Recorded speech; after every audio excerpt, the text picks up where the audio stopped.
Welcome to my stream, where knowledge reigns supreme. Fixerbot says. Welcome. Stream starts in 5 minutes. You know what I mean. Got high expectations. Gonna teach you something new. Learning, hacking, exploring. There's so much we can do. Feel the excitement as we dive into uncharted lands. New discoveries await in this digital wonderland.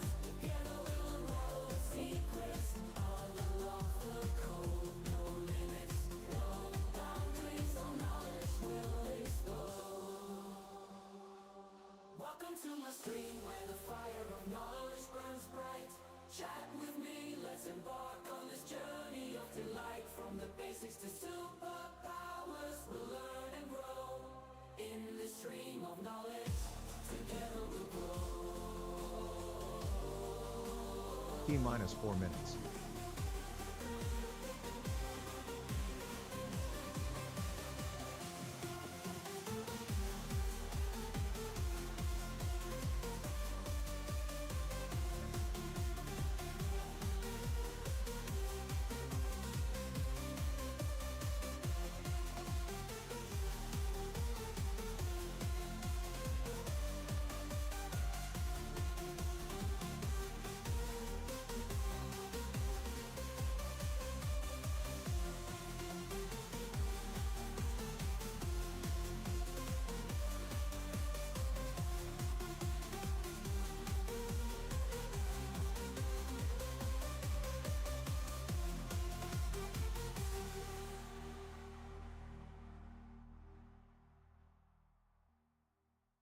Welcome to my stream, where knowledge reigns supreme.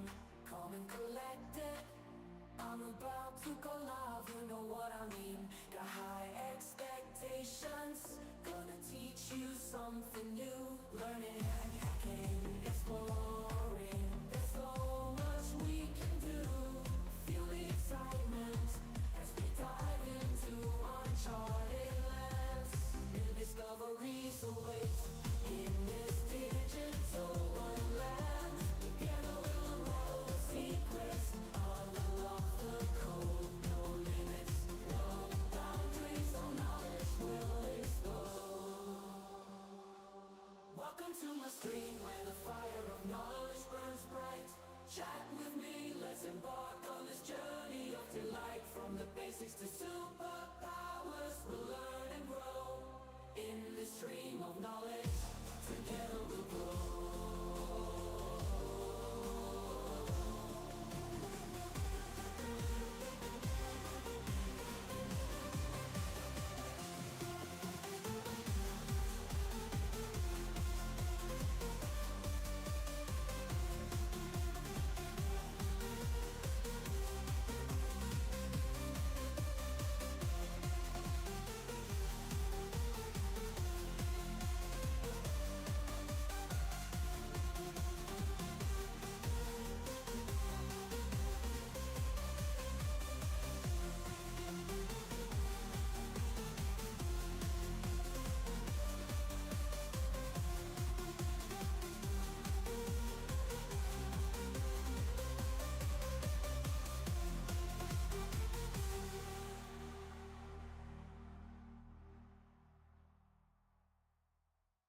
Welcome to my stream, where knowledge reigns supreme. Calm and collected, I'm about to go live. You know what I mean. Stream about to start. 1 minute left. Expectations, gonna teach you something new. Learning, hacking, exploring. There's so much we can do. Feel the excitement as we dive into uncharted lands. New discoveries await in this digital wonderland. Together we'll unravel the secrets. Unlock the code. No limits, no boundaries. All knowledge will explode. Welcome to my stream, where the fire of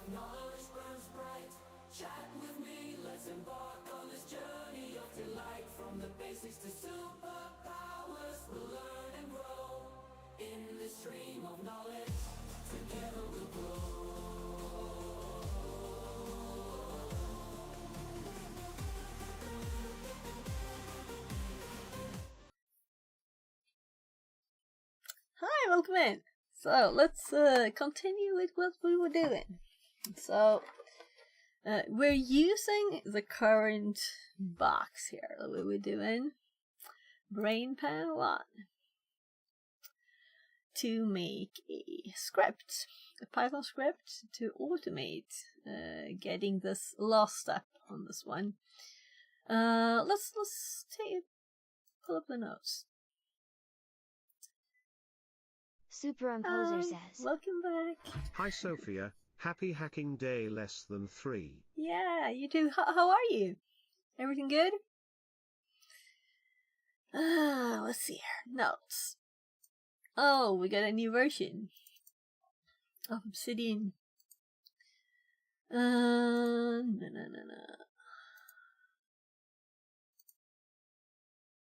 So here we have our script, but if we check out the box, there were other steps before we got to this one. We had another executable. Let's look at like this. Fine, I've just turned on the computer and I've spent all morning not even thinking about IT. Yeah, relaxing. I was just with my car and my mom's car to the yearly checkup. Well, it's not actually yearly anymore. We get like 13 months now. Actually 15, I think now. 14? It seems to be like a bit flexible. That's nice. You don't have to do it every year. So yeah, I'm like, oh, this was what it looked like, right? So we obviously had a buffer overflow here, and we downloaded a file. And when we checked this file out, which was a Windows Is the legal executable, checkup or just a let's hope it won't let me stuck in the middle of nowhere checkup? it's illegal. You can't drive your car if you don't do it. Checkup.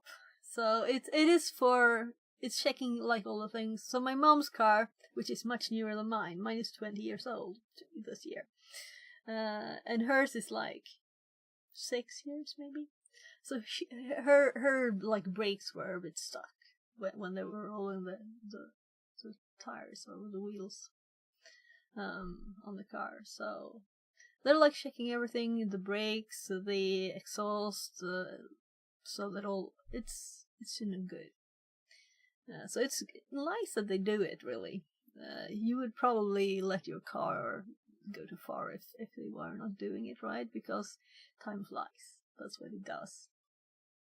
Anyway, this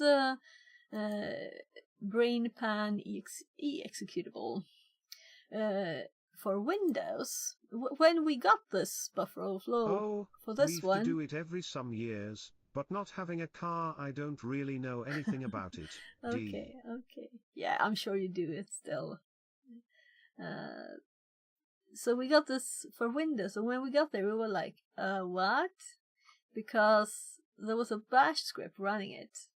And then I realized it was wine. And then I thought, well, let's just try it. It was very odd behaviors from it. So I just replaced it and did a Linux one. It worked. And on this machine, we found we had suid permissions. So this is relevant now because we're close. So this one here, no password, Anansi util, from this user Anansi. So okay, let's run it. Permission denied, of course, right?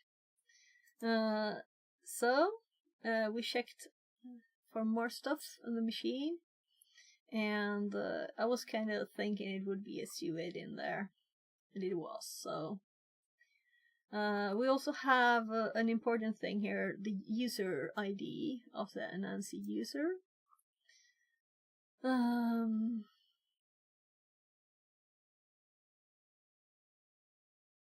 So let's see. Here we have Anansi. We found this validate here.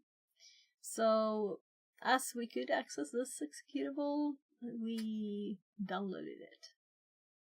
And it's a kind of simple program. It's not long. We got this from GitHub.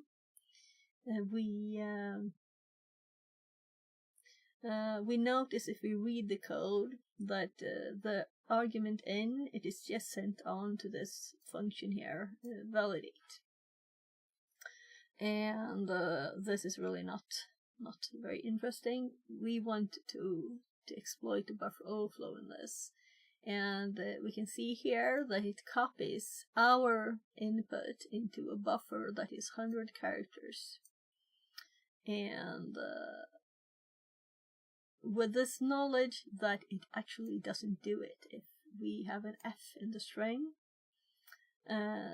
this is a bit important. With this knowledge, we're making the script. First we were like doing it manually.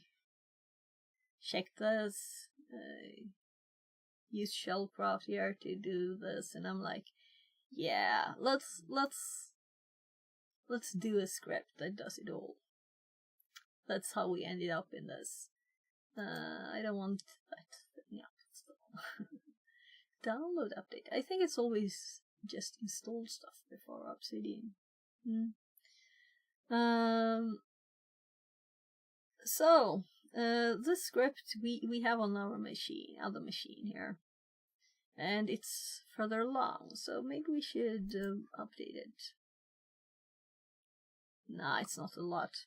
It's not a lot of difference. Oh, I did click my phone, but I didn't. Let's see, can I switch screens? Yeah. I managed before it started its little ad thingy. I should switch apps to one without ads.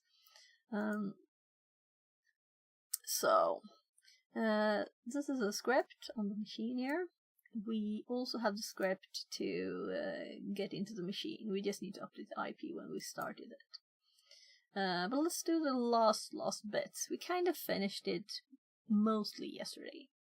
But then there was this anti-cipher training that you should all attend if you don't know everything already. But it's a very nice community to just be in there.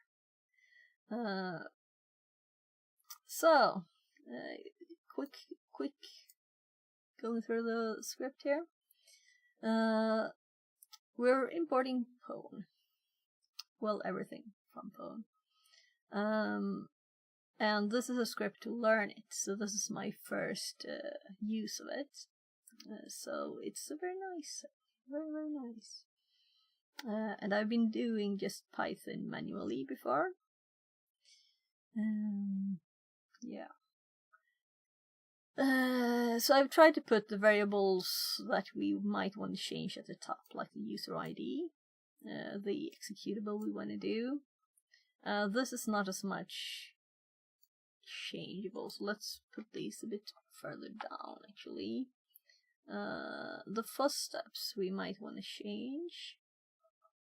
And these I'm gonna change. Hello, good morning, fix it. Hi, welcome back, good morning, or good afternoon, or whatever time zone you're in.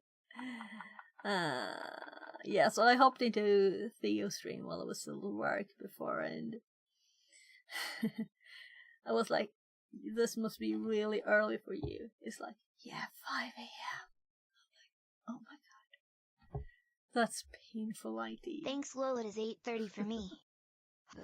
Yeah. Translated from Indonesian. Yeah, so I wouldn't start streaming at 5 a.m. I don't think that's... that wouldn't be very fun for anyone. So I've had time to wake up while working and fixing the car thing. So anyway, let's continue. This is just a setting of the context level. We might want to change this if we want more information. But first step is a setting we would want to change, and these are really... We might want to change the first step, but these three we will change, right? Because the F there is definitely... maybe I want to add a comment. So the user that owns the CUI binary, right? That's that. The executable name. That's, we don't have to give a comment for that. CUI user ID. I think I've been fixing the names of the variables. This though, I'm thinking we shouldn't do this. I'm thinking we should automate it. If we can, we should, right? And this script, it does get the bits and the architecture of the binary. So we shouldn't get that from input, like variables. We should set this. The reason I'm not doing it is I have no clue why I don't do it. I think the reason is this is not done. So this is what I need to do. So I just want to copy it. Let's do this instead. So we don't have an E here, but we're gonna, I think I have it further down, or rather I'm sure here, right?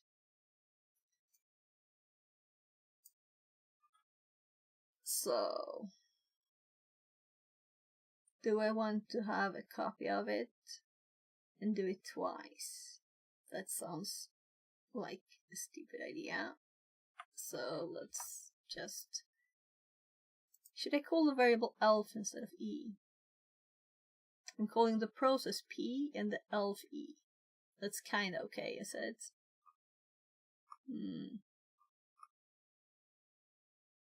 Yeah, so we're actually doing stuff already here. I don't really like that.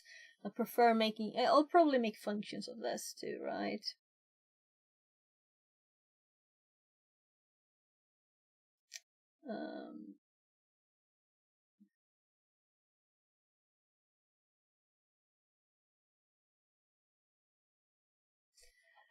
Anyway, my to-do here, we just did it. So this and this we can delete. And we have less lines also in total. But is it as clear to read? Should we call E elf?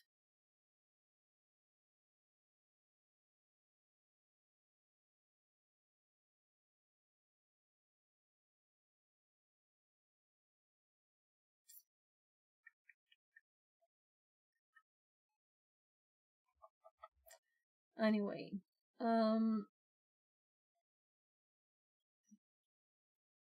maybe it even has context dot address length. There might be such a thing in there. Yeah, I'm good with that for now. This is like also probably the final version of this. So anyway, running executable will increase in size arguments. So now we're just using subprocess run to run it quickly, and we're not getting any like core dumps or anything complicated. It's just quick and easy when I find where it crashes.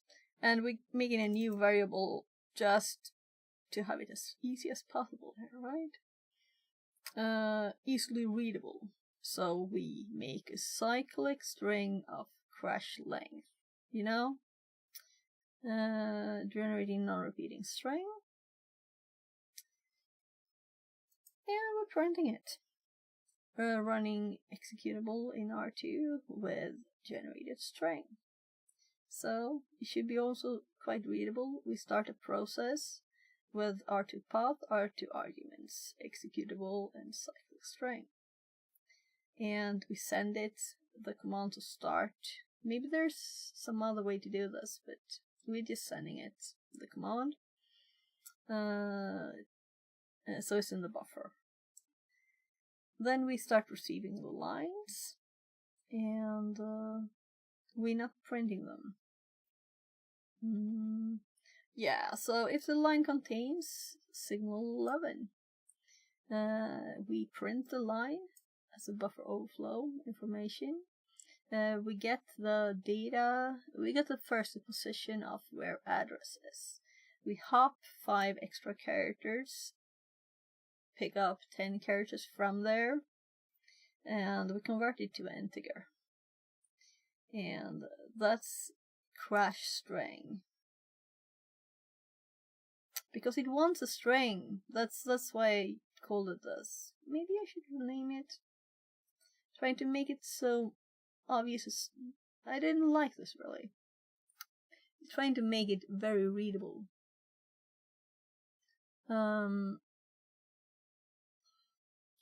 Crash. There's addresses missing from this, right? Let's fix it. Nah.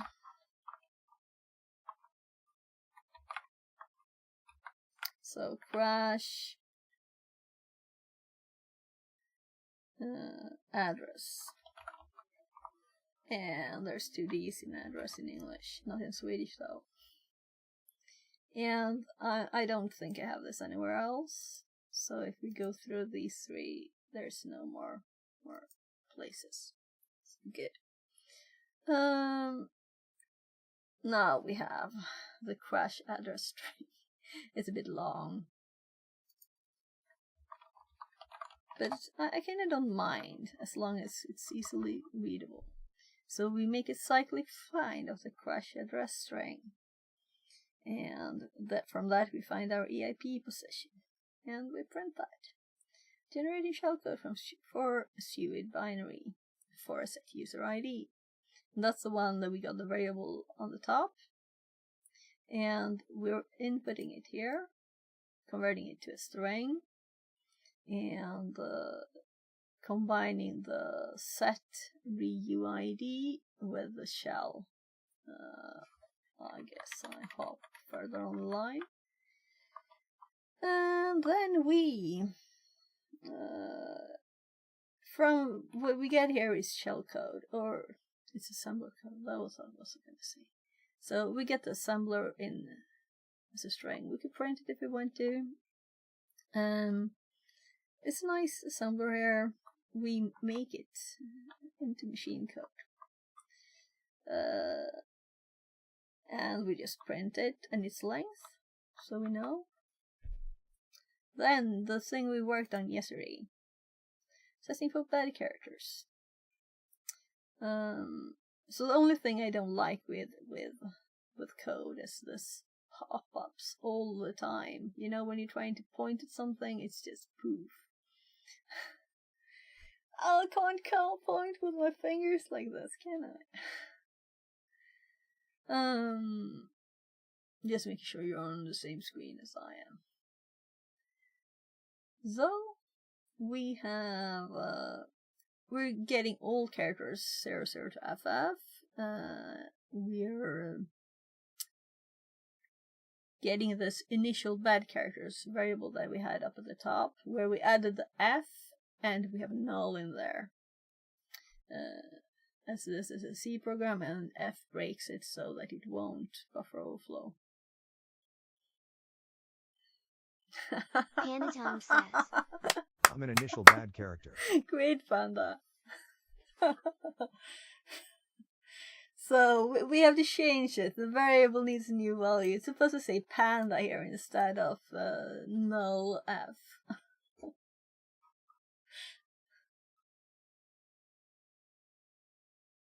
So let's see.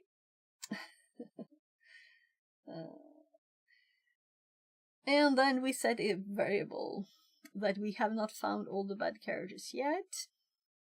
And we make a loop into this. It's true. Because we have a loop in a loop and an if in there kind of thing, you know. Sure to check bytes. We're just converting, we're taking this string, we're removing the contents of this string, and that is the characters we're supposed to check, because those are not excluded already. And This is the argument that for our test. The cyclic string, B, the number of characters an address happens to have, and the characters. So starting with hex 01, 02, 03, 04, as this would have generated. And we remove null here. I know I'm going too much into detail now, right? Then we start the process. Executable argument. We wait until it crashes, because it will crash. Because we already tested. And then from the core dump here, p core file read, we get from the position of the stack pointer plus the address length. Yeah. So this is one of the cases where it actually like hops back. I've noticed that when I've been running it manually, that it actually doesn't do. It does the pop of the address, but it's still on there with the stack pointer. So we outputted, we printed this, and this is how we had to do it to make it work. And I've seen that when I've like stepped through things too. So, yeah. It's odd. But it works. And then the length of the characters to check. And then we loop here for all the characters that we're supposed to check. Their length. And if the character in the characters to check is the same as the one in the data from the stack, we're reading from the crashed memory. Then we break this. We add this character to our bad characters. And we just print some info. And if we're at the end, if we are at the last character, actually we break here, right? So we go for another lap in this loop, because we have not set this. So it will test again. And when we built this, we added the bad data to test that it works as it should, and it does. Yeah. Then we have at the end, when it's looped through all of them and ended up here, and we set it to found all bad chars true. So we print those bad chars.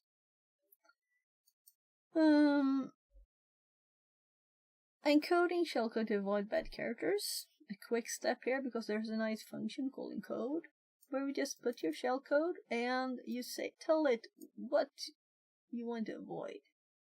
And we have to convert this as it's a string to bytes. And then we print the encoded shellcode and how many characters that will be, which is, in this example, this is just 57. I think this is like 147 or something. We could just put, yeah, so now we're at the step where we're at now. And I think that there are no instructions we can use. We have searched with this functionality. So we're going to make this into nice code, but we didn't have time yesterday. We searched also manually within the code that these instructions don't exist in this one, and it's a very simple, mega simple file. So I'm kind of thinking this would work. Just putting that there. We could also add knobs and stuff, but it's really time to test it now to see if this works. And otherwise, we'll have to try and find something else, some other way to do it. Yeah. So. Yeah. We can add extra stuff in here. Where is the code? It's up here. So here we could probably just add manually maps, right? To the shellcode at this stage. When we have shellcode here, we can just add them, but it would have to be before the encoding, because it might be one of the bad characters, right? So that's what we would do then.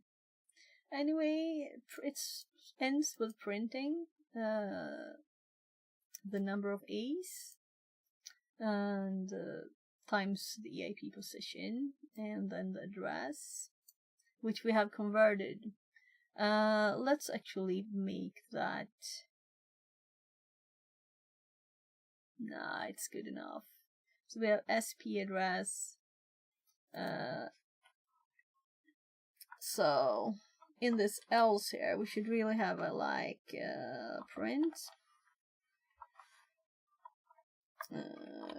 Falling back to SP. Let's make this code now.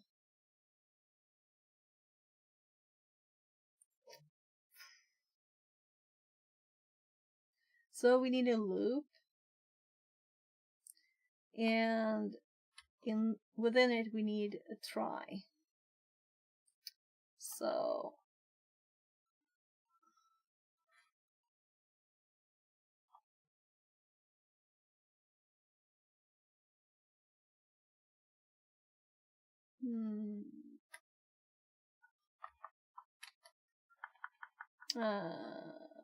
yeah, I have lots of comments here now. Let's actually run it first, because I'm too curious to wait anymore. So we're gonna put the right address in here. I'm just gonna check if it seems to be finished. So let's see debuff. Check here.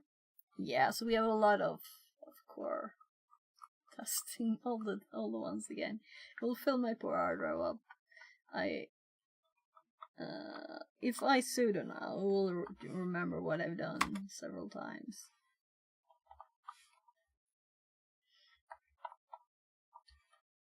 So now it's prettier.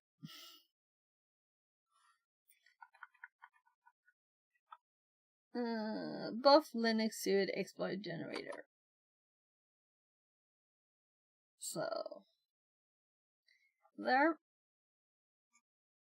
it's doing all the steps. So this bit here, this is what we're going to send as an argument and see if it works. But we also need to run this. So we need to start the box.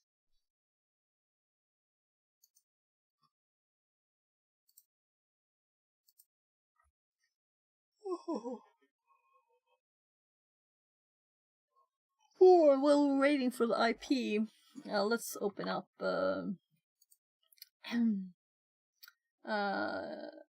We're using 444 as support. Yeah, I could have by mistake not used that. So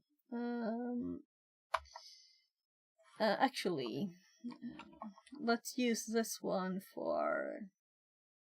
There we have the core from that one we run. I don't know what I think of it's just keeping the files there forever if we don't delete them. Oh my. We have to be aware of that, right? So I'm just looking for a brain pan exploit. Brain pan exploit Linux. We're ready to run it. We can't even run it now, you know, we don't even have the right IP in there. And then we're gonna listen with netcat. And this is what I listened with last time, so do we have an IP? Yes. And it's not actually a Windows box. We just look at it first. So we have our new IP, we save. We run this.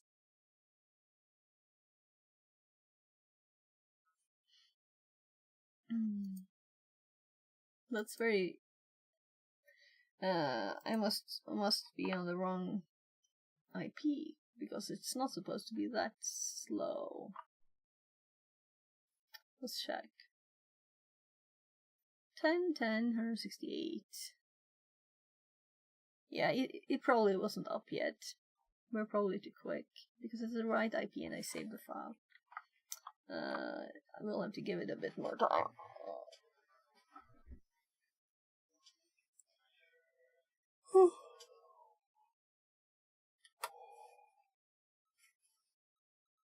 It's not supposed to be this slow.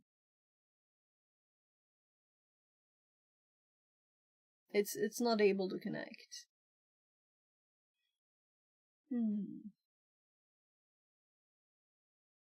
Maybe we should add a timeout for it and put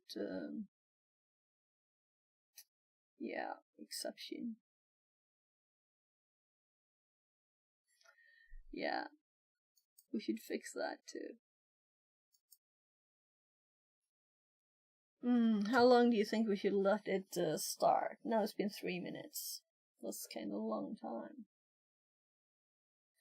168. So, do you know why it's not working? Because I didn't start the VPN. That's kind of good to start the VPN if you want to talk to track. And we haven't needed to when we fix the script, right? One more.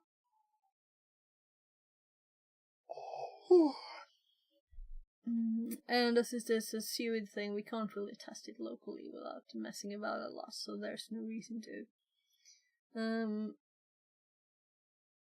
Yeah, I'll just start this again. I'm just starting to. Am I tired or what? You know? So.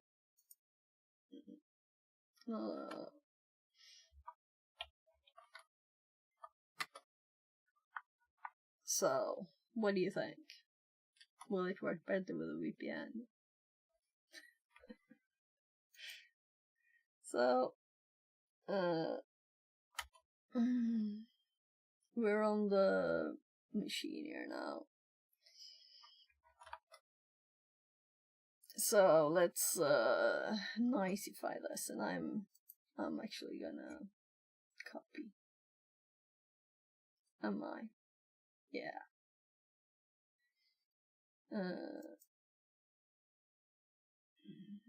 Linux. Go into my notes. And since I know that in here I have at the very top my Python, you know, to fix my hard drive spins up.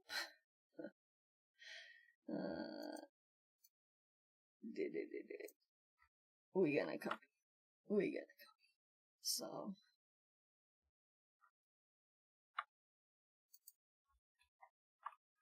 no, I failed. I failed to copy. Why? Oh, because I pasted there for some reason. That's odd. So let's.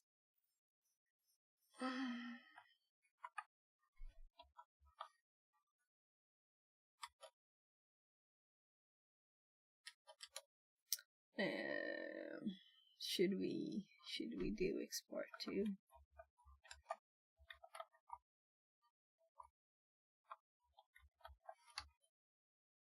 So nice and pretty. So I don't really remember everything from the box because we've been digging into pwntools for a few days now, right? So let's go back and check. So when we were on the machine for Linux, we found this. Where is it executable? Here.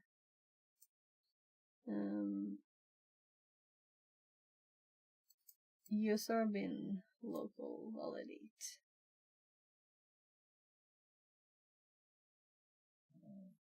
So let's just run it.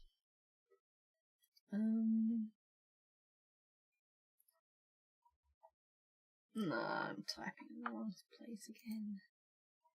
So usr local then validate.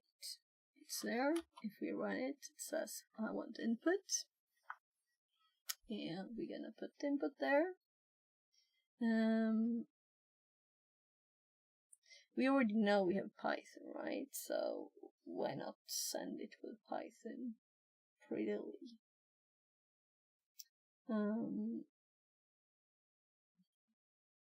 I'm actually go to my buffer overflow notes.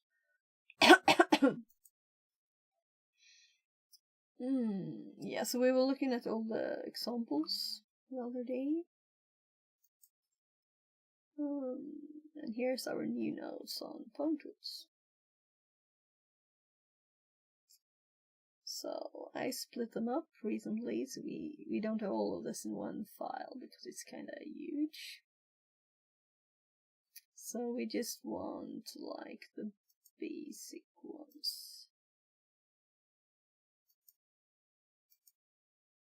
Here. Of course, this is what we do.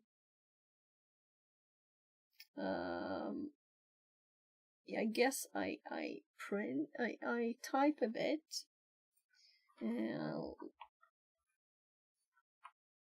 let's just confirm that we can go back with arrows. Nice, right? Let's do.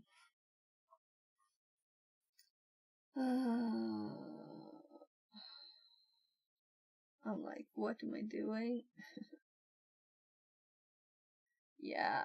So let's do $, right? That's the nicest way to do it when we want an argument. So, and then we want to do Python.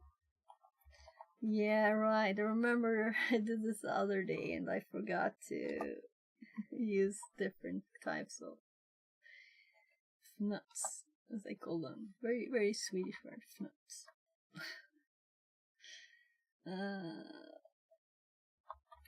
So I know I should think instead of just cut from the notes with these simple things, right?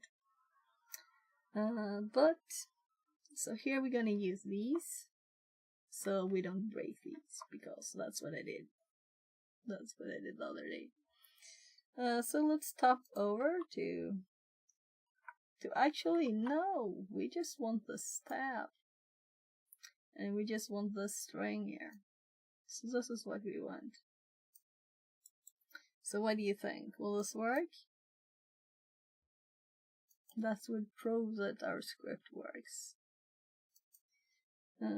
So paste. Oopsie.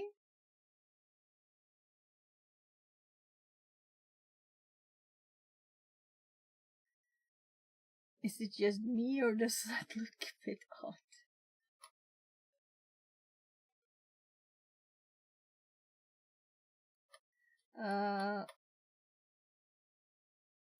So let's paste it somewhere else.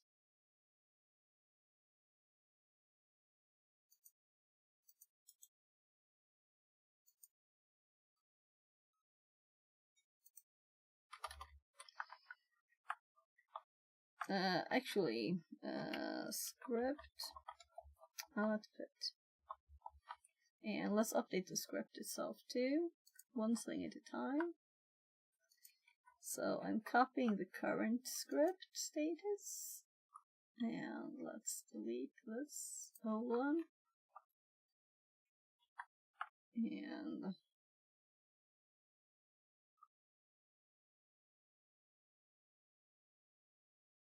that's the wrong script.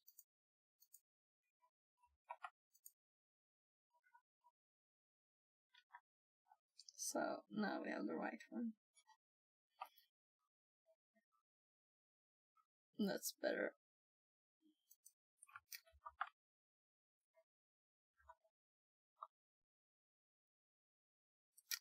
there. Let's grab the outfit. So all of it. Oopsie.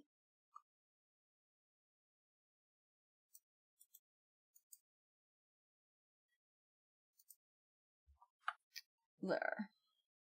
So we have running executable with increasing size arguments, program crash to 120, generating non-repeating string, and I have forgotten to remove the print out of there. Let's fix it while we're at it. While we remember, right? So with the fuzzing, I was doing this. And that is why I have an extra \n. So, there.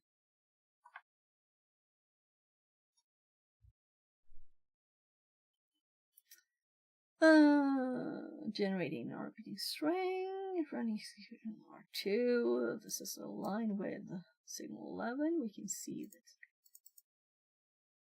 Did I call it a crash string? Didn't I rename it?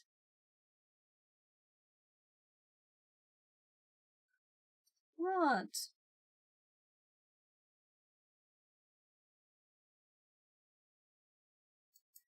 I'm like, what?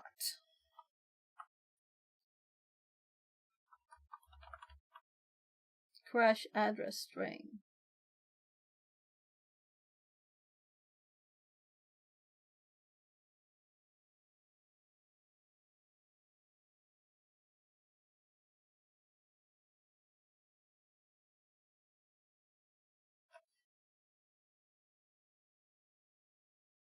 So, signal 11 address.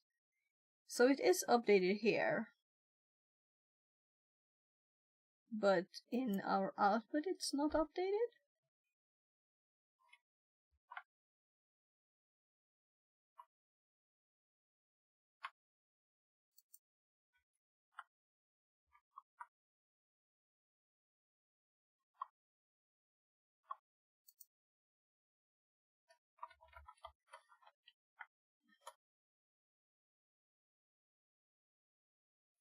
Yeah, I saw it. Crash address string. Finding EAP position using R2 output.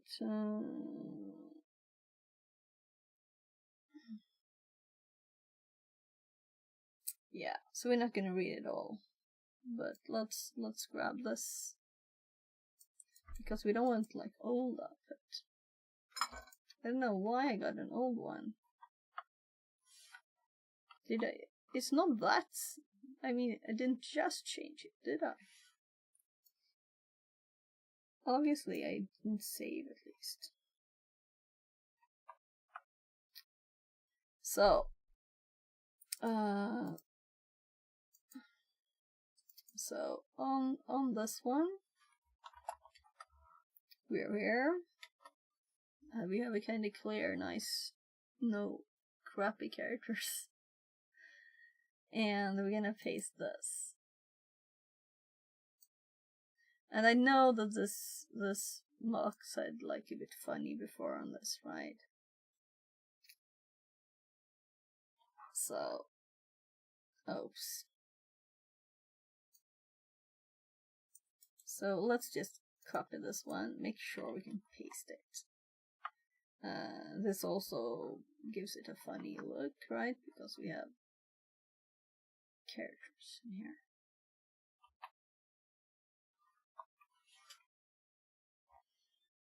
And then we're gonna go up actually, because no, it didn't actually run that command line, but we have this one that I did, empty. Okay, so I'm gonna do like a safety stuff in between here.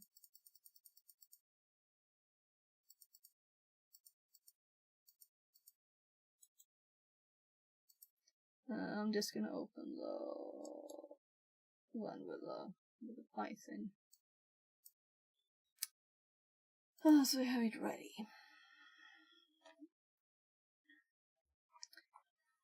Parentheses, Python. We're gonna do something simple to test it first. And test like true and false cases to make sure the input works as it should before we paste that long one again. So print and QWERTY, and there it kind of hopped, right?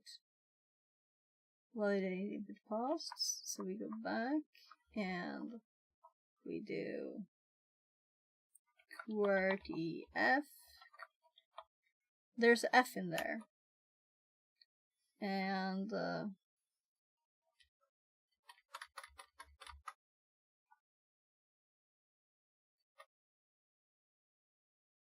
oh, it has to be uppercase F, and I kind of missed shift. So now we got the failed input, and oh gosh. I'm just gonna go down again and go to the QWERTY one and go back, and this will give us usage because there's no argument. So I'm gonna paste and just enter, assuming it will work, right? Because it's the right thing. So Shift Control Paste, enter. Segmentation fault.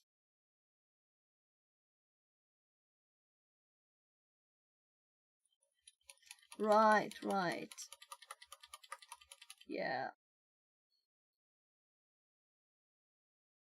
What did we get for output really? But we crashed it now.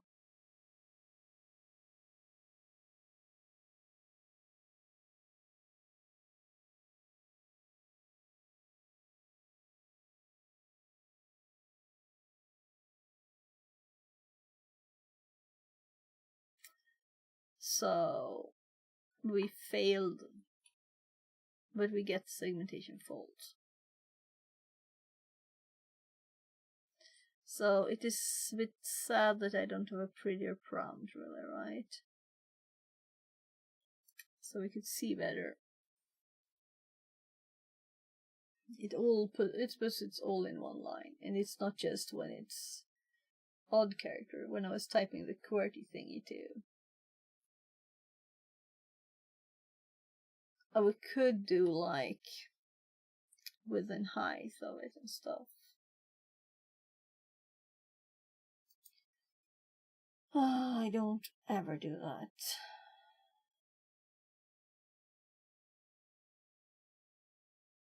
Maybe that's good, just to see better. I don't know.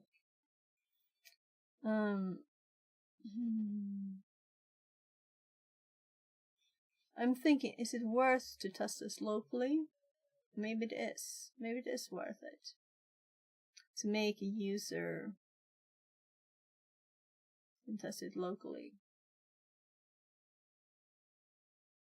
And any suggestions to fix the current problem we have, which is not the graphical problem, but the actual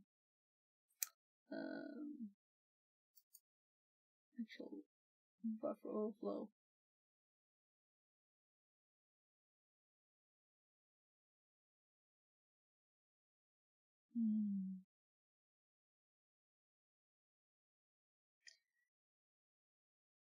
I guess that we will make a file. Let me. We have validate in here. So I'm gonna check my own file. My password, so you can't see.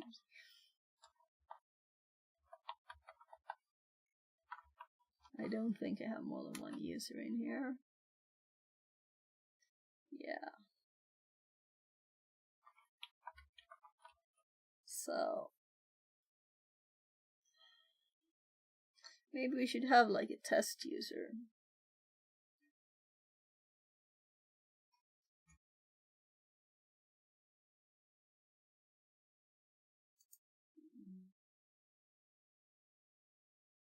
I'm thinking.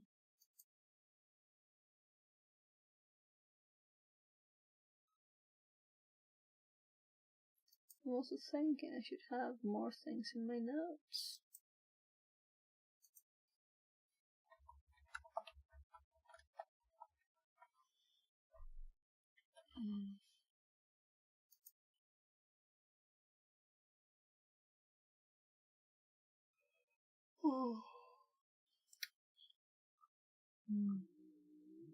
So it's not often I add users. I'm just checking up. Let's make it together. What should we call it? Test user? It will get the same ID that we want because the Kali is 1000 and this is 1001.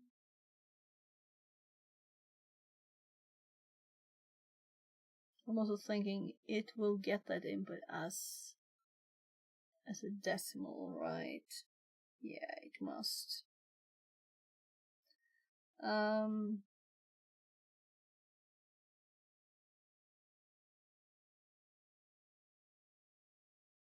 know there's both user add and add user, right? And I don't remember the difference. So I'm just running one and seeing. We can do this. Let's see. P for password. Encrypted password. So it doesn't even need a password. We just want to test user.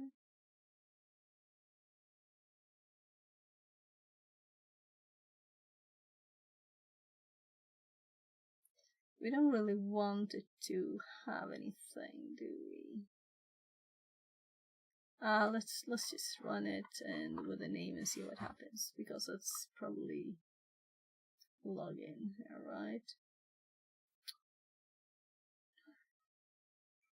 We'll see if this is the one with a lot of extra stuff or not. So test user. So we getting a test user. Yeah.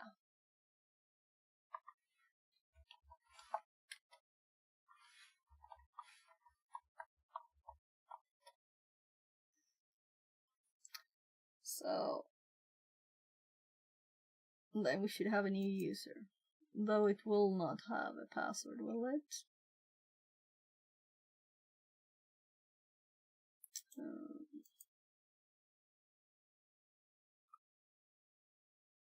It doesn't matter for now, I'm just curious.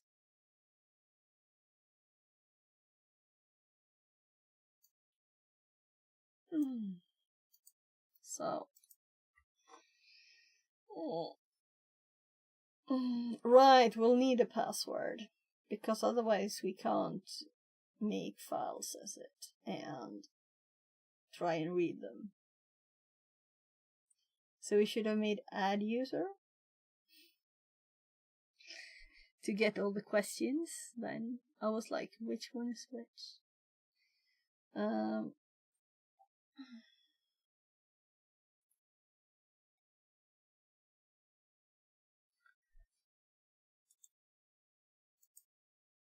Let's just search and see. I guess if I were to delete this user at once, let's do a search. We can do Kali user add and add user, right? And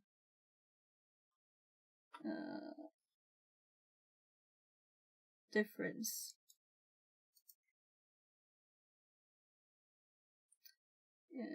Native compiler add user is Perl script. Okay, so add user, yeah. We already noticed that user add is the one that only creates account. So let's delete user. Because I was thinking I didn't want any more stuff. But then I'm like,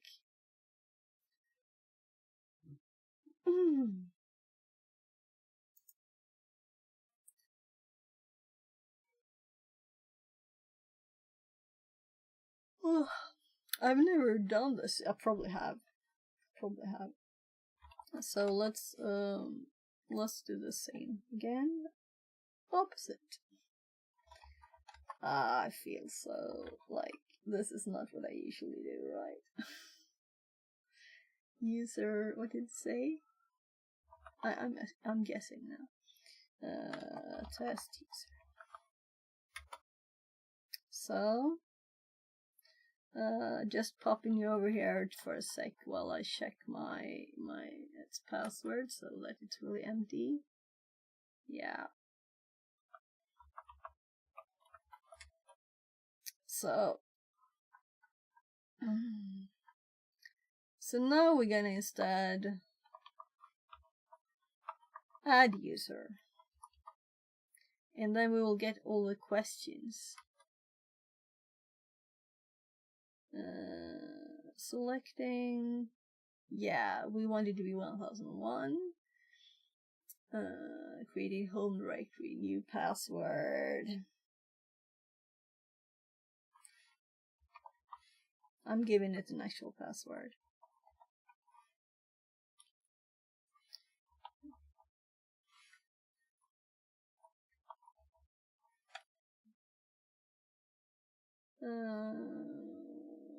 Changing user information, test user, full name. Yeah, so we don't have to set any of this. I think this is annoying. That's why I usually don't use that one. But it's kind of useful too, right? Some of it.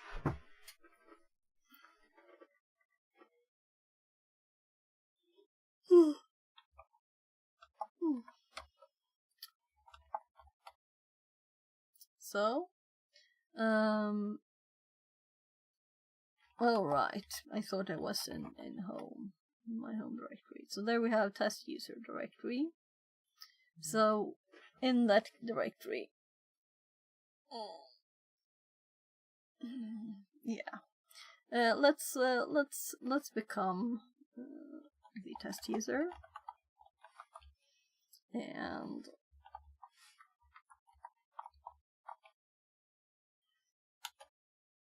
so we're in its home. No, we're here.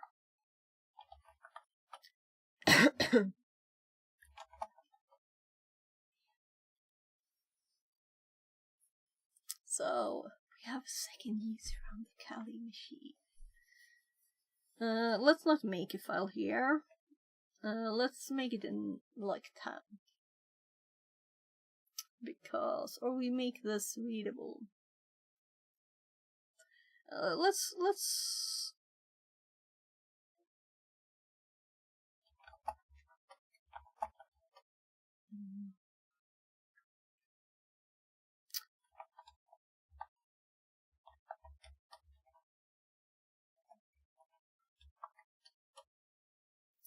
so here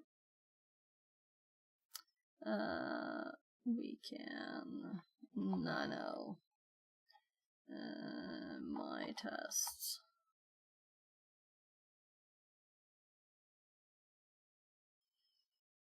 Right, I just realized something.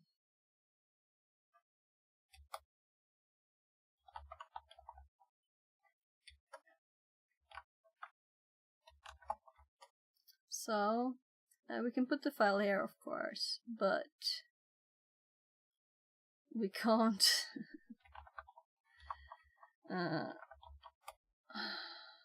So we have to be Kali to go into Kali's directory.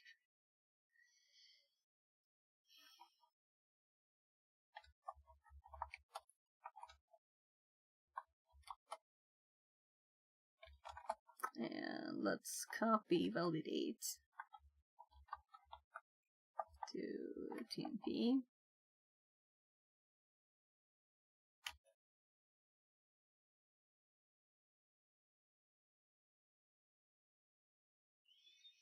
I guess we zoom again.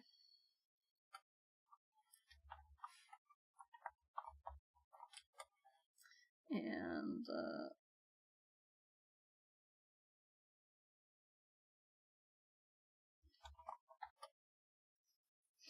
Okay.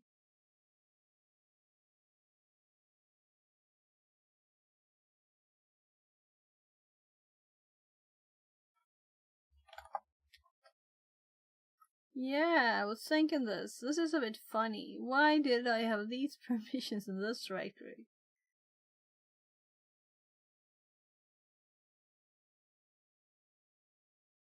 Interesting. So we're going to TMP anyway. I just did that to, like, what? I wonder how it ended up that way. Here we have the validate one. So, copy, validate. Let's call it val. Oh my god. Did I type copy the whole darn word?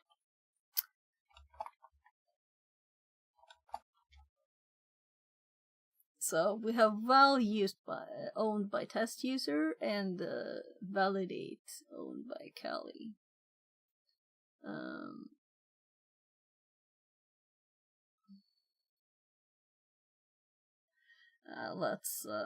Let's remove the other one.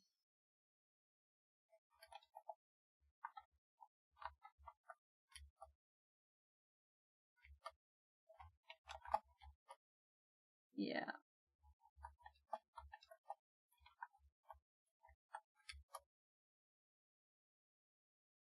Password for test user.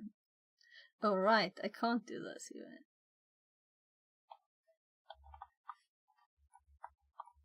It's fun to see. Suddenly I don't have permissions.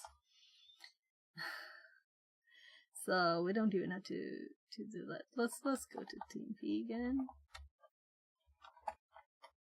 Let's just rm validate. So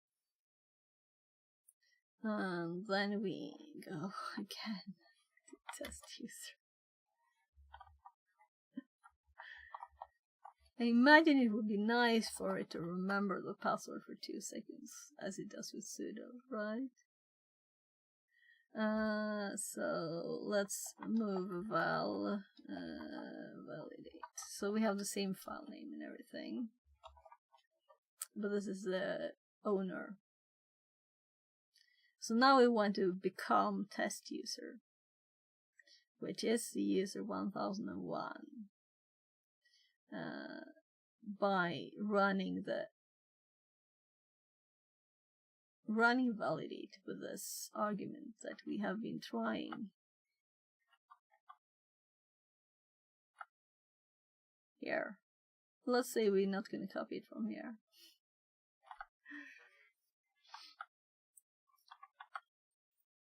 So,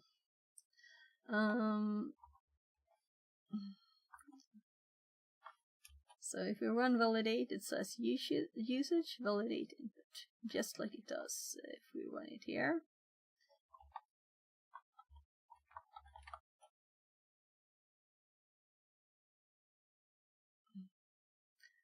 Because here we run it with the file. We have to run it like this. Maybe we should go into the directory. Why don't we?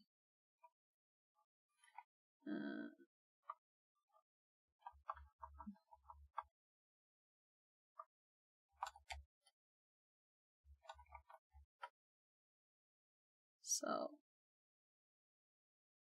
there's validate, and we can see the permissions.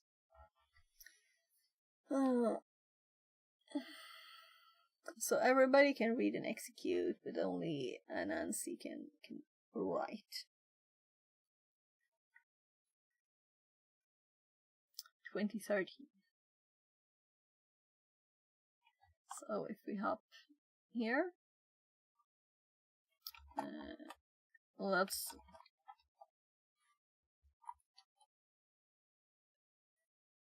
hahaha. There was another thing with V. So test user, test user.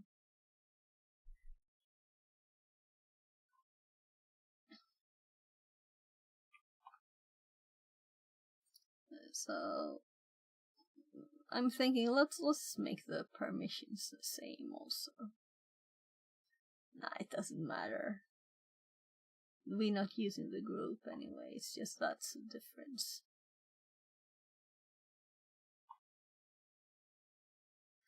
H761 is the size. So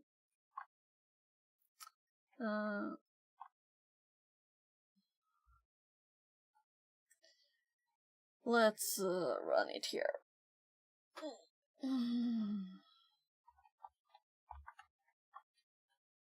So we have the usage, and then we're gonna add. Let's put this in a pretty way.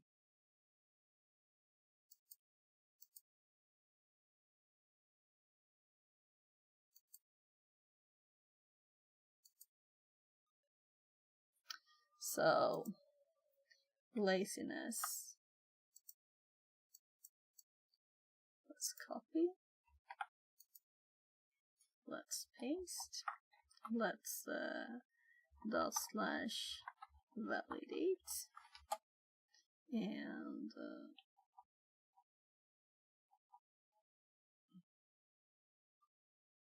that one. We can have this on, and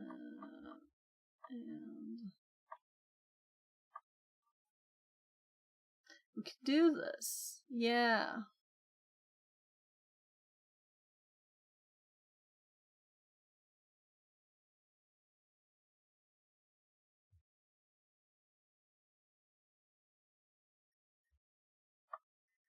Whatever. I'm thinking if it is a problem for it that it's a long string, we could do 116 times A. We could, of course.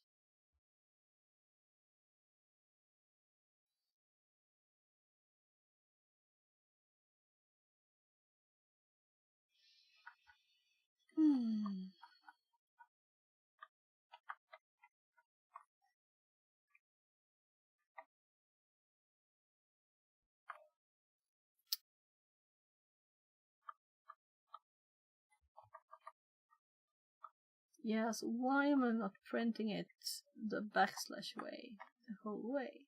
I usually do that, don't I?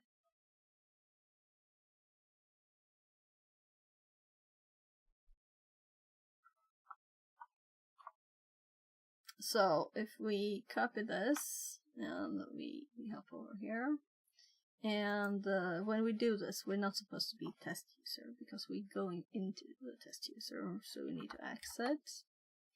And now we're Kali, and we're gonna do dot slash. No, I have that in my paste, so just paste.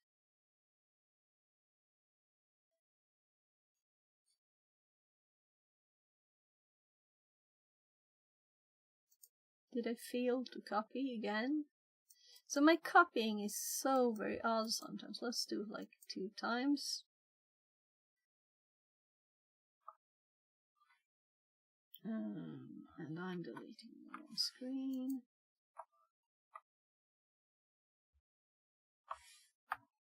Paste. Yeah, that looks better. Yeah. I see some characters in there that, but they're within the fnuts.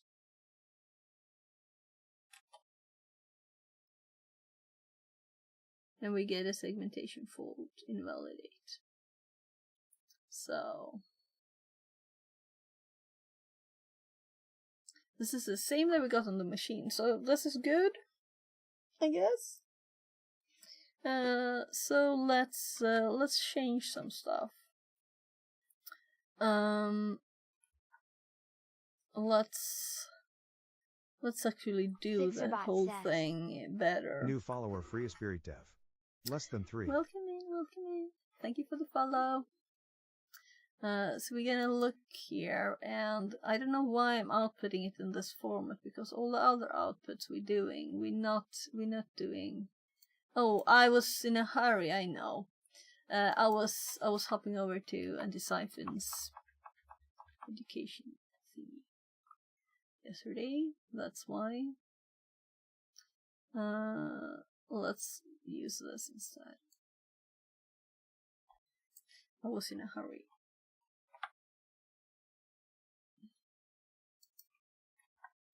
So, and maybe we don't want it to do this.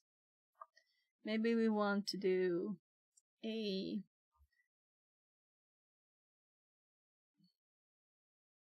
times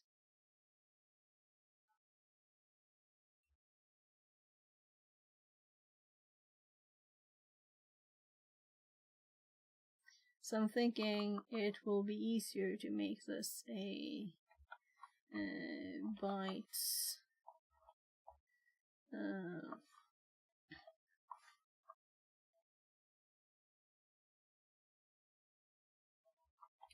is it this? And let's just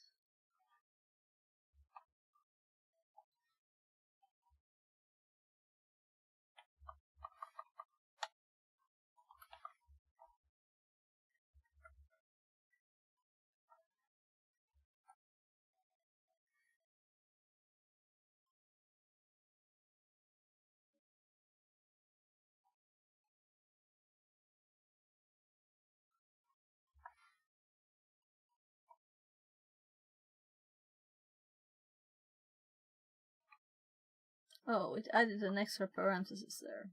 It does that. So, start string, and it's supposed to be that. So, the characters A times, and then the number. Christy says. Hi, Soap. Hi, welcome in. How are you doing? I hope it's great. I did play more of the game.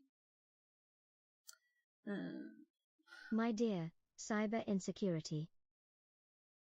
Cyber insecurity. Did say live. Right now. Oh, he's live.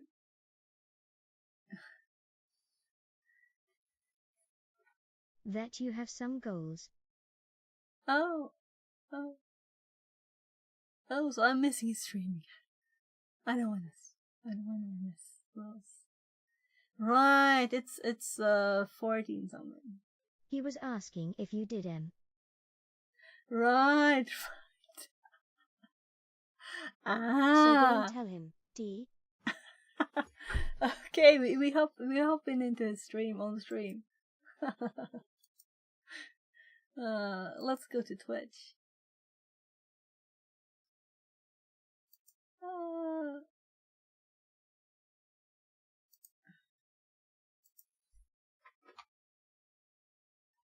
He said to come to your in channel the background and if you ever D. get asked that question, told that question, whatever. However. No, excuse me.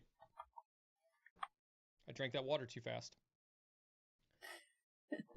A degree period is not required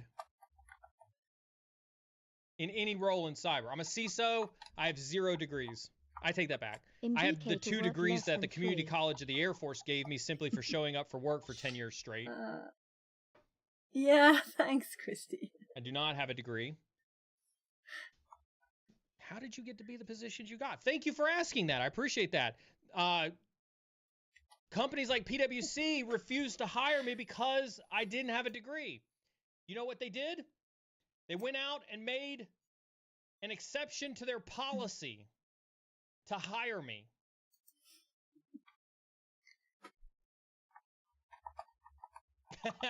I called you out, Fix It. I called you out for your goals. I said I expected an update. You can go back and watch the clip. But I called you out for your goals, and I said it's the end of the month. It's the end of the month. It's time to pay the tax. You're due.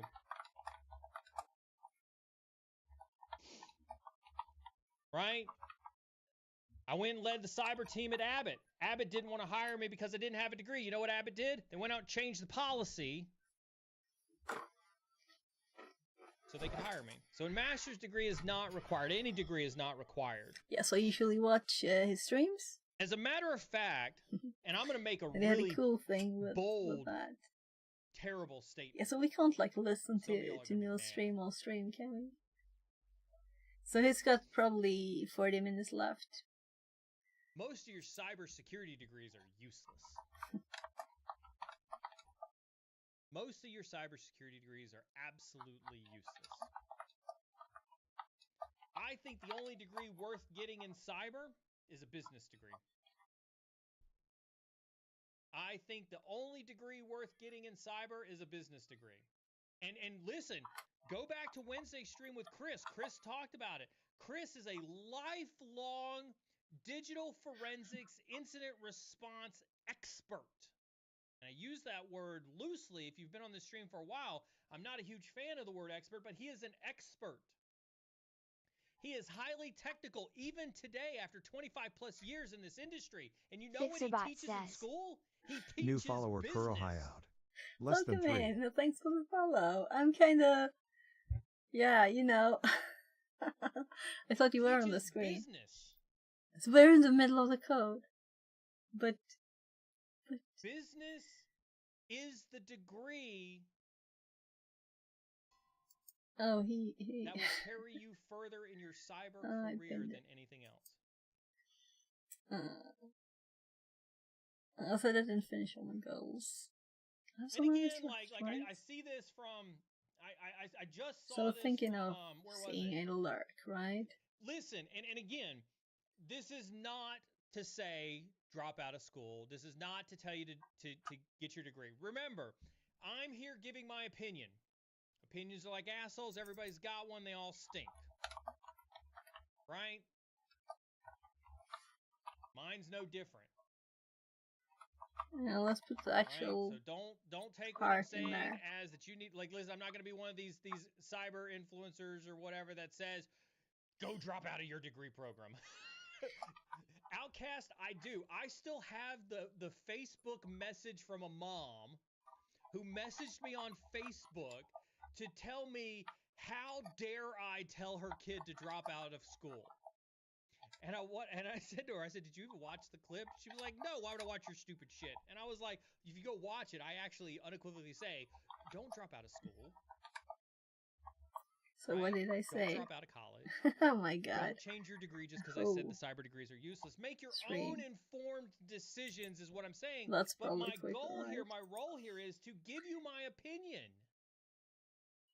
Of all the years of experience that I've got, what good is that years of experience if I can't give you the opinion? Yeah, I like who's Neil's watched the stream. industry And change he has for 25 plus years. great energy. And so that's right? what it is. Take it for what it's worth. Always if you're in like, school for cyber, do what it is, but understand. Understand, and this is why we talk on this stream about setting expectations and setting reality and making sure that you understand what's going on. It's not. No. Well, it's not. Doesn't fit in there. It's not the thing that they promise you that's going to immediately make you marketable or equitable out on the career path. And as a matter of fact, if you're one of these people, right? Yeah. No, we're not gonna. I appreciate you. Go pay attention to your audience. No, go pay attention to your audience. I appreciate you. I just wanted to know. I just wanted you to know that I called you out for your goals. I expect an update.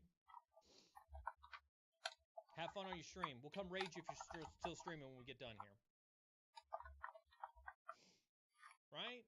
Just understand the role of a degree. So there, we're gonna hop back to ours, right? Who wants your degree to last. So we're gonna mute him because that's what we do. We wanna like support other people. So if my computer wasn't as bad as it is, I would have all the streams up all the time, but it can't. So I'll have to live with that. Just doing that. So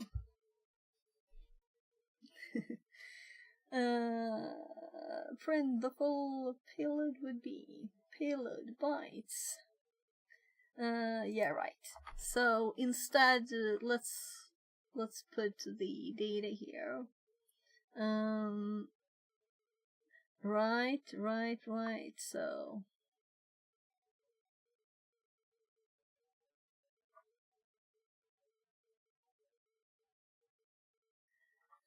let's put this whole thing in here, right? Because this is a command line one. So why not go the full bit and put this in here too? Right? Meaning we can't use that character, right? We're gonna do this. I'm just pasting.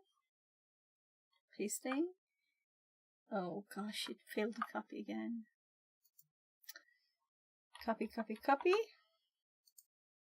Paste. Now we did it. And then we're gonna grab the last bit here too. And of course we can't have this, you know, all the special characters, it would go bananas. But we're gonna adjust it and put the actual characters for those in there. The whole thing with the automation is so address. This is where we end stuff. Oh, it failed again. Oh, that's so annoying. But we know what it's supposed to be, right? It's supposed to be... this is in the wrong place. It's after the shellcode, of course, right? So here we're going to have a string that contains this, which is not... I guess we do backslash that. Will that work? And in parentheses? Yeah, it doesn't work like that. At least in this, nah.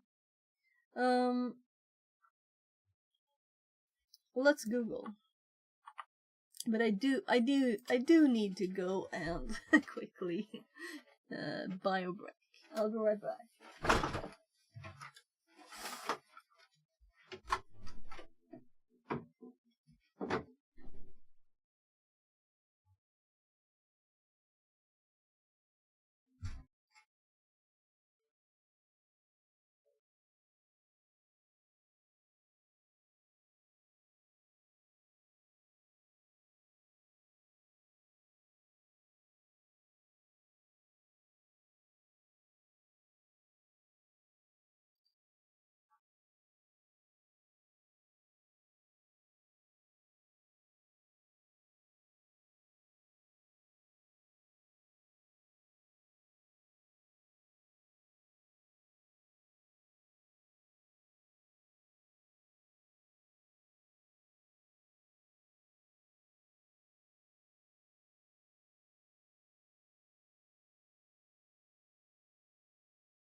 Sorry, I'm like stepping over everything.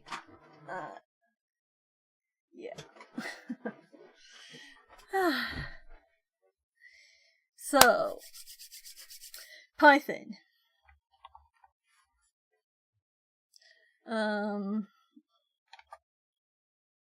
Using this will we have problems with this in a string. Yeah, I saw also said quotation marks. Python use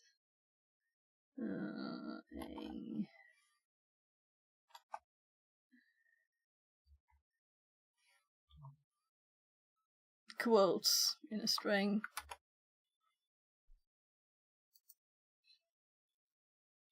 So we need both types, right? And of course we could use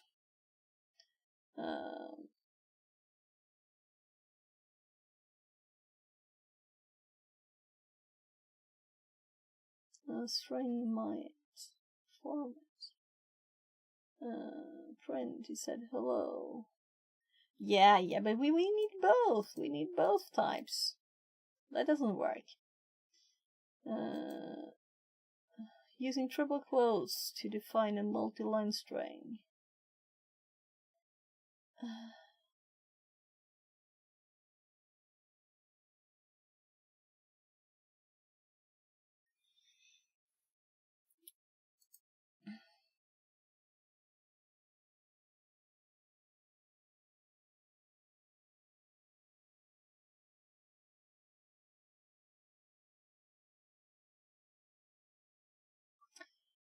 Escape character when you're trying to print a special character. Yeah, so why are they not talking about escape characters? Did you lose a character in there somewhere because of the escape backslash? I believe the standard practice. Escape character. Yeah, so that's what I'm looking for, you know. Because I didn't try to run it, but code marked it as odd.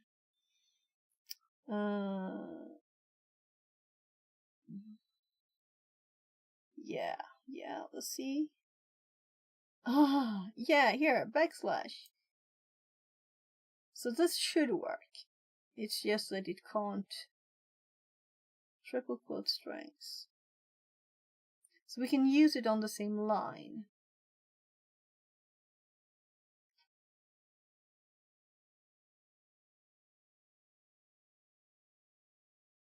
That's good. So what I wrote just now before I undid it, was it undo? Let's redo, undo, yeah. So it doesn't look right here, right? That's why.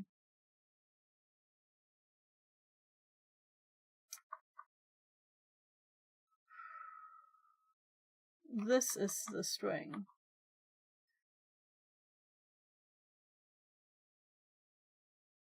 So I also want to convert it to bytes afterwards.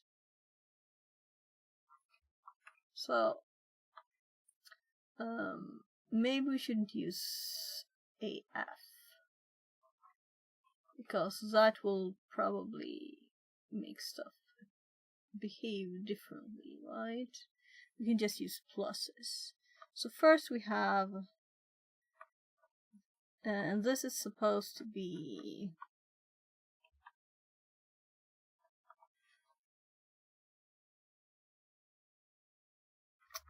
let's add the name of the executable. Do I call it executable? I think I do.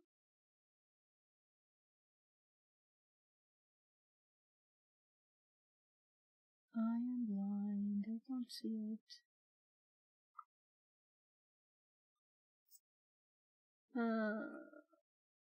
Executable. My god, my scroll doesn't work either. I think my mouse is giving up. Executable. So far we have a normal string here. Then we're going to plus the Python, and then this one we'll have to escape. And now it looks much better. So maybe that was the only thing we really needed to do. To escape this one, and that last one will look better. And then print, and then I'm going to actually here. Let's stop the string and do a plus. And it's just too much to have a formatted string in there too. It feels like too odd. And then we're actually just gonna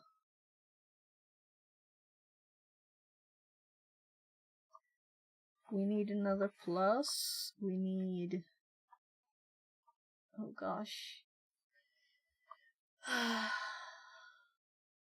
So A is with a single quote, and then we're gonna add this to whatever we put here, which it will be the address. And let's keep it this way. I kind of think it's good to have it still this way, right? This means that between the address and the encoded, we still want these two. And at the very end here, we do want this. The last bit, the parenthesis, and the escaped double quote. And it obviously squigglies this a lot. So let's see.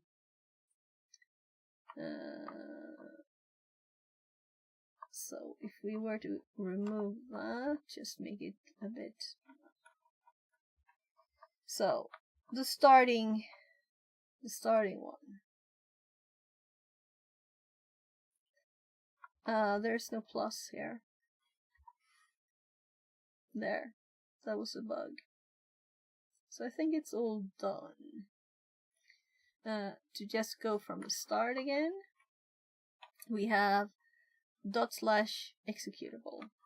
No, we're not supposed to have dot slash, because that's part of the executable name. It already has that. Here, dot slash. And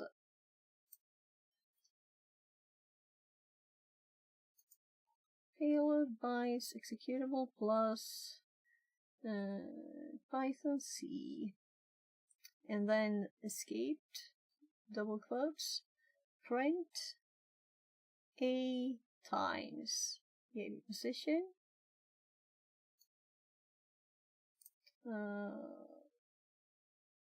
and the end of that. No, that's not supposed to be like that. This is wrong. Good thing I read it. So I got all confused with things. The numbers don't want quotes around them. So A times EAP position plus this, which needs quotes there. And then we have this, which is the other one. And then the end. So now we should get an output that looks, my god. This is not what I wanted to do. I wanted to go over where?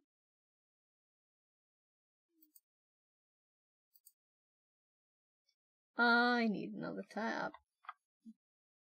My normal one hopped away, became a TMP tab. Actually.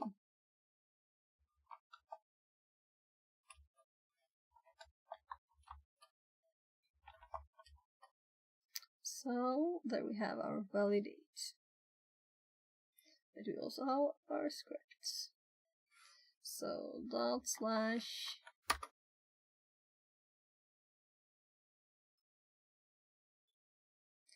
we got an error.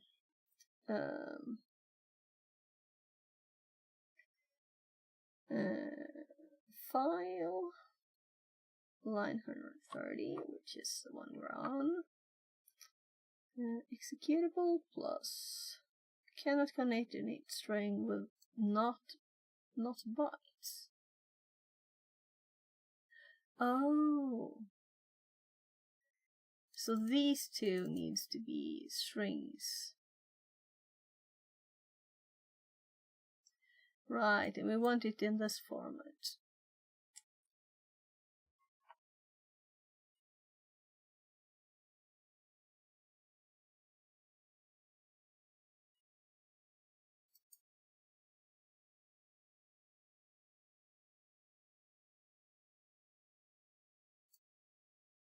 This will be long.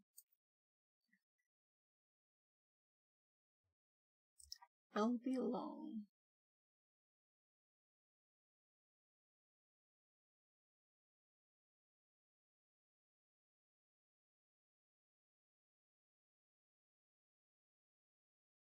I'm thinking of doing it before. I mean, we're done with all the tricky stuff, right?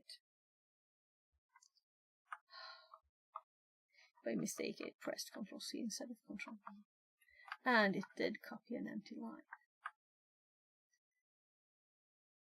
So...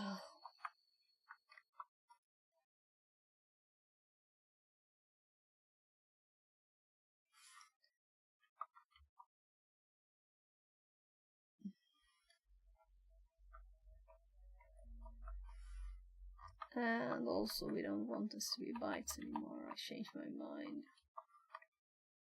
And we just want to print it here.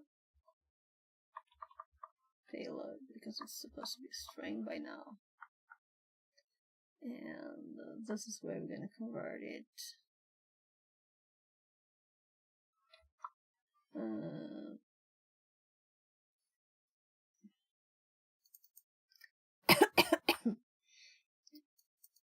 Encoded shellcode equals string.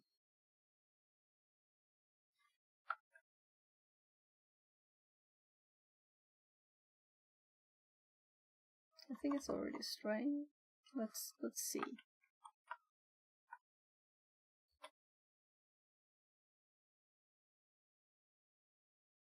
No. And the address is also bytes.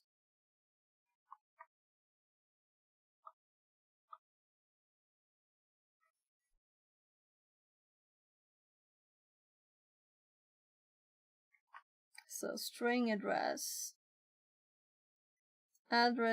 for exploit. Yeah. So I was thinking of doing this twice.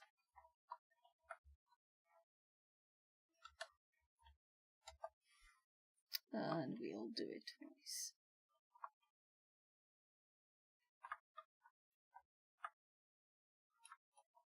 Oopsie.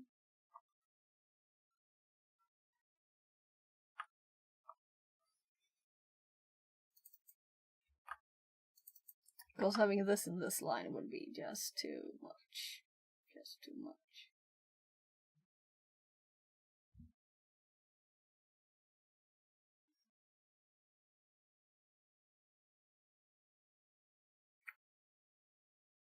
We could make the conversion up here too. Because this is not pretty, you know. So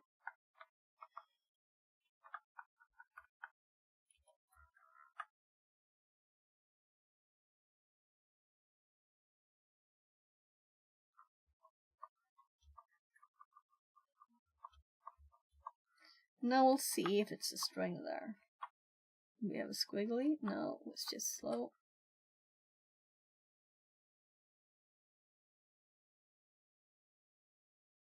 So now it looks good here.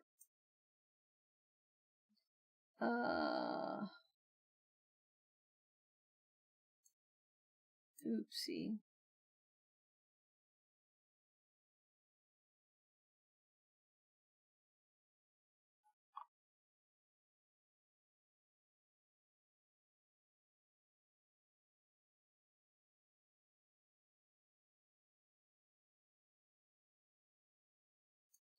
So this is what we do.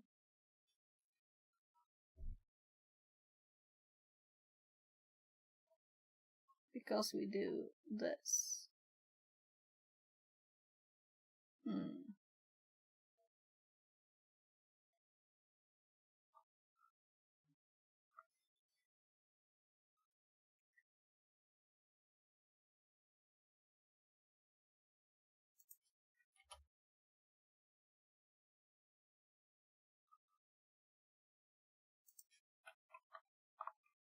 Let's fix them where they're made, you know, so they're correct from the start. What about the address? Yeah, this is bad. We have them here too.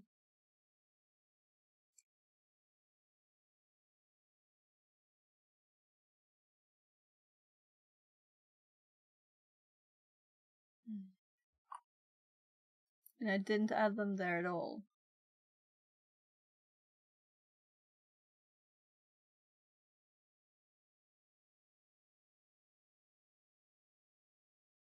Well, we'll just take one step at a time. That's the only way to do it.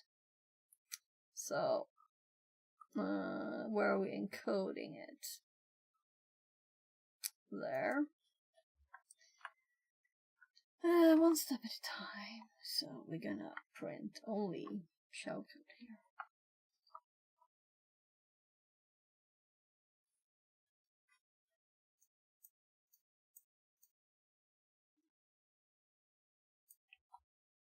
Because we already converted it. And this part now should work. So, encoded shellcode. This bit should not have doubles. That's what we're checking now. So, encoded shellcode here looks good. So why did we get this? We can print this as separate prints. Maybe that's the trick to use. Because something is off here.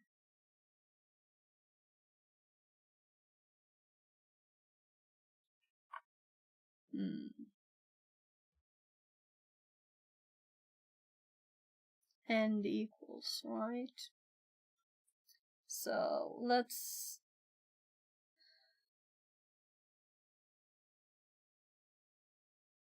not even do the payload thing here. Let's just print the whole darn thing in bits. So deleting that, we're going to do print here. Print executable plus Python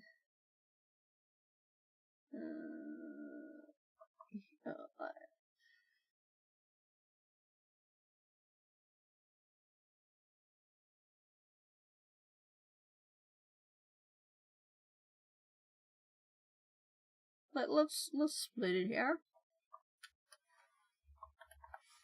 And I'm just gonna do comma and equals. It's not a new line character. We just want to space it in there. Why does this one have no parenthesis at the end?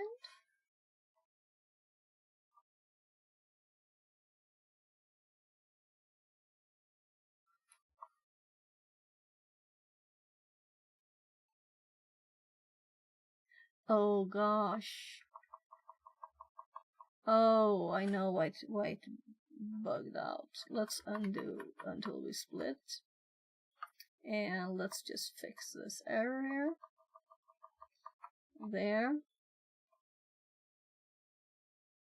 There. And that's why it didn't have a parenthesis, because it wasn't in a print. Volume 40%. What? We have a Sound Blaster PCI card.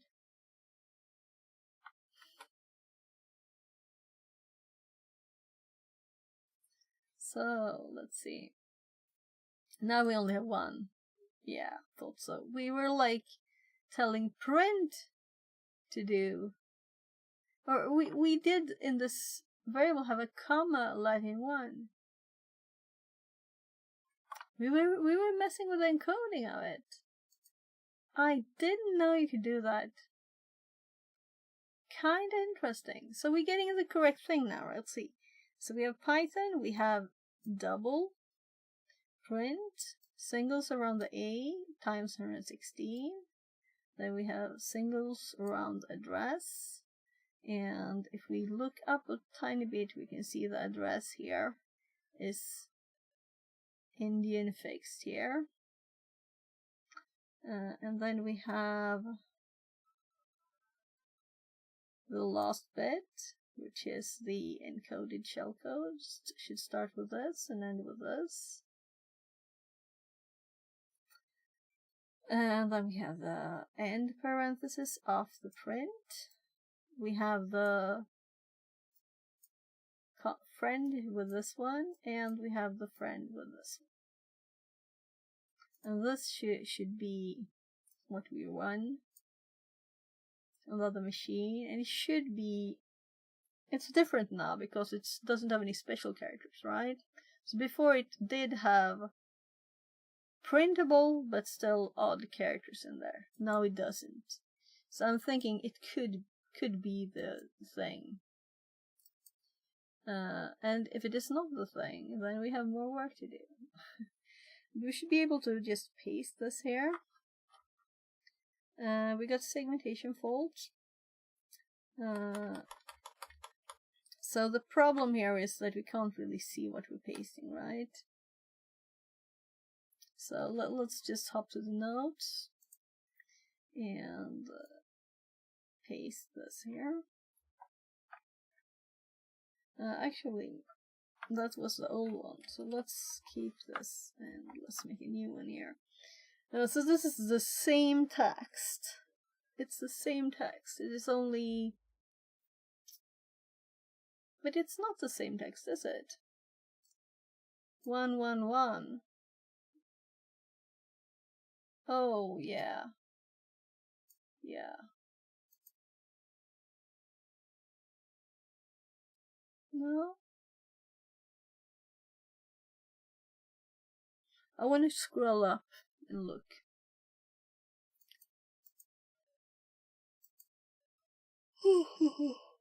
Oh, this is the second place to test it first. So let's do this as a better test. So we got segmentation fault.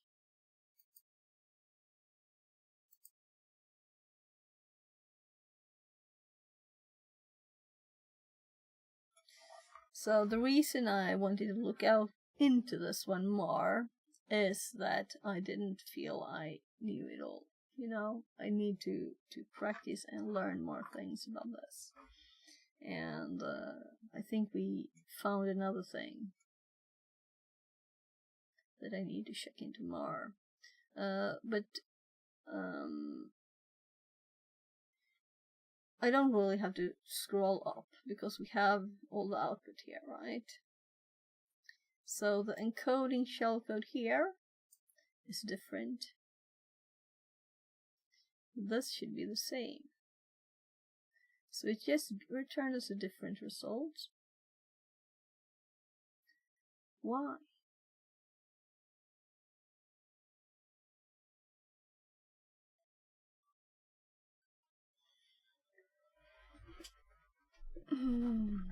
So let's just check from the start here.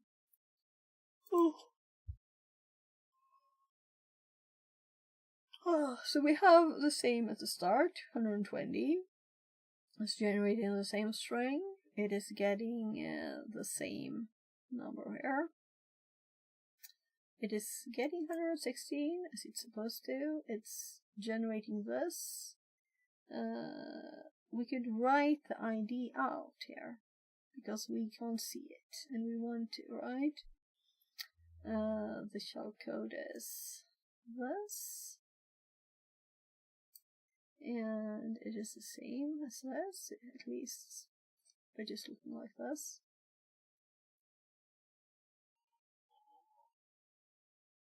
Oh.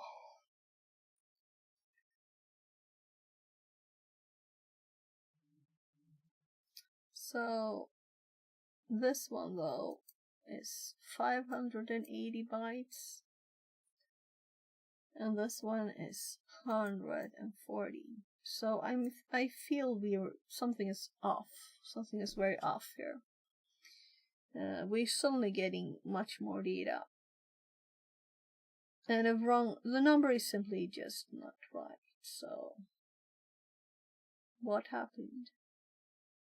What did I change in the code that broke it? Because I think I broke it.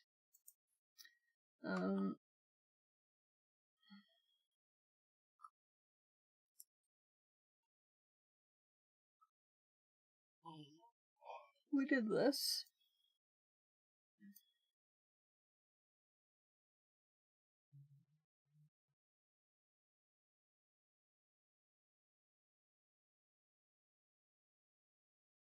So before I was just getting this here, right? I was just printing it this way. And I'm also kind of thinking we might want a new line here.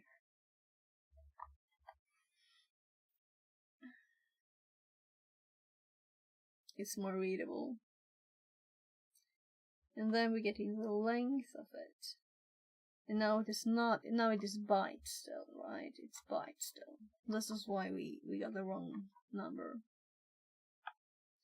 And this will give us this in the wrong type. We'll test one. See what happens. Oh, I'm not allowed to have equals nothing. Why did I leave this bit of the left?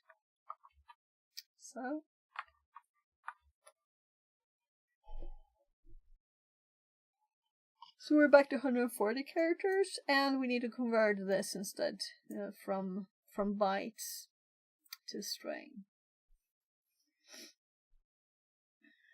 So let's do it. And I already pasted it here. So this shouldn't change anything in the functionality though. I was just like, why do I get that big number?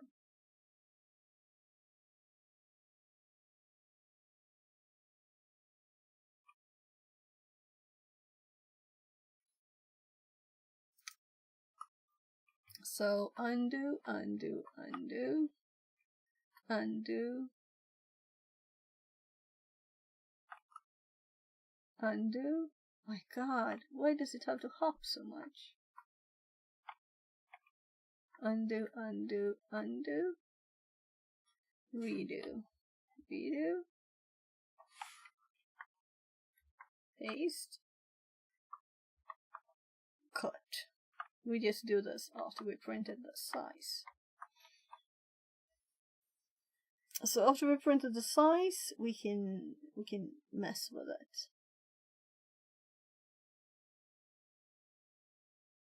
So as long as we're not using the encoded shellcode for anything that requires bytes, but we're only using it here again, so we just want to see it and copy it. I don't know if this is the best last step, right? Is it?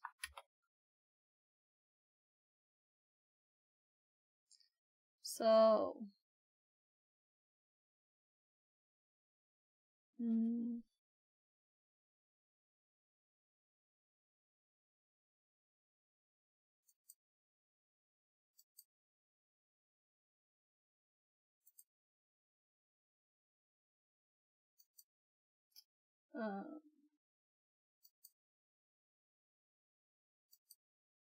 I'm just checking the box. So I added an hour because we only have 30 minutes left.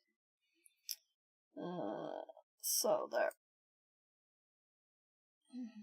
Now it should look more similar. So we have these are the same, and we still though have 145 now.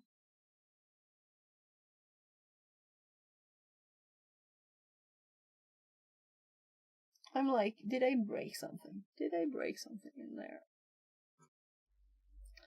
I guess we go through the code and double check everything, but first let's run it again.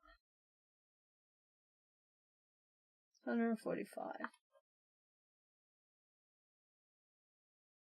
145.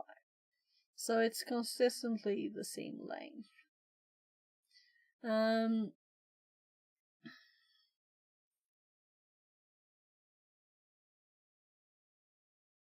It's not that it's not good with 145, it's just that I'm curious why it changed when we're sending it the same data. So 120, 116, 57, the same. So the encoding here, why is it different?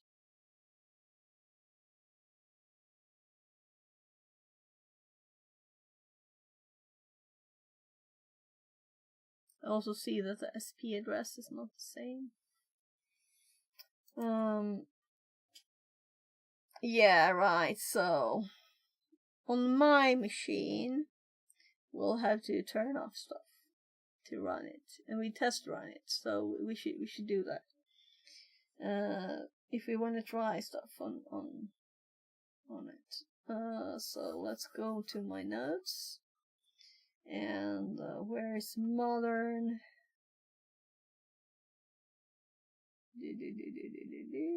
Modern security features, and we want to go to wherever I have the. This is for compilation. This is what we need to do now. Yeah, and we actually have to sudo for this to work. I have tested. So let's make Kali a bit vulnerable.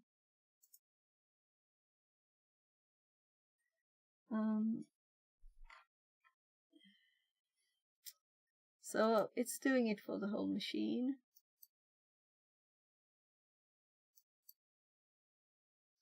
But let's do it in this one, which is where we run stuff. So I'm gonna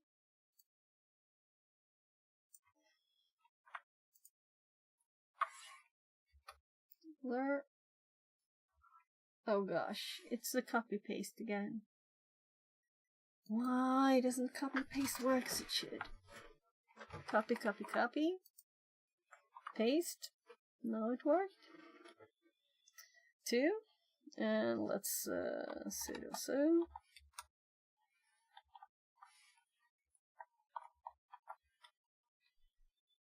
And echo 0 to. Oh yeah. Thank you, history. If I go back to sudo so, that's the only thing that will have been done.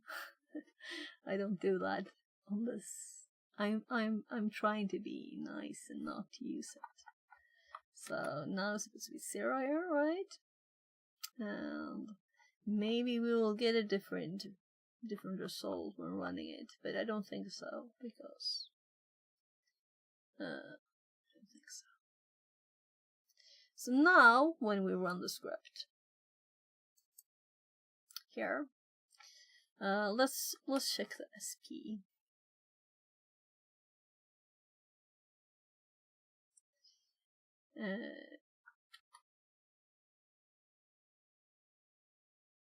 Yeah, so now we have the same address, and this is why this wouldn't work on the machine, because to generate this we need to turn it off. We need to write this in the script code, because this is a very, very important step. And let's actually put an instruction here, right?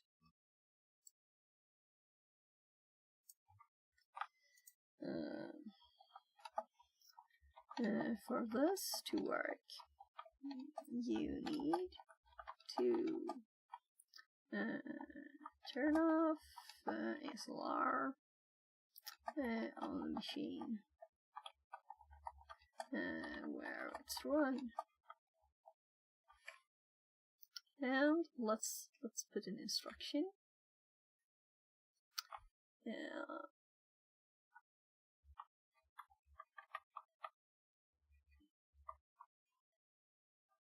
sudosu.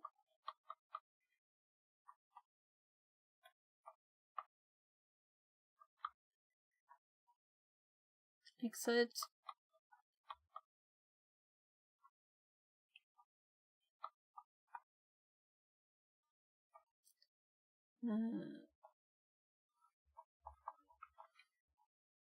Oh gosh, that's long lines. This one too. So, the last command should should return 0.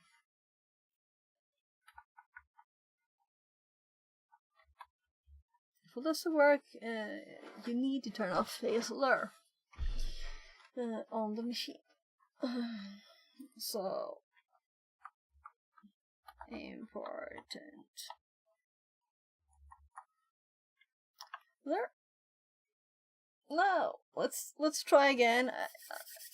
I want to check first though. Oh, by the way, let's remove this address search. It's annoying, right? With the red addresses all over the place. So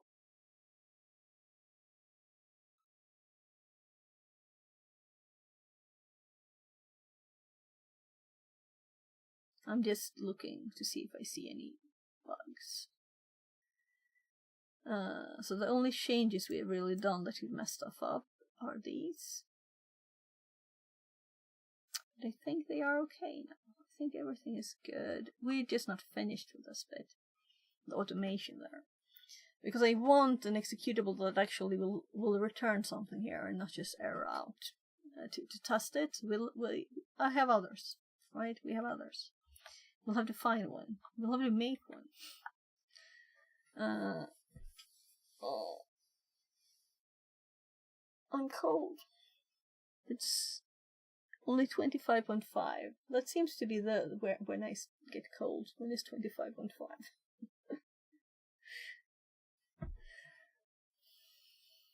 So,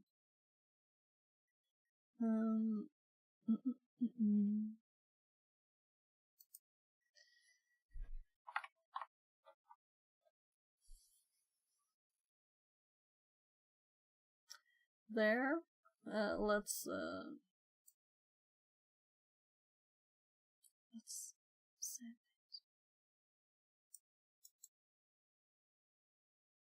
Do you think this will work? Let's do copy twice because my machine is hot, and I use the mouse instead of that. Let's paste it. Let's run it. We got a segmentation fault.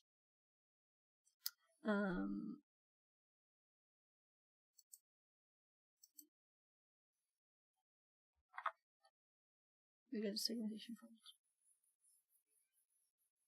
So I was hoping we got the last problem there. We didn't.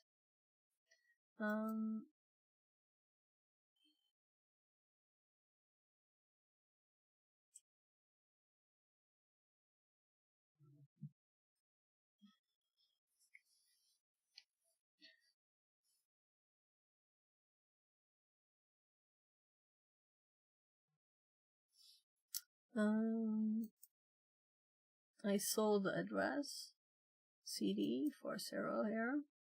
That's why we added the pluses in this, so it's easy to read. And the XD9 is the start of this. So the question is now, why is this? Did I change the code here somewhere? Why is it making a new size? It used to be 140.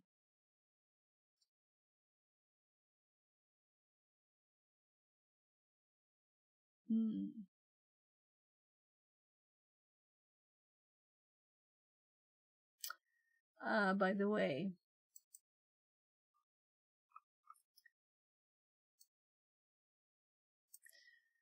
we should run this.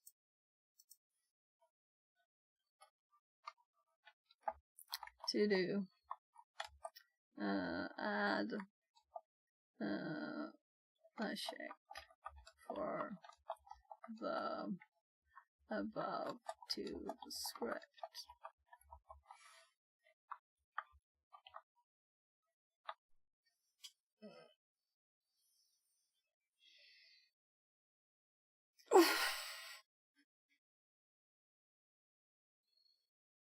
So it's Friday, it's afternoon, it's almost 17.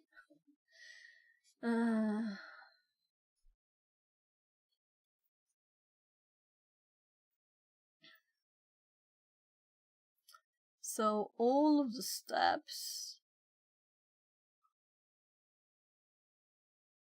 are good until here at least. So this, until here I know it's good, right?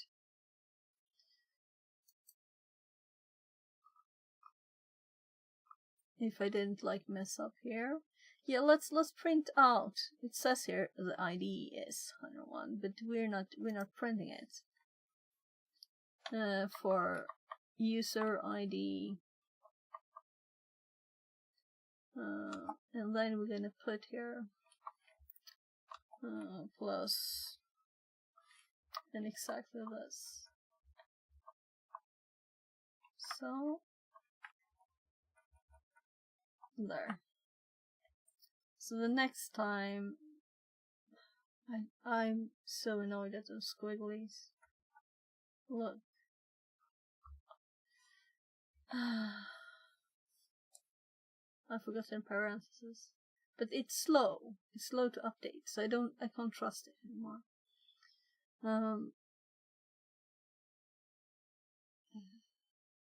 So now we can see the ID there. Linus SH. Set REUID. So it's the first time I'm using pwntools for this. I'm assuming it's working, right? I'm assuming. Let's try it with a pwntools shell commands.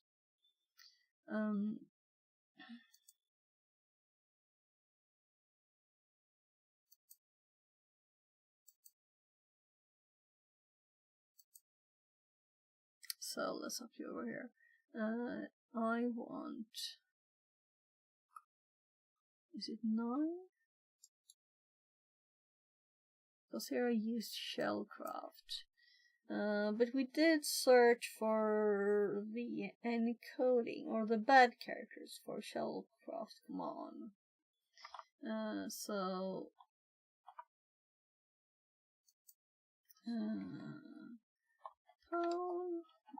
shellcraft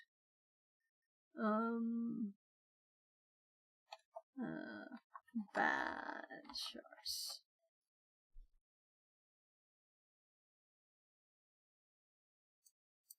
So I've ended up in the command line stuff while looking for code all the time. Now I do the opposite, right? I saw it already before. Command line tools. We're in the right place. So let's search for shellcode.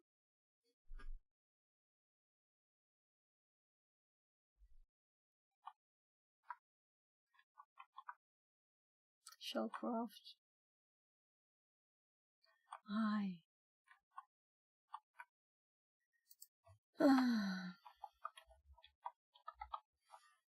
Fun shellcraft.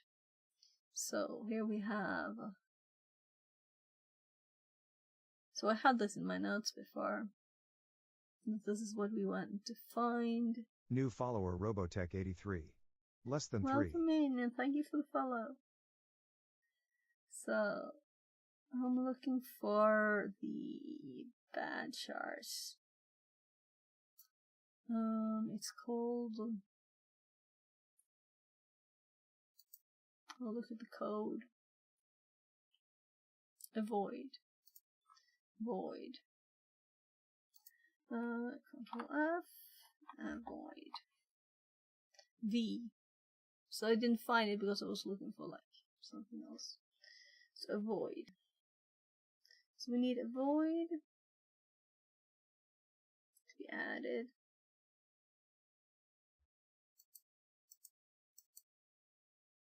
Oh gosh, there's lots of avoids. But V is what we need if we want to generate.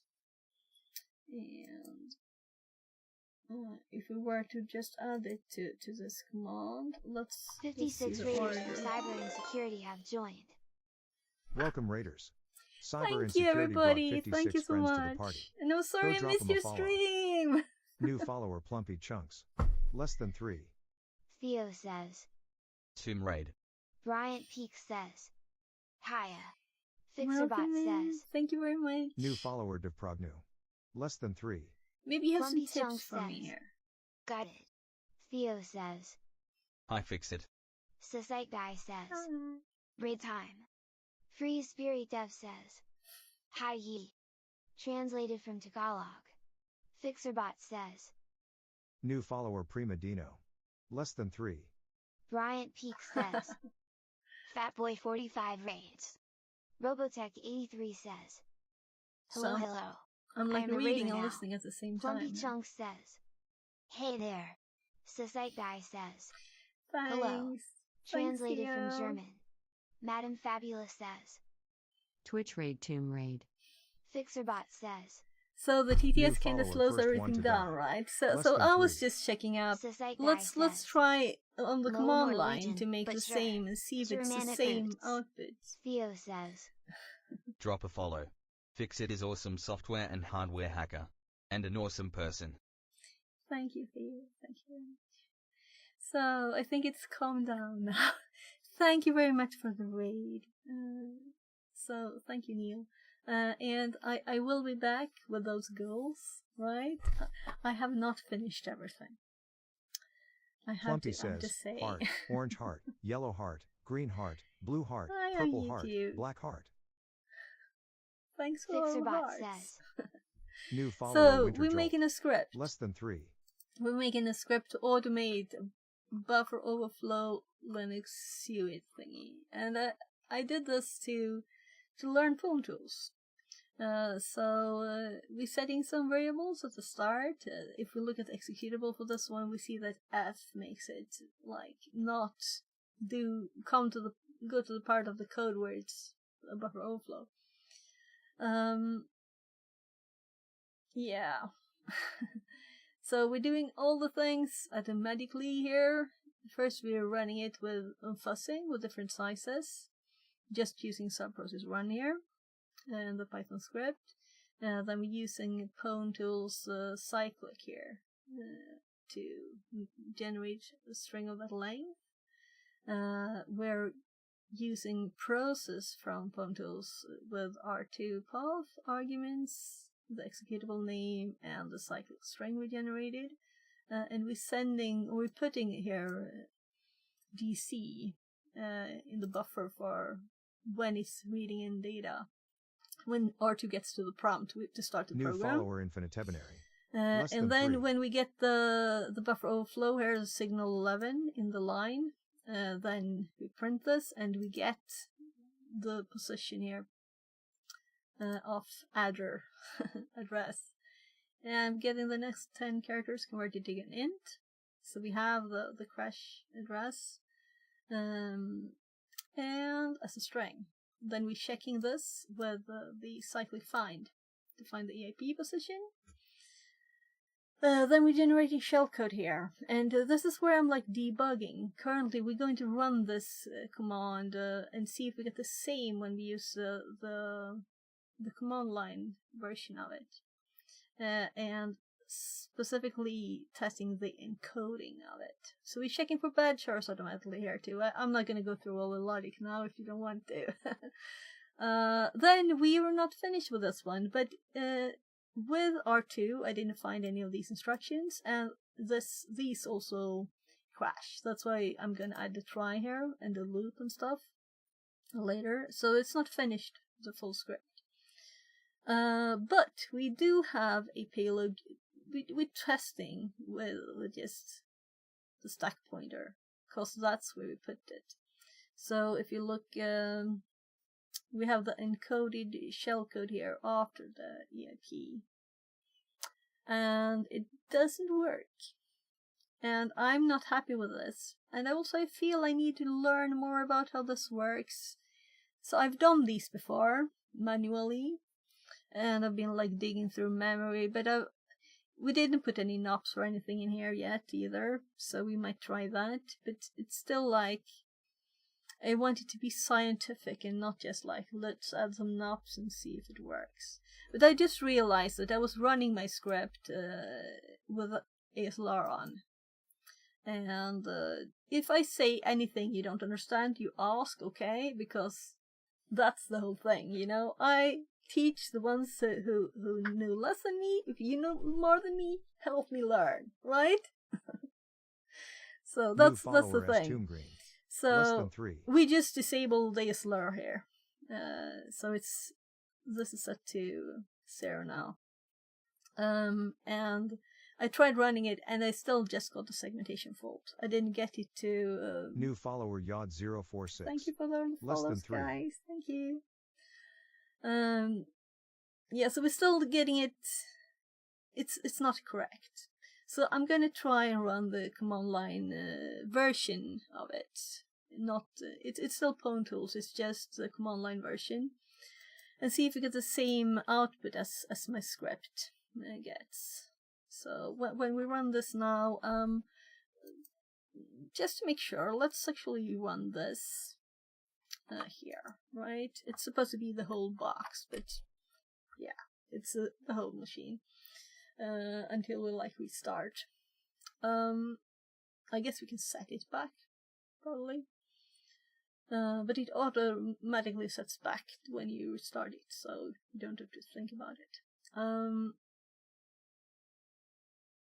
Yeah, let's run the manual command that I was just checking. So to do this, I did it the backwards, the other way first when I researched. I found all of these commands. I didn't find the programmatical ones, and I had to go backwards to do it again because I didn't put it in my notes.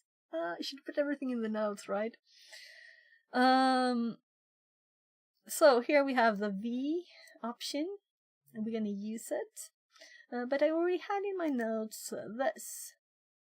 So we did this before. The box here on Trackme is called Brain Pan. Where is it? There.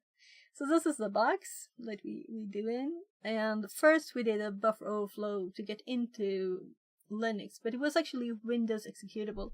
So it's a bit funny. It says, reverse engineer a Windows executable, find the buffer overflow and exploit it on a Linux machine. But I think it's... So the executable, it was running Wine. I shouldn't reveal stuff, I guess, if you want to do it yourselves. But let's run this now. And let's remember V, right? V, we want V. So let's actually copy this thing here. And let's add a V. Yeah, right. I remember what I was just checking back to here. If there's a special order for the arguments. So V is here. And the one we used, we're using format D too, because I did the long version so it's easier to read. I guess I should use -- avoid, right? -- avoid here. To have the long one. So let's add it here, I guess. -- avoid. Void. And we're gonna put our bad chars. So it is so the reason I'm kind of thinking I found all the bad chars, but maybe there's something wrong with that bit too. but I read it in memory, you know, I can see that it's there. So it's very odd if it's bad. So can we do this? Or do we need to do this? Right? What should we do? That's probably right. Let's run this. And let's actually rerun this one first. And we compare it, and then we can compare the other one. So first, yeah, I failed to copy. My machine is not good at copying stuff. Or maybe I just pressed the wrong keys. Could it be that? Could it be human error instead of computer's fault? Check for new versions of pwntools. Okay, thank you for that. To disable this functionality, I didn't see it before. You have the latest version, thank you. So here we have the code. Blob68CK68100 says, I liked how you note everything about the room. I should also start doing this. Yeah, so thank you. So I've been doing so I forget to put it sometimes in my info, where I try to collect all the information that we gather in the different steps. So here's where we first tested it, and I have some screenshots too.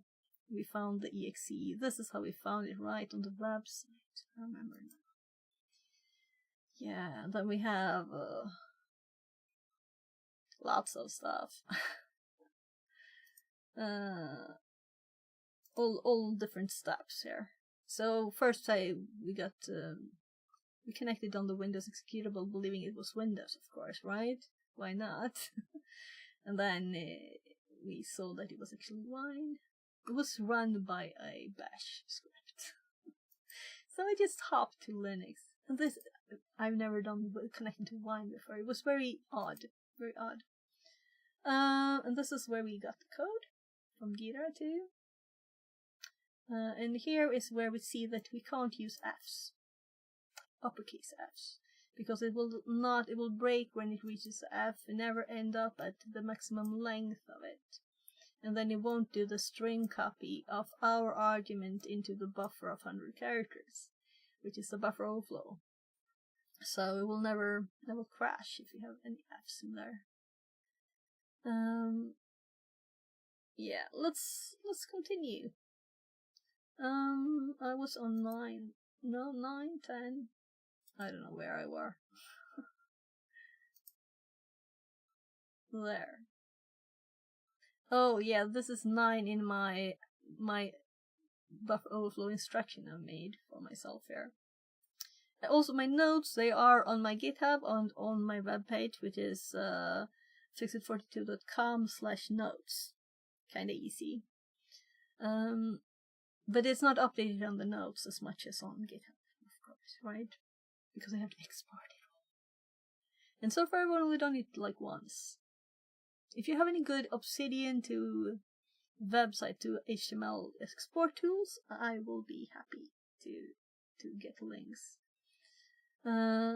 So we're gonna compare this code with our output that we have up here. So let's just grab this and copy it and paste it. So is this the same? It is not the same. I can see it at once, right? It's not the same. I'm pretty new to Obsidian and trying to figure out. Yeah, it's a great tool. Very great. So they are not the same. And I didn't do the void yet. Now let's see what happens if we were to use this. So let's first run it again, right? We want to run the same thing several times and see if we get the same thing. And this There's is a guy not on the same YouTube data. teaches about a method called Zittelkiessen. Okay.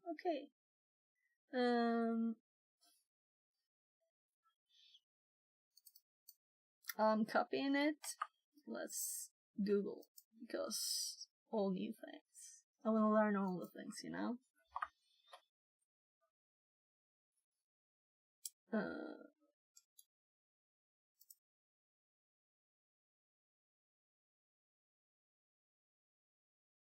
Okay. So it's like note taking. Oh. So let's run it a few times, just to make sure that we are not getting different things. The same. And now let's confirm that this is what we're actually format D. Now I need to know what format D means because I don't remember. Do you want me to link him because he is pretty good at automating the obsidian? Yeah, sure, do it. If you have a great link, send it. So I want to. We can do a quick detour again. So if we open Fixit, 42 notes. And that's not finished, the web page. And this is not finished. And I've just exported it once. But this tool that I've used for exporting it, if you look at like my Linux here, for example, I just made some index files. So there's notes called index just for this to be a tiny bit more readable. You see the dash here, it's on one line. This is not supposed to be on 2 lines. And it's also the same if you have a list with dots. It kind of like, sometimes it just hops down and but otherwise I like it, you know? It's nice, we can just click on anything. And we get like... Misha Vandenberg is the name of his channel on YouTube. Okay. So I'm gonna copy your whole comment there, and I'm gonna put it in Notepad. But then I wanna focus on the buffer overflow stuff. So we have a comment saved here. Thank you. So closing that down, hopping back. So we have a difference, and that's odd. So why is it? Is it the format D? What is format D? So poem. No problem, sorry for interrupting, lol. No, I asked for it, right? I want it. You're not interrupting at all. I want information and I want tips. But mostly I want to know what's wrong with this thing.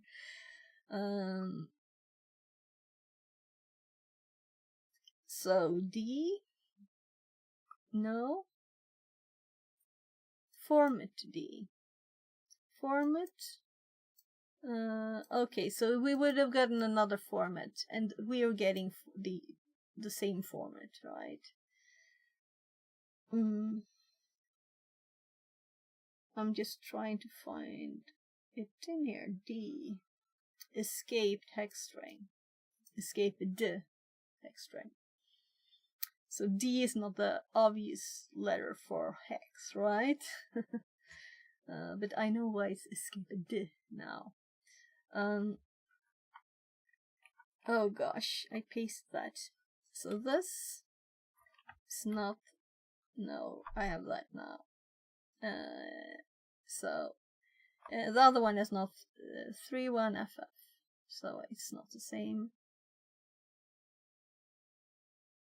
I would like to have had all my previous outputs. Let's put this in here. So we need a debug.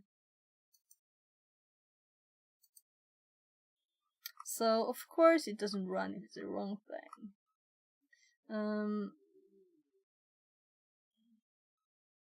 God, my tummy. I think I'm hungry. I'm sorry if you heard. So generating shellcode here. We're gonna paste this. and make it a comment, of course. But this bit, oh gosh, I did that by mistake before too. If you Control Shift stuff in here, it will do it. Control Shift V, no, Control Shift C. Yeah, Control Shift C in code does that.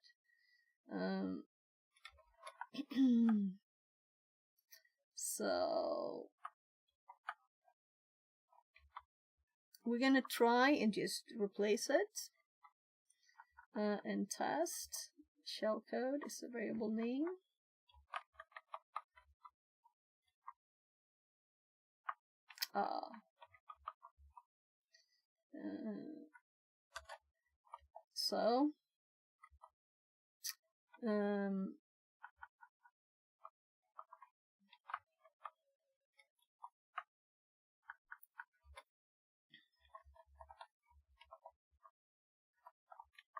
So testing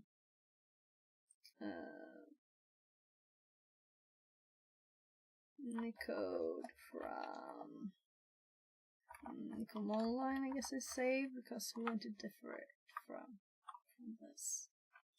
So let's run this again. So now we can see them side by side here, but they are not the same at this part. So maybe the input is the rest of it's the same. No, so we have 6A here, then we have not the same, then we have 5/8 the same, not the same, not. Then we have 6. Oh my god, that's so annoying when that happens. I just clicked and dragged a bit. Not on purpose. 6/8, 6/8. Then it's not the same again.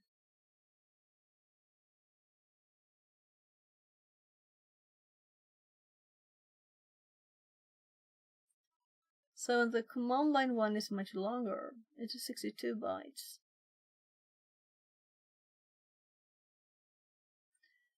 Doesn't it react to this? Doesn't it read us in the right format? Is that the problem? Do I need to do something with my...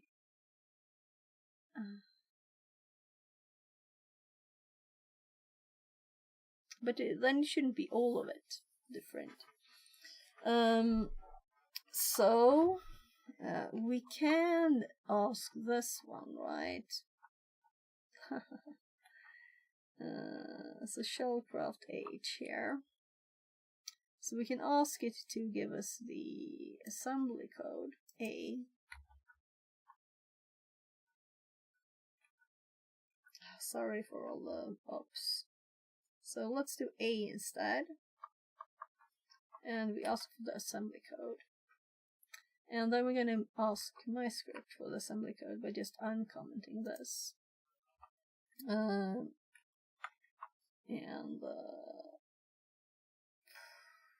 Should we do the Shift Control C?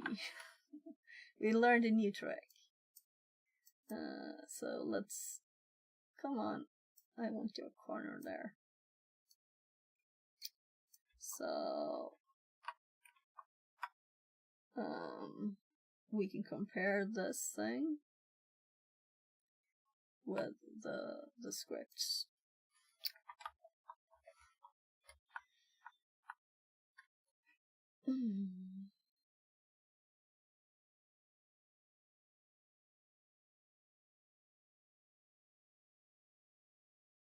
So was I running the right one?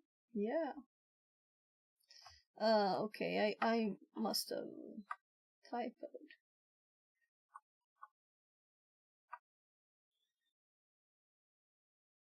Oh, I changed the variable name. So it used to be something not as clear as shellcode assembler code. So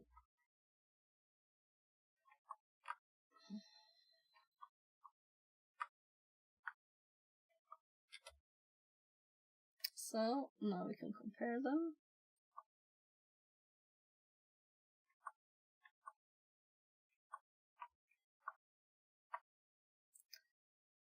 So from the start up here, XR, EDI, EDI, EBX, EBX. And here we have this on our side, and it's the same number here. They just use a different register. So we'll just have to check later that they are set RUID RDI, set RUID EAX.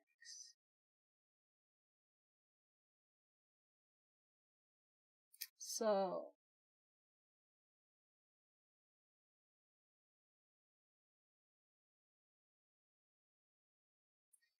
do you see the problem? So this is why this one is wrong, because it's not 32-bit.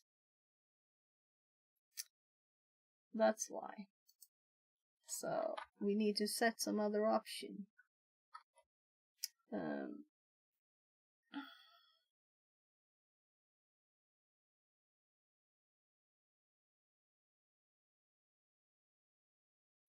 Optional file format, output format. The limiter between. Oh right, yeah. So I get it. It's this. It's this.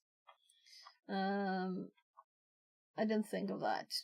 That's now we have a clear reason why. I was thinking too about the links there, and it was odd. So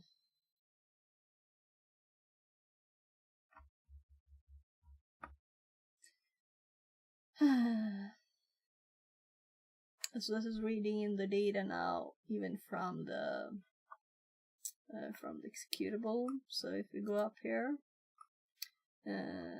we'll see that it loads in the executable as ELF here, and then it sets this as a context binary, meaning it will set the number of bits, for example, and the architecture automatically. So it is correct in this. So my command line thing was not correct though. And I think it's just probably i386. So that was a bad debugging from my side. I should have read what I was pasting. So we might have one less problem. Or let's change it back to D.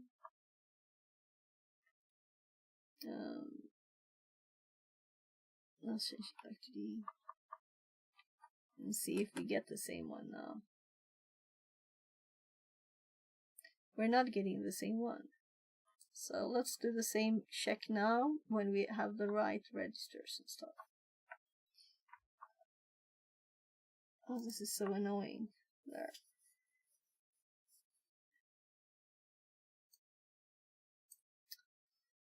So EBX, EBX, BX, SRX 3E9.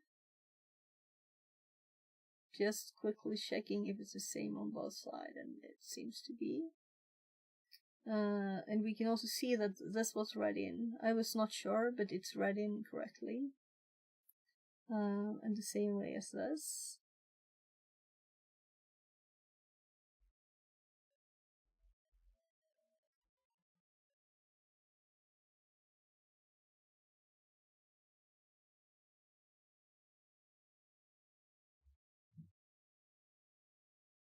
So it was really all of it. It is the same. But why is it not the same when it's... Why is the code not the same? This is like more confusing. Well, one step debugged, I guess. Let's go to the next one. So,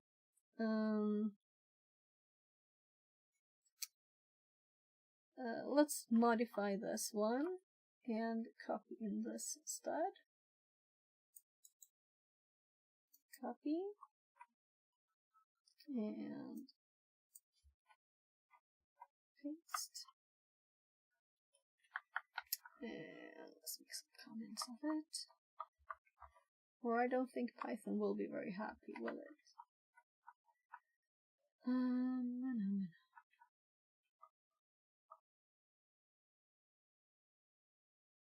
Yeah, it's so far up, I almost missed it. So, we're gonna paste the new one in here. Just to test, and now the rest of the script will run on this, right? So, yeah, let's run it.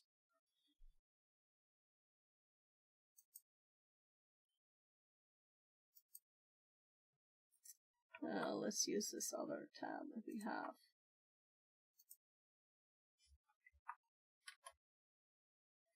And we're getting our final thing to actually send. And we're gonna test it. So let's start with just pasting it here. And we got segmentation fault.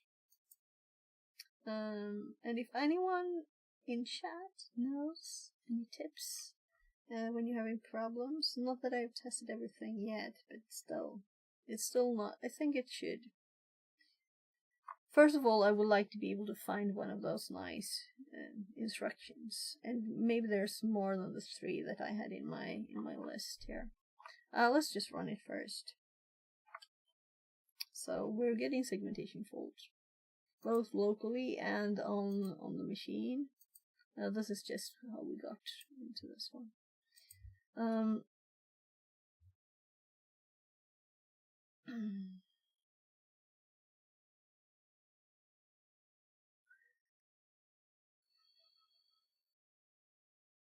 Let's run it with R2. Let's do that. So it's other tab. If we do what? Oh, it's the wrong one.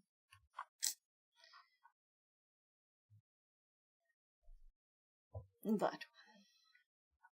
So if we just Control A to hop to the start, and we do R2, D, A or something, and we run this instead, we DC, crash, and we can see that that's not the right address, right?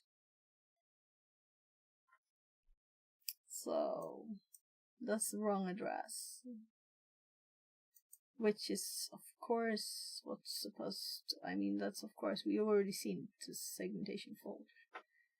Oh, I got a tiny fly in here. Is it summer? I haven't seen one in months. Let's see.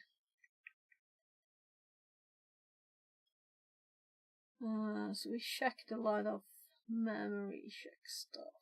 Can I remember? Nah, my R2 is knowledge is not good enough not to look at the notes. I know PDF and these AFL and PDF, but PXA. So let's not overwrite the notes. What? When you've won by 3 L's, I think I typed something by mistake. your mic is low. See? Oh, is it low? Maybe I should just sit closer, though I can see that it goes into the red now. I don't think I can do much about it. So the fly is on the camera. Ah, whatever.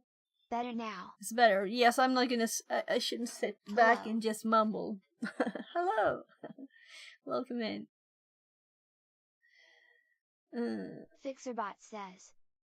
New follower Winnie Thank won you by for the 3L. follow. Less than 3. So let's see. This looked very funny. I must have pasted something here. It wasn't today. I'm very glad to have GitHub sync on this, because if I overwrite something, you know, it's safe. It's safe. PXA, and then we're gonna do like at ESP. Let's just try that first. So C3BF.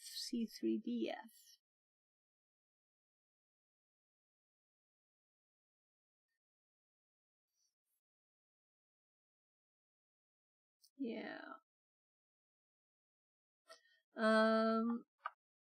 So I remember this, right?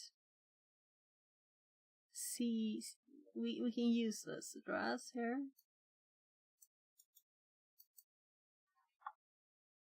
And what's there? So PXA. I think we just paste the address. Yeah. I guess so.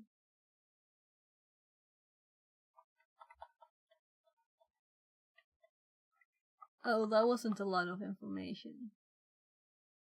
So why? Yeah, this is off. Definitely right. Yeah. This is so off. I need an at character then. There we go. And we see our data. Our 41s. They're nice to have, the 41s. And we can see that ESP just passed this. Sullivan GFX says. What software are you using? This is R2, Raidery 2. So here's notes on it. I can send you the link. And it is just pre-installed in Kali.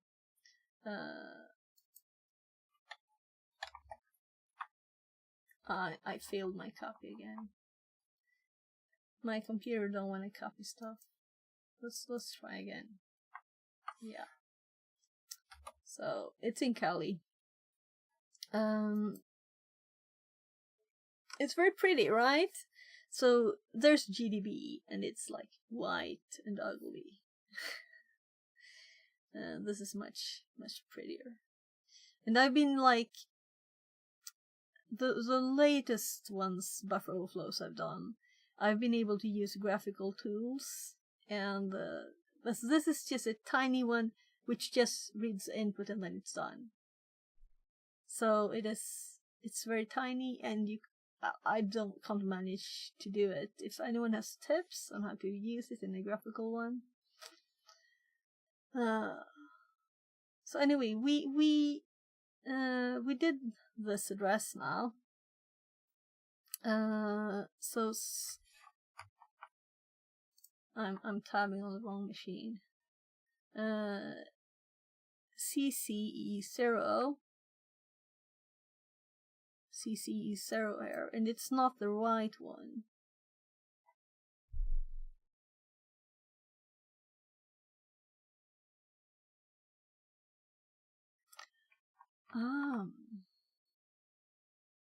So it might be a simple math mistake. Am I hopping in the wrong direction? How did I get this? How did I get this number?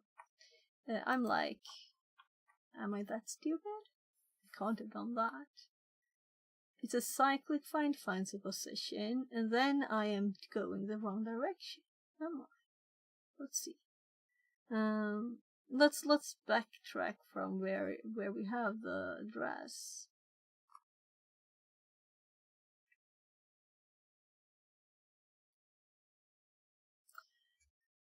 one step at a time, because I don't know. We get this, we check where it is. It has 160 steps. Where do we use this position?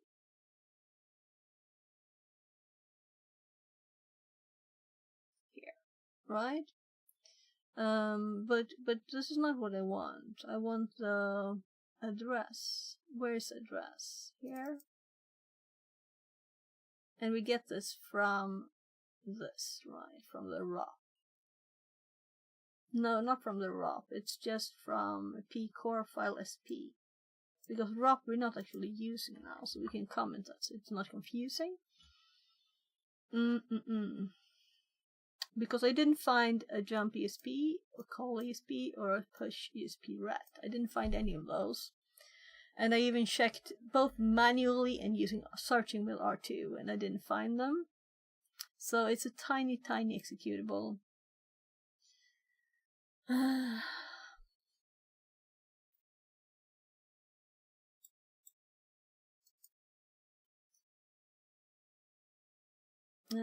So back to thinking here. So if this number would be wrong,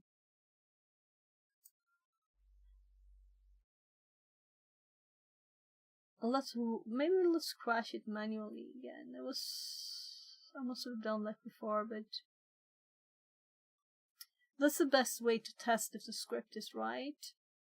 To crash it manually and see if this is the right address. Because we use this address here, right?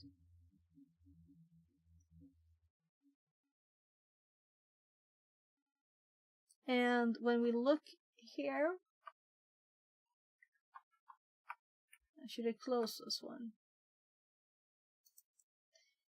Three things to tab between. This address does not contain our code, right?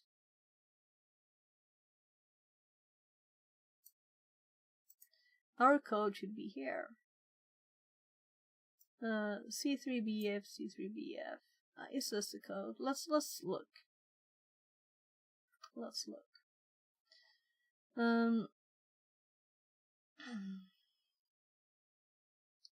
I guess I should tab like this instead.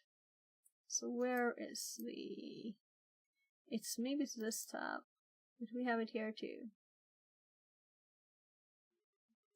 31XB66.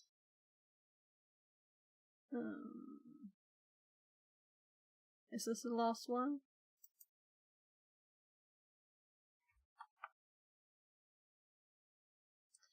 So there are so many things now. Let's scroll up here. This is what we're using. 31DB66. 31DB66BB. 66BB should be easy to find, right? Oh gosh, wrong one to tab on.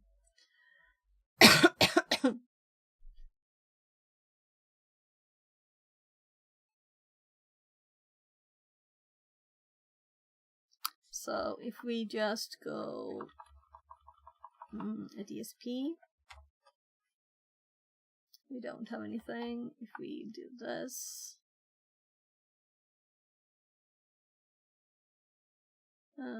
well, this is good to see where we're coming from, right?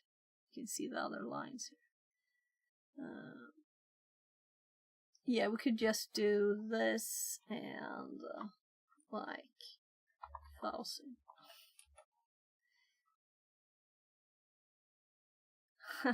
Here it is too.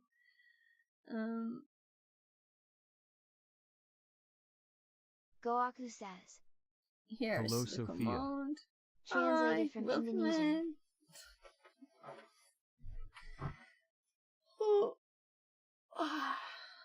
Exercise time? I think I'll skip it today, actually. Time to move it. Maybe. So I do. I used to have. I told you I had the tummy muscle inflammation, and like I kind of felt a bit of it after the last time. So I'm thinking, and my shoulder is a bit off too. So don't like those muscle information thingies, but I'm gonna get started training. But maybe those you could redeem them in Eldo half or something. Nah, we'll skip it for today. But thank you for asking. They're not disabled though, so I hear I ice could have baths done are that. good. Ice baths. Oh my god, I can never do that. No, I'm gonna go start to, like, jogging and stuff again. I can still see snow outside the window though, so I'm gonna start training again. So how are you, Goaku? Everything good?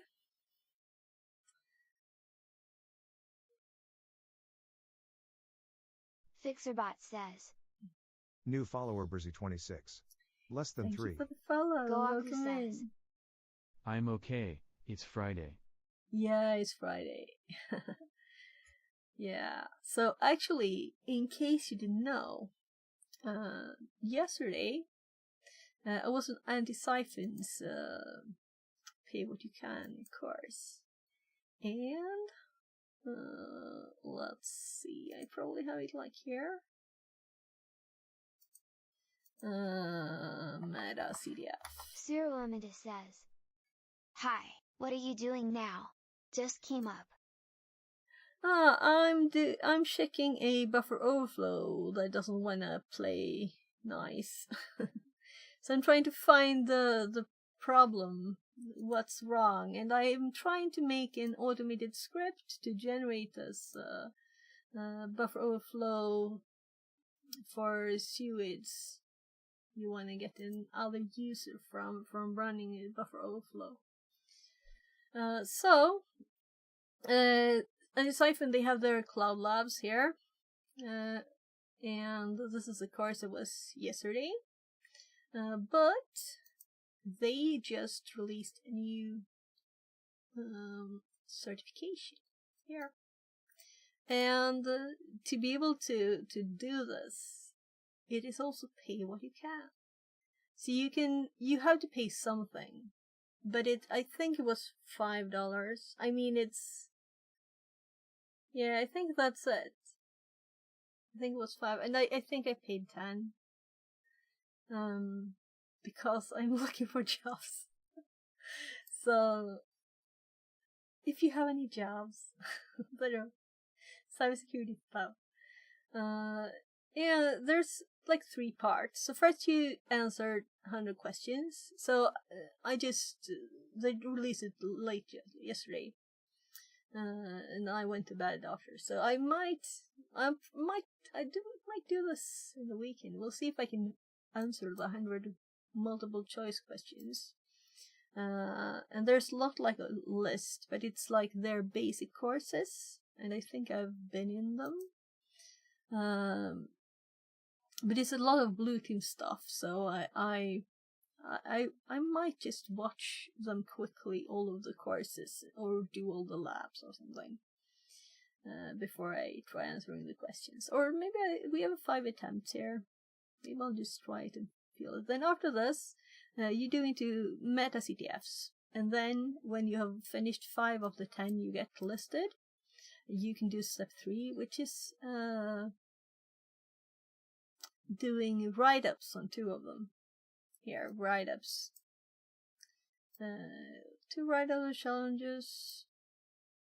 Yeah. So this is very cool. And it's also, these write-ups will be available to look at the site, so you can like show that you actually know something instead of just answering multiple choice questions, right? So they didn't really like having to do this, but they didn't have any other better way of doing this. But then you have to do actual stuff too. And I think this part there's like 24-hour limits on or something. Yeah. So you have 24 hours to do these 2 together, I think, the second steps. So this is separate. This is 2 hours? Yeah, 2 hours. So, we'll see if I do this in the weekend. It's a very cool thing. By the way, it's very cool and fun stuff on MetaCTF. they also have the practice environment. It's free, and you can just create an account and you can do these. Where's the questions? Problems. You click problems, right? So then you get a lot of fun stuff to do. And I haven't paid anything for this. Yeah, so I was doing binary here. So there's different areas. And you can see what color they are. And I think at the bottom you can see what you already finished. I only have done a few of these, but it's like similar to Siphon also has this cyber range, and I can't access it now. And apparently you need PayPal to be able to renew it. But this was very fun. I did a lot of this for a few days. So we got a few days to try it.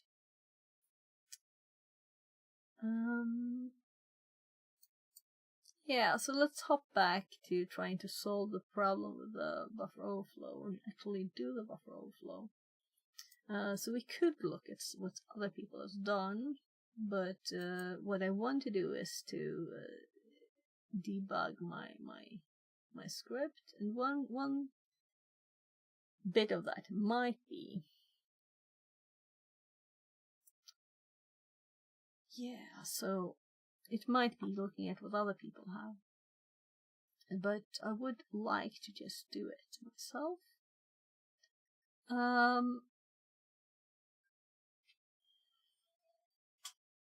So we know these bits are good, right? I have manually checked through the memory here, and I've printed it to the screen and compared it manually, the data from the core file read and our data we sent in, which is shards to check. We send this, and when it is there, the process is started and crashed. We read the memory or read the data from this core file at the SP position.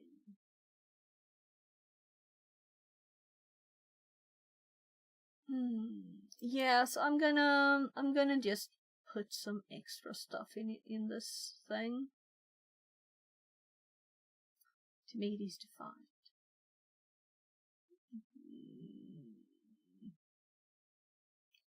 Let's just make sure it looks good in the actual memory here first. So we have the A's, and this is not the address. Oh, I might have more stuff, more problems. So all these C3s here.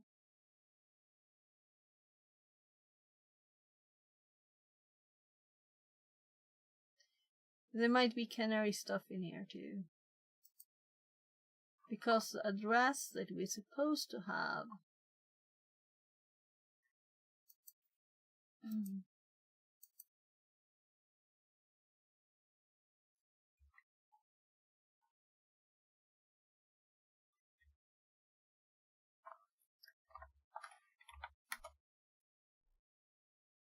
right, we still have the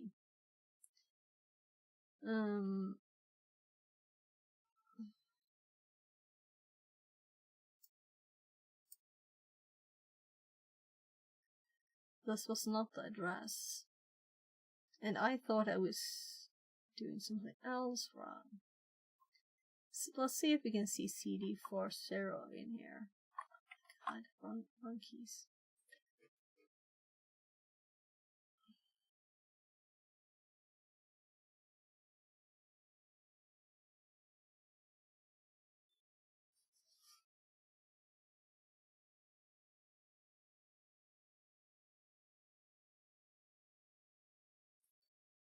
So the problems with looking at this like this on my normal computer, you know.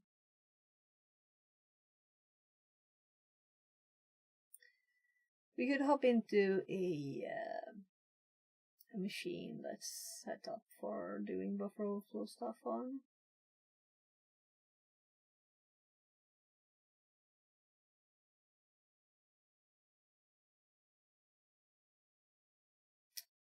Do we have a Linux one? I mean, I don't, but try hacking. Yes. But I don't know if I remember. Right, there was a buffer overflow thingy before. It's probably in my notes.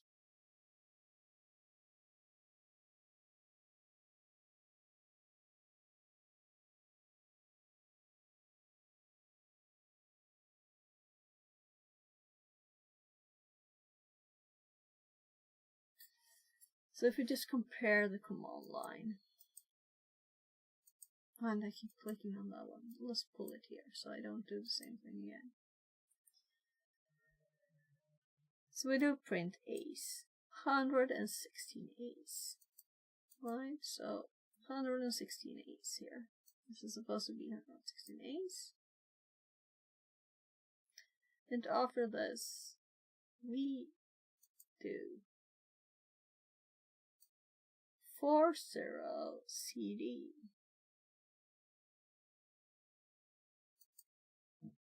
And that's not what's here. And I can't see it anywhere. And then we have D9D0.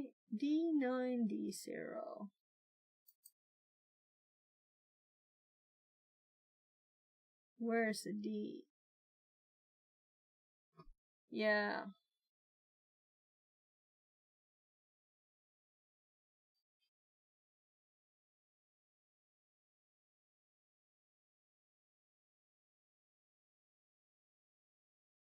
I'm just currently thinking the address was not, didn't happen to be exactly what. Let's put some knobs in here for two reasons: to test it and to see them.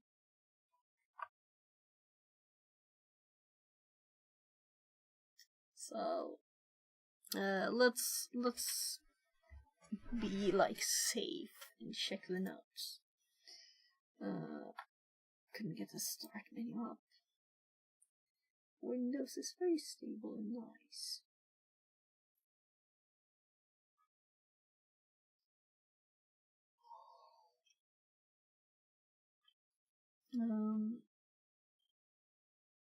So this is my buffer overflow notes.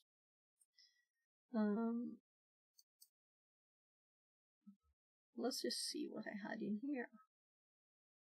So this used to be one document. It was long. One note. Very nice to be able to hop to the parts. Oh, my battery's running out. Oh, jeez.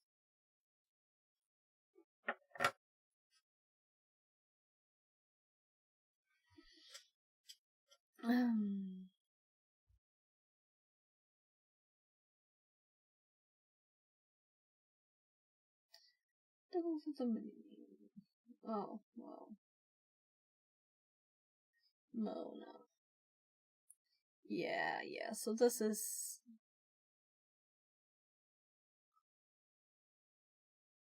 R2.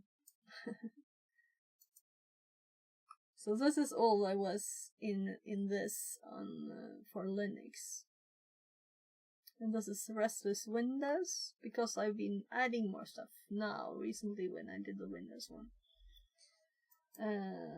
So it's a Windows executable to get into the machine. So yeah, right. So here we have knobs.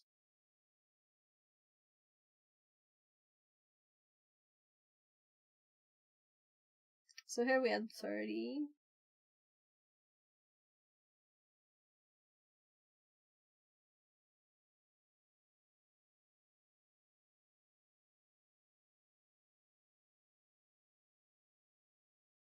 Yeah, and here we're generating it was MS of Venom instead. Which is like, feels more normal to me. But I want to learn the pwntools, that's why we're doing this. Yeah, and I was suggested to add knobs, but then someone said also it does not take more space when it's not expanding. It might. I don't know. I need to see it in action. When the execution start address.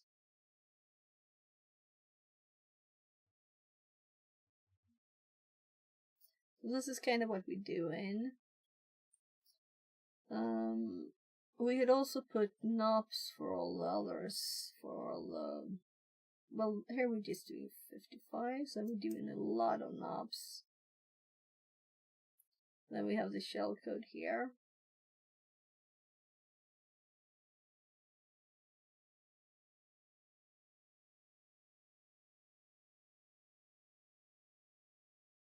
And this is GDB.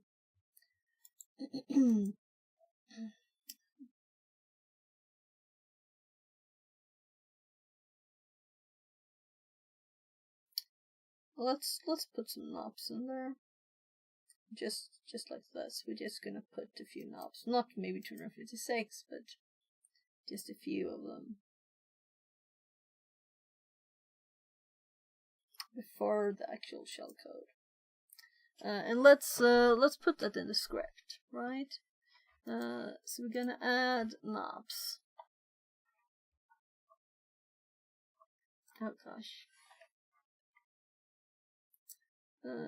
In between here, we're gonna add a new bit. That is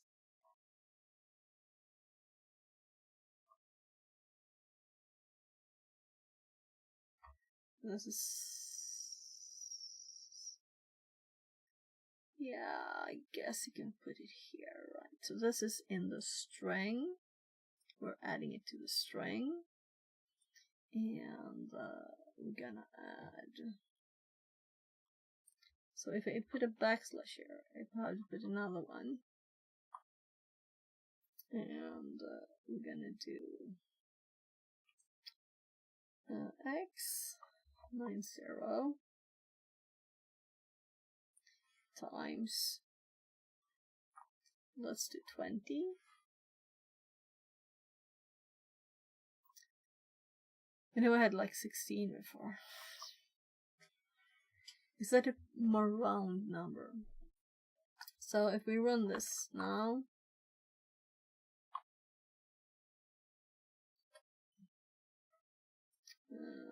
it will have added, let's see,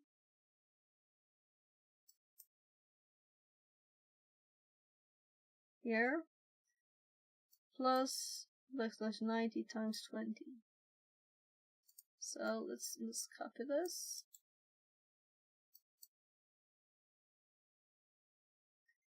And maybe change this a bit.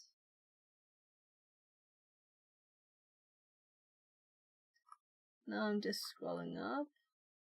It's the same here. Because it changed all the time. That's how I realized about the ASLR. Because it was hopping all over the place. So we're gonna queue. Come on. Queue. And we're gonna run it again. I guess I should have just typed. Let's just type 2 DA, and then we have our paste.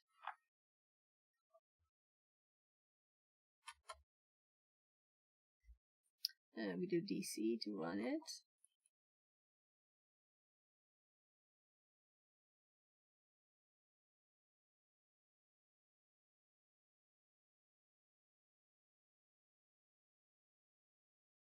So that is the one without input.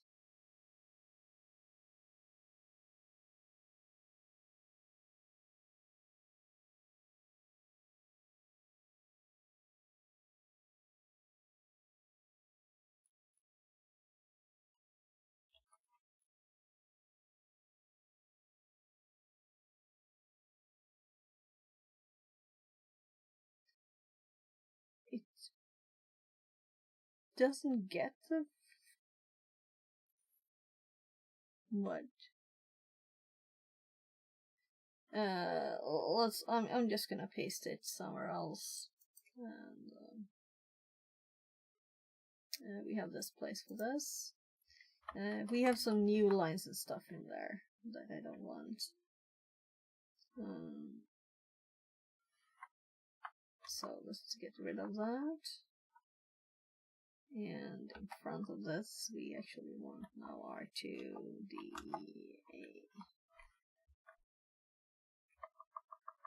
So I'm trying to see why it didn't work. Well, what we didn't do was to debug the Python first. So let's just Python. Let's see if this works. Yeah, I was kind of thinking that. We got a parse error. That's why it doesn't have any output or input. Oh gosh. It's not there. The dollar isn't there.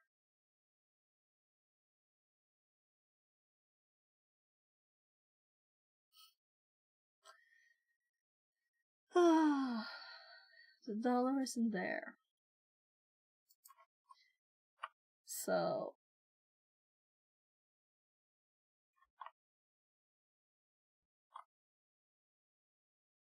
it is here.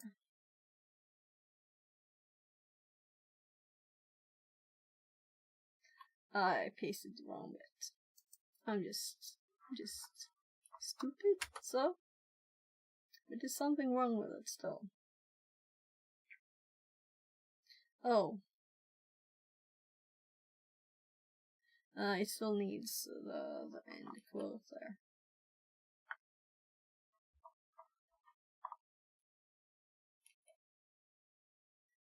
Syntax error. Unexpected character after line.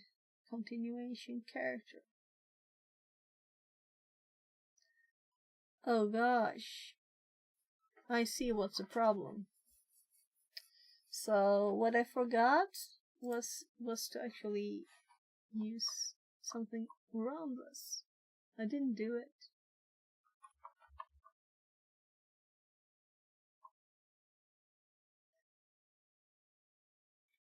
Will this work? That's probably the right thing, right? Yeah, because we don't want to escape it, really. I was just thinking if I'm gonna print it.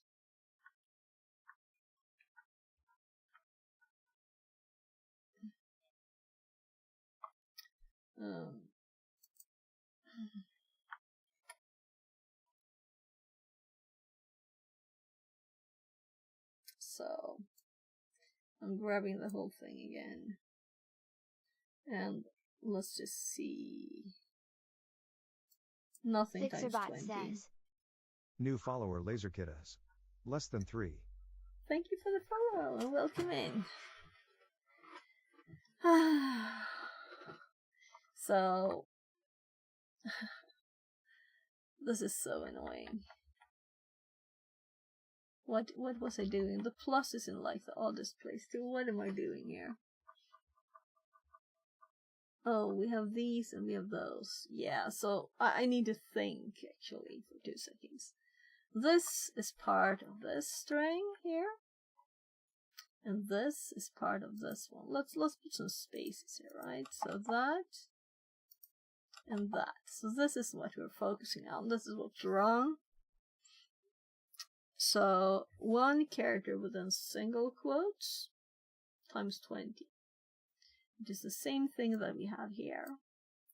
Only this is a \x.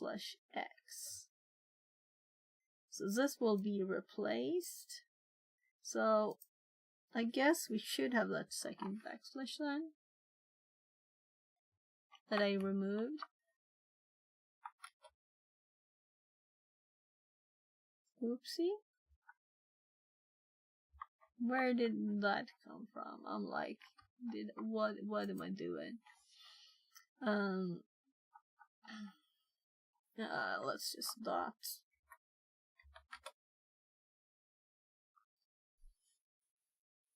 So now we can see here with all the extra spaces too.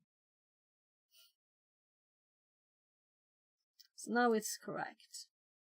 Let's actually remove the spaces. As they're within the string, oopsie. They're visible, right? So all of this is just a string that's added together with others.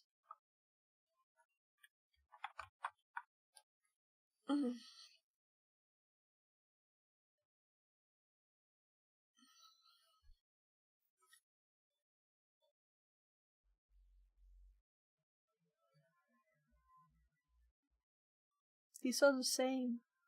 This time they're the same. They're the same.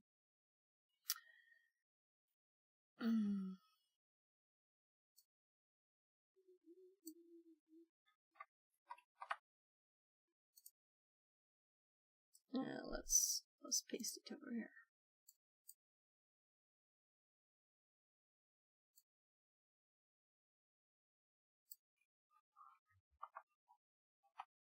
Paste. And let's copy the long one. Copy, copy, copy.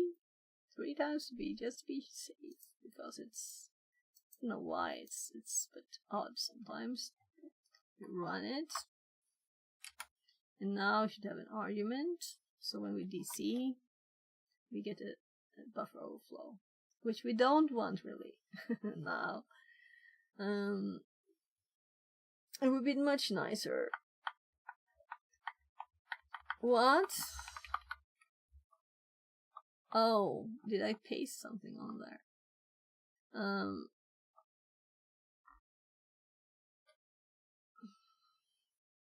Okay, 1,000 is too much. Let's do like 500. And we can see all of our input here. And then we see totally odd stuff after the A's. And then we see our NOPs now. And they got C2s in here. Okay.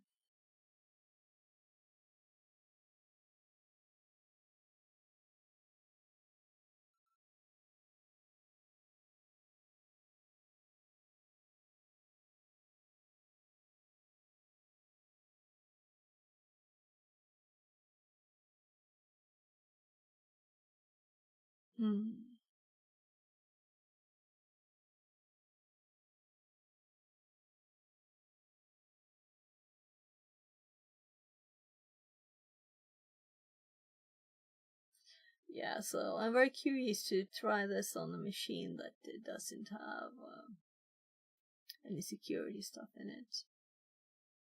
Because I'm kind of thinking that's the problem.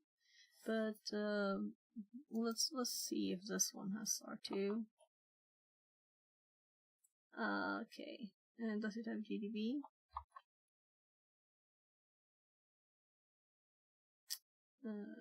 Can be found in the following packages. Not installed.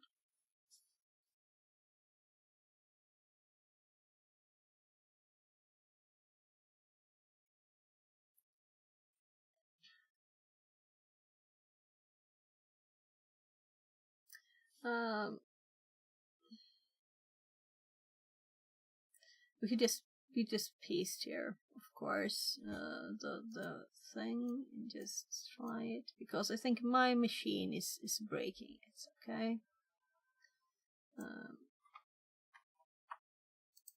Let's just try it here too.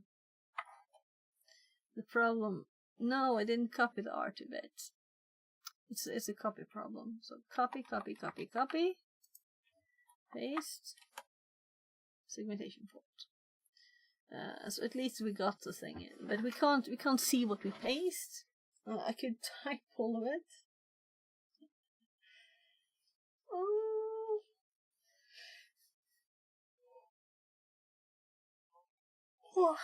But even if I type and it becomes like this long, it types over itself. What if we run this? I can't Control C, of course. Exit. Exit. No, I should be able to Control C that. No, we broke the whole thing. Yeah, I know. Let's open a new tab. Is this is a broken one? Is this a broken one? This is the broken one. So let's bye. Let's open a new tab. Let's do oral wrap this time too, and see if this helps it to look friendly. And this is so annoying to have to redo it, but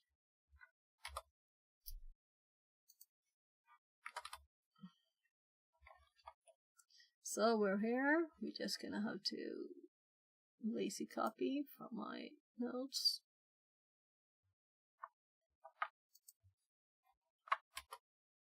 And with a little better, we're getting an extra line there now. Let's hop back. ST. And let's export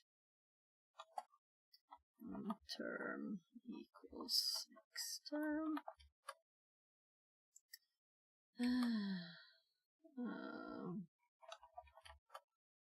We're having a bit pretty colors and stuff now, but we still have the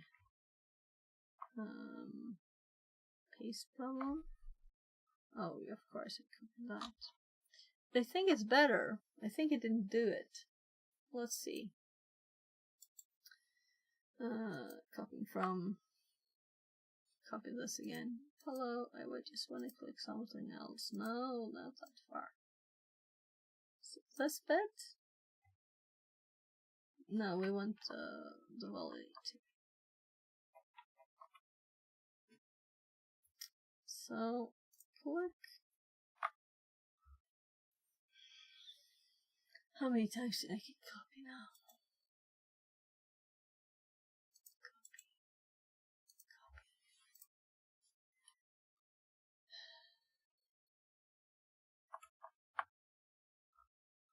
Oh.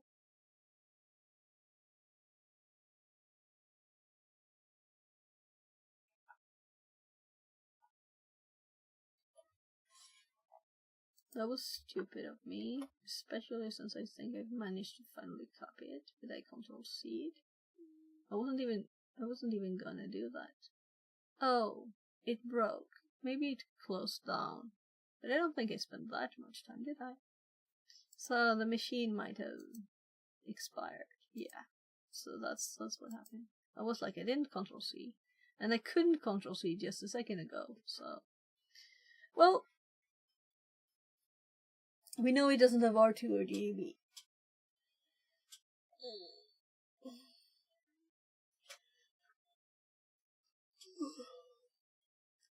So I think there's still stuff that needs to be like fixed in my like buffer overflow strategy. Things that need to be clear. That's why I'm not like hurrying this. Lazy people might just click the complete button. They're not flags or anything.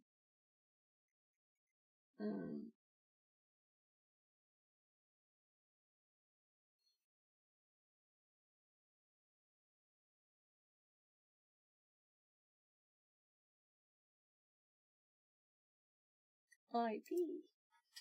And let's wait a bit, but not very long.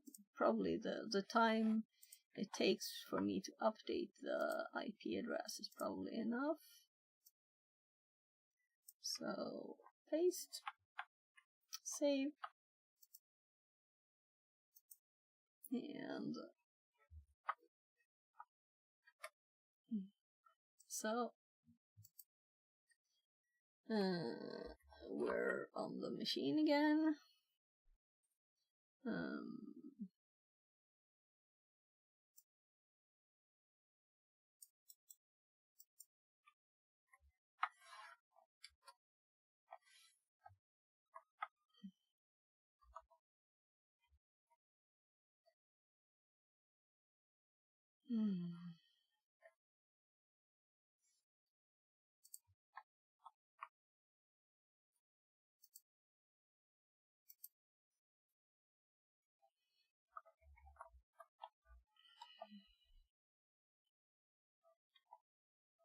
I was thinking of copying it, but I was thinking, it's not that not that long. It's not that long. So yeah, and I did RL wrap, and we have that. I'm like, I don't know what I did and what I didn't. Did I? No, I can see I didn't background it. Did I? Yeah, I did background it. I'm so messy in my head now. You shouldn't do the same thing just after you did it. No, it's confusing. So let's see if we can just type a long string now, and it doesn't look. So RL wrap is very helpful here. It fixed it for us. Thank you. So we're getting an echo though, which we didn't, but it's better this way.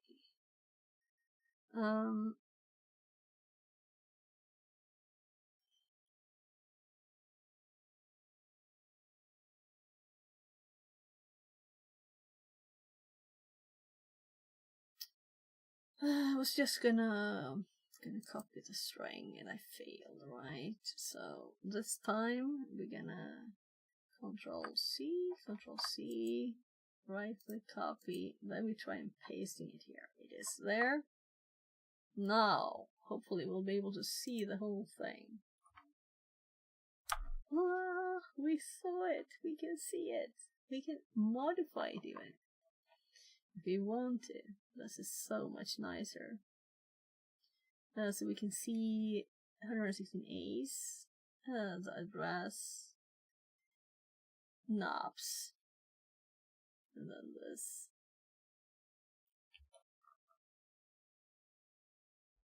And we have to cd into the right directory.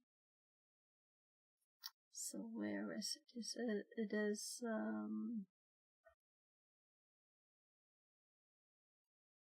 I should have it up.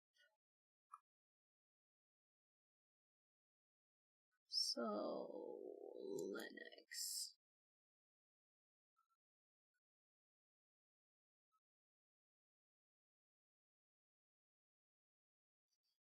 So here it is. This one. This is our local bin.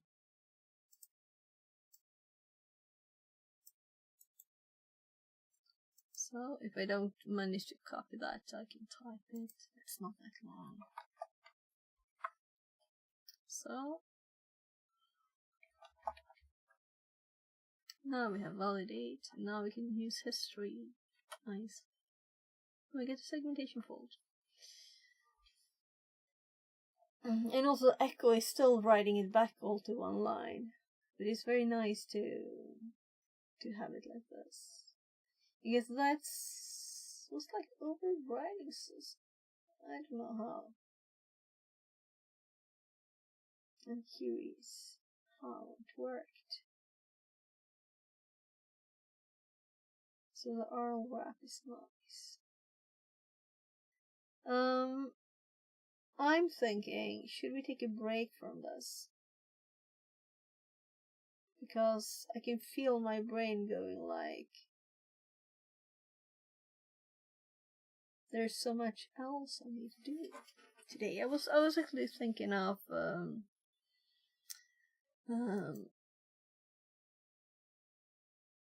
I had this thing for January, goals, and I've done a lot of them, or a few of them, or some of them, but I haven't finished all of them. And one thing I haven't finished is applying for 10 jobs. I guess I could say 2 jobs, which is not me, but recruiters asking me. So I did update my CV yesterday. And I guess I'm kinda ready. I don't know if I like the CV. With the help in a hurry from a recruiter calling a million times, which I shouldn't complain about, and it's not a cybersecurity job. Yeah. It's exchange online. So let's see. We can do other stuff. I'm thinking let's do a quick Google on BrainPan. I don't know if we Googled it before. Yeah, we found it on Vulnhub. It's actually a Vulnhub one, but we haven't looked at any walkthrough, I think. This is a Triacme paint room. Have we been into one? Maybe we did. But let's check and see. So I'm not at all interested in the start. I'm interested in what their last step. And oh, they're using my temperature. That's not interesting.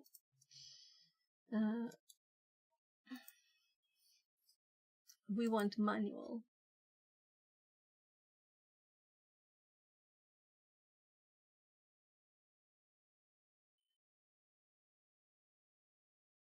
Yeah, I remember we were in. This is the first buffer overflow.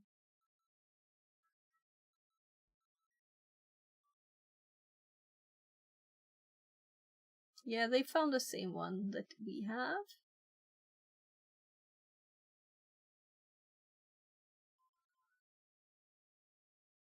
So we're not supposed to do this.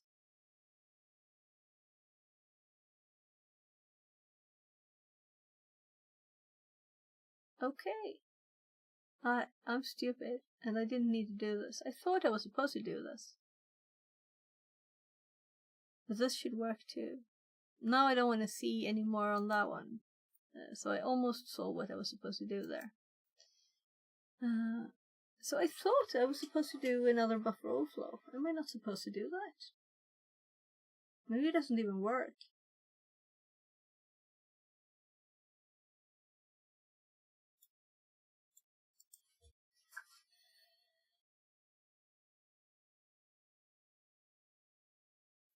I thought I couldn't access it. Maybe I could. Yeah. So the thought of having something fresh to do now is even more tempting. I want to try this thing more.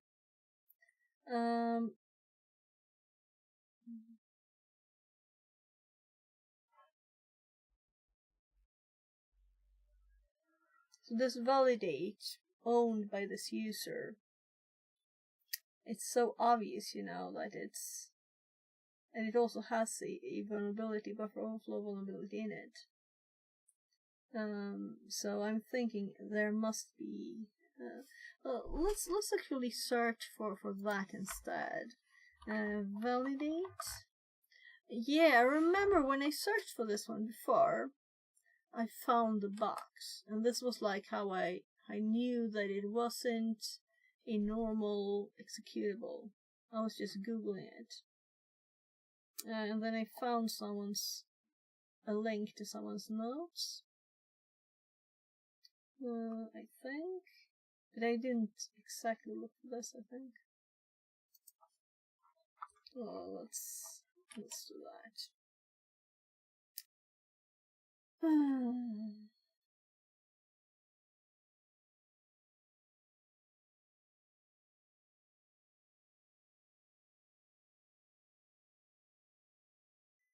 So we could just do something totally different. Here's the one.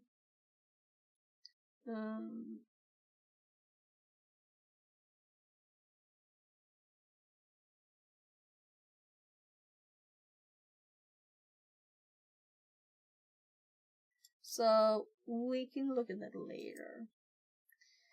I don't know what I should do first, really. What do we want to do? Anyone with suggestions? We could do like anything is Friday night. For me, it's 18. But I have a few things I want to finish. Like, looking for a few jobs would be nice, wouldn't it?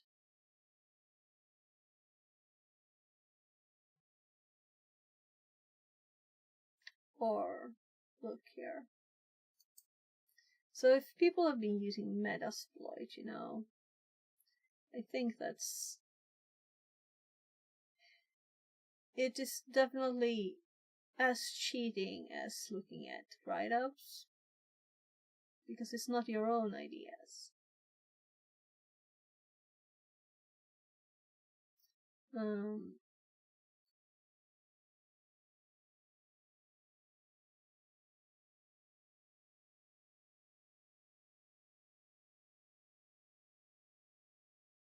So let's see.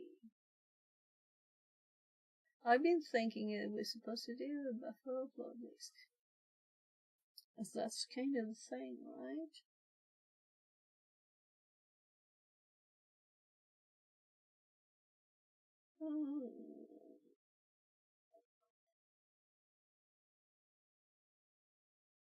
So here he sits at cook.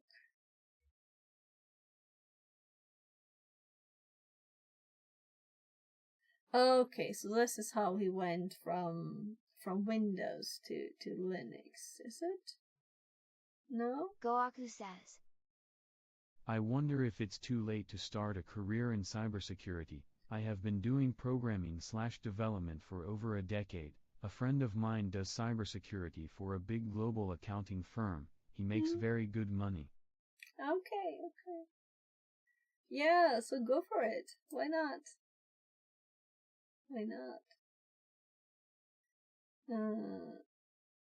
So if this dude too just gets it the easy way, yeah, let's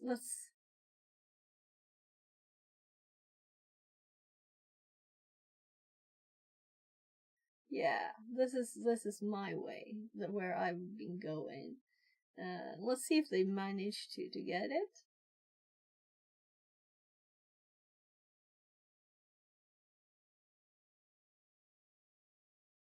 Build an exploit. And this is where we're using this to learn pwntools, right? So I've learned so much things. So I'm just curious What percentage of scripting is involved with cybersec? Well, you've seen what I've been doing, right? Did you see this?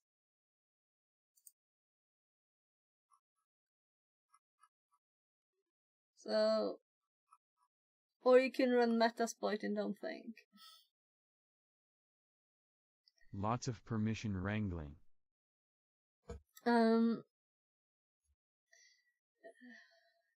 So I'm very curious to see what this person does.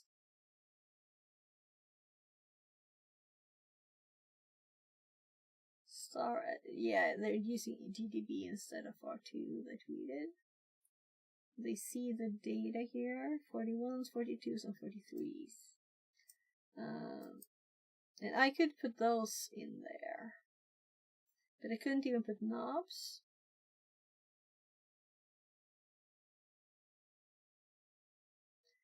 The knobs could spaced up with C2s. So that's my machine.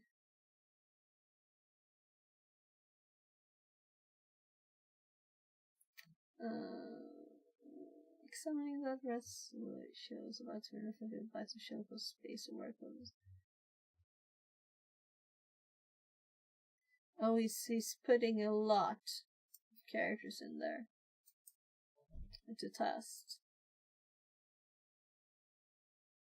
Yeah, and they have the same 116 that we have.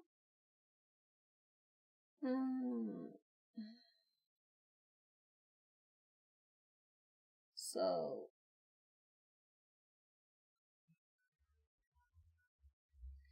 he has more bad characters than we do. These are much more bad characters. So we only have 2. So that's interesting. Although those now Shakespeare character described in part 1. And also they did an MSF Venom instead of which is like what I think is the normal one, instead of doing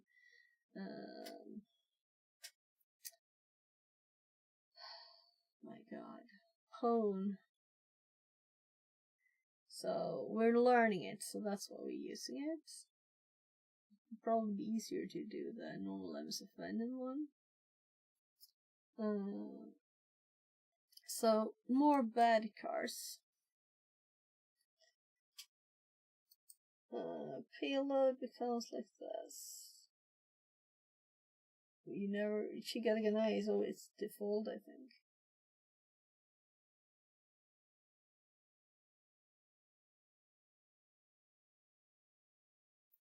So,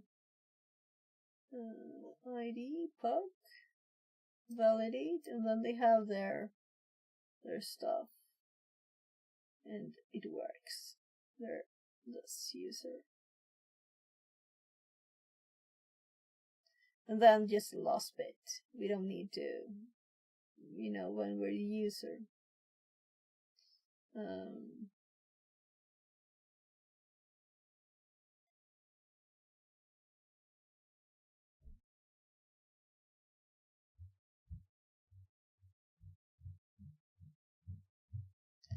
Yeah. So if we just run this here.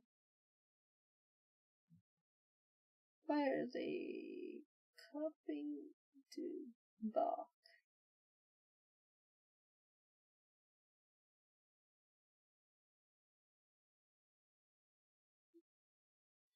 Oh. Because of the user? So we can't see what users are. They didn't fix their shell. But I'm guessing that no.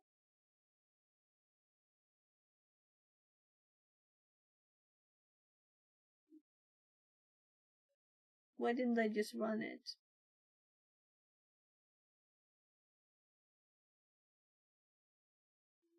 Oh, whatever. We can test when we get there. I didn't want to read that really, but I was curious now. So, what is different between theirs and ours? Let's just check if their payload works on my computer, okay? Not on the box.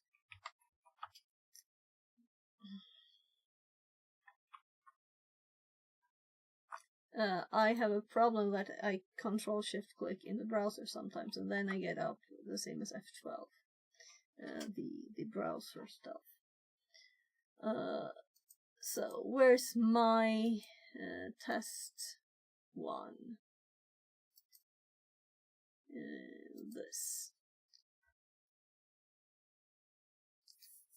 So go for cybersecurity if you think it's fun. I mean, you shouldn't go for it because you got a good salary. So, of course, salaries are important, but I mean, you need to survive, right? But still.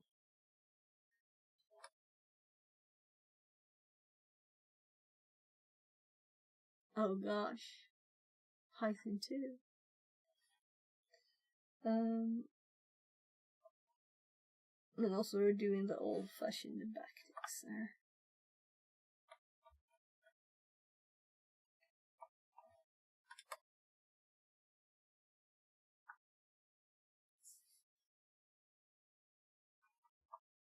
Let's just get rid of those. Oh.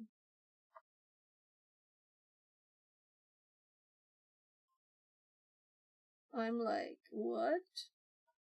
What is this doing here?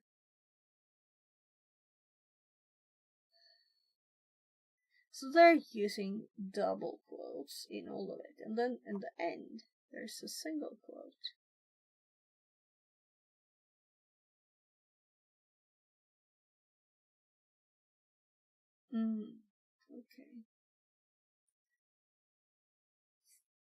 Okay. Okay, I get it. So this is where I'm adding a parenthesis, not there. And we got an error still. Oh, let's just do it in the nice way. Validate Python.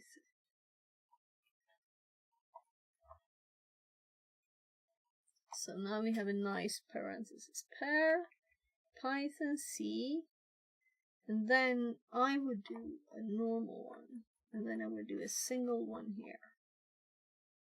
And let's see how far this goes. It's all the way here, where they add a few knobs.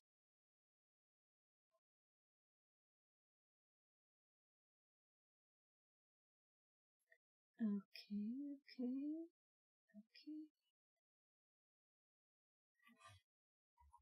So I'm just reading it while I'm changing.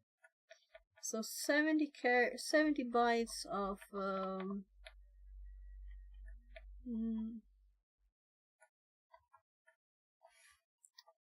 so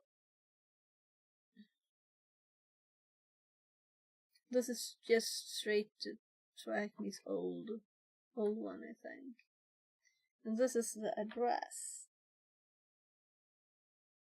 Is it?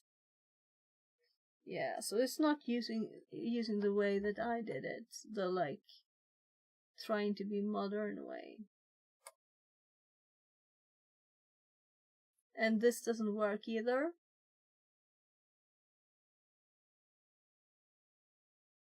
So if we copy my modified one and try it on the machine, for debugging now, we're not gonna cheat. So if we paste this here and we run it, we got it. Okay. So it worked. So this is a workable way, as I thought.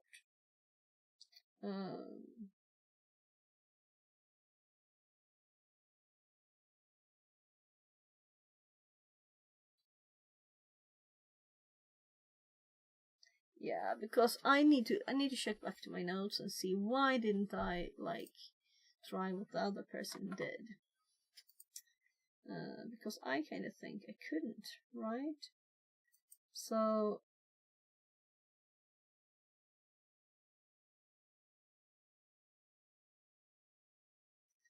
yeah, I just try to run it. So let's test this too. We need, of course, to exit from Anansi because we're not there yet. We tested their one and it works.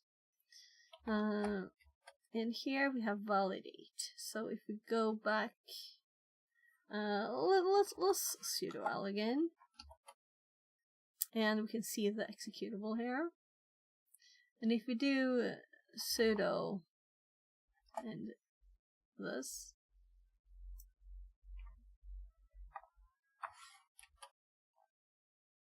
we get usage, action, network, proclist, manual. So we could run it. We could run it like that.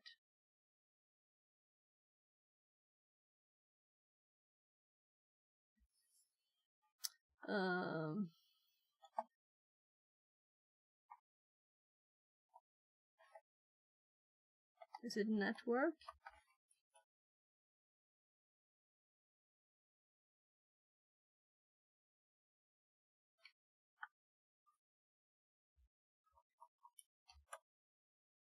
Okay, so that worked, even though I didn't have the full thing.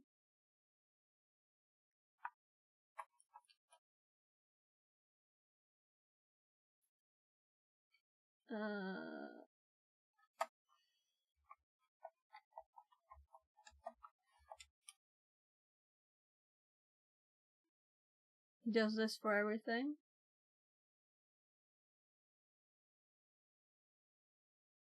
I'm like, what's up?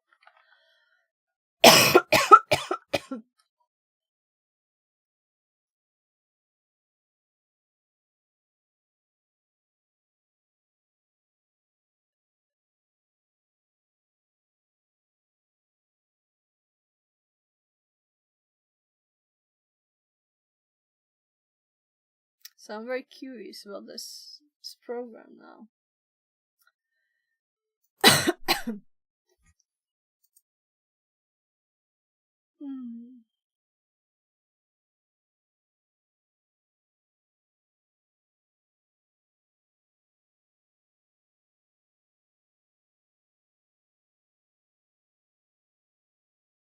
So I checked back what he did.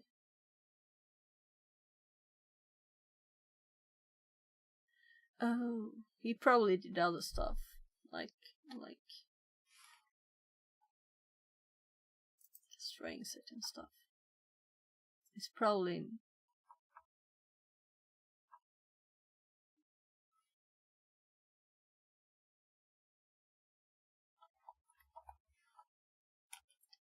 getting a bit of a hint of what it's doing. Yeah, it's not there. So let's just cat it.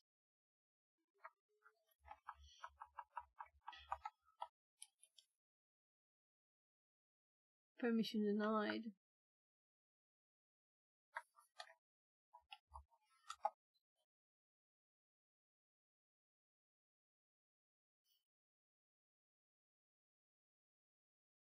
Yeah, okay, so we need to play with it if we want it.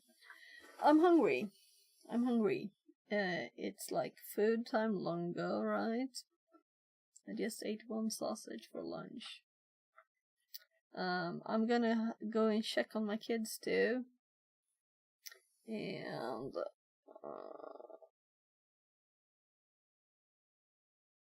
let's so when I get back, let's check out this dude's notes and compare, and we can just try MSA Venom exploit, but what they're doing differently is they're putting the exploit within the 116 characters here and hopping to this. That's what they're doing differently.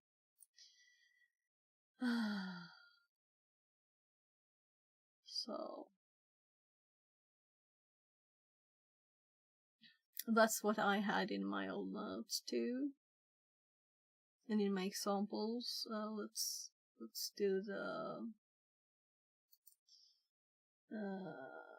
this is Suid.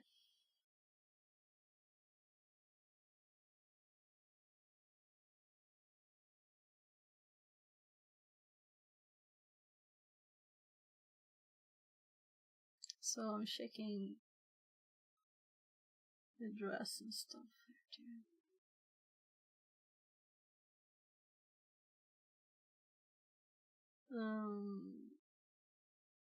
Yeah, I put some NOPs, shellcode, like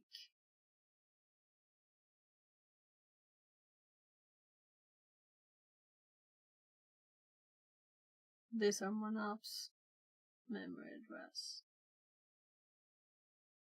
No, we actually put 41s there, A's. But it was like, why not put NOPs? Not that it's ever. I would loop. No, we wouldn't.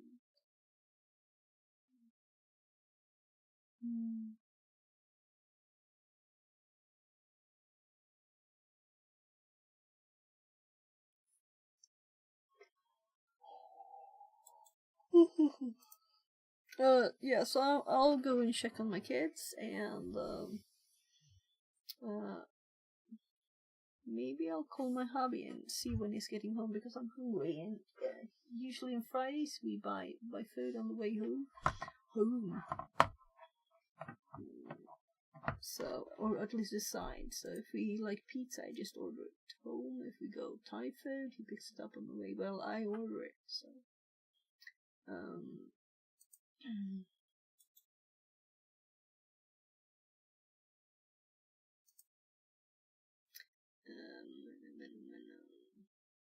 yeah, and you're very welcome to make suggestions too. Well, what if we're supposed to continue with the buffer overflow? We can do that, you know. Maybe I want to finish it, right? I don't want to like drop this. I want to continue and keep doing it. But my kids, they're 14 and 17, so I'm just gonna go check on them and see. There's a 17-year-old also. I woke him up at like 14, so he'll probably be hungry because he's only eating breakfast, I guess. Yeah, I'll be right back.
So I'm back.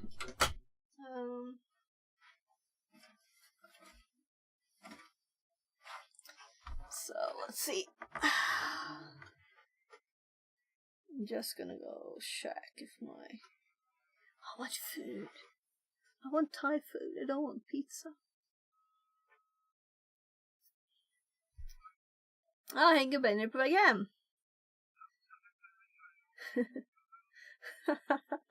Ja, det är kul. Men jag tänkte fråga dig om du kommer hem snart, för jag är hungrig.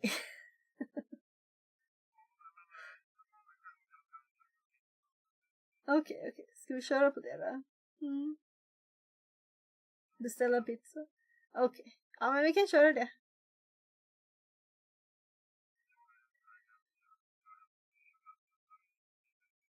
Men då kan jag säkert beställa det.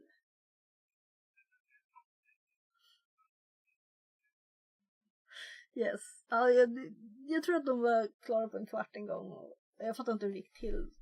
Måste att pizzan är klara typ.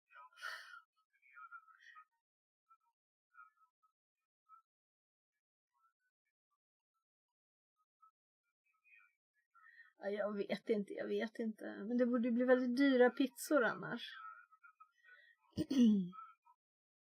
Ja. Jag vet inte. Men då beställer jag helt enkelt.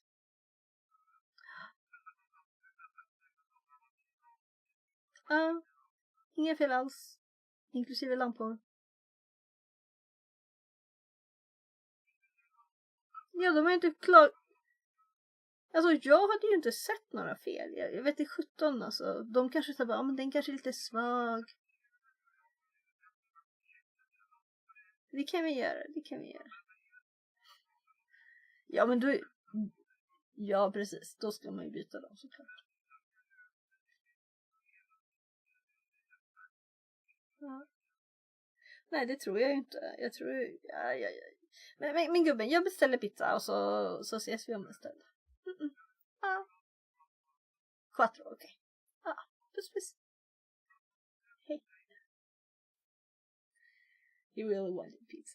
We'll do pizza. I know what my kids want. Let's just order them and I'm done. So, is it odd? I'm Swedish, by the way, you know? So I'm just calling the pizza place. And that will fix the rest of the buffer overflow.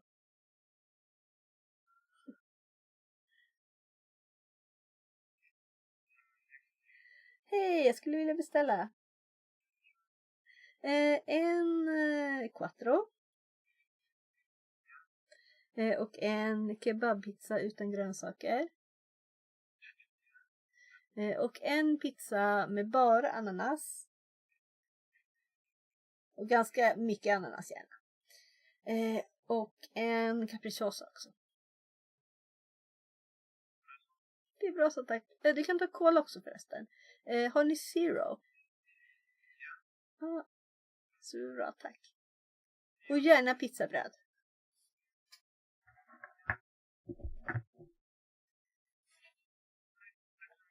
Och hemkörning ju. Ja. Hur långt du tror att det tar ungefär? Okej. Ja, men det blir superbra. Tack så mycket. Tack. So, they know my address. I don't have to tell them. It's always nice, you know? You never order pizza from there. Ever. Let's see. Let's think the other way around then. I can't see my stream there. So you're on the right screen.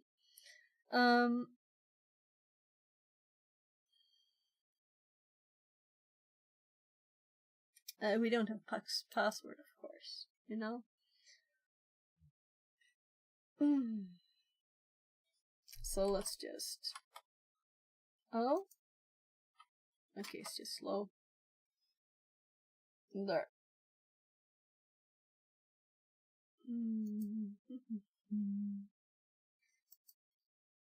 So the purpose is to make this automated, right? And I don't think we can test it on my machine, because my machine inserts stuff that's not supposed to be there. You can just see the knobs here, right? It's not just what I sent in here.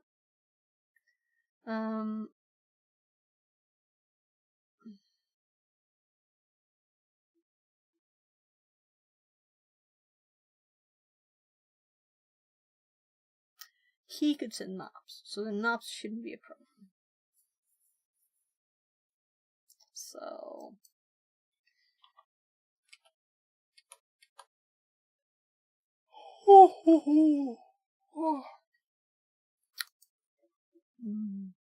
but I also failed.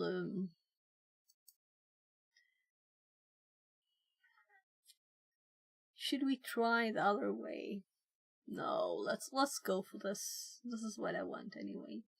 We can try the other one when we're finished with this. In that case,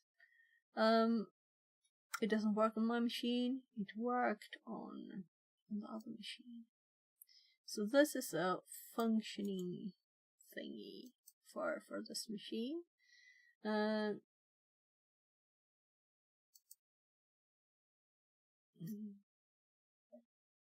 What was this? Oh, it's my notes.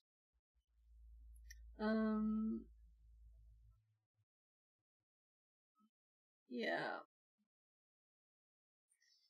So, is anyone in chat good at buffer overflows on ELF files?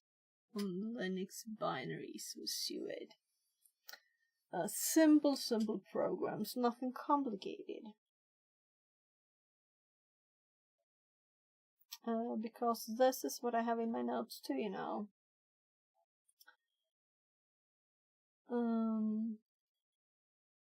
Exactly like the same style that this one is.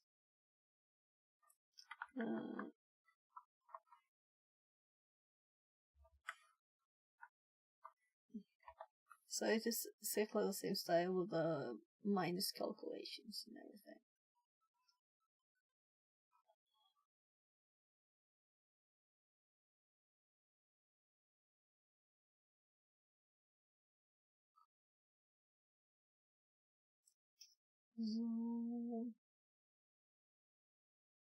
This first from track me this one. And I think I used this on the seaweed box there overflow 3. And I just added the shellcode from pwntools.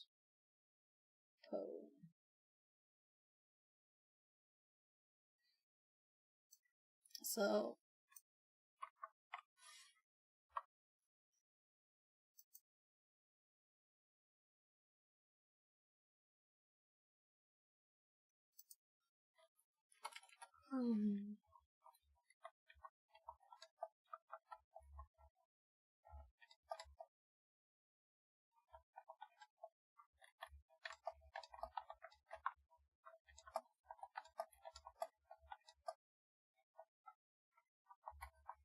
So, actually only found one, I know, 2, right? From, I was gonna say internet, but that's like not specific enough. Let's actually put the name of the,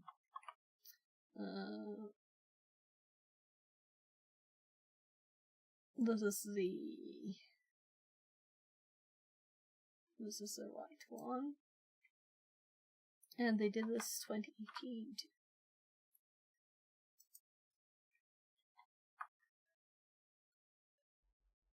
Part 2. Introduction to exploit development.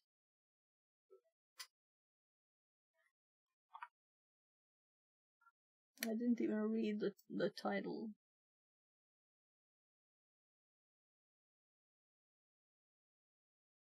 Part 2. Oh, it starts at 5.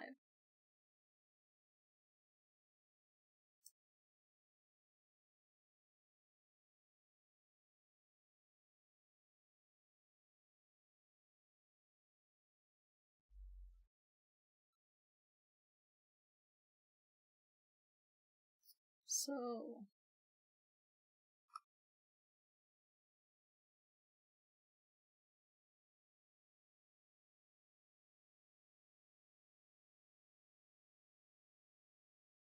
I was curious why they have several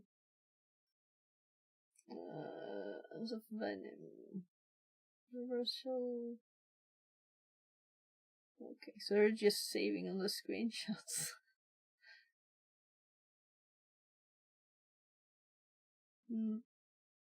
So this is I'm almost curious to see how much differently they made it in the first bit, right? The first bit of it.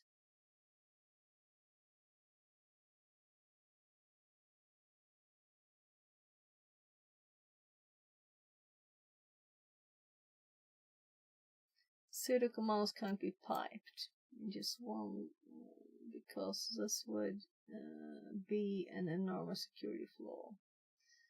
The file also seems to be owned by another user, and with no privileges to the current user. So that's why I was thinking Sued and found one. And I'm just confused by the other person here. Let's actually read this now then. Let's see what they did. So they got the same as us, then they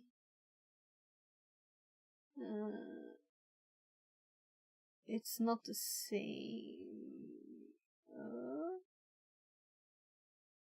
Anyway, ID, manual ID.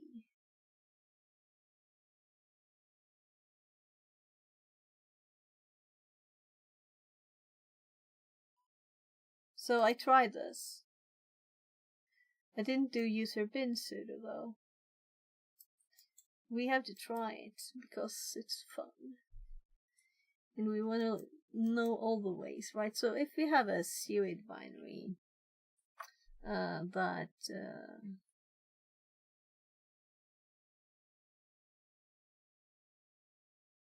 so hello there, manual ID, then exclamation. Okay, I get it. Okay, cool.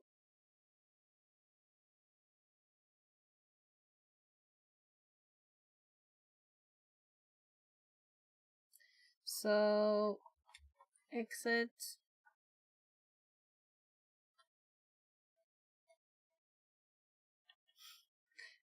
I remember where we were, right? So now we're back to puck.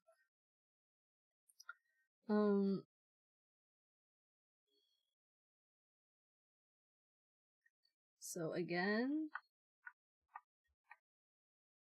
and I did ID here, and it's running ID. Okay, so ID is hop to the start. So user manual ID. No manual no manual entry for manual. Yeah, so when I did this, I kept getting the first one I started before. But now it is working differently.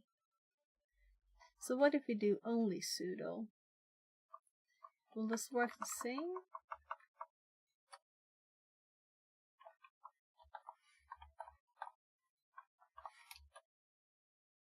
Yeah, so we don't need to do the full sudo path. So what is different from before?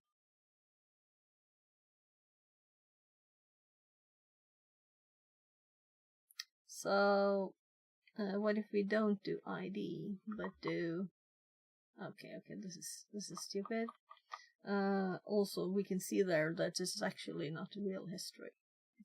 I think it's oral graphs that fixes that. It like overwrites the normal one. So we of course need to be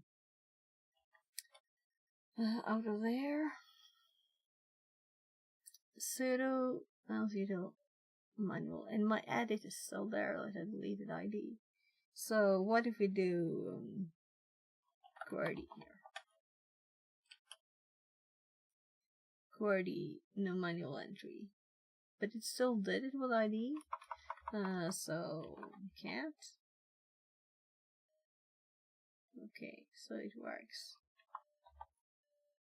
Then bash.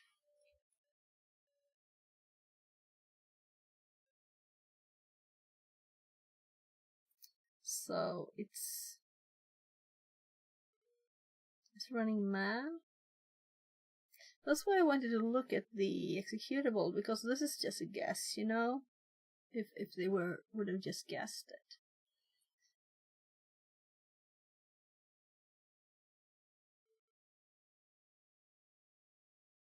It is very interesting. So let's put it in the notes too. As an alternative way, but we're putting it at like a high number because this is like later tests. So let's do 15 alt way to root.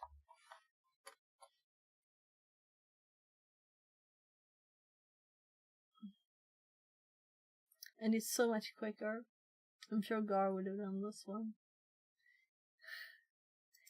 So let's just run something like this, right?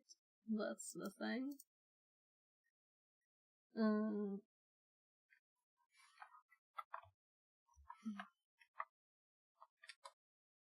And then do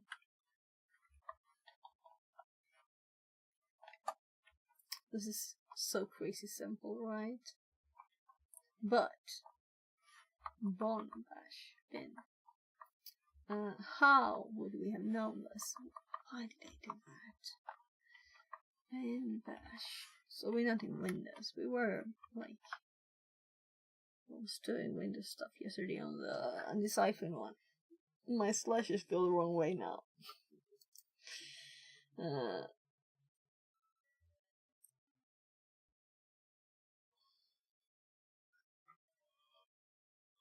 I tried to strings it. What could we possibly do to find information about an executable in a limited Linux?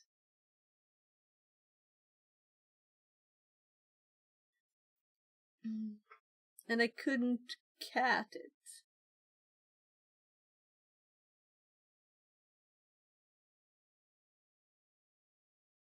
So, oh gosh, I need to exit again.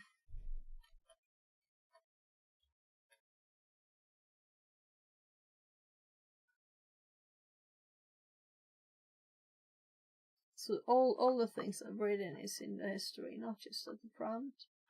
So we're gonna delete that and just run this. The manual entry for manual. And then we do test. And then we end up with this one. And then we do manual again. So that's a different command. Help. Anything that's not a command that is under here. And we had the manual command. I tested also. Yeah, it's just picking up the word because I did dash network first, right?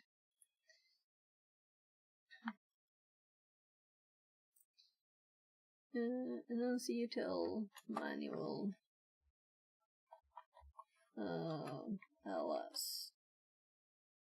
That would have showed us this. And I can see why it would be sued. No, what am I saying? Sudo.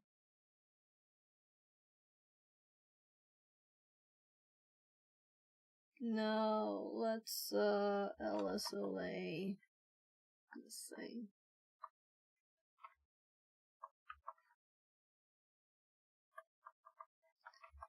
It must be, right? Must also be. Alright. So now we have the problem, we can't even do that. Yeah. And we don't have the password. Password.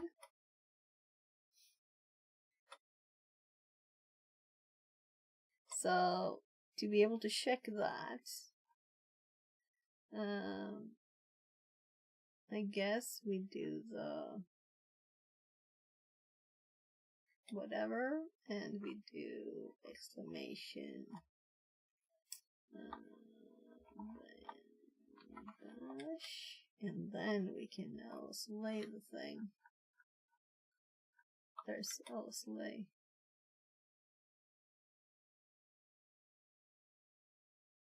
No.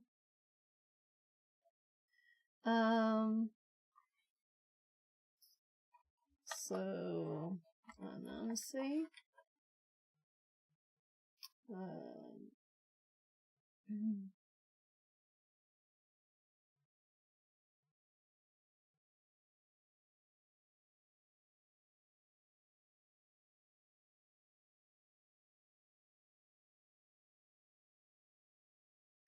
What was I thinking?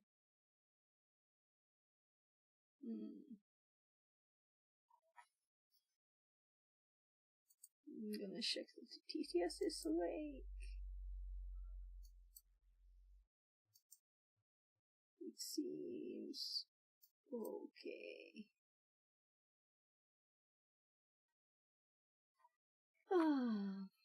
So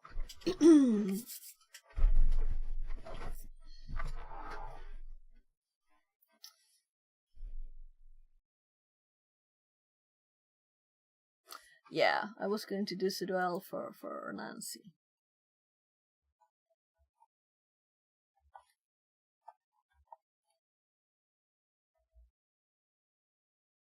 It has the same too.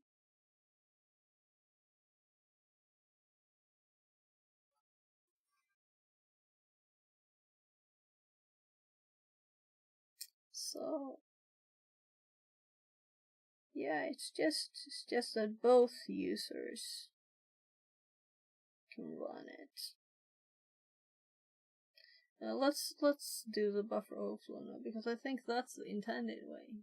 This is just a cheat, really. And it is crazy much quicker. But we wouldn't have learned if I had thought of this. Because I tested a few things. No, I couldn't access this. Couldn't access it. Because I didn't actually run it with sudo. Did I? Or did I? Well, let's look. I'm going crazy with this. So the Linux 1.7, I just tried running it, and as I didn't have permissions, yeah, I didn't sudo try it. Oh gosh, yeah, this is a very, very bad bug in my testing there of that. So, but this I think is still not the intended way to do that, even though it's like obvious, right? Because there is this one. There is this one, and this is the one we're playing with. So,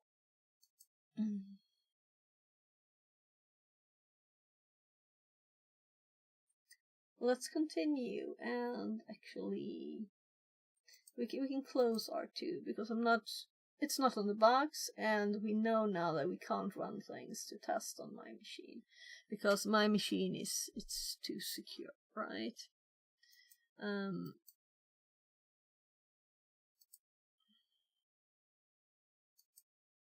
So they used MSF Venom. That doesn't mean that our way won't work. So let's hop over here again and let's make this better. And also we're gonna have to find another one to test this on.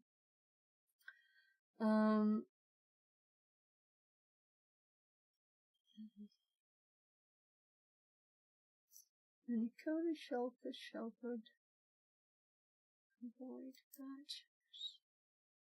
Why is this commented?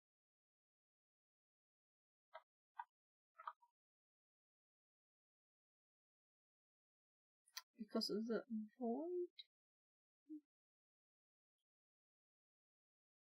I didn't have bad shards as bytes before.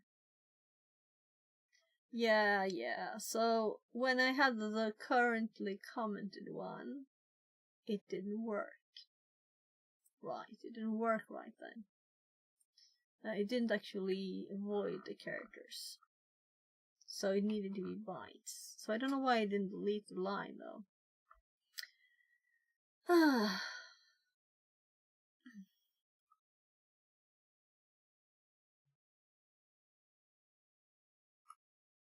So we have I found one now. One of the times we ran it, we got exactly this code. And let's see if we can find that. Is it not on this one?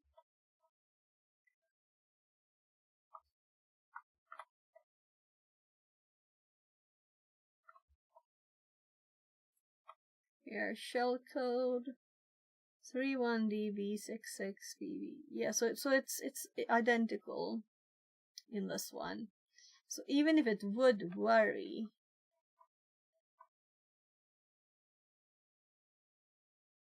that one is identical too. So let's actually remove our debug stuff here. As the default or the generated one is correct there. There.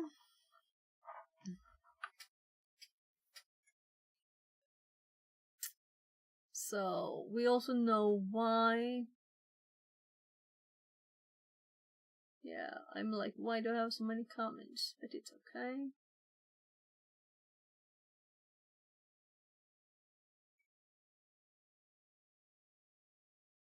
So I'm also thinking now, should I make these functions now? No, let's wait until we're finished with cleaning it up. The bad characters, they said they had more, right? They found more bad characters. Why didn't we? Why didn't we find more bad characters than they? I don't know. Let's try and generate ours with their bad characters. Theirs is from 2018 too, right? So, where's the bad characters? This is the other one.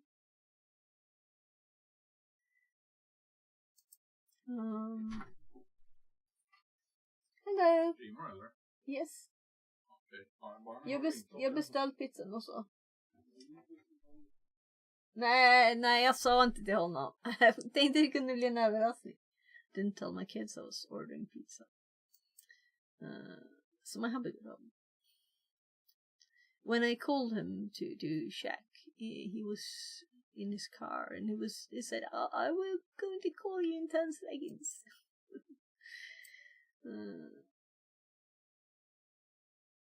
Let's see.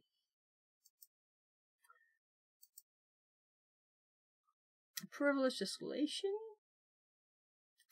They found the same thing we did, right? They also got permission denied. They did run it. Yeah, they sued it. But we don't know anything about it, right?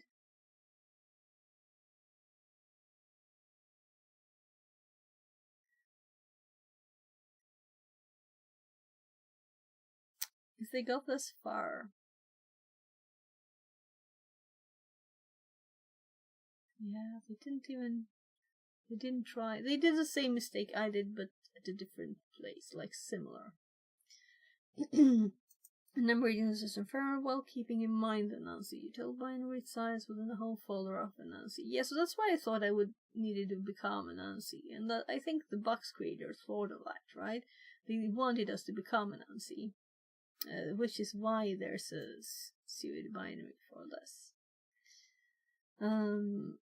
And I searched for suited binaries, and that's how I found it. I don't know how they found it.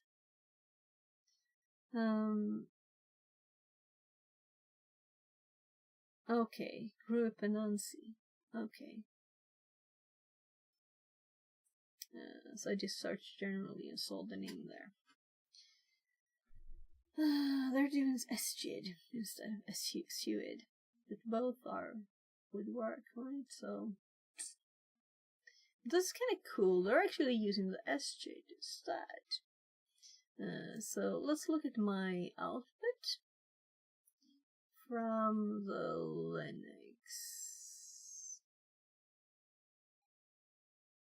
There's too many up now. Let's close a few.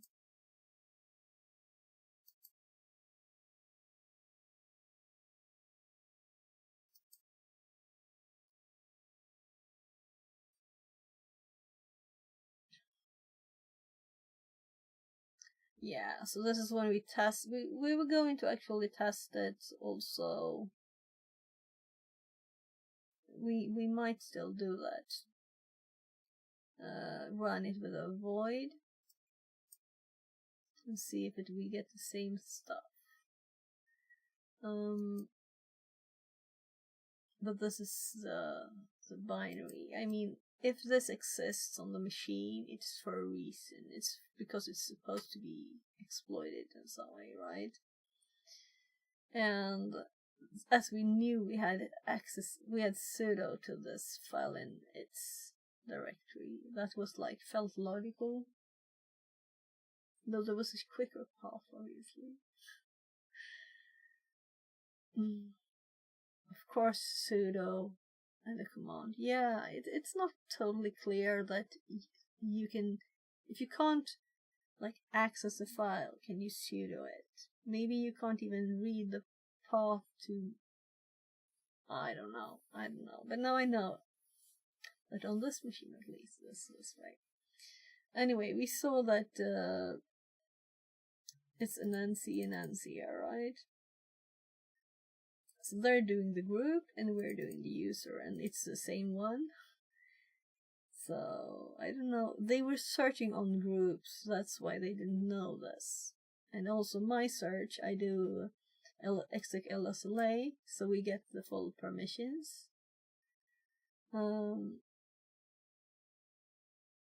So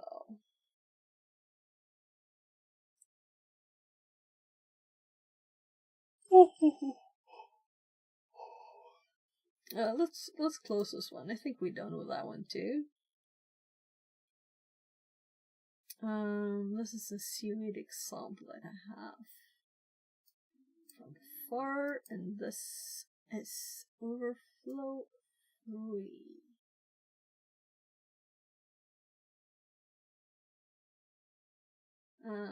The directory, yes, track me.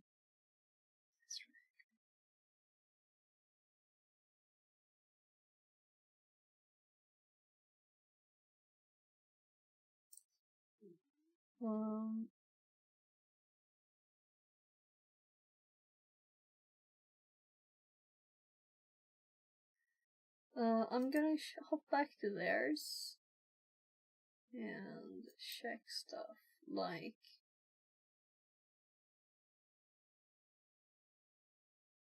that's where it said SJ instead of suit. It actually executed a permission on the follower. In this case, Nancy running script scheme requires some kind of user provided input taking that application as a parameter. Yeah, usage input. Trying to fuss application with some kind of info suggests a buffer overflow. Yeah. So I just assumed. I didn't even test first. I just started making the script. I just assumed it was a buffer overflow because it was, you know, sued on a buffer overflow box. As you can see from my attempts, the shell required. Hey, track me. It's 19. That's when it pops up automatically.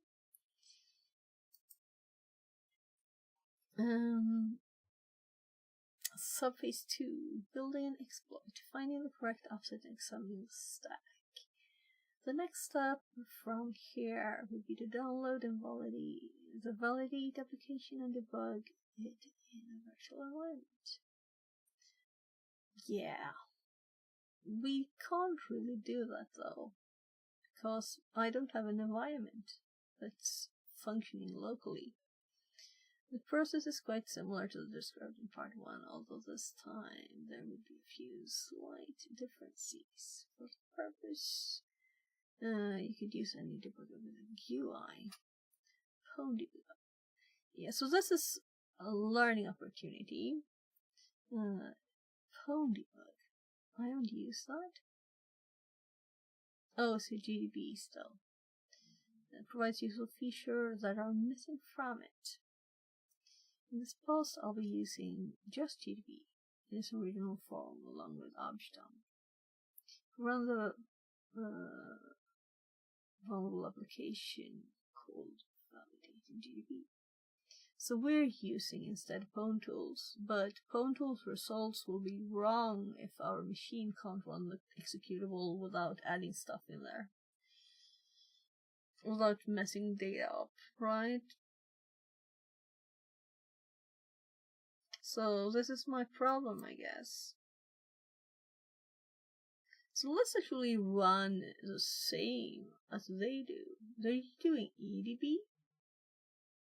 Args validate. Yeah, let's run this. I'm gonna run it.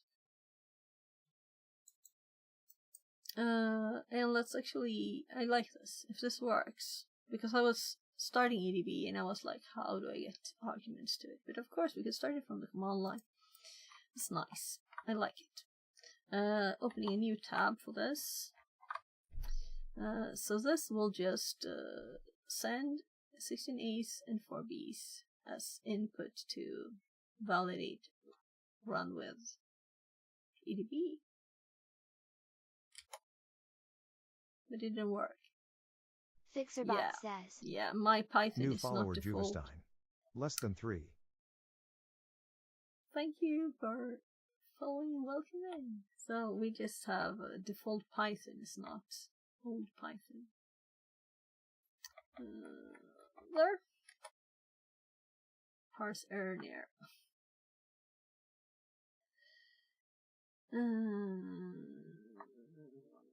Wrong place. There. PDB usage. Execute specified program. We're gonna have to mess with stuff here, right? Attach, don't version help, run args. So instead of args, we do run. So I was thinking of doing this, but I didn't. There. Newer version available. This is funny. So welcome in, Juvestein. Welcome in. We have it up. Look at the nice sizes of everything.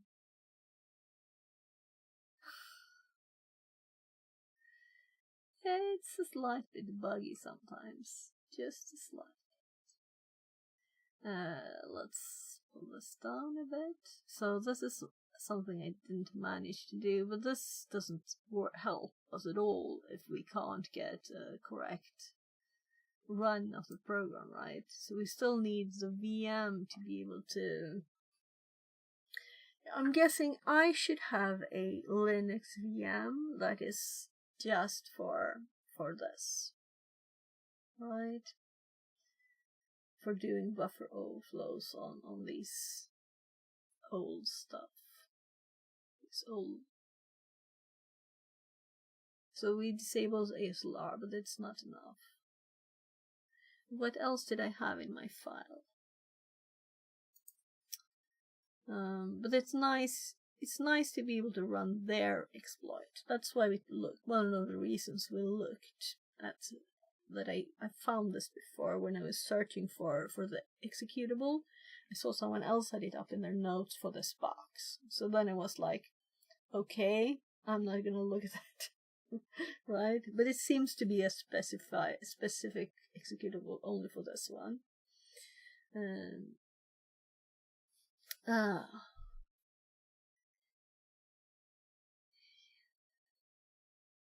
Yeah, so the notes for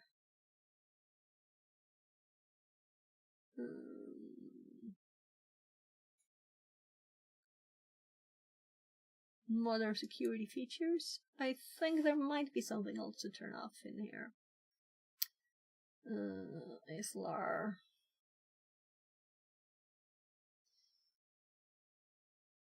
No, it's just a binary.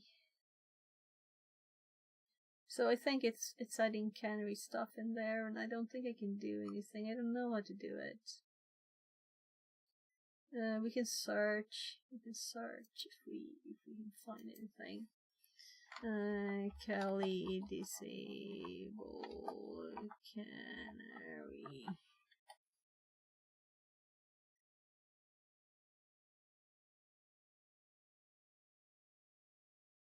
We need more Linux.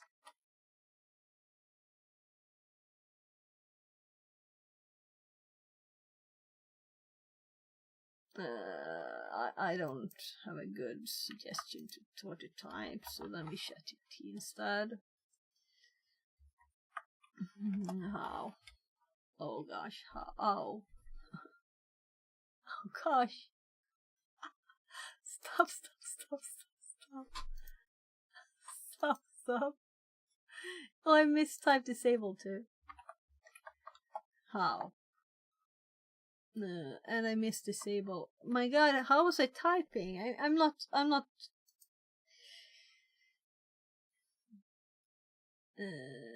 If you mean disable canary, toggle on canary Linux, it depends on the type of canary.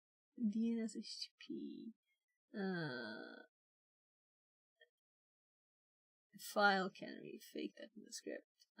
I mean for testing a binary while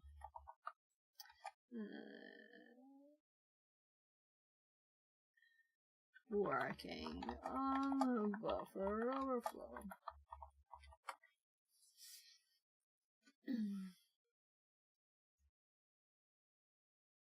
Yes, the canaries.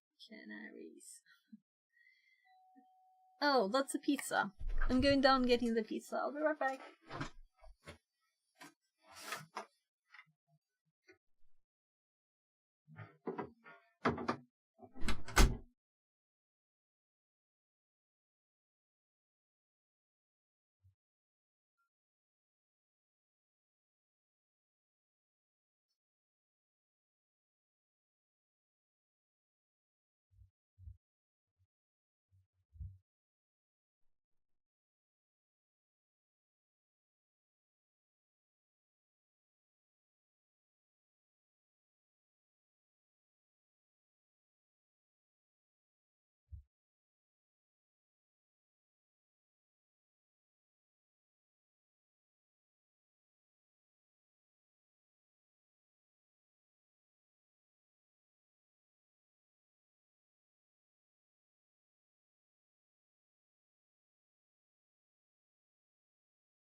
Oh, I forgot the Coke. I got drink too. So I got pizza bread, and it is a yummy pizza. Capricciosa with mushrooms. And I'm sorry if I am going once more and just getting something to drink too.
So, by chance, I got a purple glass. Just by chance. And it was actually a bit cold to open the door. It's 0 outside. 0.5 up here.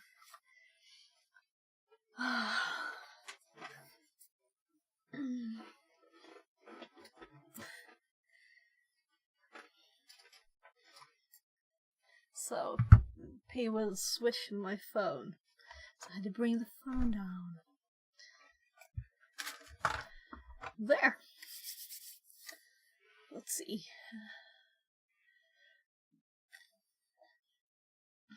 Check if it's enabled. What do you think? Will this work? This is new to me. I love new stuff. New.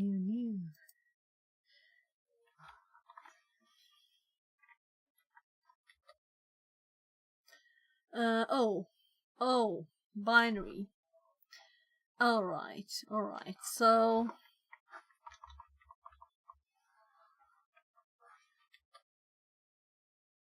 no. Oh, it's actually pwntools.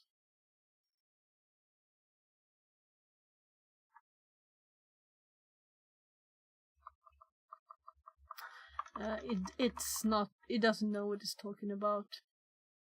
This is just a normal information we get when we do ELF.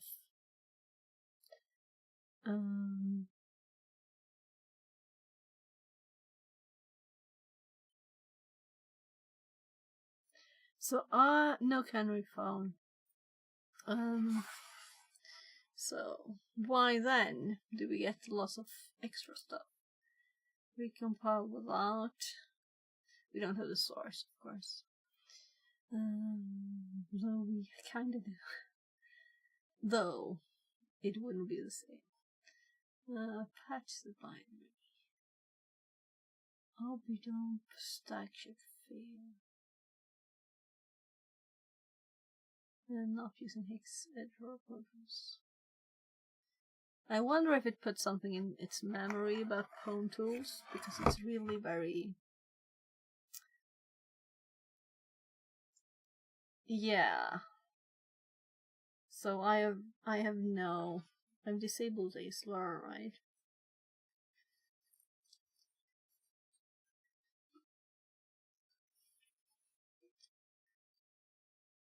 I just don't think that, and the machine itself doesn't have any debugger, it seems. Other debuggers like R2 and GDB.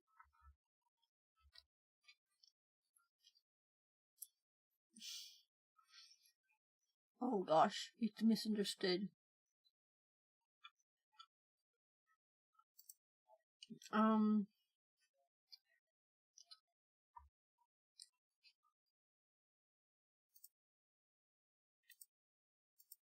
should have made a new one. Are there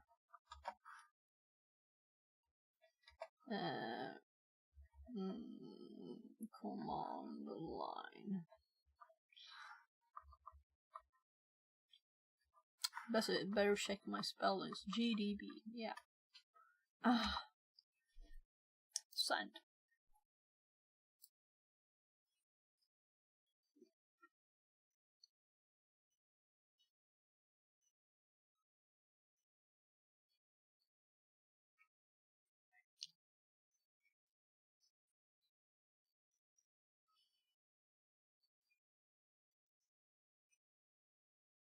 Oh, LDB. I haven't heard of that one.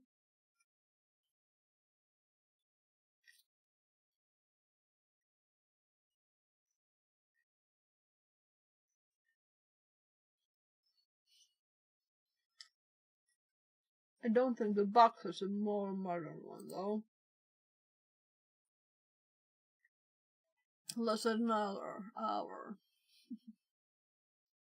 It did expire once?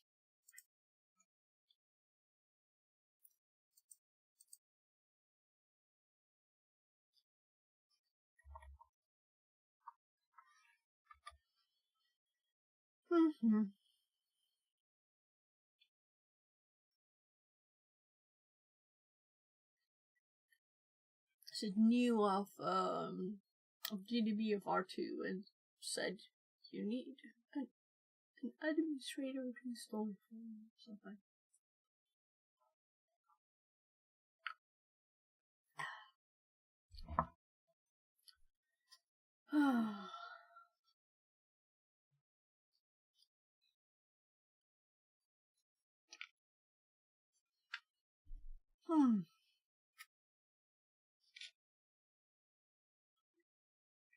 So usually, historically, Fridays are more like hardware, right?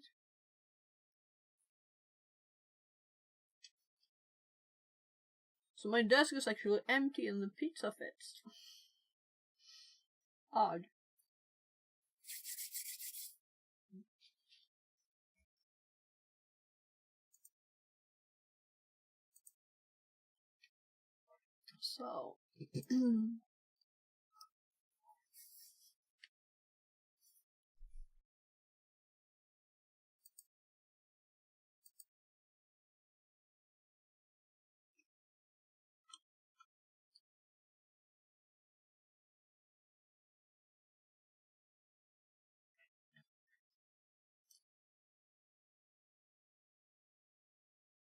So why on earth Why on earth do our knobs look like this?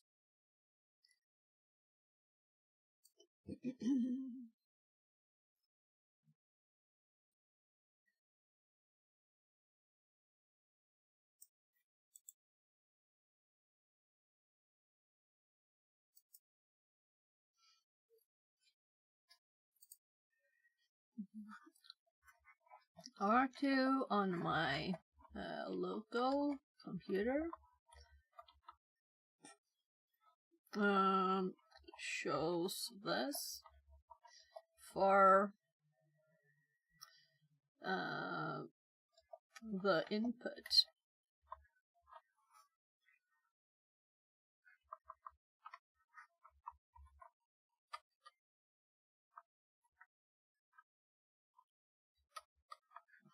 For the input.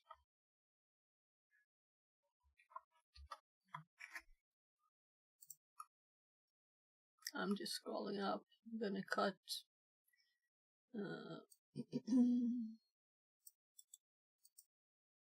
Give it this.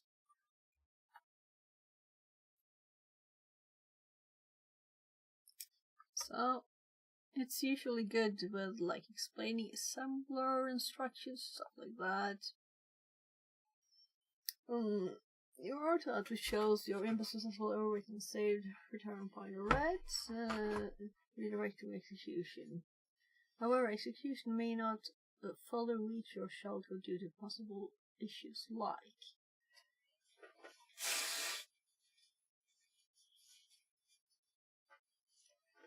so let's hope it doesn't like expire my whatever tokens for the day in the middle of this. Because it didn't give me what I wanted.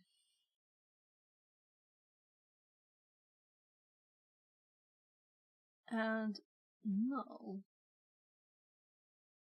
doesn't.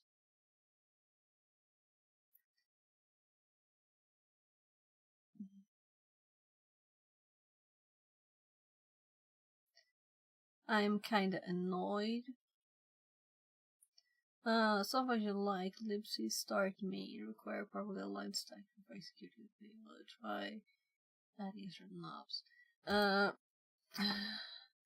The problem is that the added knobs are look like I'm gonna have to copy again.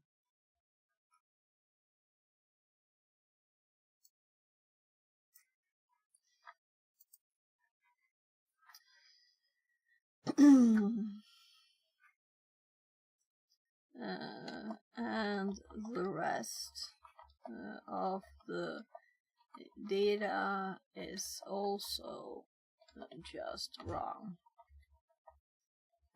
Please compare what I sent.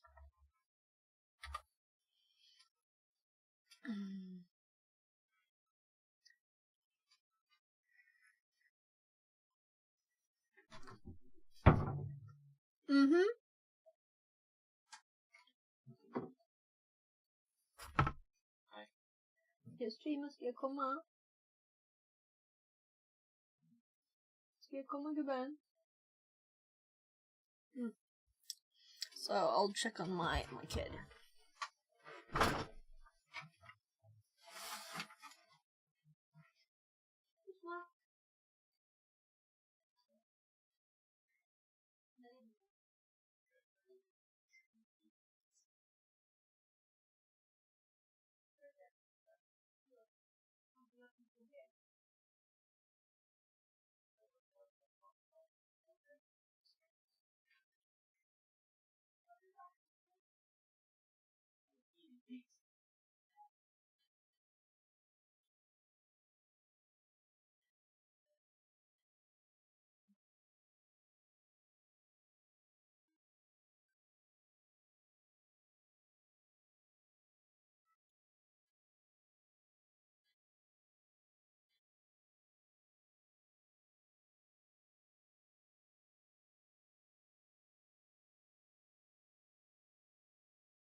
So my 14-year-old who went and got me, he doesn't want to be on stream.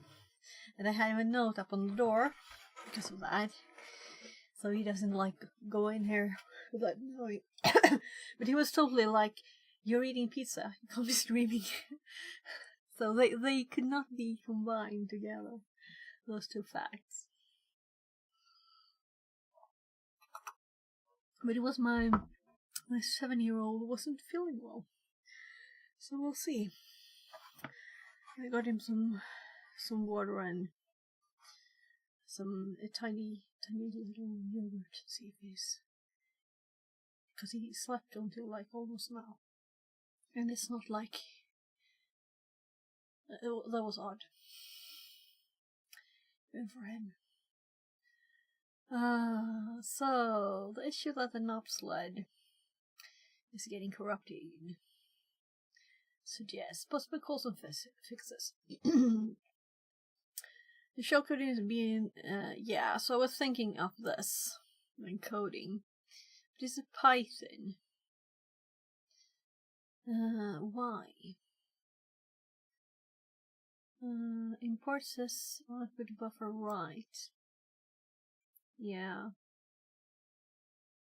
So we could also do B's. Didn't I do B's? That's what I usually do.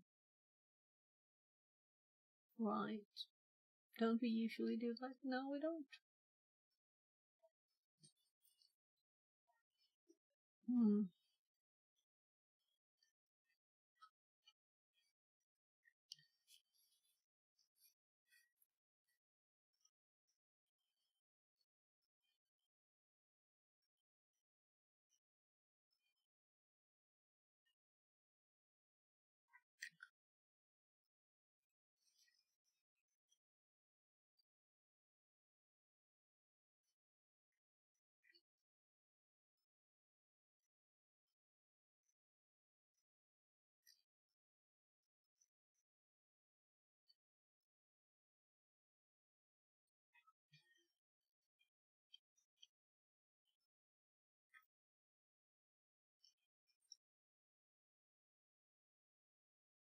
Use echo any and pipe it. So it means I should put that in first. I'm not sure if that works. It depends on what. Maybe it does.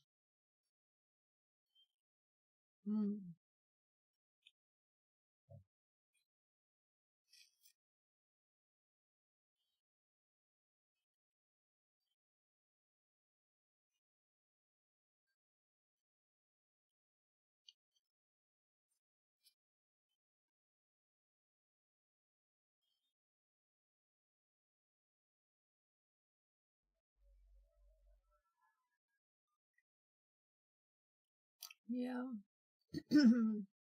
So this is something to test.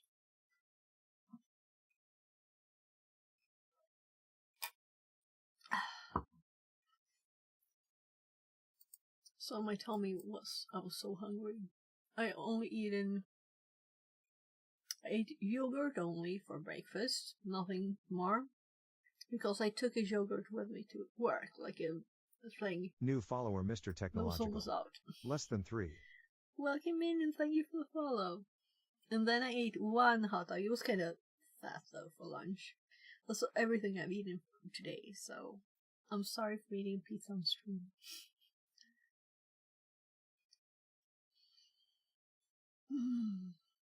And you're welcome to chat. You don't have to be quiet.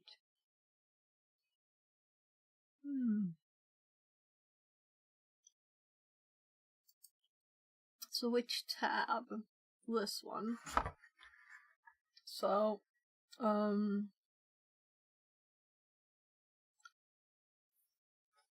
let's add bees to everything.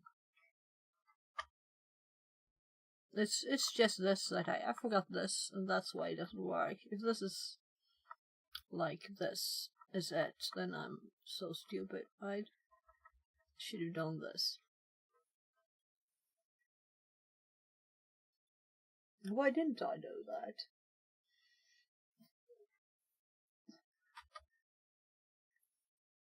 So, DC.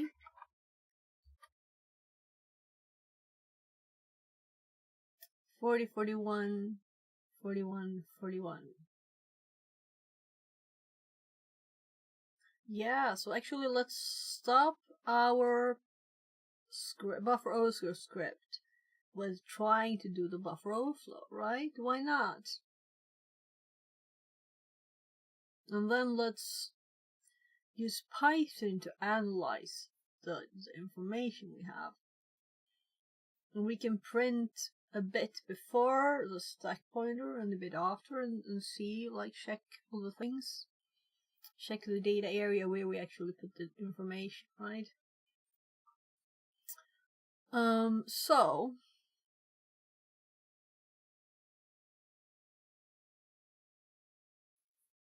let's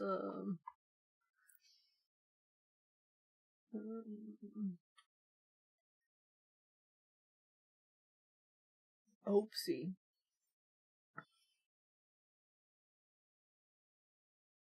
So that was not the right place, obviously, look.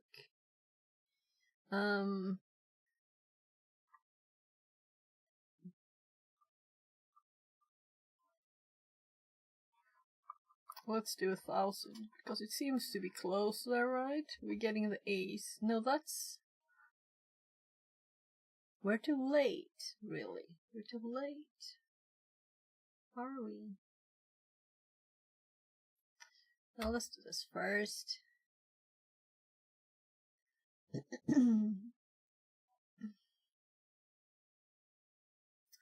Oh gosh.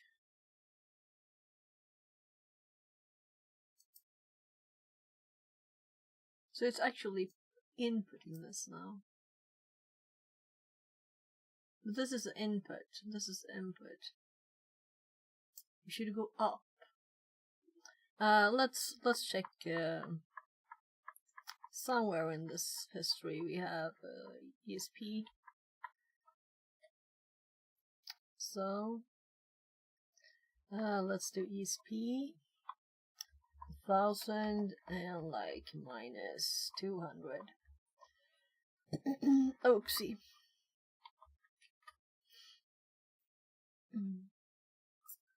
So, oh, there we have the A's.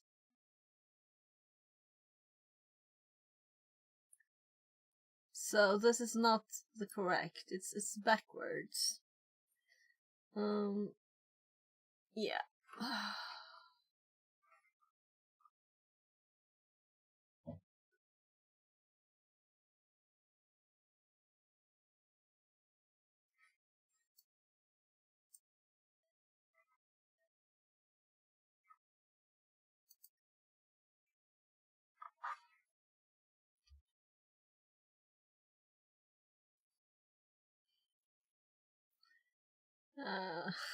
I guess we just do echo.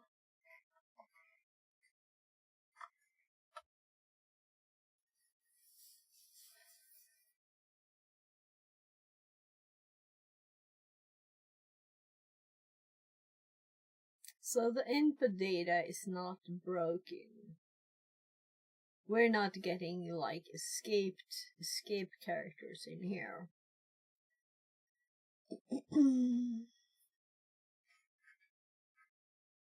So I'm at half a pizza. I will never manage to eat more than that. So let's close this back.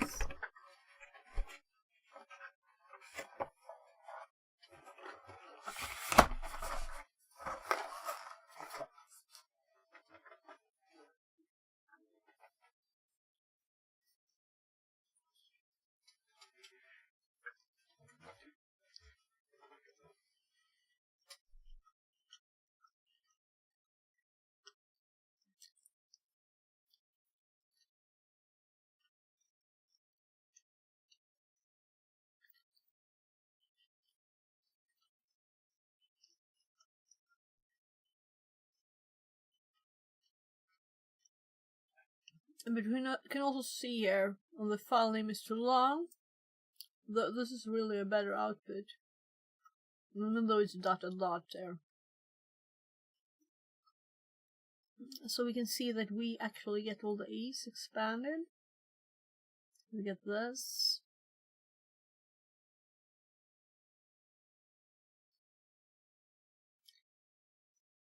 And this address is not right.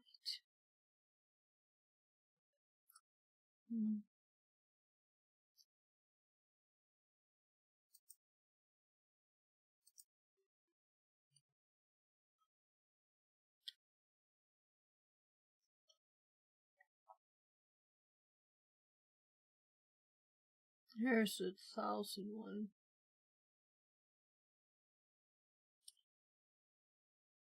So it could be possibly jumping here. No, this is not. Where is ESP? Okay, I scrolled up too far. So here is ESP. So we're after the A's, and it took this as what?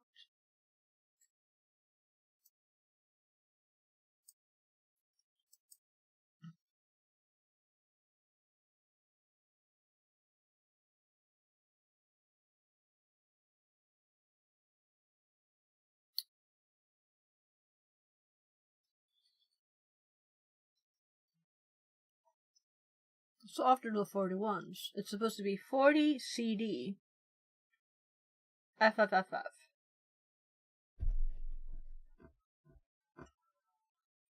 It's just not, it's just so off. And we can see here that this is so off.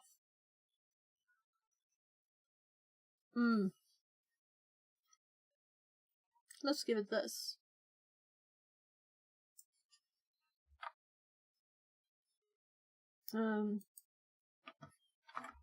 I added B to the input data in Python and got this. So I've never seen anything like this before. It's very odd. But we haven't tried its suggestion, so let's try the suggestion here first. This. So let's copy this. Let's put it at the end of the notes. Wrong file.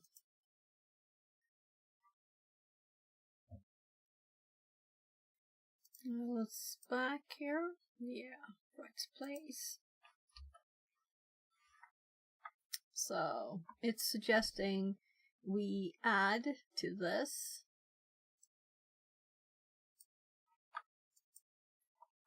to use for our Python an import here, and use instead of print says std buffer write, and then do b to all of the things. So let's try it.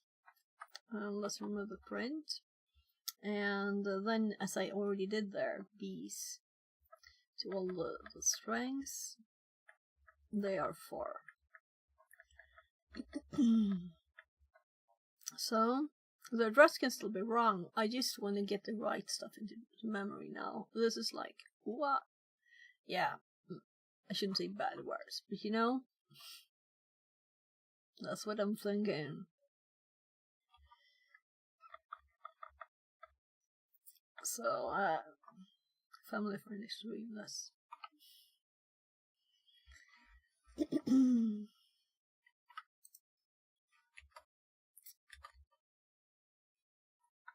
So now we have a import sys std buffer write instead. What will happen? Address 0. Overflow again.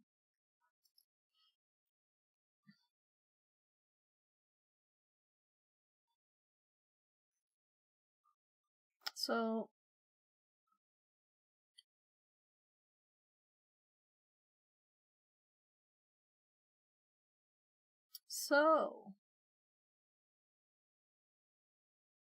it looks much better. We have the right stuff. This is amazing. Actually amazing. And we can also see this address here, where we're at.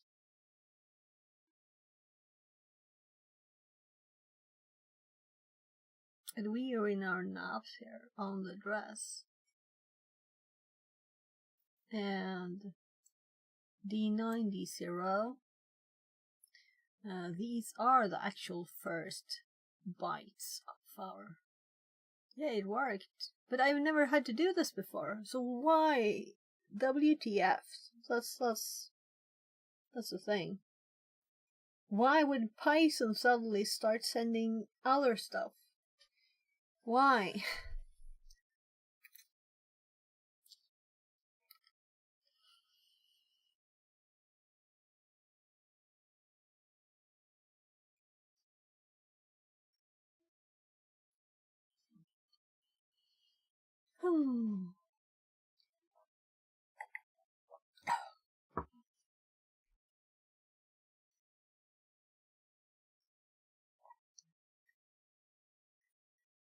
Yeah, so we see EIP is up there, which is kind of good that we could see it in the same image of this.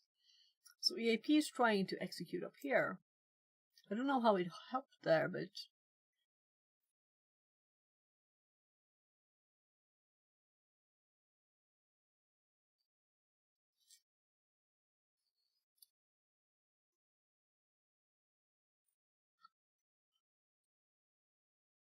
we can't do more than try this on the machine, right?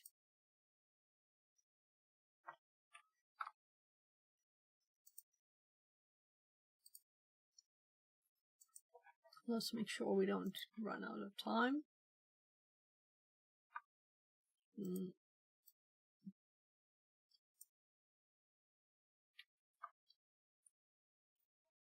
So here we have brain pan.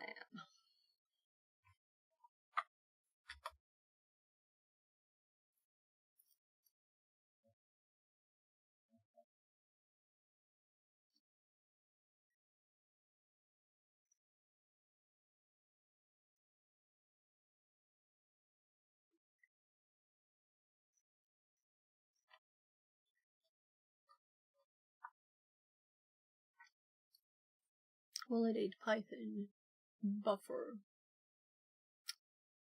File object has attribute buffer.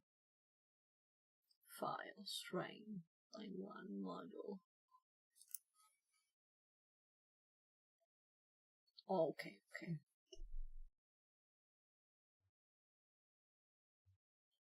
First of all, we're the wrong user. We need to exit a bit.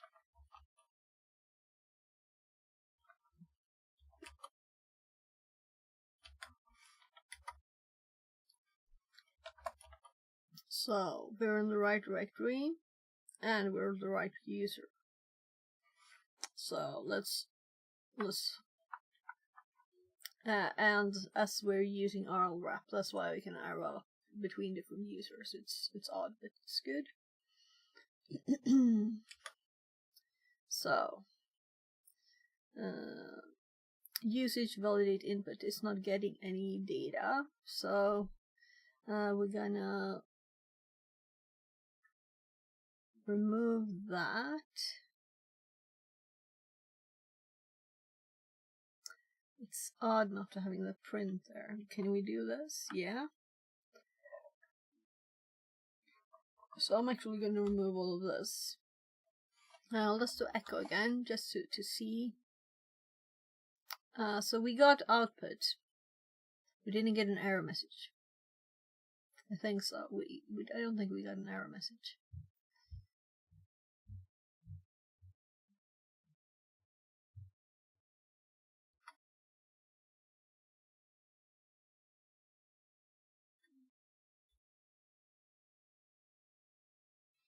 So, did we get some kind of prompt?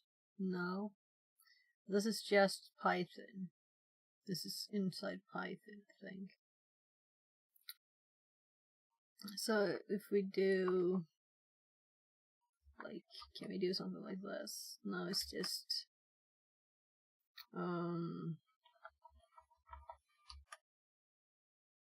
so it's a bit broken now. Oops. Well, that was a nice thing to do.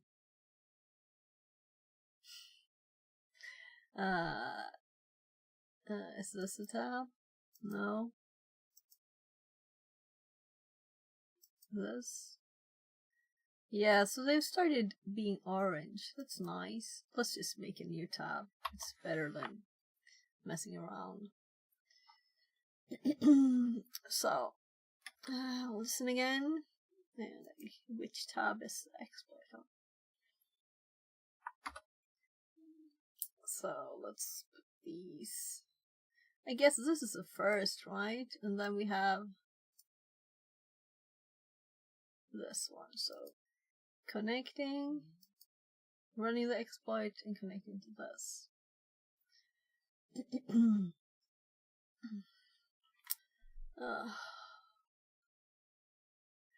I'm thinking if I should make a shorter version. So I close down again my Linux. And I close the old tab. Should I write? Should I write or should I paste?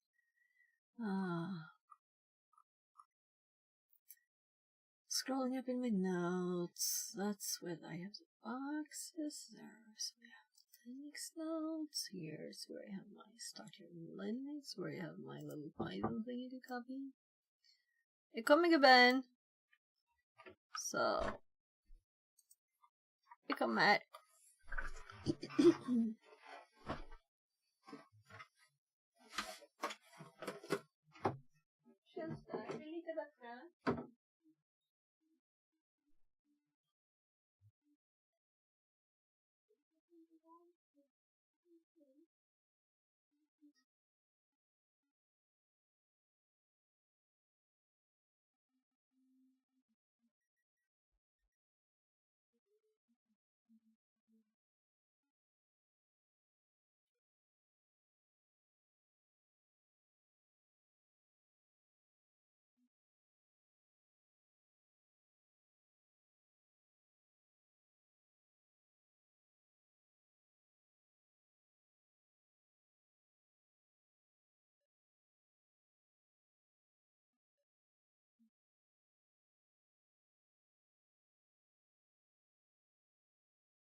So, I feel a little bit that I want to get back to the script too.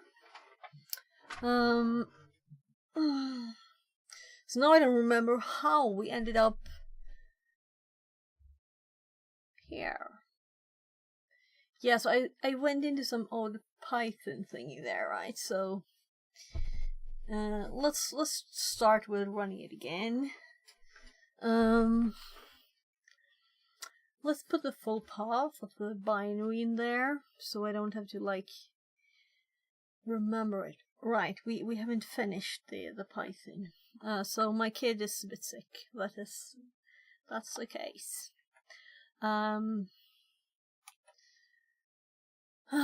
So I think it was a bit warm, and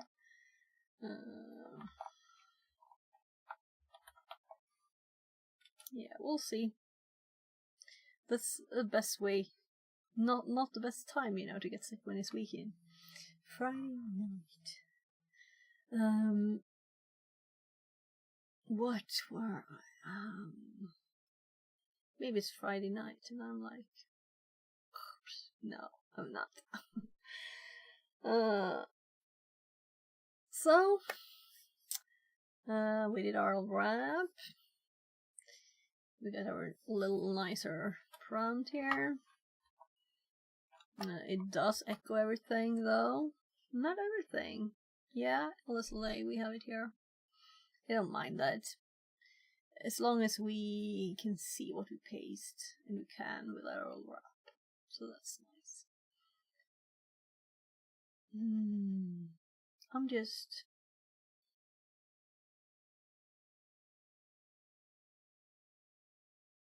Am I blind? Yeah, there, so...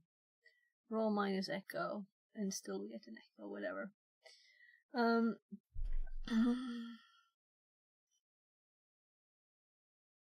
Okay, so...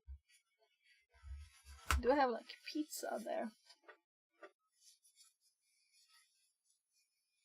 Did I eat pizza with a Shen? I'm like... put my finger here and it's... it's like fat. We'll see.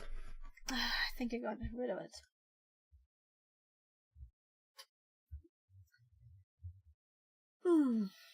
I'm sorry for the slow pace now. I think I do feel the weekend vibes a bit here. But I don't know why my start menu don't wanna, or like my start line don't wanna pop up when I'm... So it's just hopping there. So...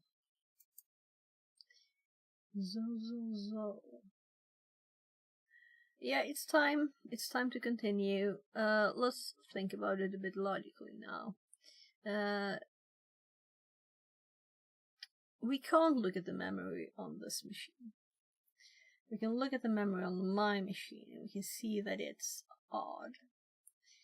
Let's see what happens if I send on my machine the other one, the other test. So instead of sending this, we can just R2D A dot V validate.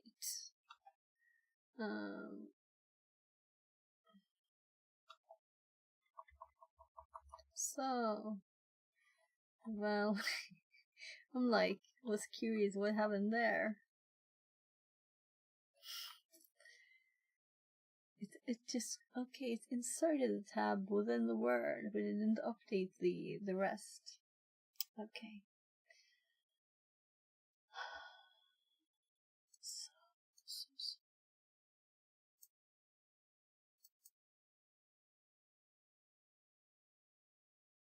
So where did I have my little output? Here. So So this is a working example, and I'm thinking this also uses print. If this works on our machine, which it didn't. In Zero the Hacker says, Welcome hey in. guys. Welcome in. Fixerbot says, New follower and 0 to hacker. Less than 3. So let's try this one on our machine. I know it didn't work, right? But I'm curious what the reason might be. How will the data look? Because we've had odd problems now.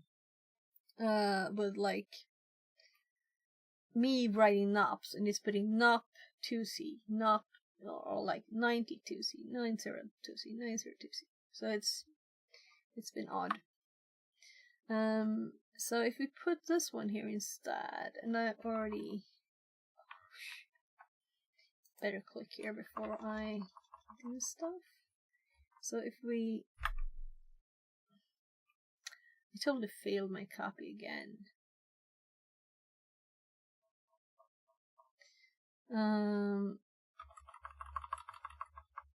So go over here again. Let's copy this like a million times. Copy, copy, copy. Will we be able to paste now? What do you think? Yes. So we DC, run it. We get a buffer overflow. But what is the data?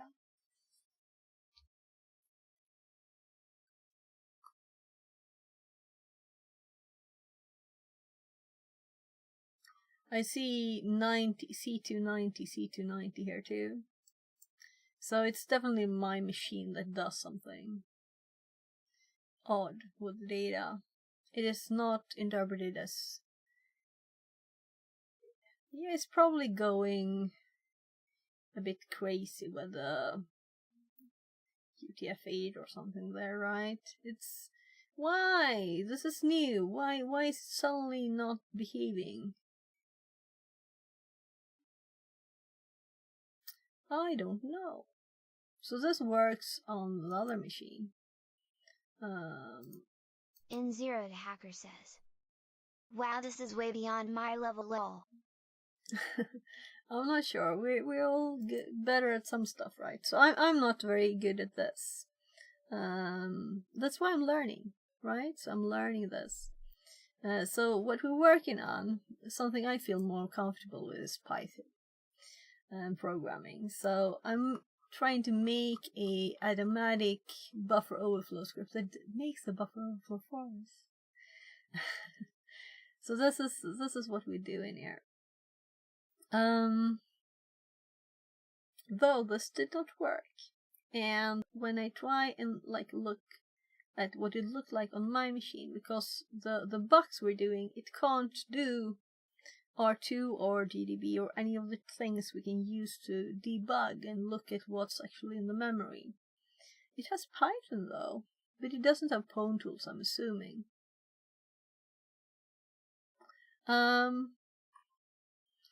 So let's actually hop over there, because if it would happen to have pwntools, right? So if we do Python C and do something, right? And we do import pwn. If this would work, no module name pwn, right? So I was assuming, but better test. Then we would have been able to look at the memory anyway. We probably wouldn't have had the permissions. I don't know. It must need some special permissions to be able to do all the things, right? You can't like insert stuff into memory just without any permissions.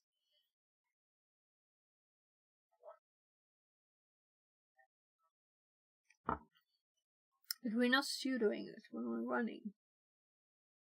So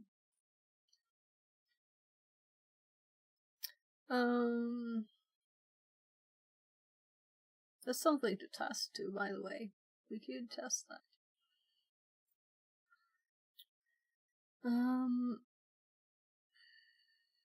we got into this box by a buffer overflow from a Windows executable, an exe file, and it was run with Wine, and that's why it's Linux in here. And we have this executable that we want to play with. That's called validate. And it's a try hack me box. And it's on the path that I'm doing. So if we look at the path there, so I'm doing offensive pen testing. And we have this brain pan one that we're doing here. And I'm taking the opportunity to learn pwntools. And pwntools is something real cool. Oh right. I was having Interesting. I had cyber insecurity stream up here, and now it's mine, right? we can close it. Yeah, so pwntools is a very cool Python library that can do lots of stuff. It also has command line things, so you can do pwn, asm. This will generate assembler. Or ASM is the shellcode into bytes. I used so to this mess makes around on machine Hack's code. site back in the day. Okay. So there's so many things here you can do now, like try hack me, for example. Where you can be like nice to people and still learn hacking. That's what I like with this now. Alright, we close that one too.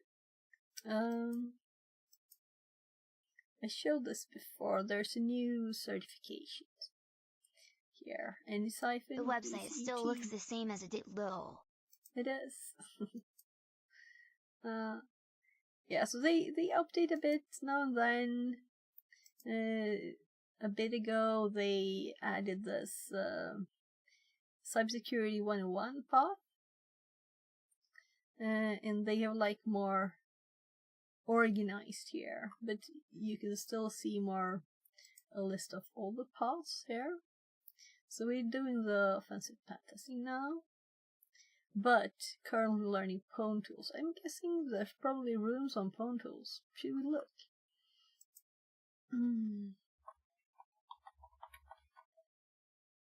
Intro to pwntools.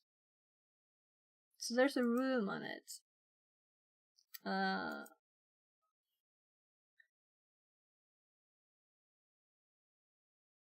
So cyclic networking shellcraft conclusion. This could be fun to do. Let's actually keep that one up. We can do that like, I'm not saying when we're done with this, because I don't know how long this will take, because I don't want to do this in any other way than with our, I want to finish our script, right? Because if I don't, I'm going to not do it now, but do something else. And it will be like paused, and I don't want to. I don't want to pause it. So the script, it goes through running executable with increasing size arguments, testing for buffer overflow size. Then it generates a cyclic non-repeating string here from this length. Then it runs the executable with R2 and this string as an argument. DC to start it. Then it gets, when the buffer overflow happens, we get the address from there, crash address. And we could probably do this without so many words, possibly. I don't know. Anyway, finding AP position using R2. So now we use the cyclic opposite to find just this address into there. Or it's actually not an address, but it thinks it's an address. That's what's crashing, right? generate shellcode for the suit binary with ID, whatever we entered up at the top. Then we're testing for bad characters. And I don't find as many as they do. And I'm curious why. So we'll have to look at what they did. We looked at someone else's write-up to see what they did differently. And it was their exploit that I just tested on mine. And it failed, right? Where is it? Here. So it also getting the 90 C2s, which was my problem. We're having character problems. So, but this works on the mux. We will get a buffer overflow successfully made with this one, but I need a path for validate, which is so this is just my memory saying user local bin, and it worked, right? So we are QID and Nancy here. So this one works. So how will we ourselves be able to test this on our machine? That's my current problem, because I want to test run it here, but I can't. And since there's no tools on the machine to see the memory, it doesn't have all of them, any of them, and we just checked for pwntools too, and it doesn't have it either. There's no R2, there's no TDB. So let's exit here. We want to do it ourselves. We don't want to use someone else's stuff.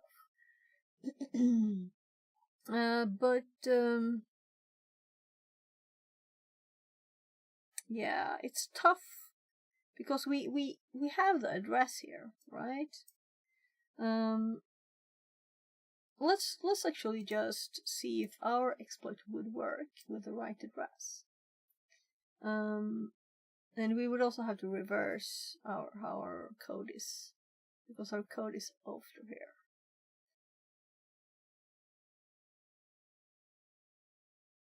Well, here it is. At the very end there. I am getting a bit tired actually, so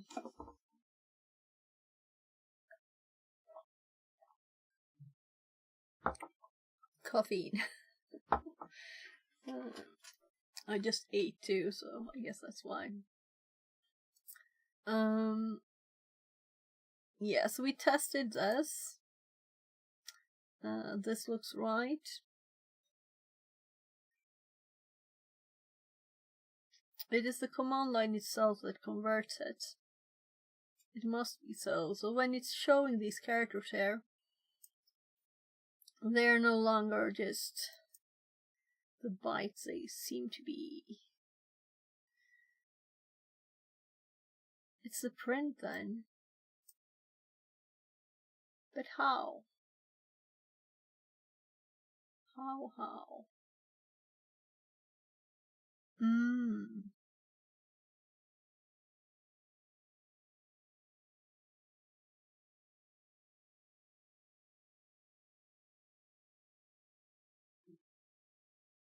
So, when we print like this, when we convert something to bytes, we say what we want to use for the conversion. But when we convert it back,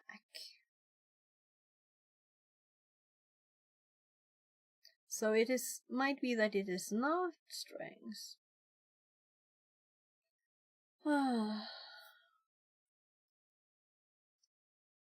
So, Death Phillips says, "Am calling the cyber police. Police light.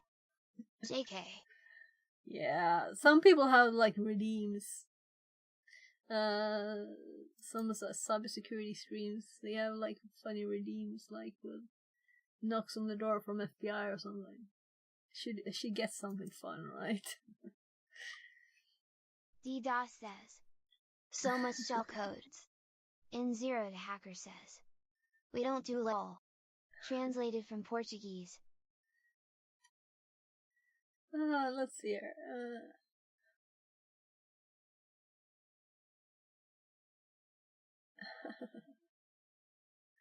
So it's trying to translate there.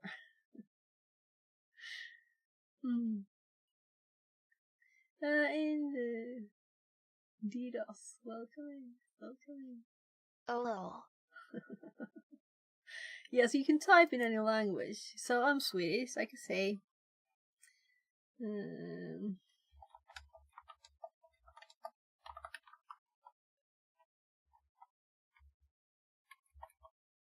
Deathdope says, hello. Translated from Tagalog. Fixit says, oh, it's not perfect translation. Translated from How's Swedish. your Friday night would be my translation there. Yeah. So it's a streamer called Secure Live that's made this TTS, and it's great. So if you're a streamer, I would recommend it. N0 the hacker says, I'm getting drunk. Translated from Spanish. Yeah, you see it, you can do it, Lol. you can do it. Deathdope says, my Friday night is being boring. Translated from Spanish. Okay, let's make it more fun. So you can help me make this more fun too by realizing what on earth my it's like it's not a buffer overflow problem.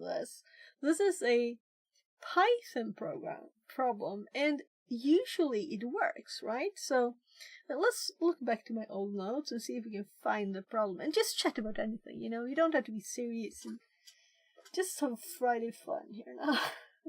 I can hack it in the background. So I'm gonna just check this thing. What am I doing here? So I'm doing the same darn thing and it works.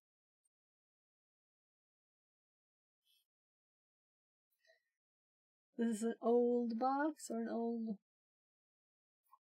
buffer overflow.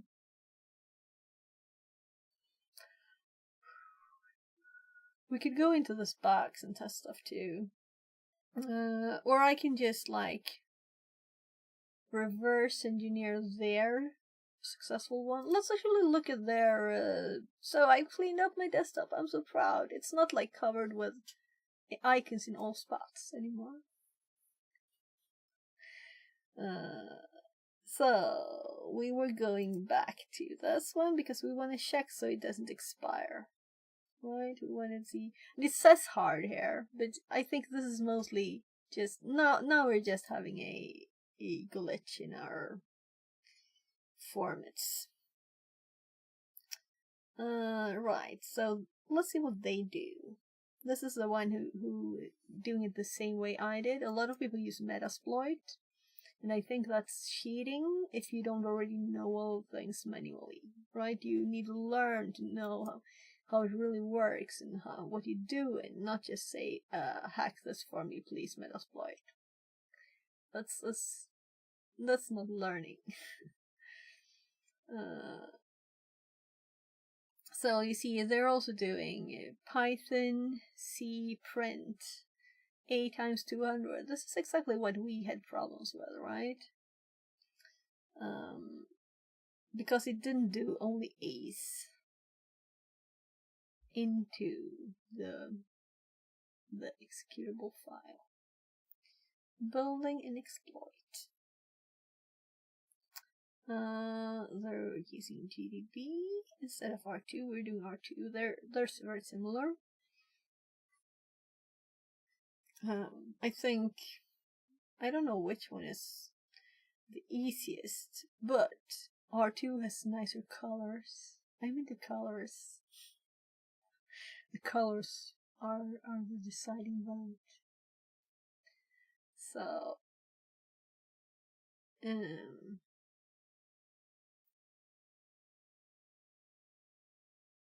They're confirming the length there, and I'm trying to select stuff. So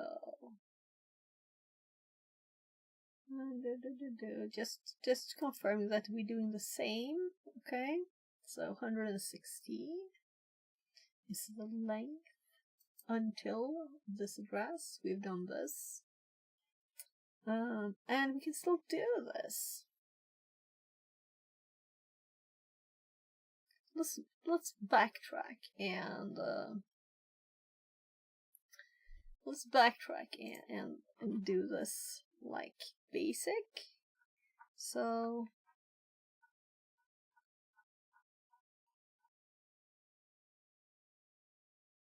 yeah, this is a generator. So I'm gonna delete all of this, because the rest, oh, this is stupid. That's just stupid. So we just copy this instead. So this one is short to delete. There, and then we just end it instead. And we're actually gonna do first parenthesis this. So now we have all of the steps, I think. So now we should get a 42 crash. Yeah, we get 42 crash. It works so far, as long as it's normal letters, right? So we instead insert. Let's actually queue here. Oh, we can look at the memory. We can look at the memory here. It's so much further than we need, but we have all the A's and we have the B's. They're pretty nice and aligned. So what if we were to suddenly put in knobs instead of this? Right, so all the A's, let's make them, we need to quit. So instead of these A's, what if we do instead \90 here? So what will happen? We DC, and we're suddenly not at all at 42s anymore. Though we just changed what character to do 116 times. And this is my problem. So now when we look, we have this. We have this.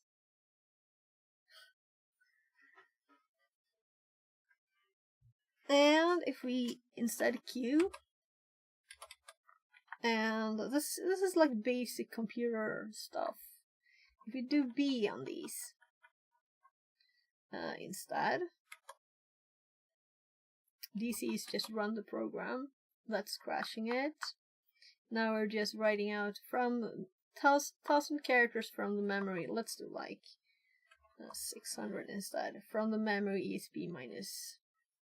So we're still getting the same thing, right? Still writing this, even though we added the B.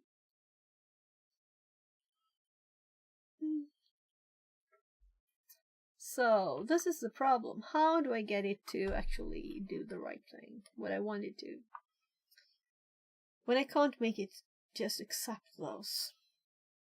We asked ChatGPT, and it actually gave us this, and this worked. Only I don't think it worked on the other machine, so we can't use this on that one. What I'm curious about, why?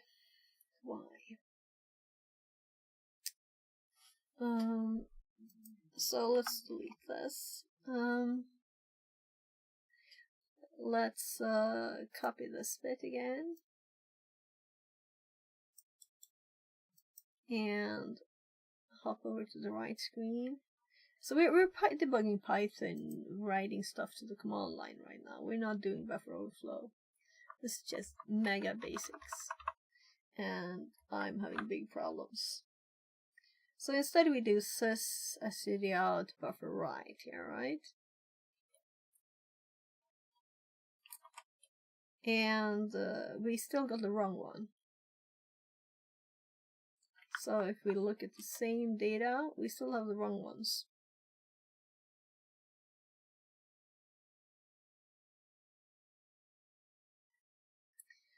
So it didn't help. So let's see what other things it suggested.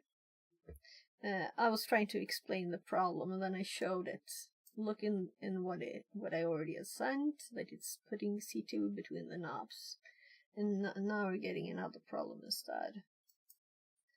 Ratio knob sled binds shellcode corrupted.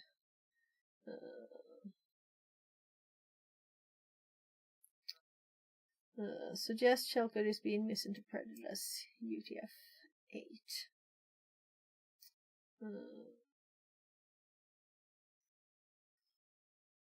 Sure, you're using raw bytes. We tested this. If running directly in R2, bash may alter some bytes when passing the argument. Fix use echo any.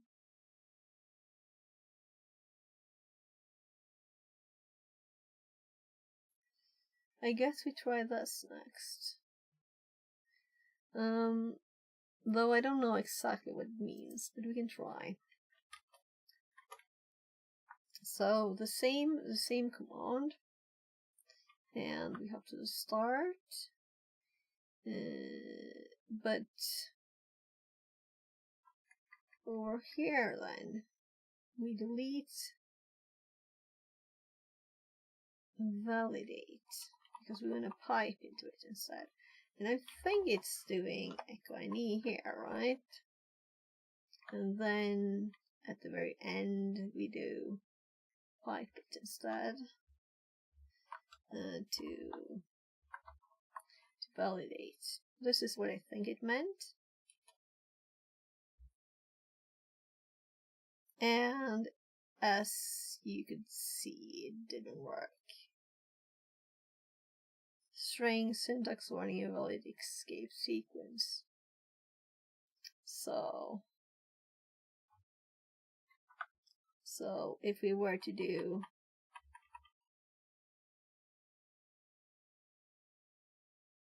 this, yeah.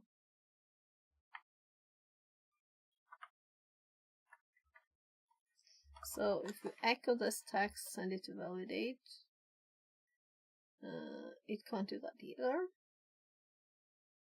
So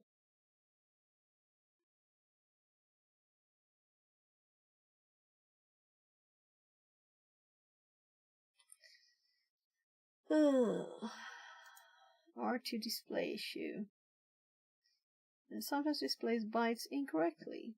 Signed is unsigned. Nah. We could do PXR instead of PXA. It's just not pretty. So let's go back up to our functioning one and start it. PC, and then we're going to do PXR 64 at SP. Oh gosh.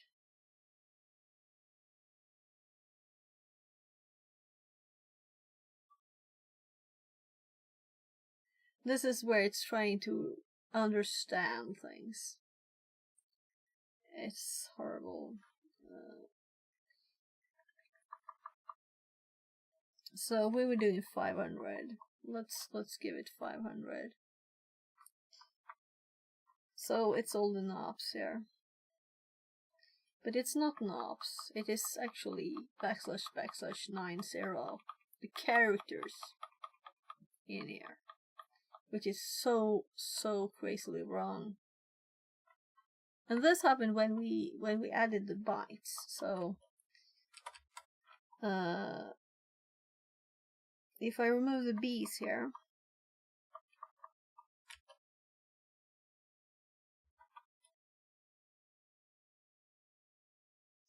it didn't get any input now.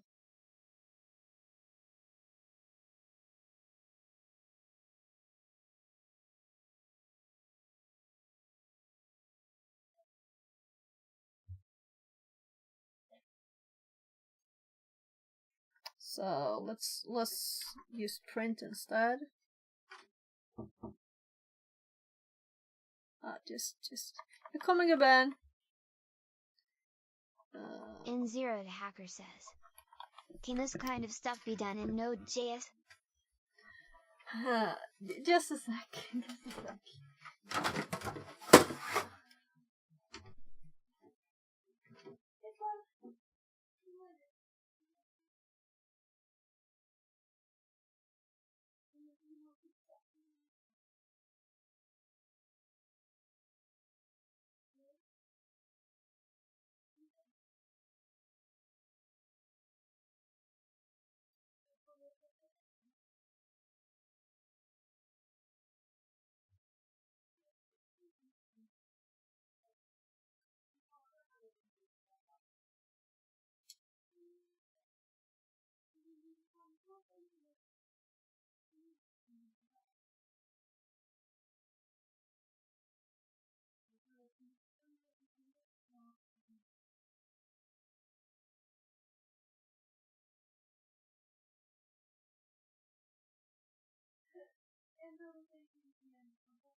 So I'm gonna go get some more food for my kid that's feeling bad. Is a bit sick. But I can switch my mic to my bad mic. Remind me to switch back. So now this mic is not as good. It's a mic in this thing, right? I'll bring my pizza down, by the way, at the same time.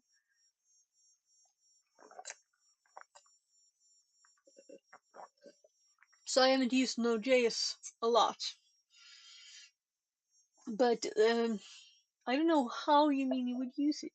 You could obviously make like some kind of application app to generate some kind of thing.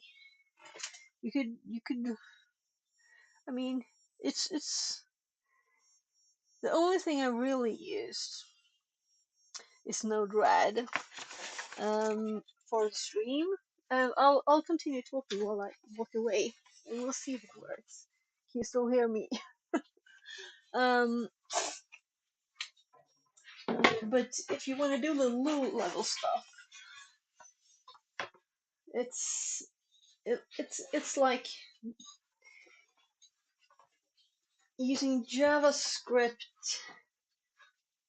kind of like server side thingies for running low level things. I can't really imagine it being the best way, but it all depends. It all depends if that's what you love.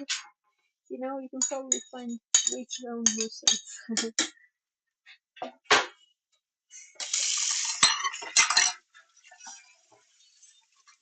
So you can always teach me more about Node.js if you know that a lot. I want to learn all the things. So I'm gonna get some pancakes for my head. And first I'm just gonna put them in the microwave for a bit. The sort of frozen pancakes are already finished and done. So I'll just get this for you. In the freezer. I'm more familiar with Node, but I like to think programming fundamentals exist in all languages. Yeah, exactly. So you have you have your loops, you have your if statements and stuff. It's all the same. It's just the syntax that's a bit different. There. So if you know one language, then you will have such you know programming language, right? So if you know JavaScript, then you can do Python. They're both object oriented. You know, it's well, it's not that far between them really. I'm just taking the opportunity to fix the kitchen a bit. Had my mom over before. I helped her to with a car. So let's see. There. Yeah, so Python is actually a great language to start with if you haven't done a lot of programming, because you can do a lot of things, and it's like modern stuff. Yeah, and I like object-oriented programming languages, so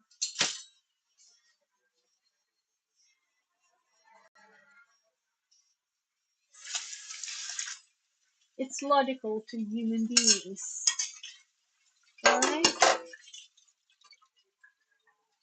You know, a car, it has its seats, it has the color, it has the wheels, and you can drive it. You can go forward, backward, turn left and right, and that's the way the object-oriented programming works too.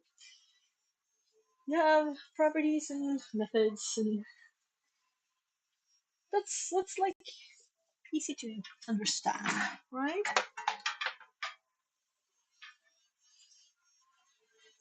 So with the pwntools, we have a lot of methods that we can use for doing nice things, like the cyclic pattern there. Instead of having to go to the Kali command prompt and run a command, that a script, actually a Ruby script, in a special directory that I never remembered. So I had to like, oh yeah, if I do slash, I'll probably pop out the path, or I'll have to check in my notes. And this is a bit part of Metasploit. So this is much nicer to have it in your Python, where you have like code saved easily, a finished script that you just make that you can run. So now we have pancakes warm. I'm just gonna put some jam on them. Have a spray cooler usually uses.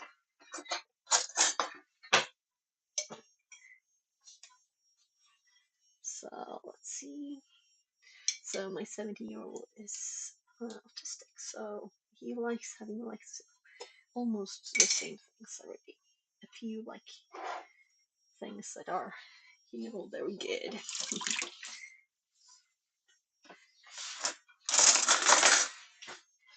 So these were hot pancakes. I want to roll them with my hands to get enough of like here.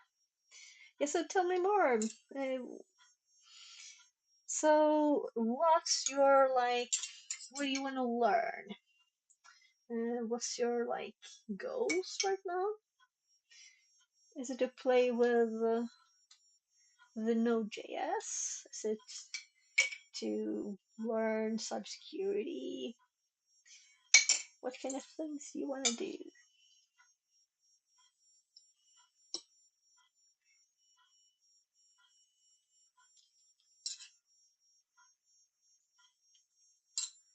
So I'm almost done with the pancakes. I'll be up soon.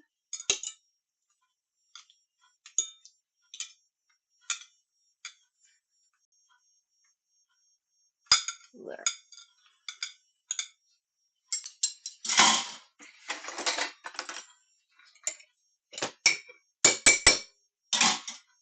So usually it's not a bad connection when I go into my kids' room.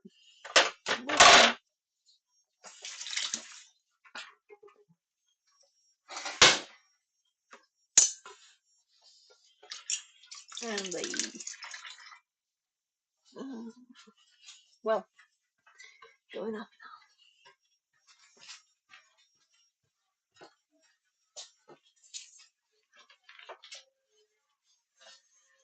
There you go, Ben. Varsågod. Han kanske blir sugen på pannkaka han också.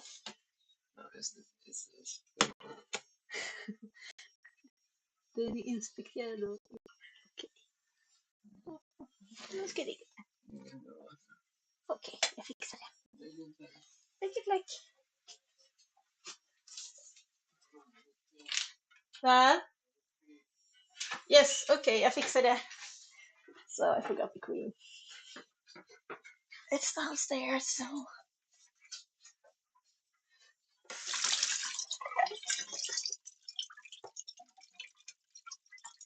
Yeah, I think it's killing a bit better.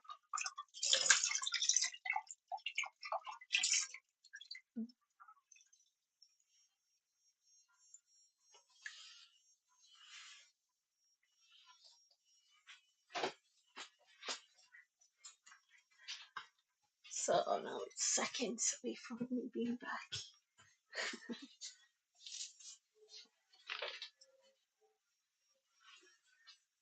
Så gubben, nu sätter jag den där. Nu sätter jag den där. Så. Take it like. Hoppas du mår ännu bättre snart.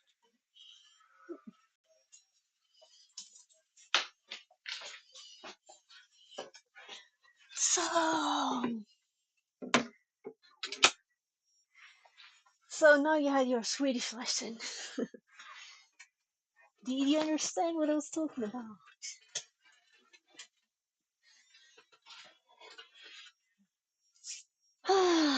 Yeah, so I was gonna switch back to print again and try it with bees and without bees. So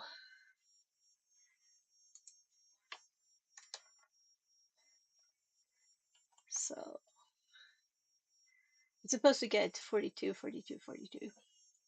So this is a fail. We're just quitting. And then we do it without the bees. Oh no.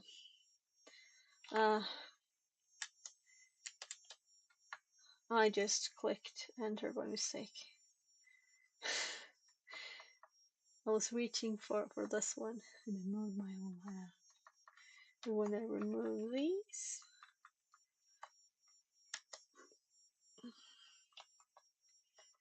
so 30, 30, 35, 5C, 30, 35, 5C. It's not the same. So what if we run the same one again? We need to quit first and run the same. So the same one gets the same into the memory there, right?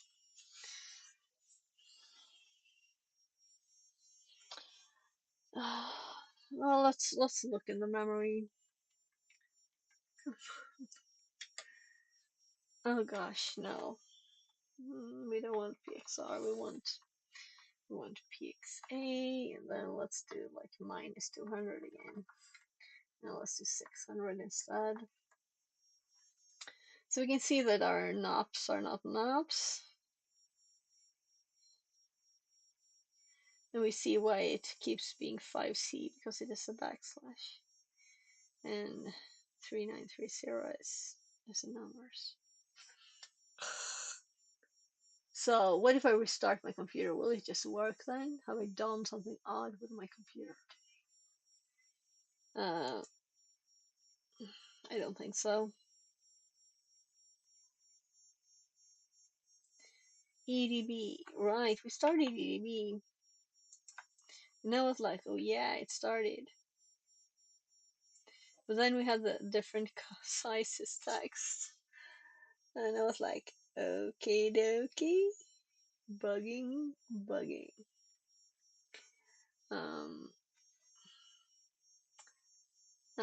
They kind of have two big letters.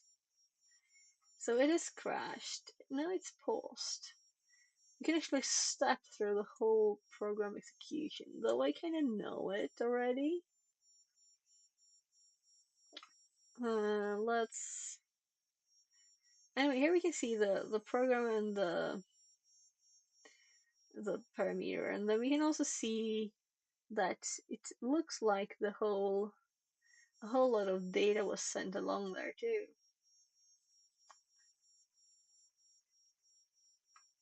Like saved together with it. All the environment variables.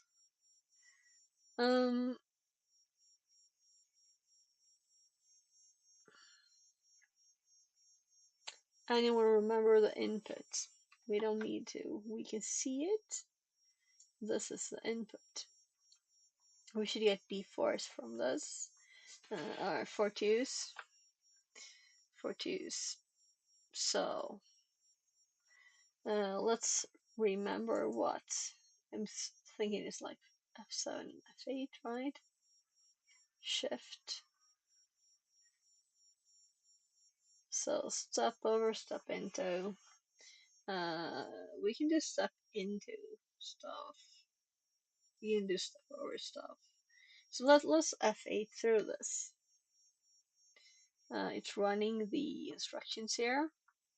We're doing one at a time. Now we're going to step over this one.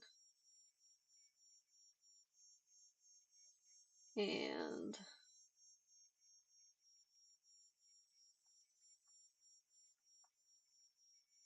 so there will be call.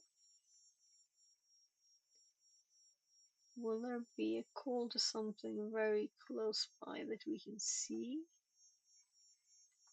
Oh, whatever. Here we can see the EIP.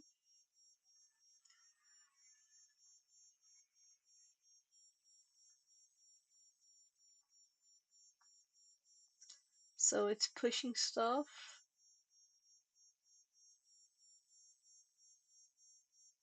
Ooh. Should we go into this one? Let's hop over it. So I don't want to miss the crash.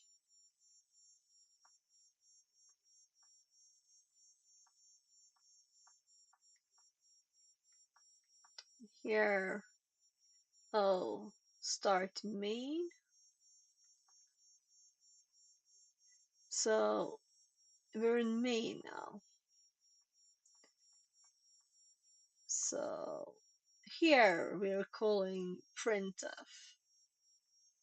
So printf we can hop. Like we want to go to the validate call. This one we want to. So I'm stepping over, stepping over, stepping over, stepping into. Now in validate. This is where the buffer overflow happens. Unfortunately, this one has a loop.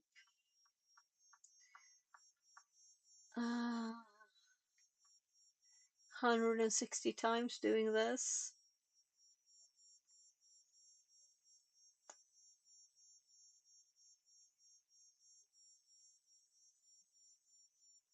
So the call here to string copy.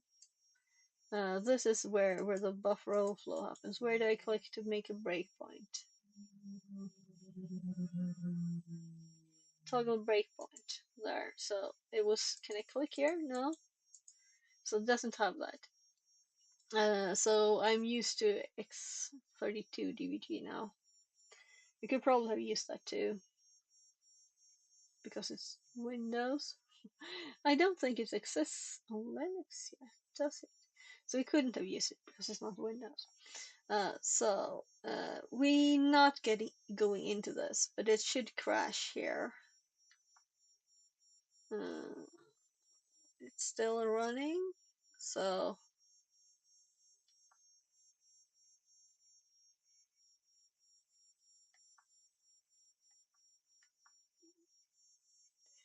all right. We can see here stuff happening. Validate string length. Validate. Jump taking. I like this section here.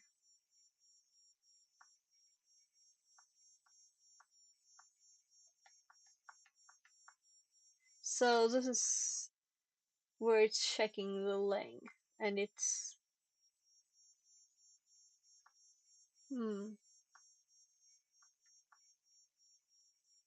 I didn't play it. Let's run until the breakpoint. Right, so now we ended up at the string copy. So it did a lot of laps there, 116 ones. So now we run this one with step over. And what happened? Nothing.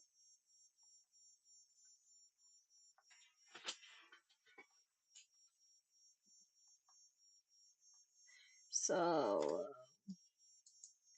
run is F9. I should have a finger on there too. So F9, there it crashed. So it should have crashed on 42s, and it did. So this actually worked.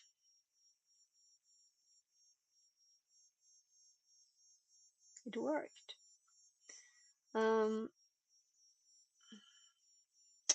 Also, all these recent tests, we had this running, right?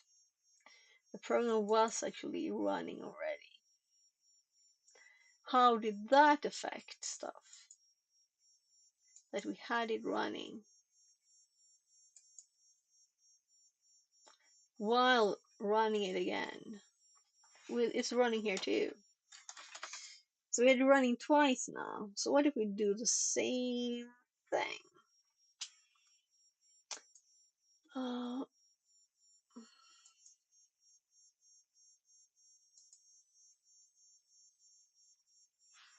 So I do still have some pizza on my cheek, which is, how did I get it there? I don't know. It's very odd. Um, yeah, well, this one I just used to check if the knobs were odd here too. But it is the same executable. It this crash the same. It does buffer overflow, which it does not do on the machine. It works and gives us access to the account we're trying to get to, right? So it works. This one's supposed to work. If the validate executable, so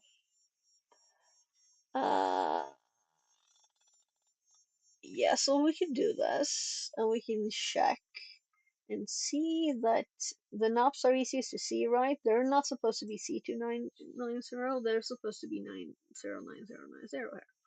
So that's an easy test. So if we quit this again, now we don't have anything running, and we grab this. So validate. We're running in temp now because we actually need one that has another user, which is the same number as the one on the machine. So this is where we should run it. But when we run it in a debugger, it won't actually work. But I don't think you should buffer overflow for that. You should just get a prompt with your normal user, because stupid stuff doesn't work. So this is where I'm gonna paste this. So let's remove this, and we're gonna have to delete the double validate there. So now we're running it with a graphical debugger, with a working one. Let's see, will this one show up correctly in the memory now? If it does, it is very interesting. I'm just gonna run it. So F9. We ended up in main. We run again. It crashed and it has the wrong address, right? So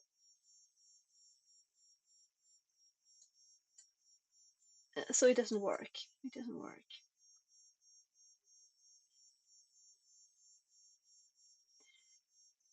But the previous one did. Let's run it again. If this doesn't work now,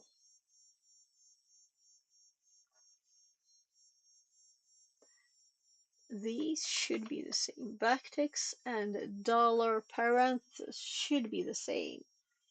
Are they not?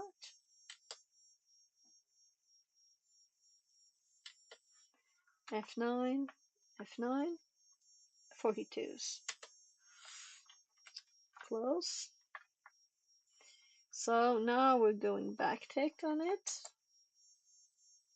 And then we hop into start and we're doing backtick on it here. So Will this be different? Will we get the correct characters in here? We go F9, F9. Now we have 290C2, C290, meaning we do have the knobs that are not really knobs because they are Unicode. Darn knobs. So I don't want to hit my head on this all day, as we don't have this problem on the actual box. It's just on my machine, right? And I've never seen this before, so I don't know if it's Kali updated, Python changed, what on else, what on earth happened, right? Why does this one work and this one doesn't work? Let's like document this, right? So we want to have this. We want to remember this. We can go back to it and WTF, what happened? So start menu. I want you. Let's put it in buffer overflow. New note. We can't put stars here. Let's do dashes with like spaces. We want it to be obvious. This is the odd.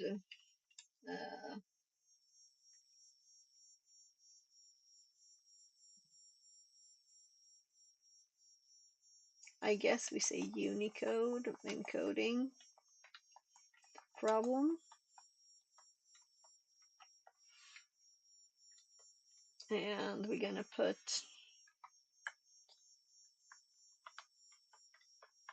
this here.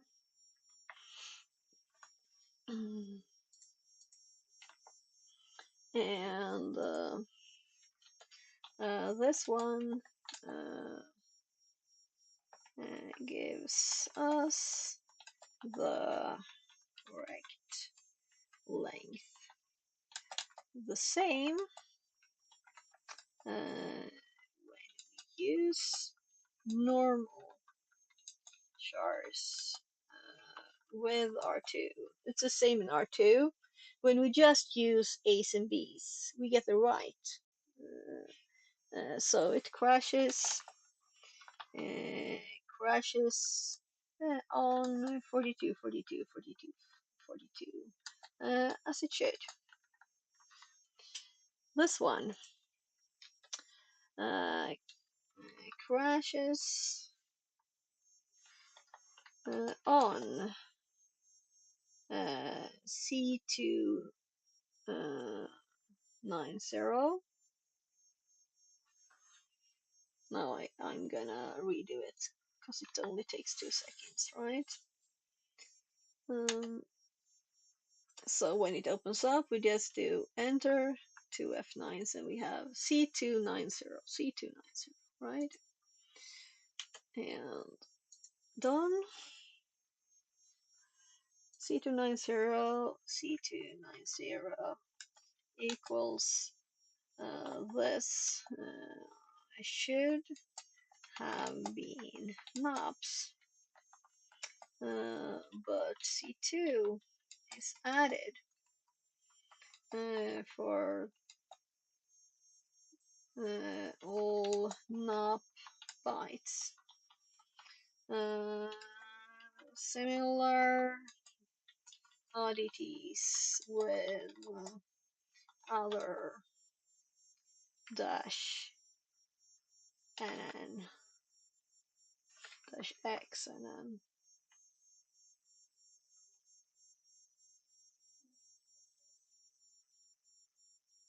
Let's just read this again. Yeah, it says x there.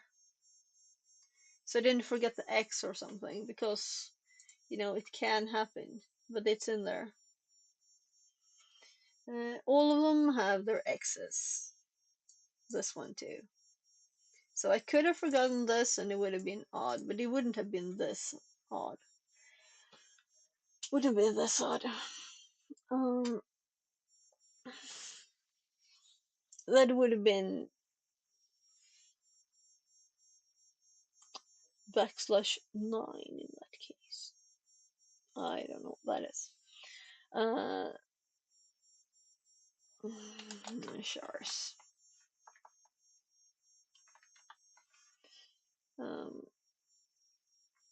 So let's R2 memory output.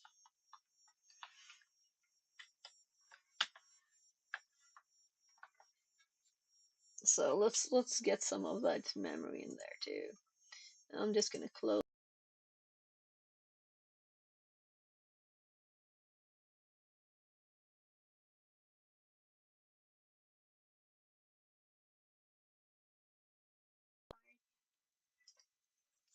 I want to continue, right? So this is a script run where a script is running. We're gonna continue with a script. So this is just like a odd problem that affects our script. That's why we need to solve it, right? Because we can't get the correct address for something if our input is not good.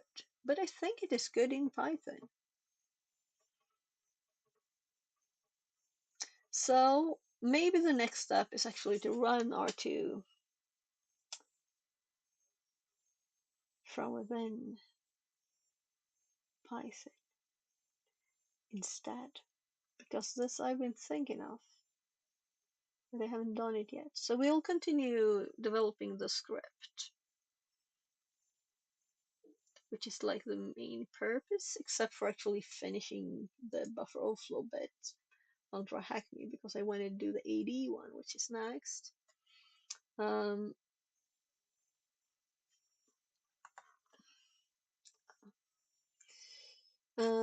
And we can see the 92C there. So it just depends on where it happens to end up. How many of the correct characters are before it, right? So here we have some of the data.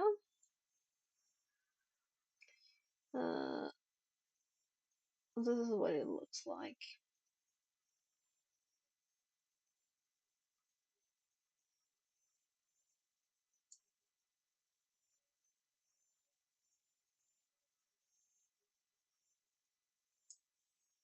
Do we need this much data?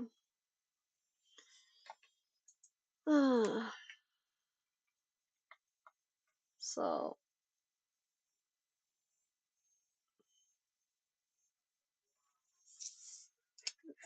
I'd really want more of it, but I think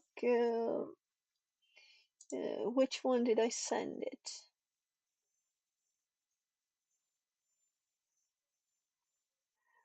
This is the one that's supposed to be working, right? So it has the correct address and everything. This is not mine.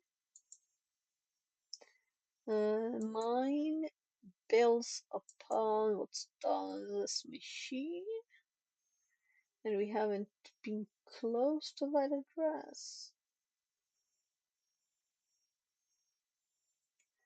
at all. So when this crashes,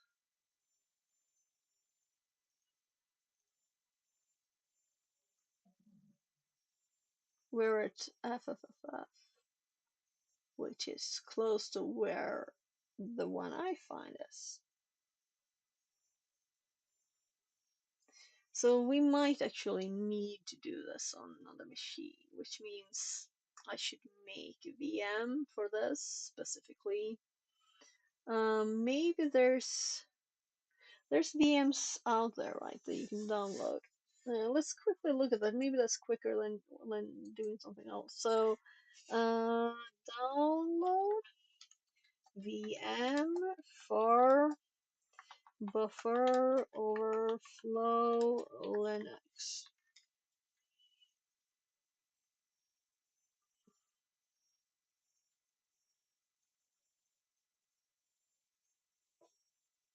So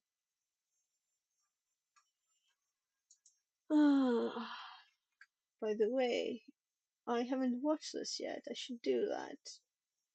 Made easy? It's not that they're not easy, it's that my computer is in my way, right? ChatGPT. Download VM for buffer Linux.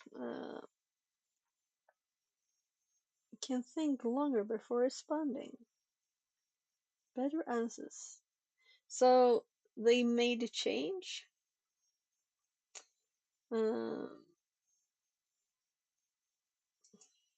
Recent.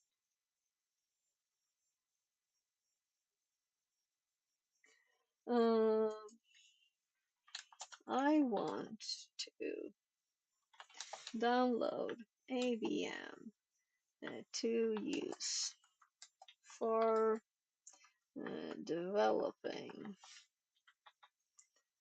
buffer overflows,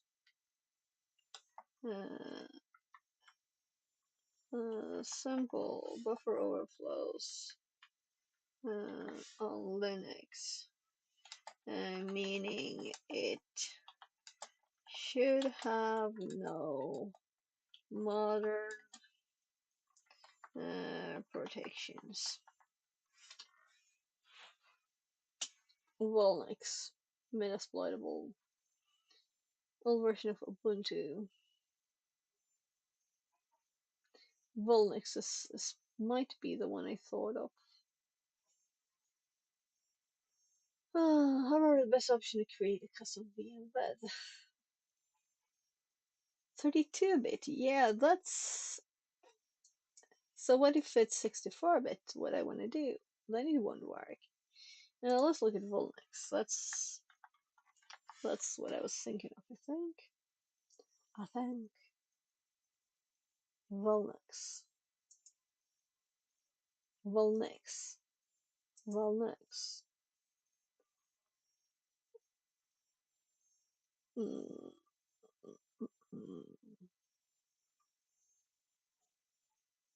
Vulnerable by design. Linux. Vulnerability scanner. Linux. Vulnerable Linux hosts with configuration weaknesses rather than purposely vulnerable software versions.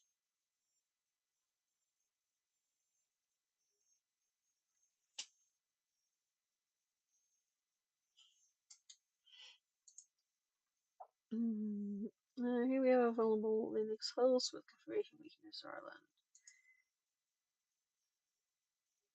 than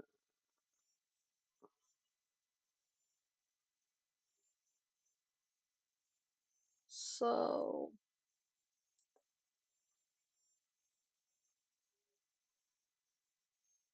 when server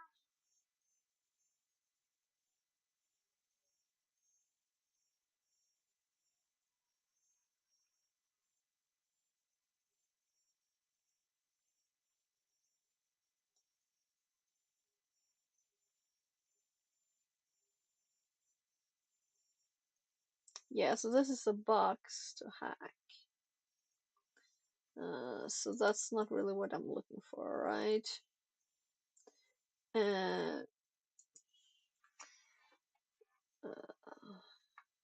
Linux and Metasploitable because I'm sure about that one. Are boxes to hack? I mean a box with tools. So making your own is the same, right? Not for exploit development. You want something like an old Linux distro with the development tools. Ubuntu root VM, older Ubuntu-based VM, designed for exploit development. BrainPan. Well, have you ever heard of BrainPan?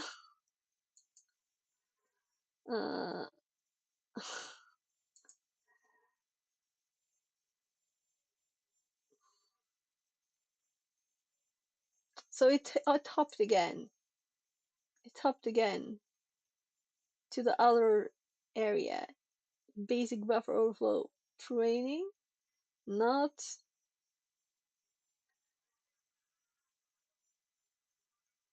Install Ubuntu Debian 6. Disable protection tools. So let's Penderson Labs boot to root VM. Is this something that we can use? It sounds very much like.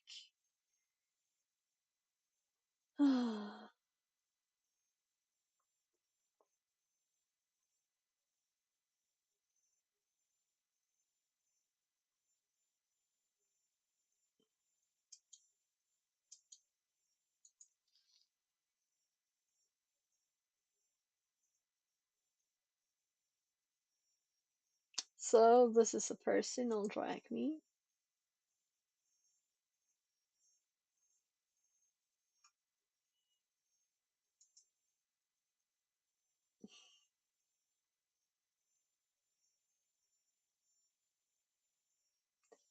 So I don't know what on earth. Challenge. It's a challenge. So I've heard the words before, you know. Challenge based on advanced hobbyists. Solving this challenge will require skills in reverse engineering, display development.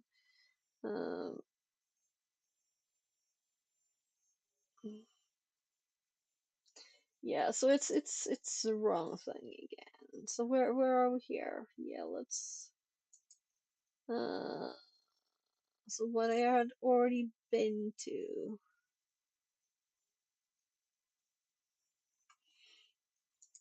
Mm.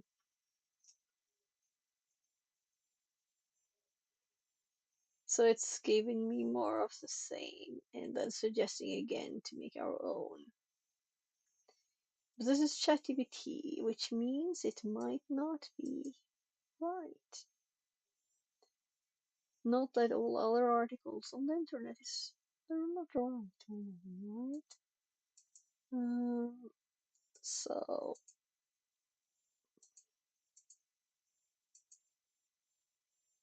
So we have this too to have fun with. Let's see. I got a message on my phone. I'm just gonna check.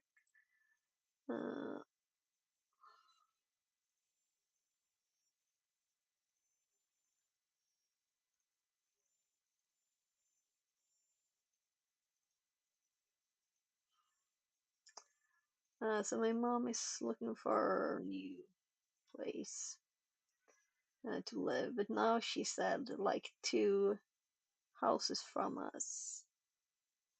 But she doesn't want to leave the area where she lives, so she doesn't want me to look for houses there. But she can't live that close to us. We would both go crazy, right?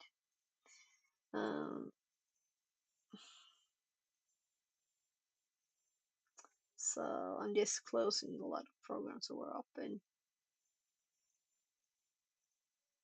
Yeah, let's close it all. Just removing notifications too.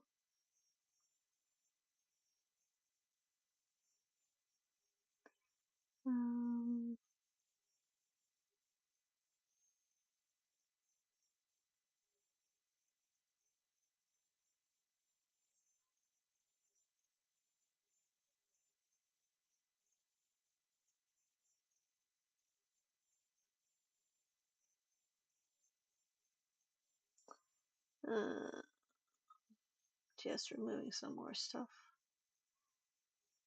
Kinda nice to not have a million things up on the phone. It's even more stuff. Whatever.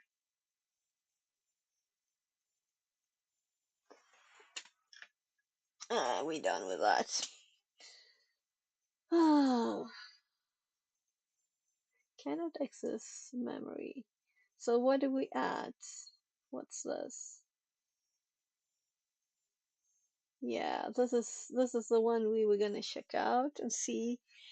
Only comparing what I did to what they did. Only they're doing it manually, right?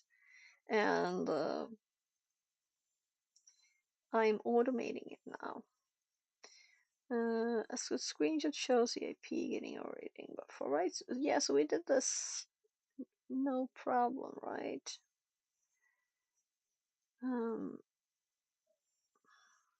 then I'm putting 43s in there. Let's go back to the script. It's time to start using the brain instead of frustration, anti-frustration practice. So, as I think that we didn't have this problem when we ran stuff through pwntools in our script, let's debug this way. So I have turned off ASLR in here recently, and that was kind of useful, right? But one thing we need to do is to actually do a check here to see if this one returns 0 automatically. We'll need to do a check here before we start running stuff. But for now, it's just a to-do note. All these steps should work fine, but when we get the position here, EIP position,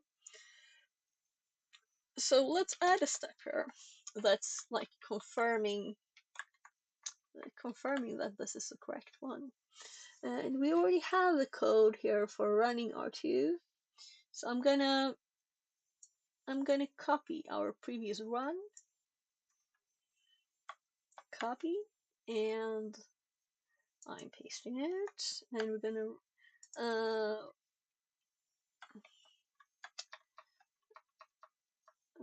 to confirm EIP position. People usually do this, right? So instead of cyclic string, we're gonna use something else here as the input. So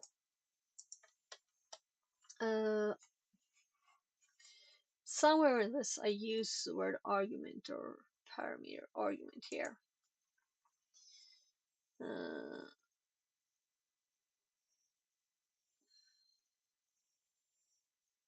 The cyclic string has the right length. No.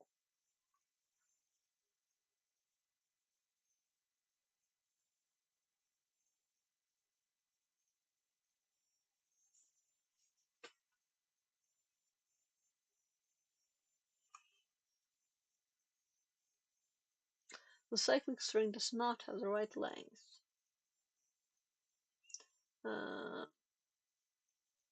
But we have the EIP position here. So let's go one step at a time.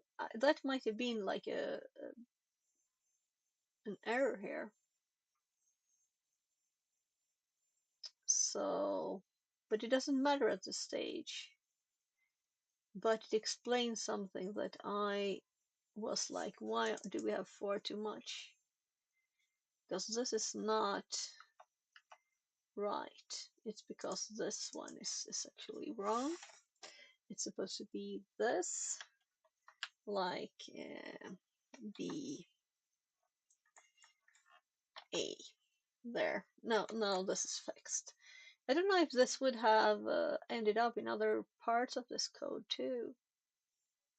Am I using the cyclic at other places? Have I not replaced my code in a good way?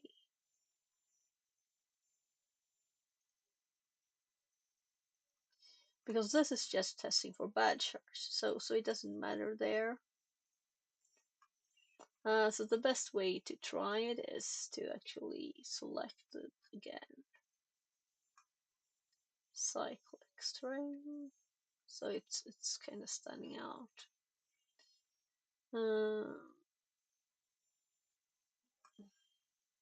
So the cyclic string is not supposed to be used after this. So now we have it here because we just copied the code. So it's not used anywhere. It's good. So we're not going to use it either. We're going to use something else. And let's leave that empty so that it would crash if we don't finish. And I had argument here.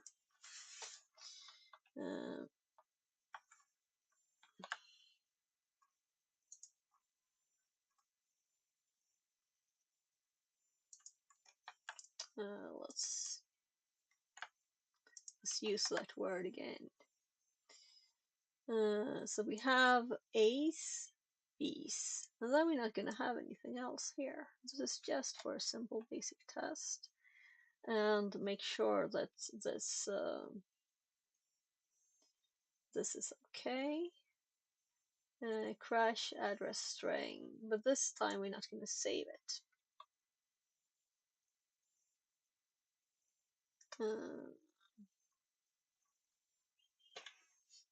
So we have already gotten the IP from this. We can reuse this variable name. It doesn't matter because it is not used lower in the code. And we just quit our 2. So it should be right. I'm feeling I wanna look at it again.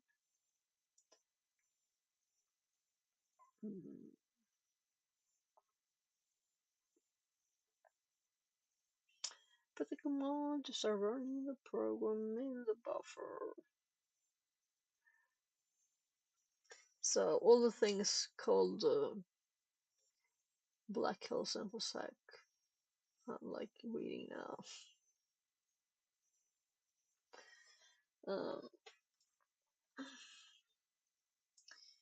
The command is just from the discard. There. Was someone else sending some message?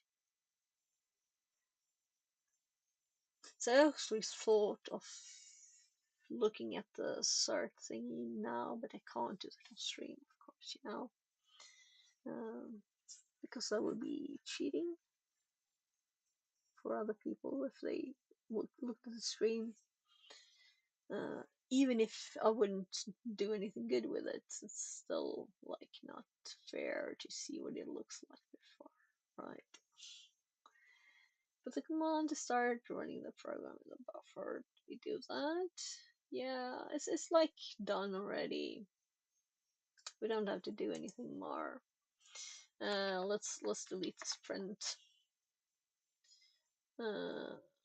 And we're stripping it. We don't need to strip it. It was just for the printing, really. It's also not needed for this. Meaning we can delete these lines here too. So it is much shorter. Code is was nice to have short code. And we're also gonna put these comments. Anyway, this one.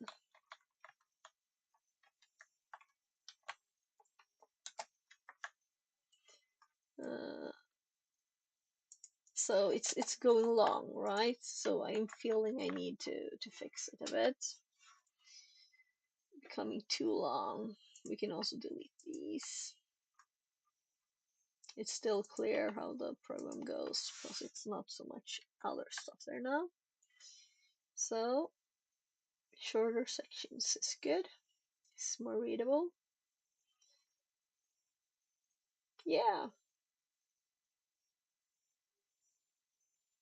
And this should really be after here too, but let's do a test run.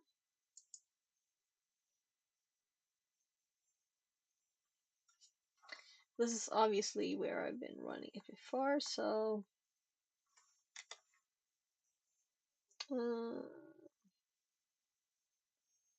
in received line. Received line is not defined.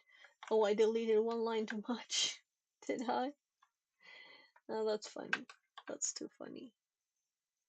I deleted the received line thingy at all. No, did I?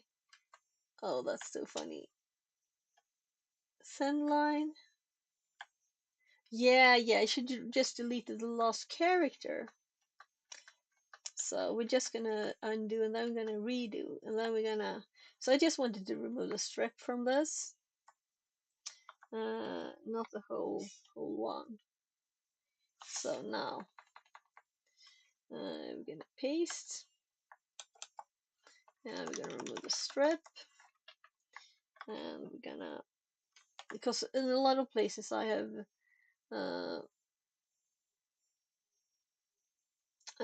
just had well, I'm scrolling the wrong way. I've just had like one line where I have a variable changing something in it and putting it in self, you know. So and this one was not one of those. But we don't need the received lines variable now. Yeah, we do because we use it later in several places. So we need it. Yeah, good. Let's just run it again. So I didn't save, did I? Line 54. Oh, I put it in the wrong place.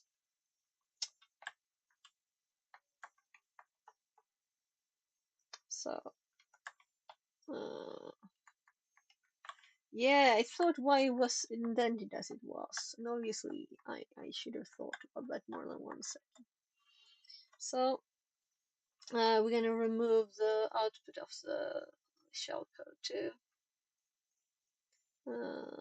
It is just for debugging or showing stuff. So, we're checking fuzzing the length of the buffer overflow. We're generating a string of the length where it crashed. We're running it to get the position. We get the position, and we don't want a new line in here. And I know exactly why we have one. Because my recent change of the script. So if we undo, and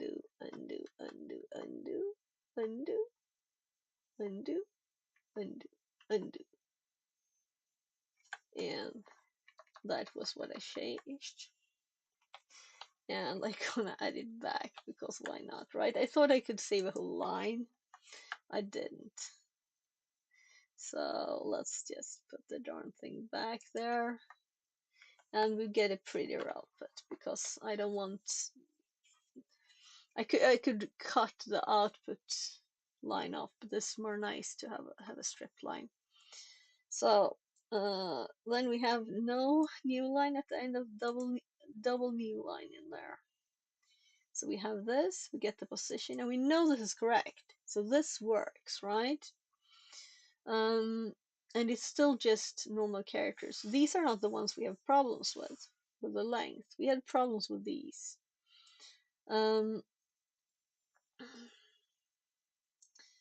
Then I know other things that worked fine. So,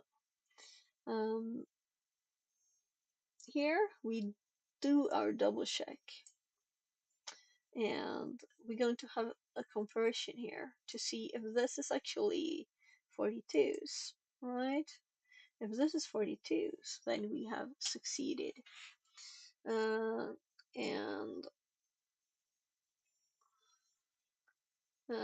we can just do confirm EAP position here. And we don't have to output the buffer overflow line.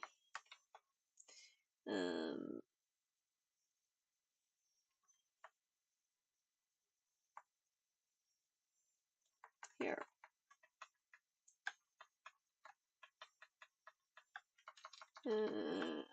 Confirming EAP position.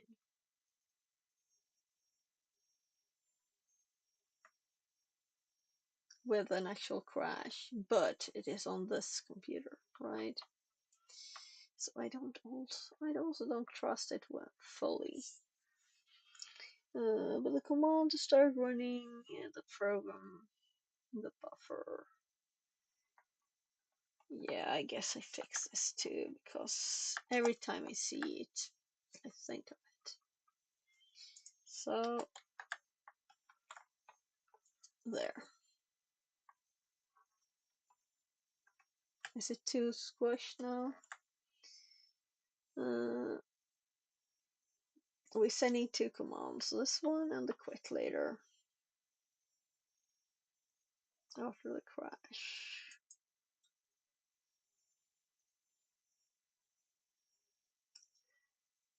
And instead of process, we could have used the crash.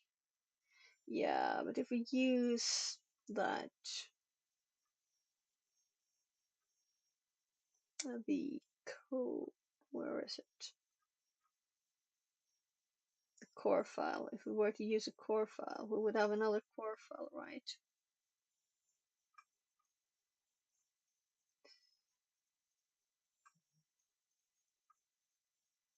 Will we get another core file? No, as we're running a new one, but I don't think so. Maybe it like copies a core file to the directory when we use a function. And otherwise it's just deleting it. I'm curious about the behind the scenes in pwntools.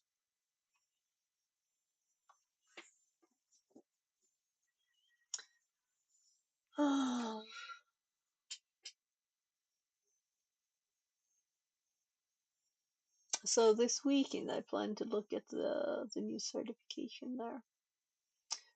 And starting with going through all of their labs. We could do that on stream though. That's where we have started, I guess, right?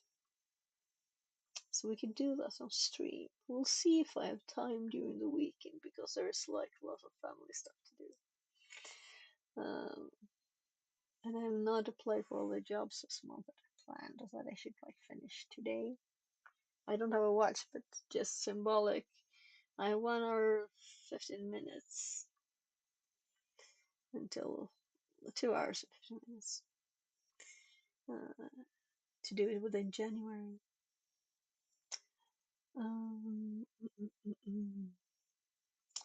Signal 11 in.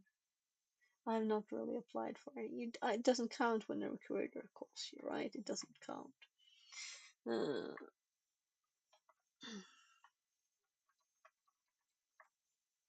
So,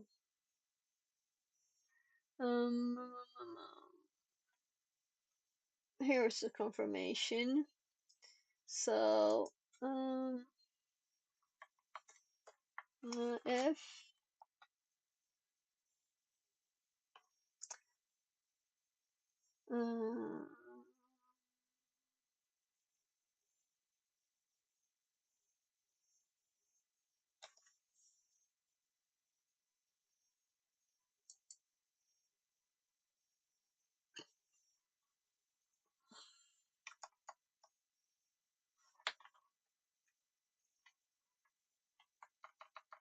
yeah, we don't want an int anymore.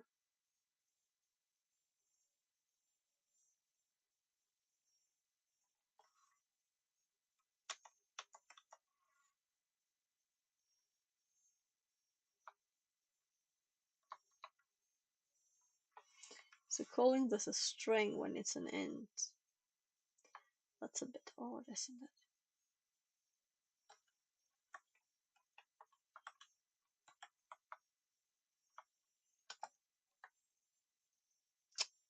So another example of the copying. It's not working. Not working at all. Copy. Is it my keyboard maybe? That the keys are not always... Because when I was typing before, there were letters missing.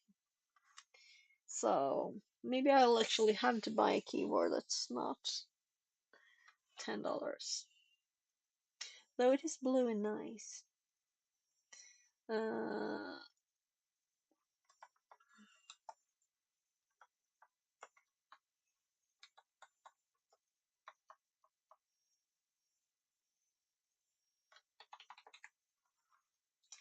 0x 42, 42, 42, 42.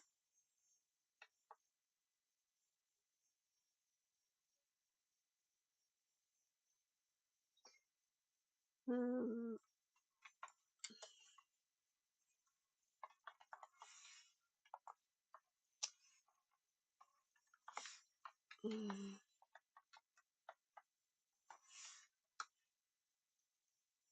well, this is just stupid.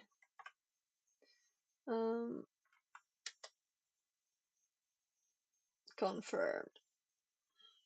So we kept it as a string. We string compared it to this one, and it's exactly the same. The interesting bit here is else, right?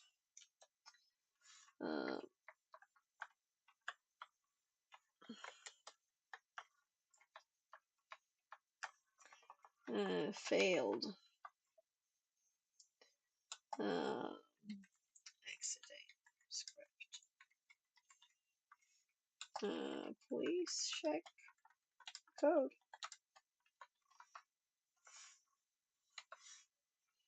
And we're gonna exit. So in case this like test doesn't work, we're gonna put a similar one where it actually exits here if you have ASLR on, because that's something we don't want when we run this.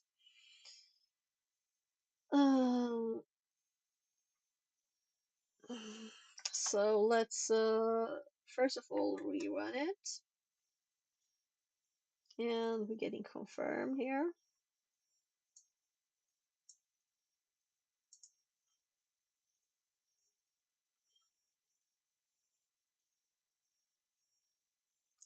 And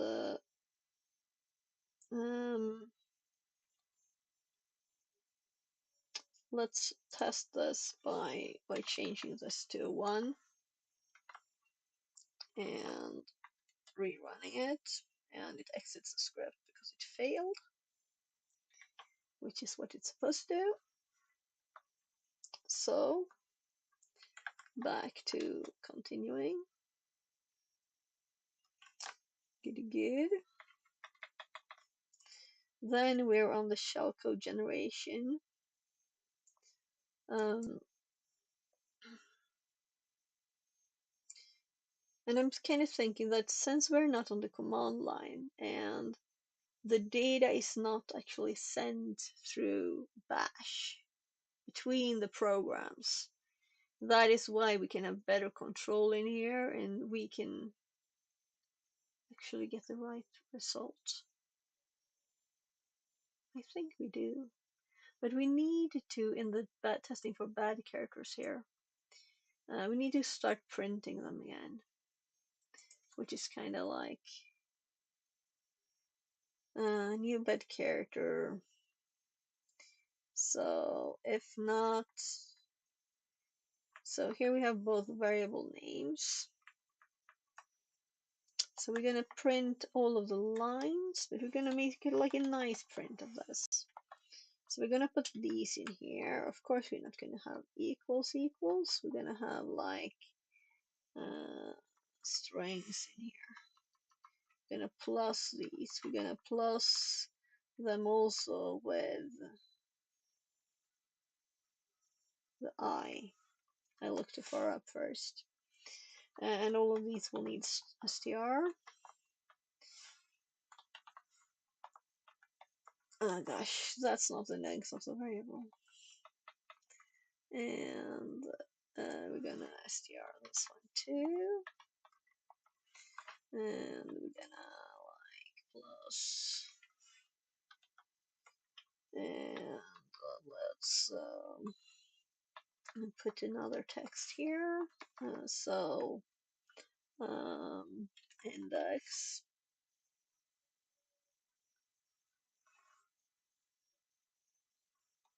colon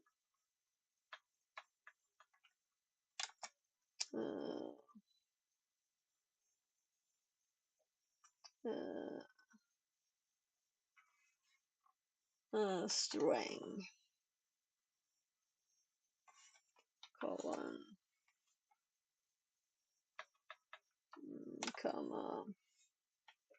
stack colon space. So this should give us all the data, but let's also output the full data. So stack data, we want to print stack data.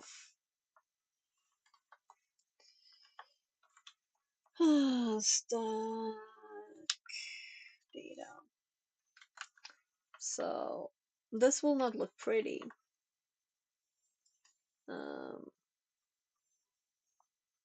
And we don't have any text for it either. This is debug prints. That's why I've removed the old ones, because it's not like stuff you want there when it's finished. And it worked very fine, nice and everything, right? And here we can see the index, the data, and at the start we have 0, and we have, since null is removed, these are 1. Let's output these as the actual bytes. But we already have the data here from the stack, and as you can see, the knobs are knobs. They're not C290. So it looks good on the stack, right? This is the stack. This is the thing. So let's run the exploit through this. And we can run it through R2, and we can run it through just run it. We can also run it in the directory where we actually have the one with the suid with another owner, and see if it actually works, which we can't do through R2 because it will like delete the for security. But we have here, we have the F is also removed up here, so it's correct. You know, it's all good, and all the stuff, all the data is here. It's all there. So the test we could do to see if we can find more, but I'd have to rewrite the whole thing.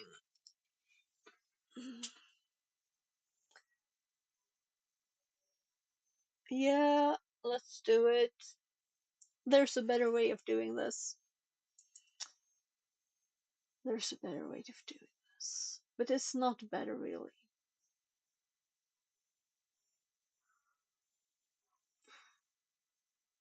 I don't see how there could be more bad characters, really. Let's see, how did they look at bad characters? That's really what we were going to do, like. So, Control F, bad characters. So, all listeners must check for bad characters described in part 1. And find an instruction that jumps to either one of the ESP or EX registers. Most GUI debuggers have an option to search for an instruction either by itself or by its opcode. However, I'm using GDB and it doesn't provide this feature. I'll use objdump along with grep. But he doesn't say how he does it. No, he does say maybe in part 1. So did he find an instruction? As there's more shell code space available to work with in ESP, I'll start with this register and I'll be using objdump to try and find. Yeah. So let's see now. So EAX, I've never done EAX, so I didn't look for these instructions because I didn't find anything with ESP.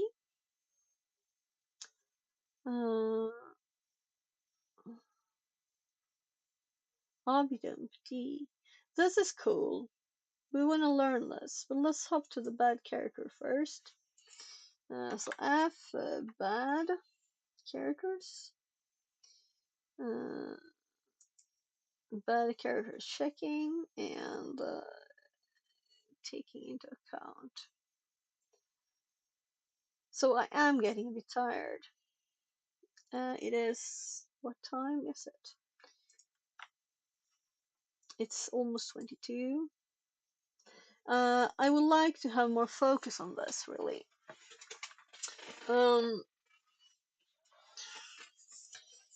So what I was thinking of as an update for this, that instead of putting the bad characters after, but I really would like to see what they do.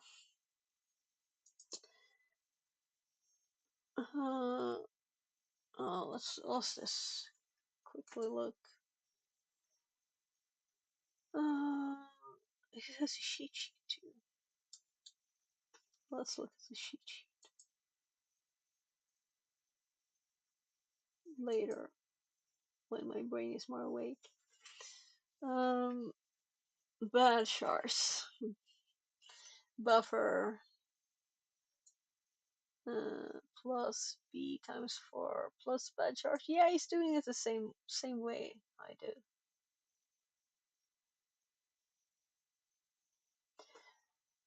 But he's doing some kind of extra stuff there.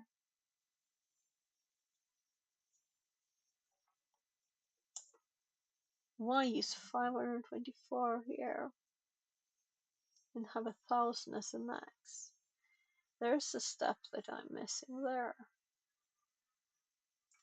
So does it mention 1,000 characters, or is it in its...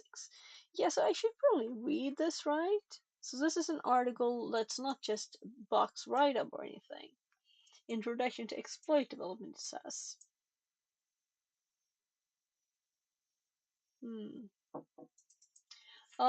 Knock on the door.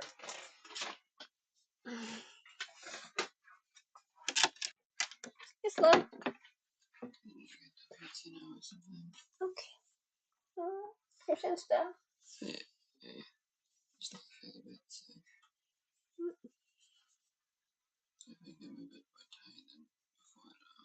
Okay. I got better, much better, and then I got less better. Now, I think spaghetti would be better to have. I should have pizza. Du får det. Jag kom bara först på en sak. Jag bara kom på en sak. I realized I forgot to switch the mic back. Let's do it now so I don't forget.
So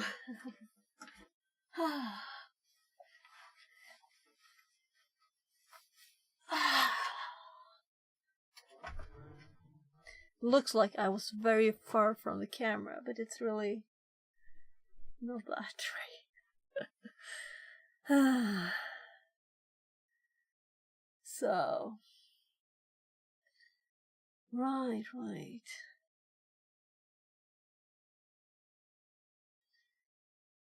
We saw a data sheet. I was curious why they had 1,000 characters, but I'm guessing he probably cut us from somewhere. What is done? Something is done.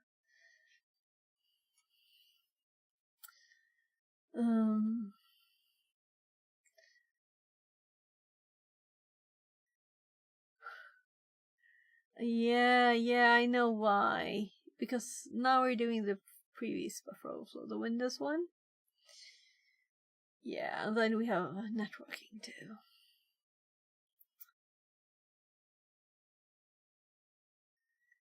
So I'm gonna read his. It's interesting to see what new things I could learn or find out of this from doing that. But mostly I'm curious. So this talks about bad characters, right? But if he's truly using... I mean, he's not using Immunity Debugger to find the bad cars.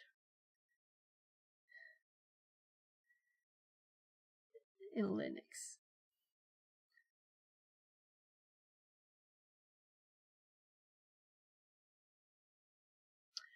Has he cheated and looked at someone else's stuff? Why isn't it there? You know? And people just say the bad cars are identified as. I'm going suspicious. Why don't say how he got them? So part 1 is Windows. Now we're on Linux. This is a network application. And now we're on a suid Linux. Tiny thing. But I've never seen jump to EAX.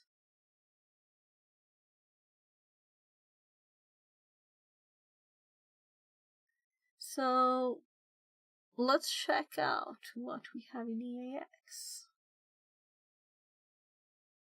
That'll be kind of quick, right? So we're already reading SP. I guess there will be an AX. So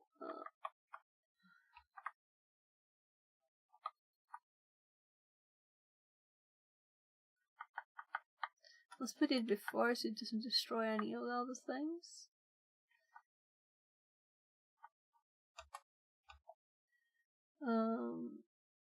So I'm using the same variable. Let's not actually. Let's use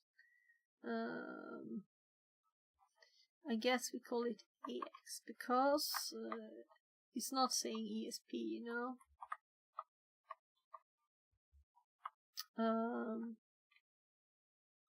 So I'm assuming we will have a dot, no intelligence, AX. And we don't want the length of shards to check, we want like 1,000. That's what we want. We can do like minus 8. So we get a bit of before, just a tiny bit. And we can think of this the same way that we look at R2 output.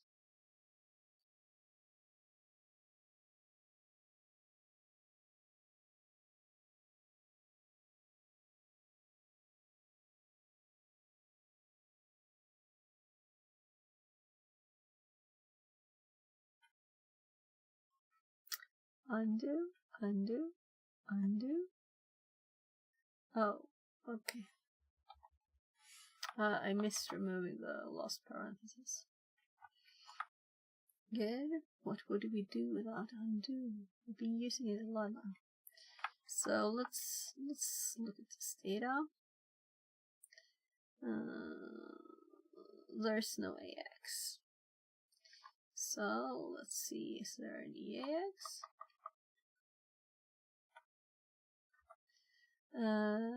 There's registers.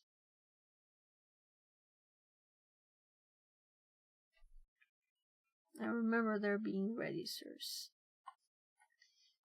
So there is. So SP was only one. Well, EAX existed. So here's a stack data where we have this. So at this we also have 1, 2, 3, 4, 5, 6, 7, 8. Here's our going back. But we have seen also that this is there, right? And here we can see the full string. We can print it prettily too. Let's do that. And here we can see the command line starting.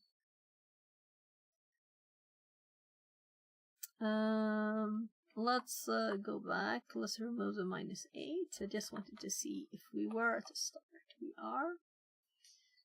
And let's do like 800 instead.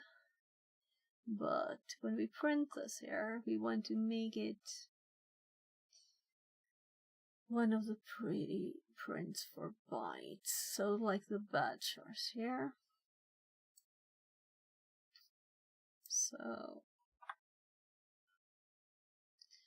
my eyes are tired. I'm not tired, but my eyes are, so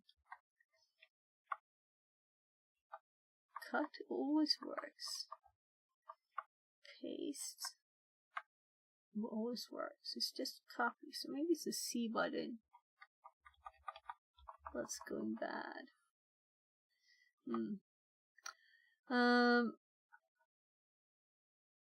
I don't think so. It's not that old, this keyboard. So then it would be like more like a bug from start. So now we're going to get no A's. We're going to get 41s instead. Or 4s.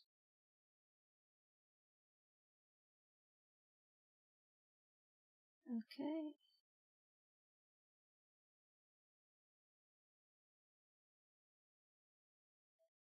This is interesting.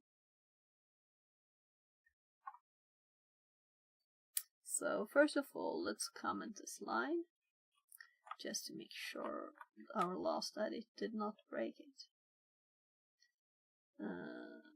That didn't look like that was a problem. It looked like our last edit here, which was actually -8.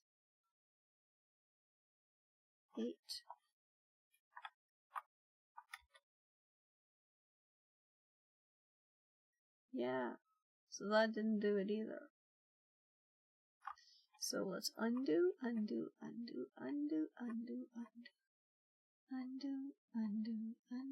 Let's actually redo it all. And copy this line. Undo. So I don't have to redo. So that was the last fix. Remove the parentheses. Then we run this. And it worked. It didn't work? Oh, I see. I see.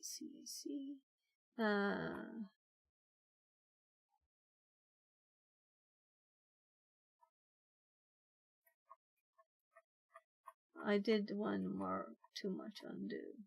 That one.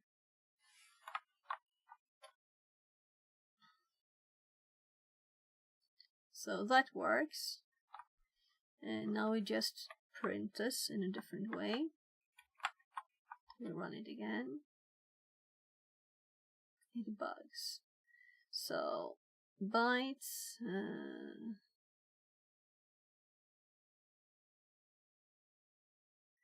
So it's encoding bytes to bytes. We don't need that. I copied a bad one. It's already bytes.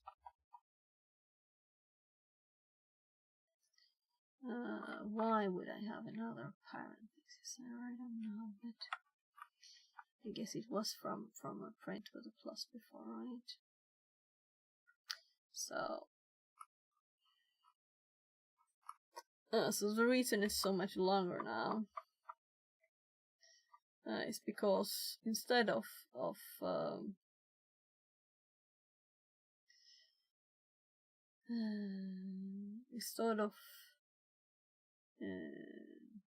we have 61s here.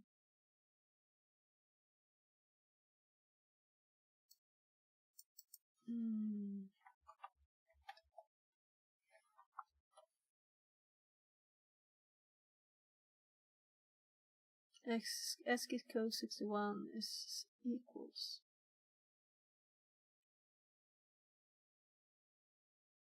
So this makes it bad. This is very interesting. Extremely crazily interesting, because this would make our whole exploit, the address that we have put in there, everything will be wrong. Because it's supposed to be 41.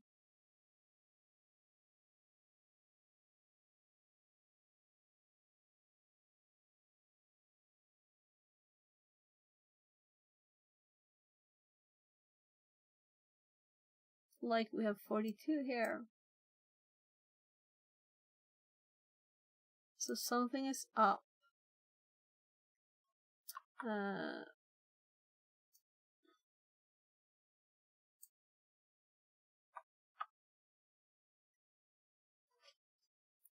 Let's ask ChatGPT. It's on the theme, right? What is wrong with this?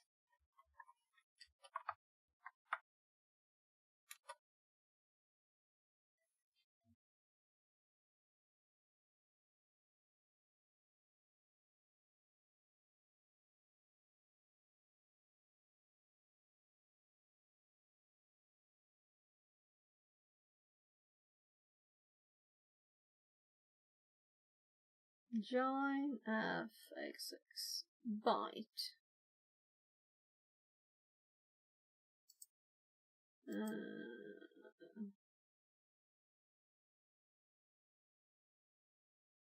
Fixed code.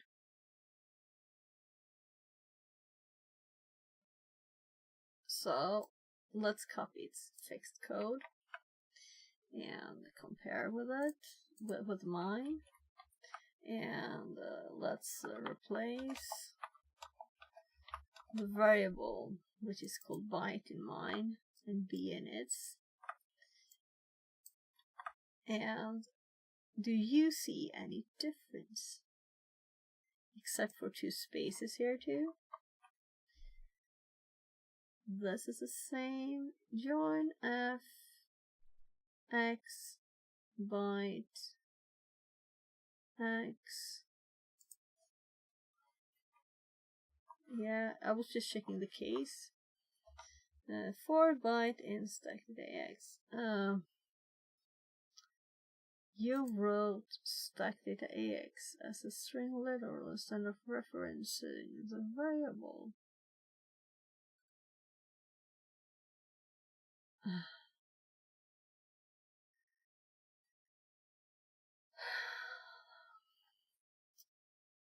You hit the plan limit. 11. So we wait an hour, we get more.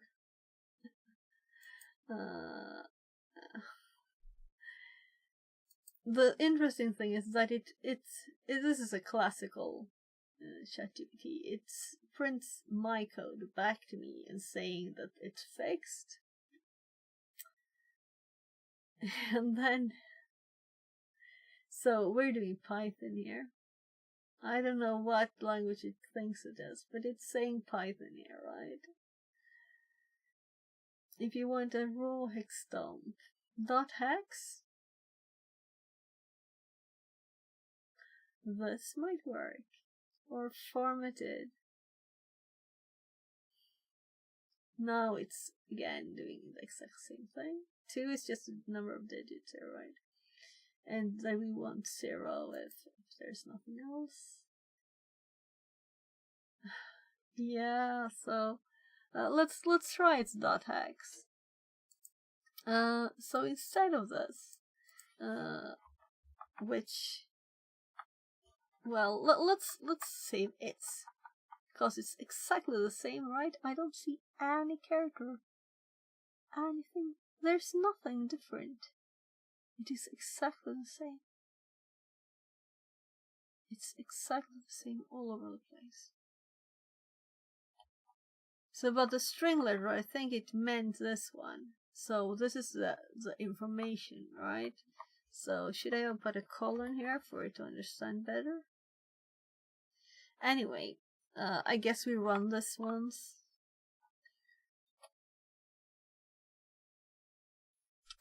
Just to confirm that it works the same still.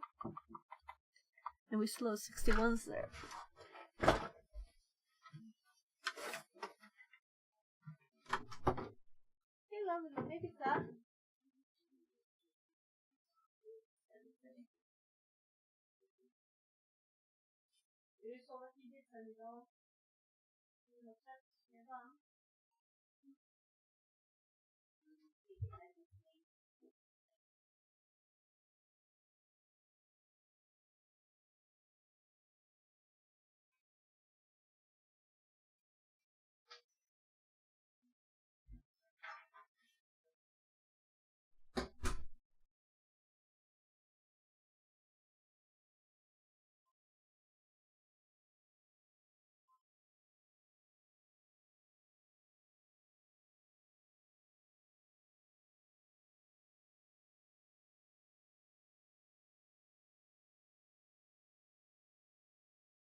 So I'll put more of my kids' pizza in the air fryer. Let's see. Let's test a new output way it's suggested. Then I'm very curious if it exists. So printf.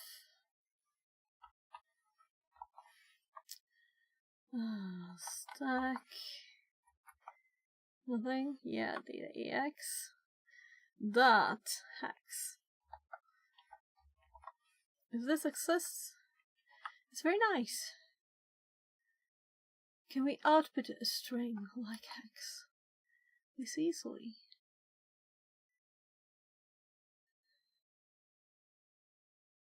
What the fuck? Where did the F come from? So I'm getting tired. We did read printf right now in the code, right?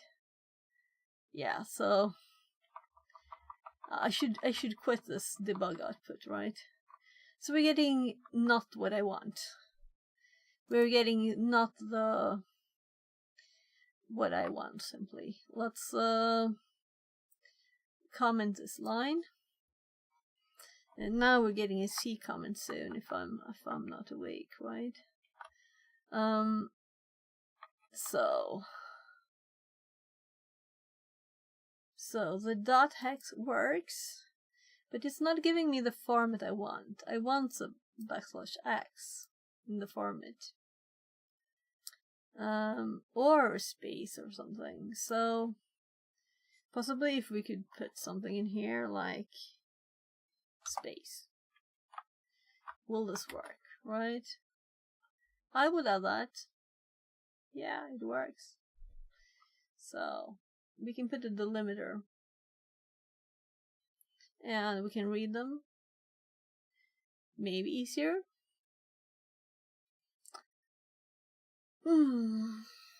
We could also do the hex dump command on it, which exists.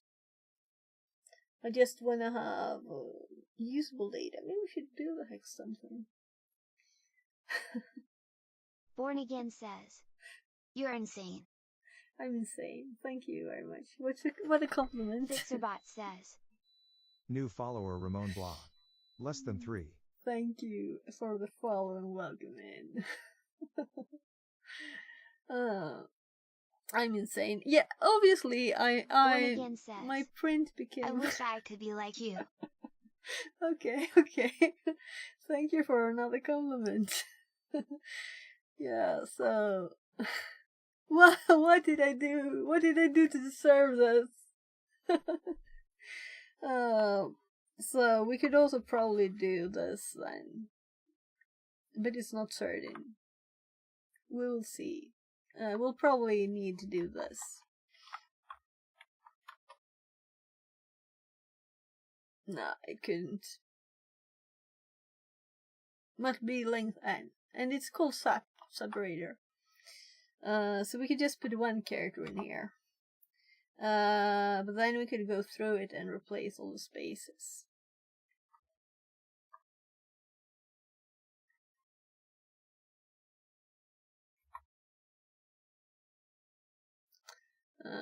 Now I'm playing. I have fun. Python replace string. Replace apples, bananas. Replace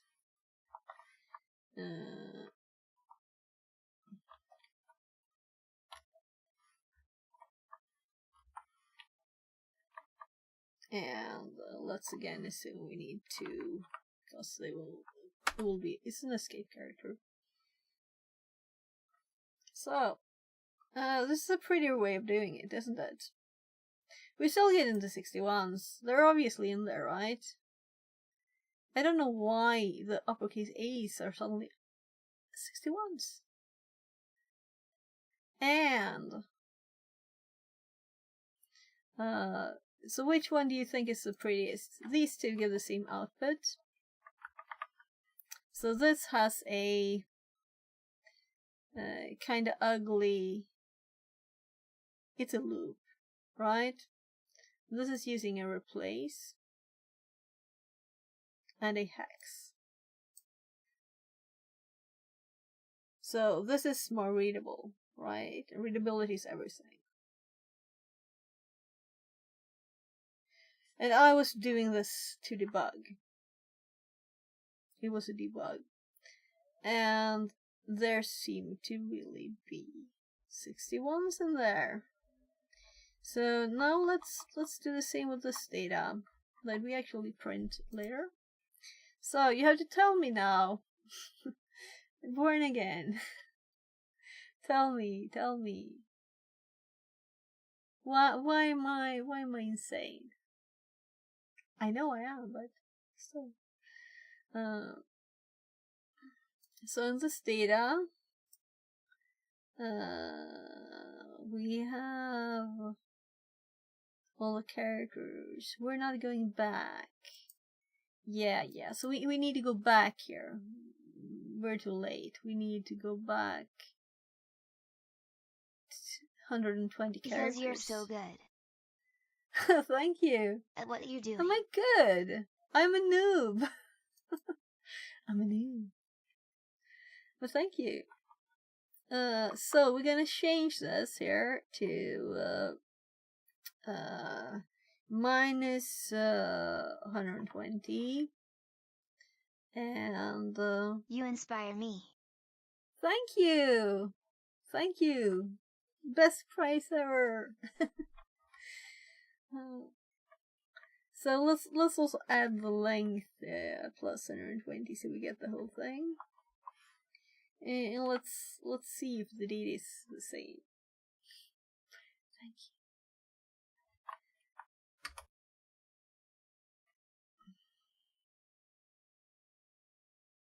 So it's a bit long, is it? So here we have stack data AX. So this is what is the input parameter, and we couldn't actually, if I do, let's remove the minus 8, seeing if it crashes again, right? Because I don't really want the minus 8. Minus 8 gone. Save, run.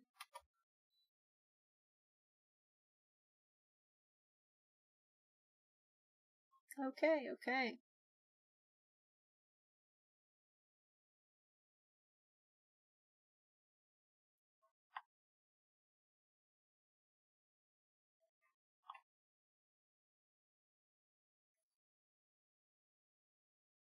We're in a loop. Did we break the loop?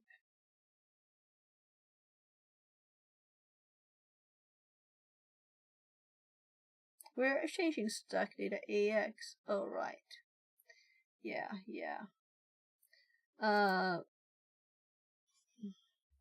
We need to add an exit here because we're breaking the loop. So it will go infinite.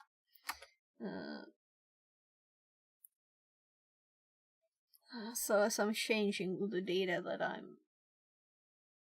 it will never finish.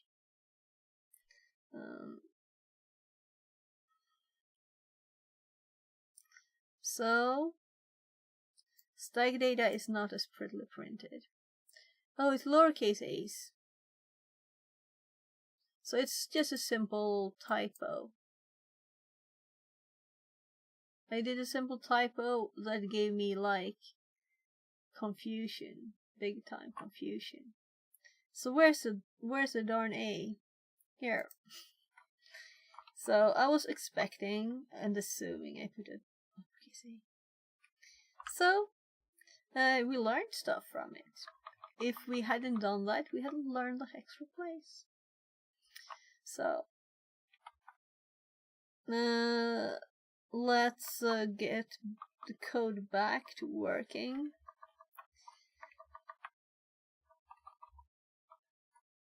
So we don't need to exit anymore, we can run it. And that's not what I wanted to run.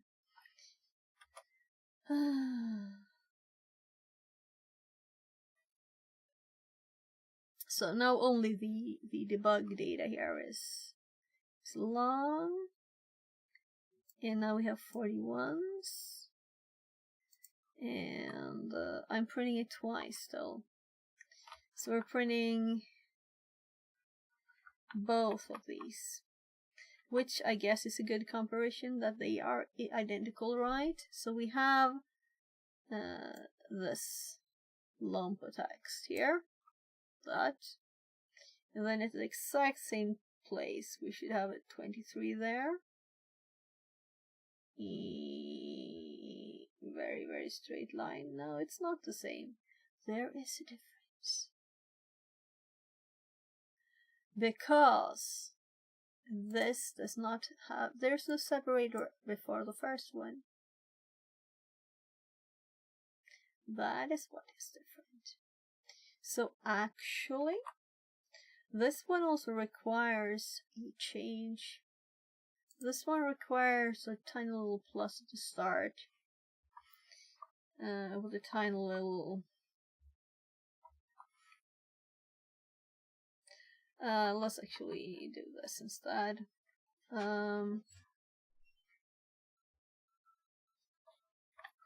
So, am I stupid doing this? Yeah, I think so. Let's do the more readable thing and actually plus a character to when it's a string. Because I don't think stack data AX, it's bytes, right? It's not a string. So we want to add our extra X there.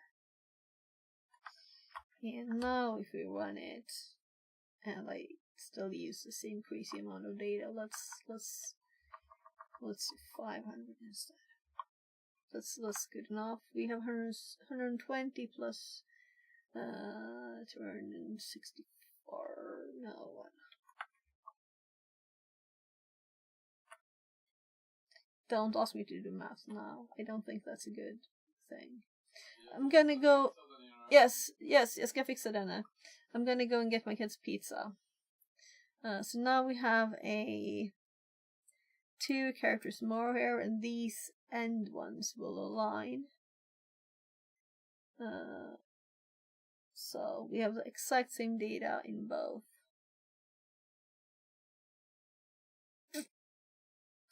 Good. So let's remove one of them.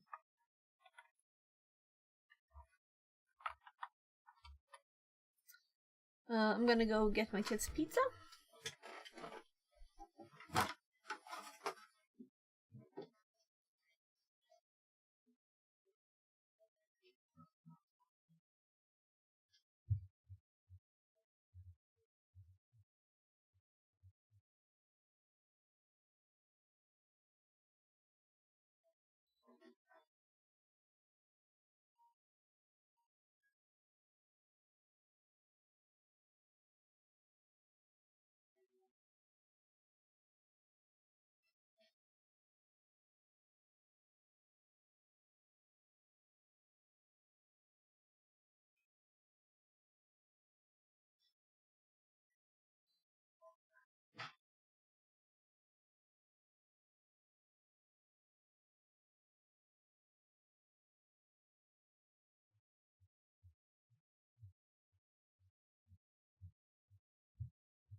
So in the bathroom where I passed by quickly, we have a magazine with like magnet-driven elevators give houses like they become tall. So I'm thinking like, how on earth, with so many floors, how do you design an elevator system so that you don't have to like switch elevators or what?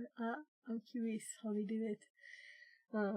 Because people don't want to go like 200 stops before they reach their floor, right? And they don't want to switch elevators, and they don't want to go, yeah, you can do like 5 stops, then you're like, oh my god, right?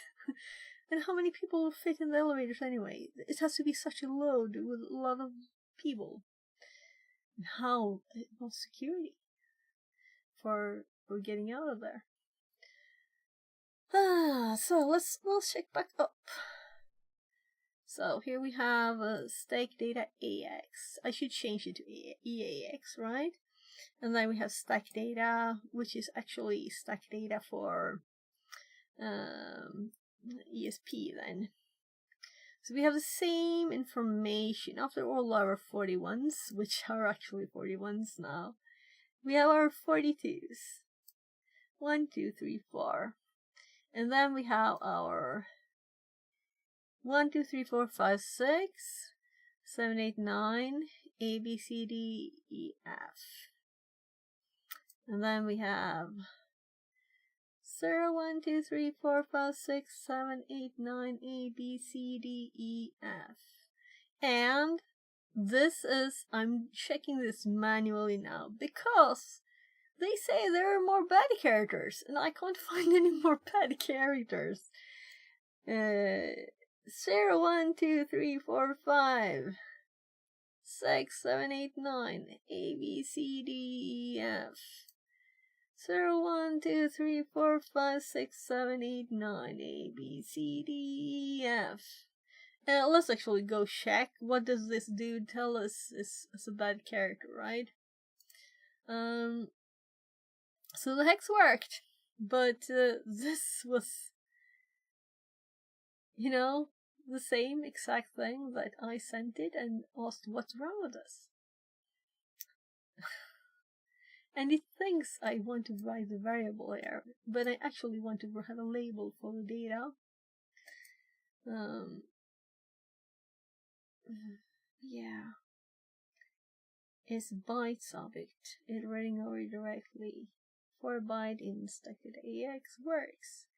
But your F string was referring to byte 0 to X, which only works inside of the. Which is this? And I think the original version of this was ChatGPT helped.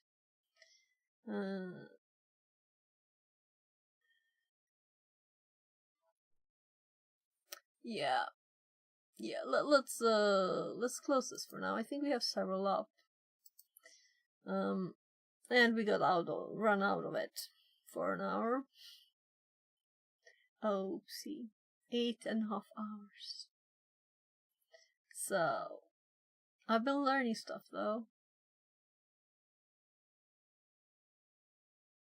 Yeah, so if this had actually said a lowercase a, if I were to look a bit further, look.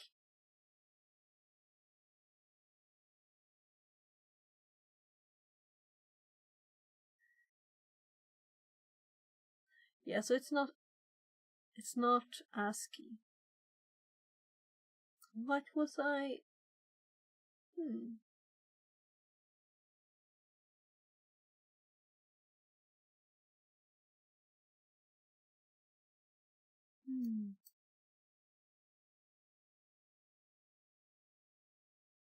What is? Oh, it was this person's cheat sheet.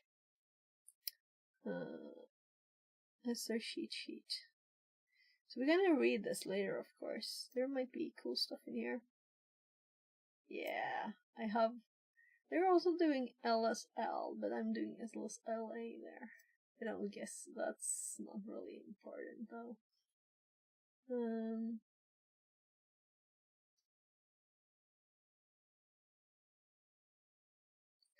We just did this, of course.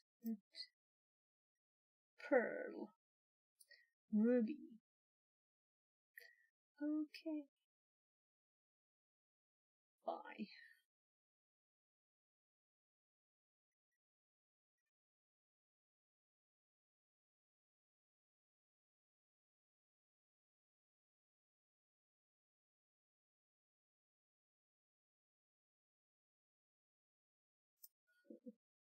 If we can write that password.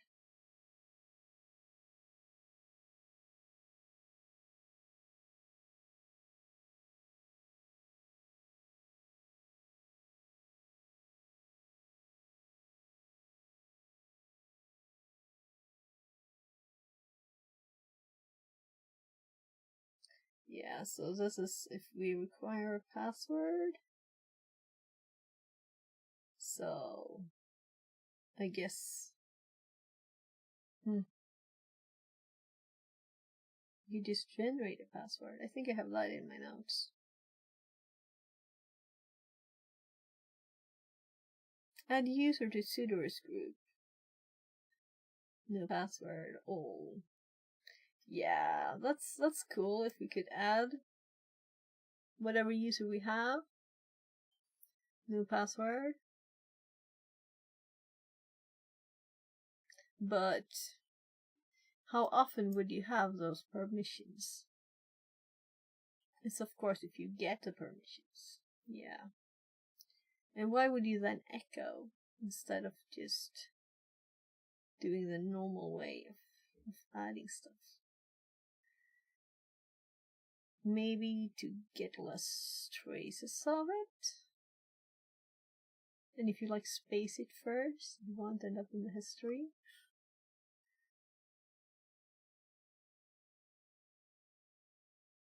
Strip lines with comments. Why? Comments are useful. Sometimes, you know.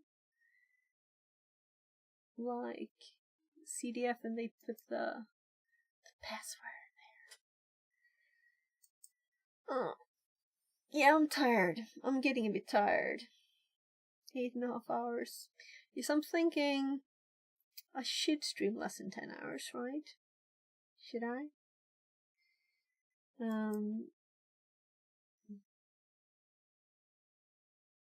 So let's get started again. So I was counting the letters. I wanted to see what their bad characters were. So I don't have to check all of them, right? So A is definitely okay, right? So it is in here. Why would this be a bad characters? They also have 2-0, which we already passed to. 2-0 is not a bad characters. The 4-6 is F, which is a bad character, and Null is a bad character. Also has 0D. Why does it have 0D before 0A? 0D is also in the. It's still in here. I don't get why it would be bad character. Tell me why. How did you guess? How did you get these characters? Why? Why?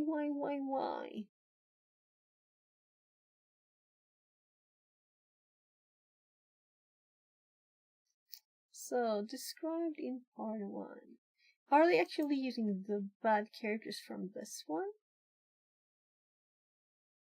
I don't remember what they were, but we can look at the notes. And I'm very happy when people talk. You're very welcome to chat with me, please. Chat with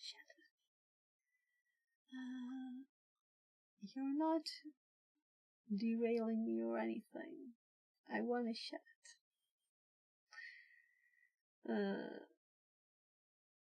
So the brain pad was the first one, and let's see. So this is just in R2, and then I made a script,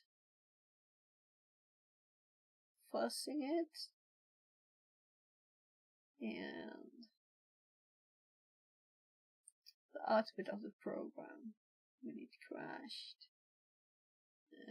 We're using x32dbg. Yeah, I think that for this one we can't find anything but no either. So this one has actually the only bad character is null, but as a program functionality aborts with uppercase F, which which is the Gira. Oh my, I wanted to double click. Oh, middle mouse button click. So this is why we can't have F. It's logic. It's not that it can't receive Fs. It's that if you have F, we don't get to this, the end of the string where it copies it. It goes through and all check them all for uppercase F first. So only now.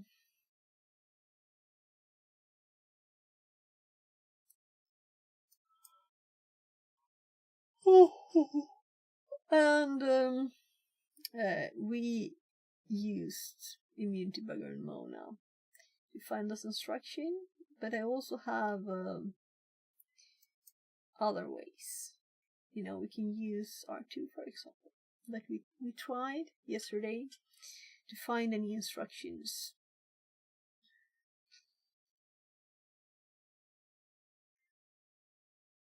So imagine we would use to jump to EAX as they suggested, and we would have knobs here.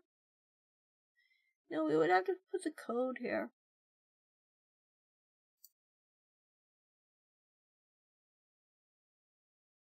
This is a whole new world for me.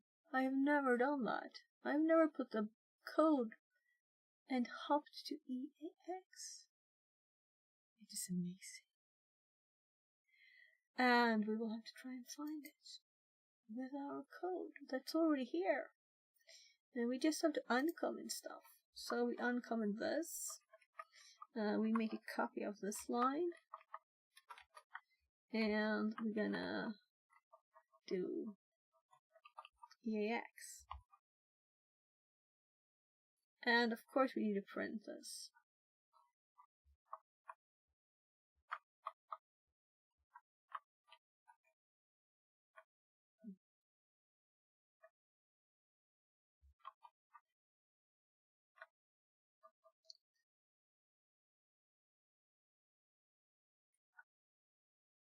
So yeah, variable name is the same. We could just call it jump, because we don't want a million variables. And then we want to exit here because we don't want it to continue. We have a lot of debug output now that we're, well, it's debug output, right? And it's because we're debugging and seeing and learning. And let's replace this one, make it EAX, because it's actually doing EAX, right? So we want to call this one EAX. EAX, and let's do that one too, in case we need that one again. So,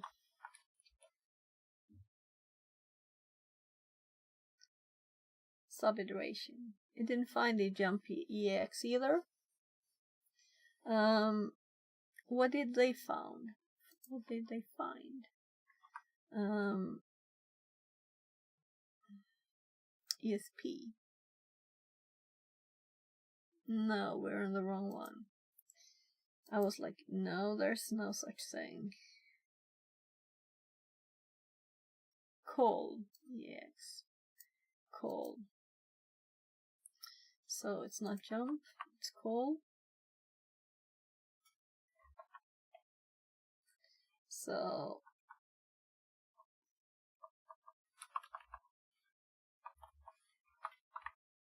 now let's fix this one.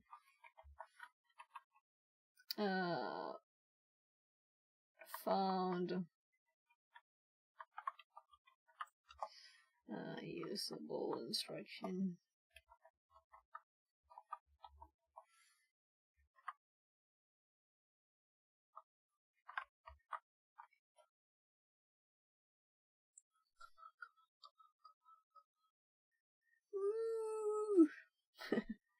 We have an address, but it might not work. Well, look at it, look at it.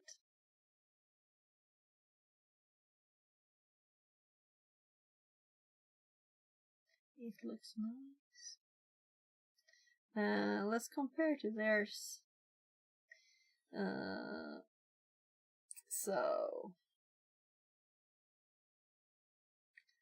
AF 84048. So we found this one. This one we found.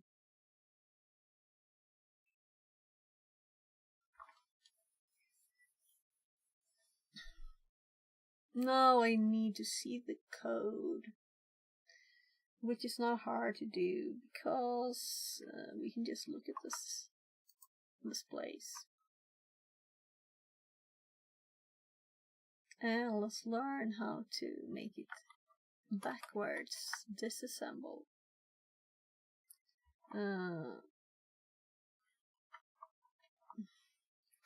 Disassemble this. Error. Can we do that? Let's first print the data. So we already have a way to get the data. I'm trying to scroll. My mouse is going bad. So let's copy this bit again here, right? And put it here because we want to print some data.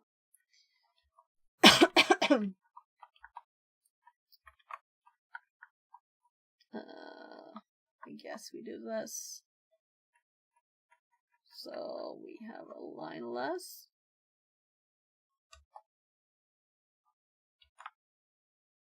I don't like locked lines, if I can't help it. But readability is more important. Both of the output and the code. So if we don't understand what we're doing, we're not good. So instead here, we're gonna put our JMP. Let's see if it can do this without any problems. Let's just 250. We don't want a lot, right? Let's do 300. 300 bytes from this address. Let's see if we can read the address. The format should be what it itself is outputting, so I'm thinking it should be good.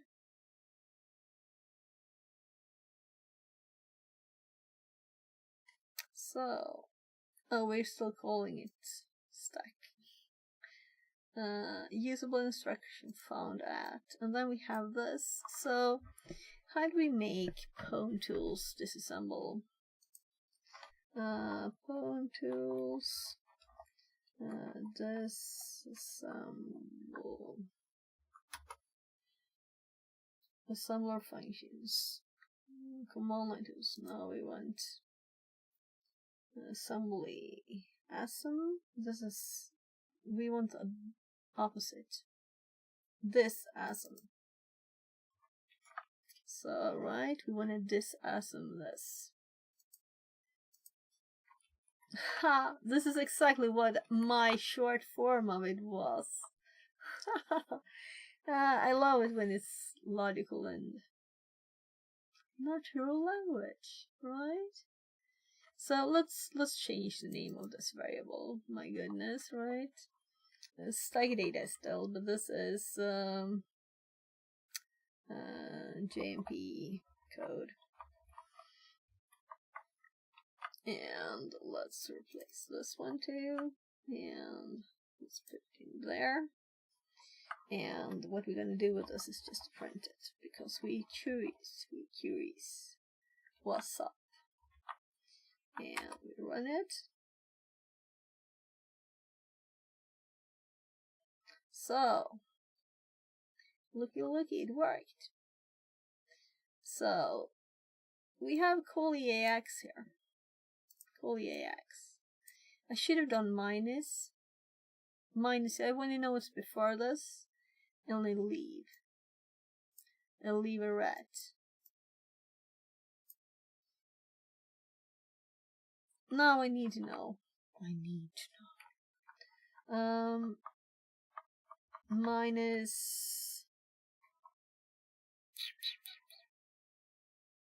minus 20. Is that too little? Yeah, that's too little. Let's do 32 to make it nice and even, right?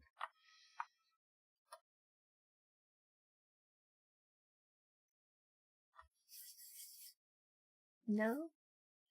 Unsupported operand. Oh, I wrote it in the wrong place. So, of course, it needs to be here. There.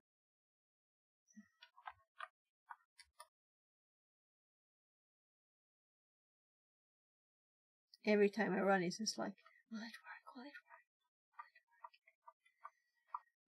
work? So.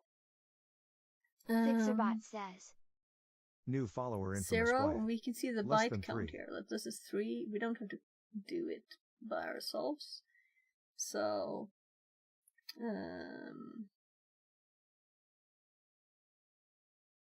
yeah, I'm lost here. 20. Yeah, 20, not 20.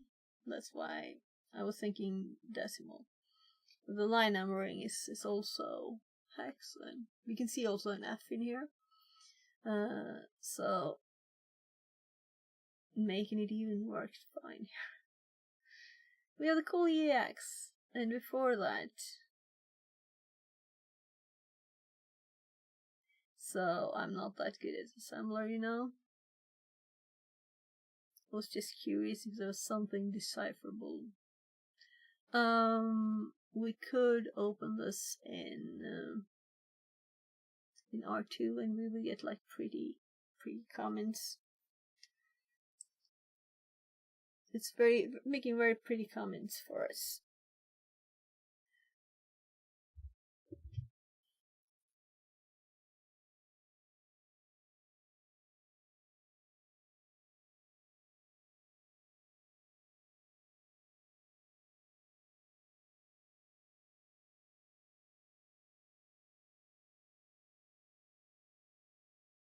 So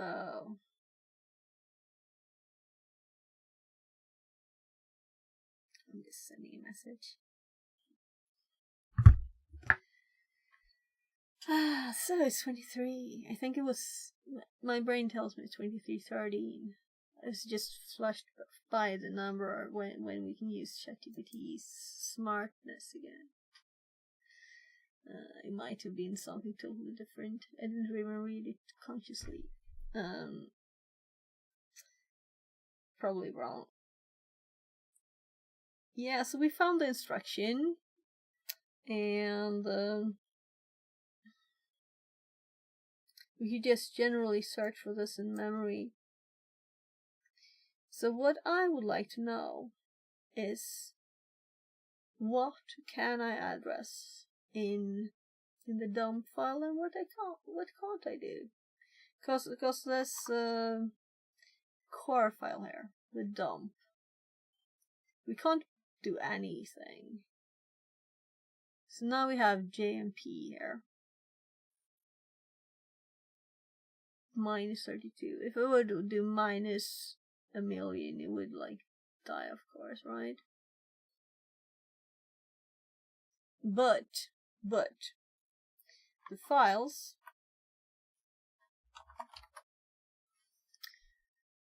they're 2 megs, 2 megabyte, 3 million bytes of memory in here, right? So it's time to delete all the core files, because my poor VM, look, poor VM.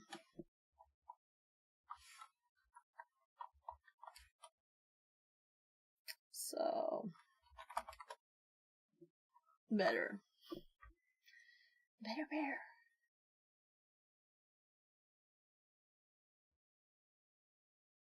New followers Obenzox. We learned Less a lot than of 3. things today. But what will we learn next? So this also was as easy as it seemed.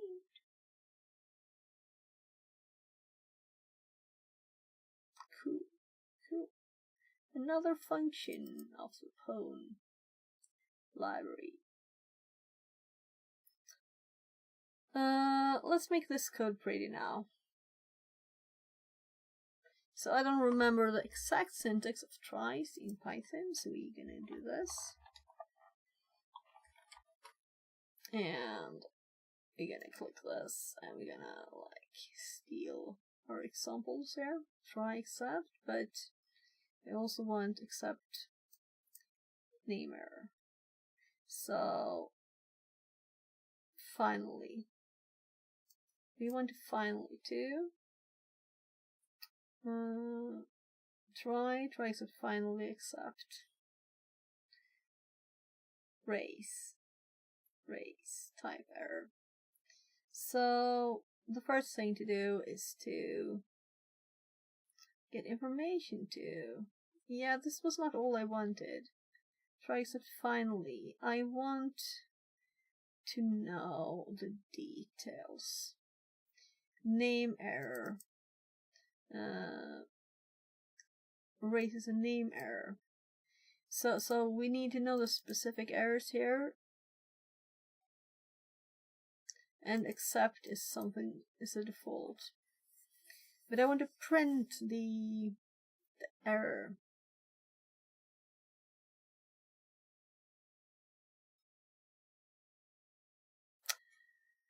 I guess we start typing. Accept finally. There's an else too. Else finally. Try, accept, else finally are the stages of the try, so we get them all. So we want to try, and Python always does colons after stuff. And we're gonna try stuff in a loop. There are gonna be errors because they do die.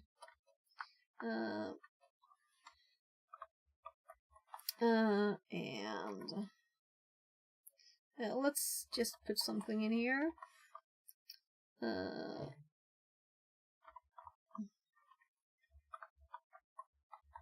Exception and rent try, and so we know where we end up. And of course everything needs to be indented here now, so we can just indent it all at the same time. This is why we switched to code instead of mousepad, because of this. Even though it doesn't work on everything, it doesn't work on this as it does actually. So we can get some information there. But I've noticed that we can't dot stuff like this. If I dot here, maybe it's just mega slow. Let's just hands off.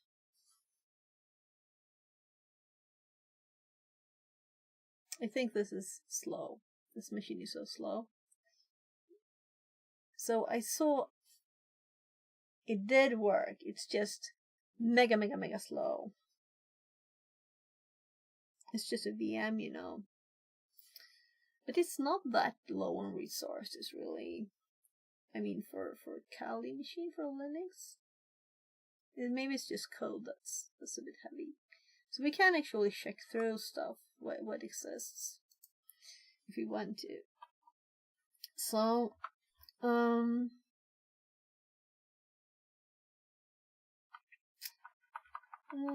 add a try and ifs.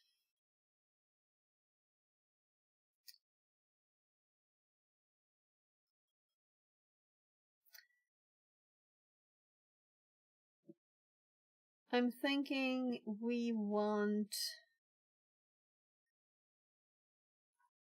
two types of. We want the ESP EAX. We have ESP EAX is one thing we need to loop through, and then we have the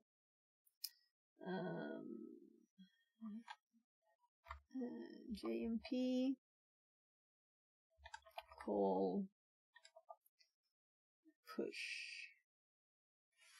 So I guess that. Call that. And push that semicolon right? So these together make 6 different instructions to look for.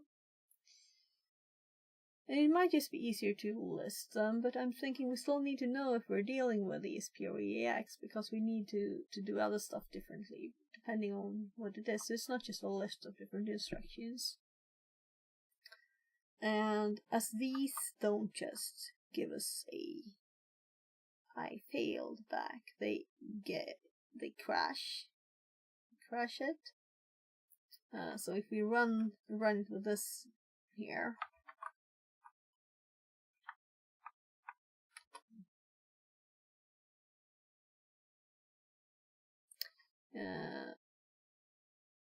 exception. So we don't currently get the error message because we're catching it, which is annoying. So we're gonna have to comment these and like fuffin exit here and hope that I can just run it anyway. Nah.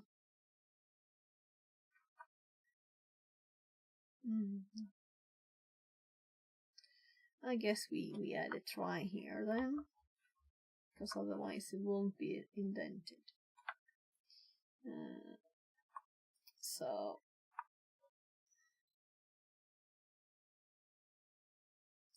stop iteration, right? So stop iteration is exception name. So that's why we wanted this. We want the name of it. And I guess that's the name of it. So if we accept stop iteration, we do stop iteration exception. And we're gonna have the try in the loop, of course. So this is just because we need to check if they failed, if they worked. Maybe it's easier to make a function of it. So that's not what I wanted to do. Oh. Yeah, it didn't actually change anything.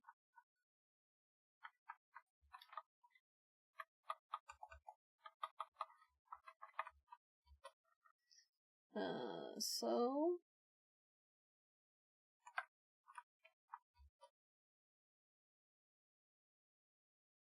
and also there could be more of them. We got stop iteration exception. So we got the red name for the exception here. We can also do except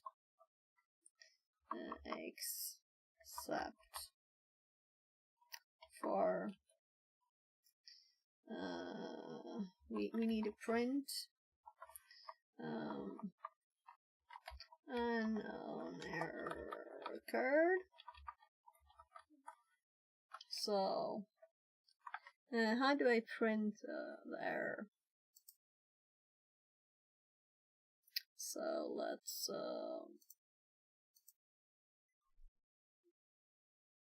I didn't add else and finally, but I remember them, so let's add them before I forget them.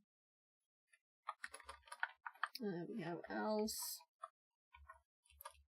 and finally, and I guess we pause, and we pause for now just so it's okay. And I'm going to do Python print error exception.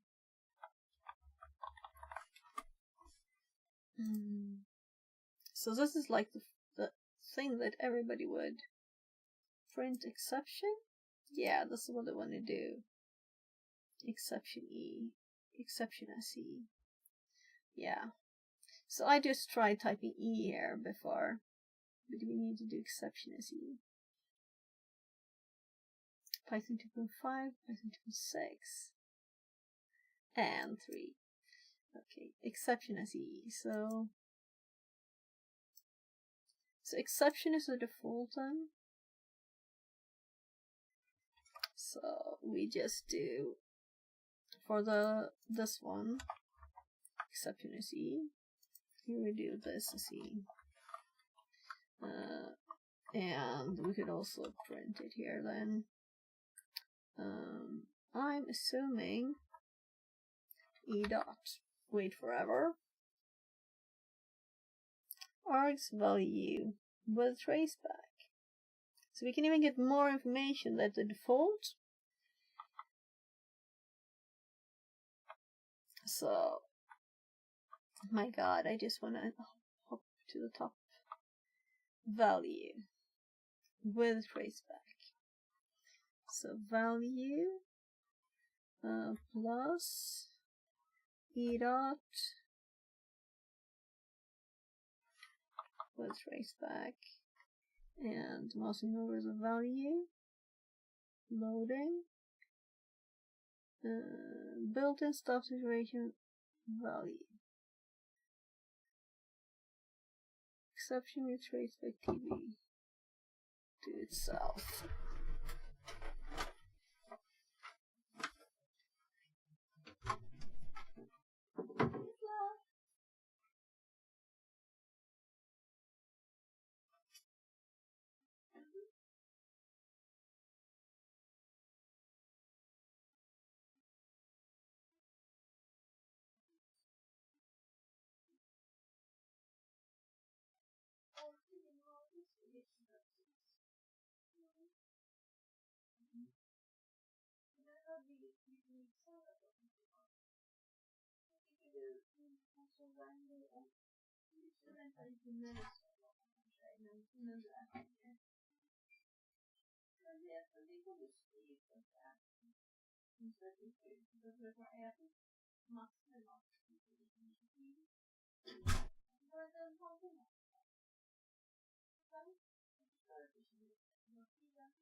So I just realized I left my ear thingy outside.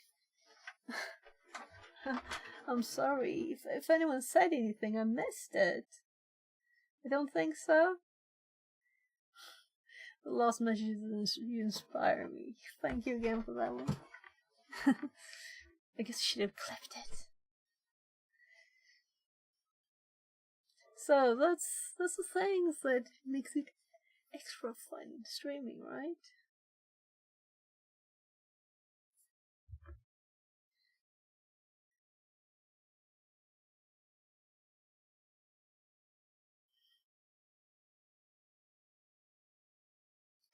So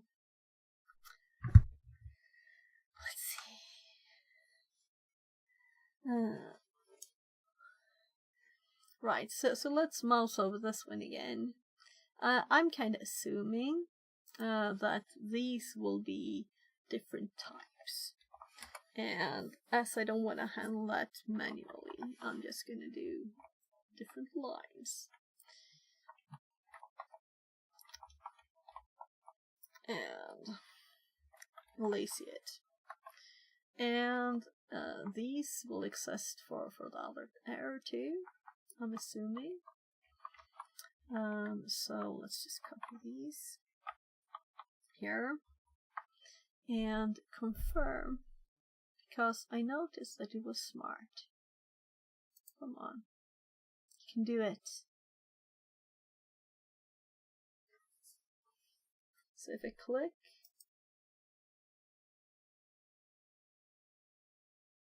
one, two, three. So sometimes it just stuff just hops up, right?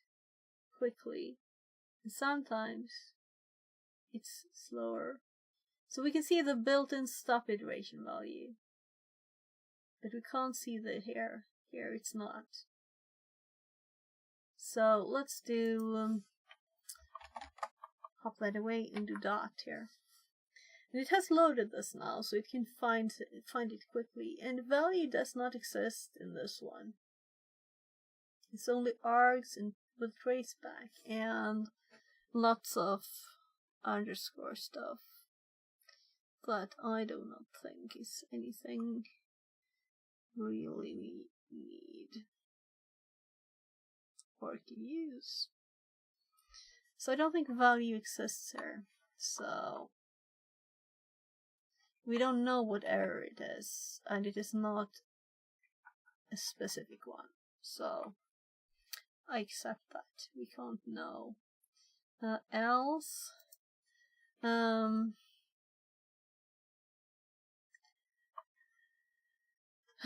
I closed that tab. Maybe I shouldn't have.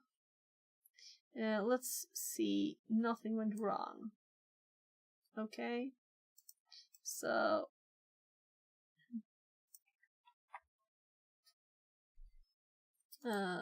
let's actually not do that, but print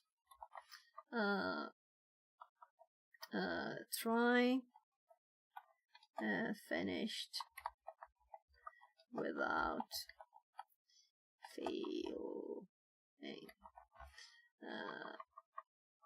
And all of this is actually something I should put in my notes on my Python, because I already have this there probably, but sometimes it's easier to Google than to check your notes, especially as this is in my making a Python course notes.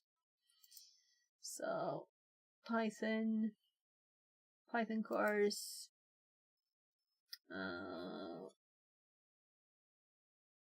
I don't know where I tries. Let's make a new note called try, and let's just copy this as an example. And let's call it Python. And we have to put the try up here too. So now we have an example here. If we didn't have it already, we might have. Doesn't matter, because when I go through that, I will reorganize it again anyway. So I should work on that. But there's so many fun things to do, so you have to decide which is the most important. And I was thinking like, well, that is not working towards a job. And someone said, well, it's kind of good to have education thingies up. So maybe I should focus on it more. Let's reorganize. I'm gonna put this one first. All of this that I actually indented.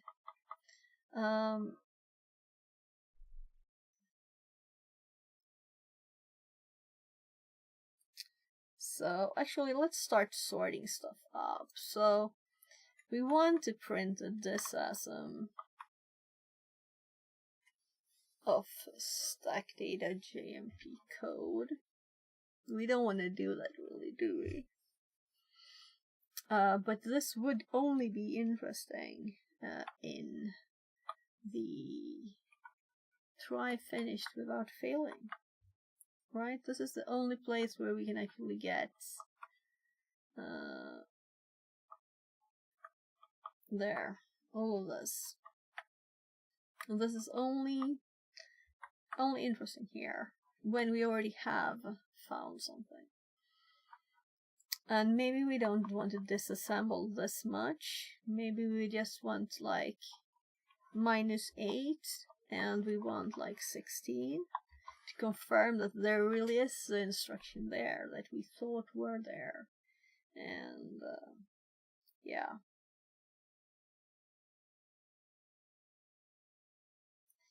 I don't know why I want this. Stack data EX. So the disassemble will still show that. Yeah, I just copied several lines, didn't I? And this is more like comment material because I haven't done a lot of else's in tries. So, found usable instruction, and it will be on jump, which is address. Address. And jump address is also this. So,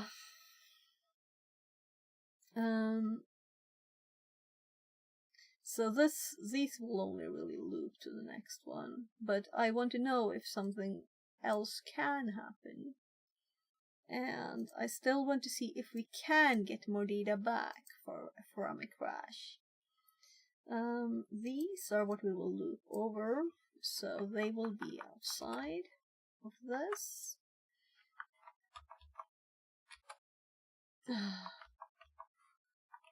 I was going to delete 2 characters because I thought I needed to, you know. Add try and ifs. Yeah. That's what we're doing. These are the ones we can try, but they will not be. So, let's do found address equals false. I remember the uppercase F. Getting more fluent in Python.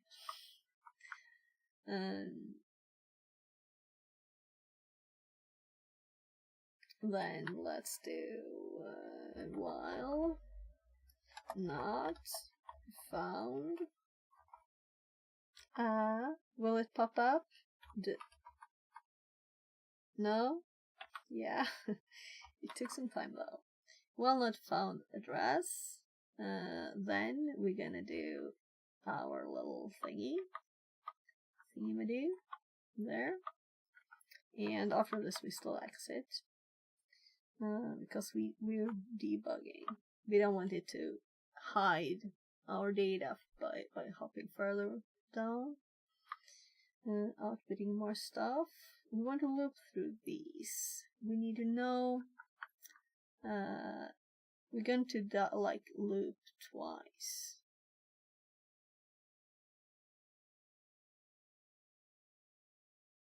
Maybe we'll do that instead, but we still need this found address to know when to exit.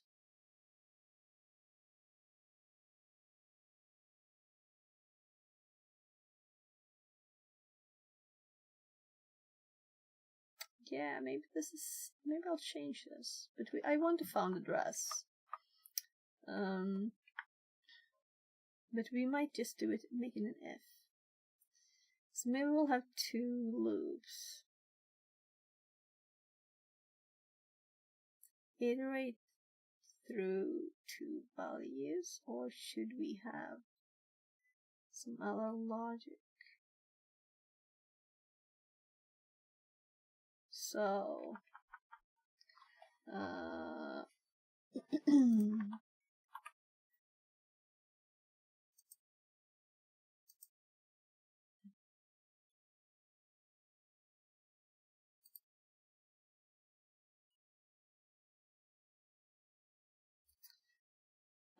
I'm thinking,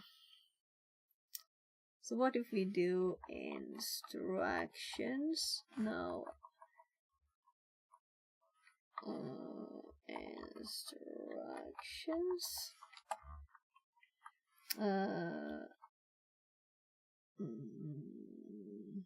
Registers really, but they point to addresses.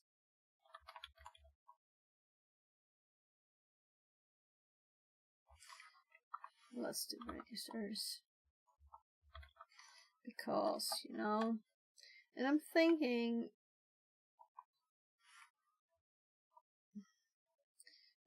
odd to put characters around the comment, right?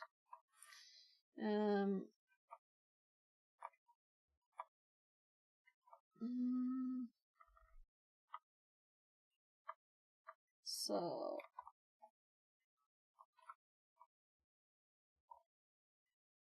my brain wanted to do them both at the same time, so having stuff in here already.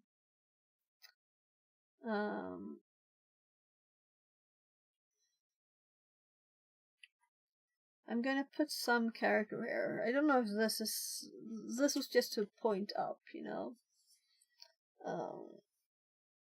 You can put anything. Whatever. Let's let it be there. And we go. And there. And we can see how slow it is removing the squiggly there. There. So we have the registers we want to go through. We have the instructions we want to go through. So first, let's go through these. So for register and registers, and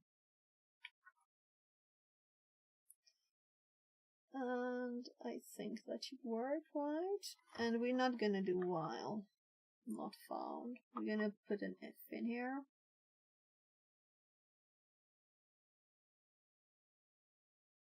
We're gonna put ifs here. Breaks. And then we have a for instruction in instructions. This is what I mean with logic, right? Go through both registers, and we're gonna look for all those instruction variations. And the first thing to do is to generate the instruction, right? So we can't call it instruction.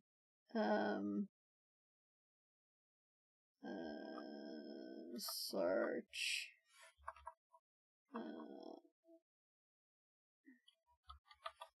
search item sounds very crazy.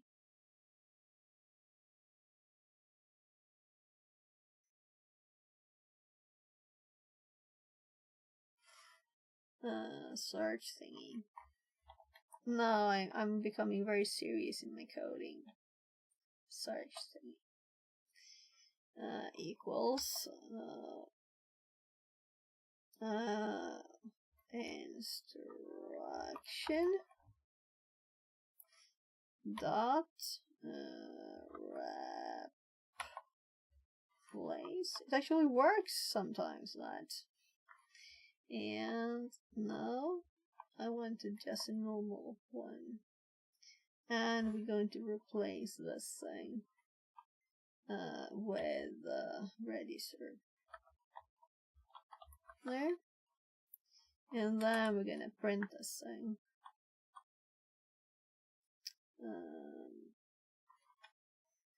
Print search thingy. It's like the more you use it, the better it becomes. It caches stuff, right? And we're not gonna do anything here. Yeah, we still have to indent this, because otherwise it's useless. So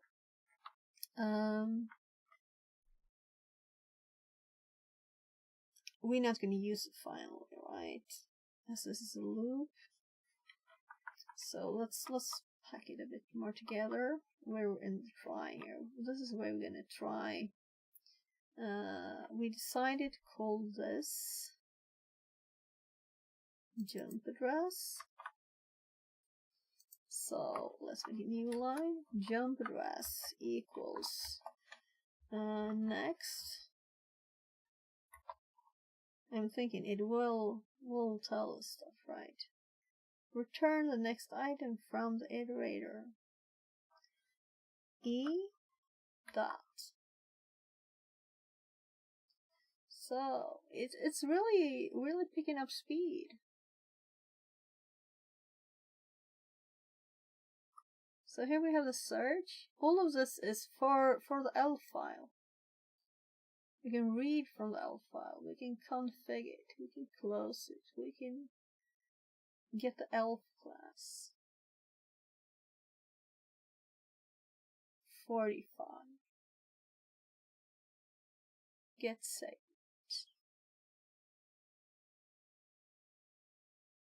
So many things. This is why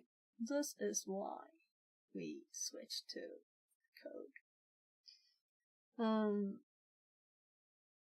But we want also to have the documentation, of course.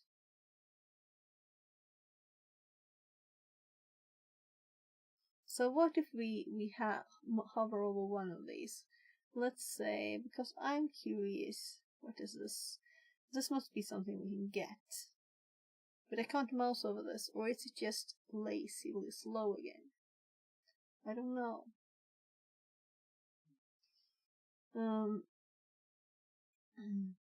Yeah, so let's not go crazy. We know what we want to do. Search and awesome.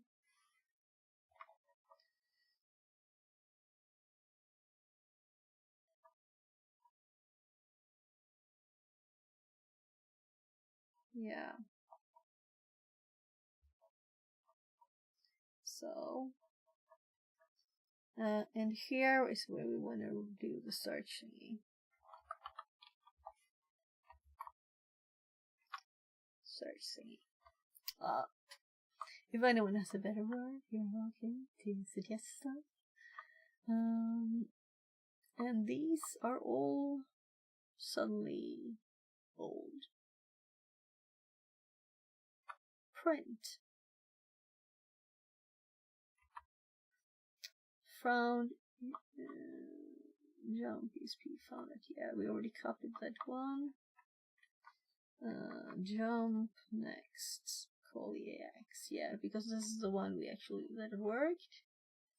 So we want to. This is what we want to try, and if it fails, we don't just want to get information. But this is.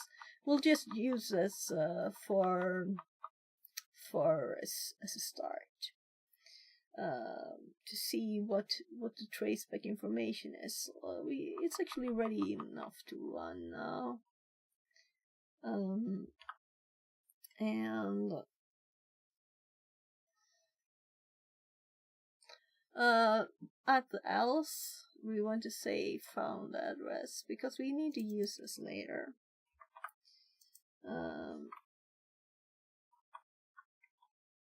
There.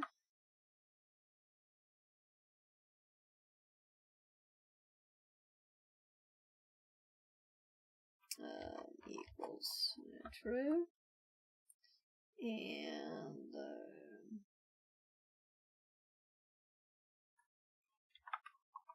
let's run it. So, name instruction is not defined on 153.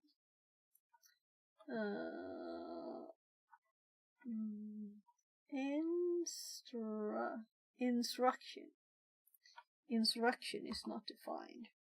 Typo. So if I click this one now, they both are selected. Giddy good. Any more typos?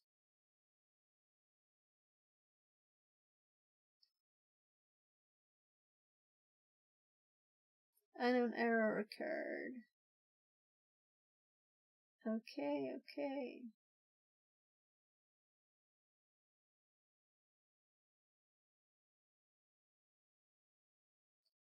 And stop iteration exception. Stop iteration object. known. Yeah, so we're not getting a lot of data more there. So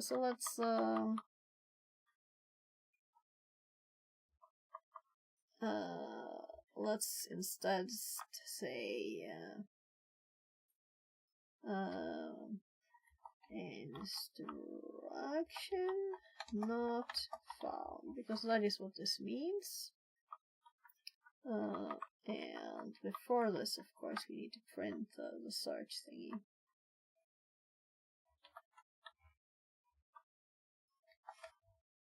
Search thingy plus. And then we do, of course, lowercase there instead. Let's actually put it a little nicely, like that. And an error occurred. I don't think this will happen. I don't want to have longer code than we need to. So I think that it will actually get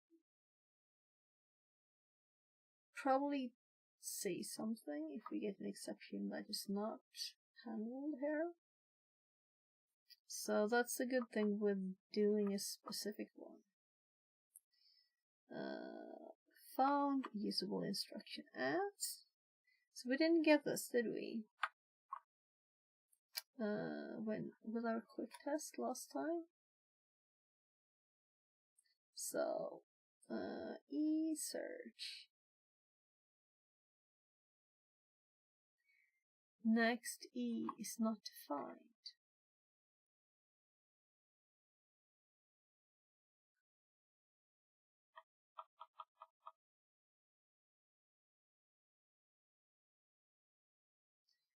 Are we using wrap? We're not using wrap. So when it crashed, did it kill our E then? So I'm just looking for the E line. And I stopped exactly at it by mistake. So assuming that this will kill E sometimes, let's put it in here in the try. So it is just connecting to the executable. And let's see. And we also saw that it did crash when we gave it a better. So look very nice. We need a new line and we need a name.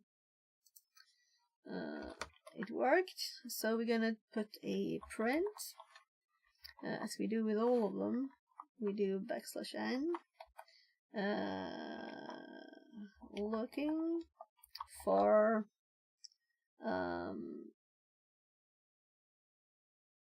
useful jump and call instructions. So I'm sorry for all the delays before we get to this bit. So now we have a more nicely looking information here, and we're printing what we're looking for, and that is not found. What we're looking for, it's not found. What we're looking for, it's not found. And this is debug information as we're developing. Jump EX, call EX. Oh, we found instruction. We need to add the instruction name in here. Usable instruction.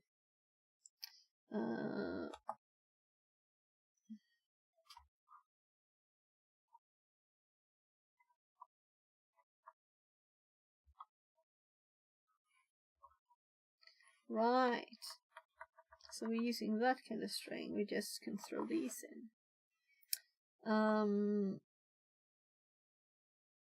search string. And I have a new name for search thingy. It is currently called useful instruction. Usable instruction. So where is it? Search thingy. Let's replace it. Usable. Well, it's just a search, right? Nah, I changed my mind. Searching is now a usable instruction.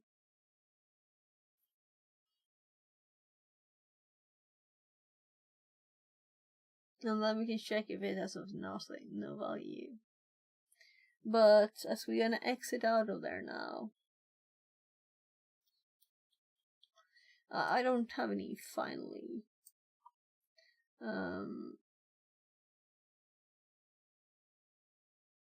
But this one is definitely break.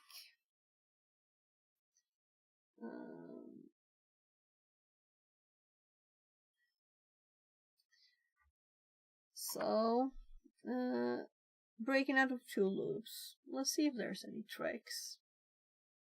Right? Are there any tricks? I don't know. Or do we use the variable I created for this purpose? Python breaking out of nested loops.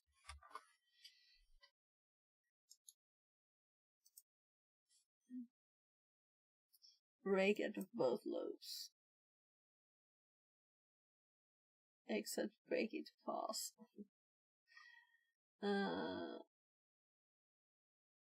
Yeah, okay. An exception for finishing successfully. That's not pretty. For all executed if inner loop did not break. Break. Only executed if inner loop did break. Else continue break. Yeah. Same works for deeper loops. So this is the not very pretty way, but it is maybe better than using a variable, but I don't think the flow is pretty. Yeah, making it a function. That's what I said before. I might just make it a function because it's so easy to just return from stuff. That's the usual way to do it, right? Now we're using a basic just showing on script. Yeah, so we're not gonna import something. Never. It was such a simple thing. I just want to know if there's something I missed. Yeah, this is the solution I was thinking of doing, but I don't think it's pretty. So it was also at the bottom. Should we do the else continue? So I've used this before. It's just not pretty. We do an else for the for, which you obviously can do, right? We seem to be able to do else's for everything. And then we do break after continue. So for this for loop here at this level, we would want then an else, and we do a continue, and then we break.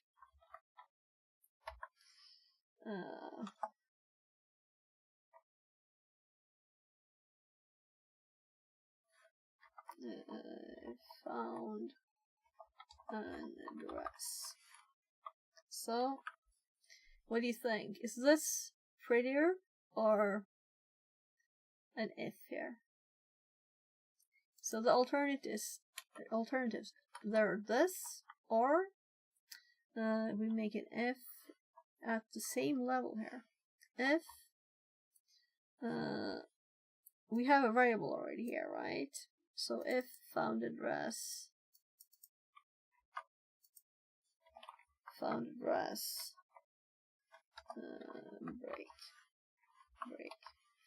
I'm curious. I think we can do it on one line. How do they do it in this? Yeah, they did actually do it on one line there too. Because it's such a simple thing, so we don't have to have it. And then if we use this way, we can remove this line and this line. But I still think this is uglier and not as logical. Is found access break. Yeah, I don't like this. So we go with the found address one.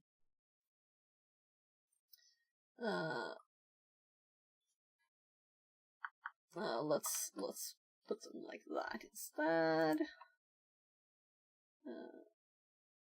Kinda short. Let's confirm that it still works. We don't have to print this. By the way, let's remove printing the search thingy. We have seen that it works. Instruction not found is also not really necessary. We really could remove this, but that would make it crazy stuff here, right? Because it would not handle this exception. So we could just pause there and not print anything. We can't even do an else in this case, right? So we need to have something to else with. There's no if, we can't else. So there's an else for the exceptions. So they're like elifs if we have several. No, they're not. I think we got both at the same time. Did we? Oh, I don't think so.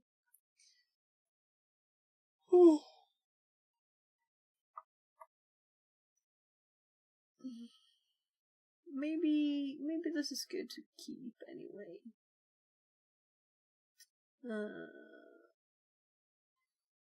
So let's also change this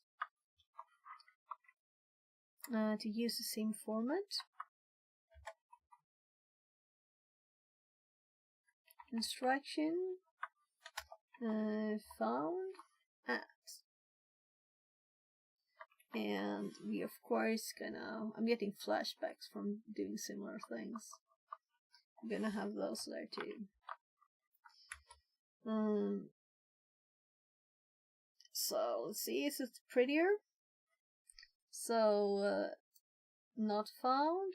We don't need instruction here. That's too much. Too much output. So the aesthetics is the most important. You have to have your priorities straight. The prompt doesn't have to work. You just have to have aesthetic. It has to look great.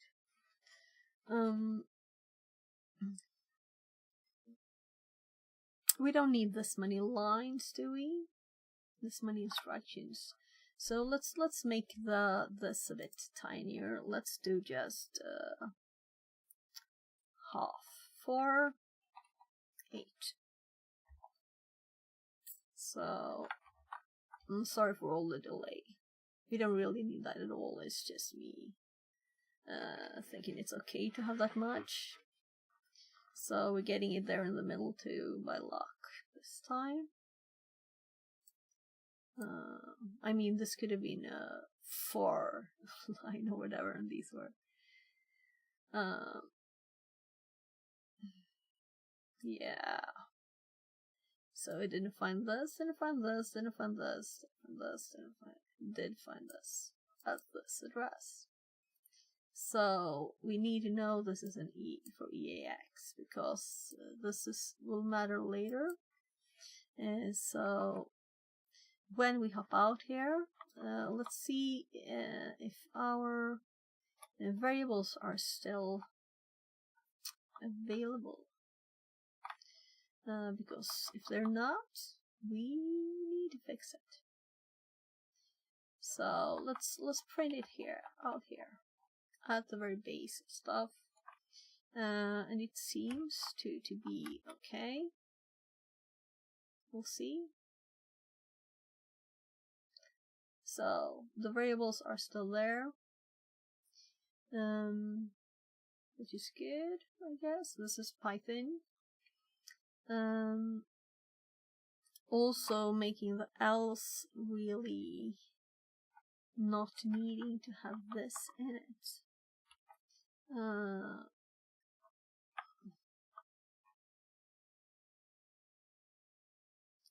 So we just found the rest, making it prettier and simpler. And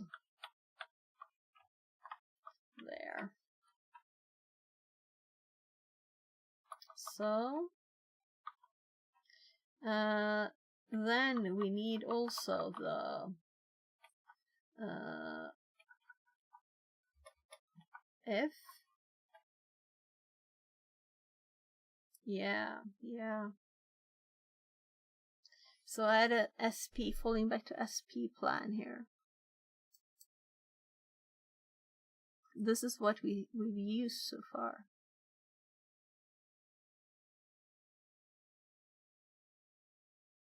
So we need all of them to be nicely together. So we're actually gonna if found address again. So we would have needed this anyway. So if found address, we're gonna print this only in this case, and then else. So there was actually supposed to be an else here.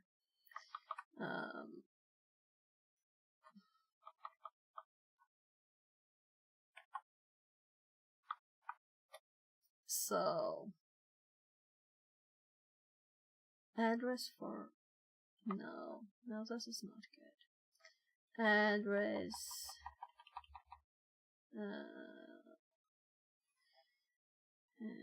to put in EIP.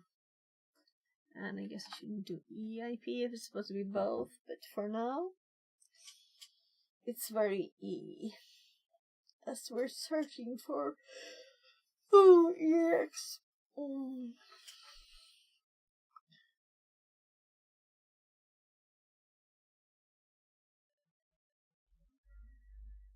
So now I want another executable with an ESP in it.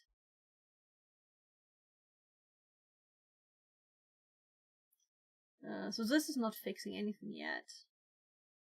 We're just building the automation so that it will be quicker and easier next time.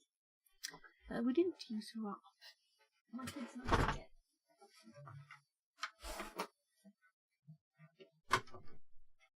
Yes, can you do that again?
So,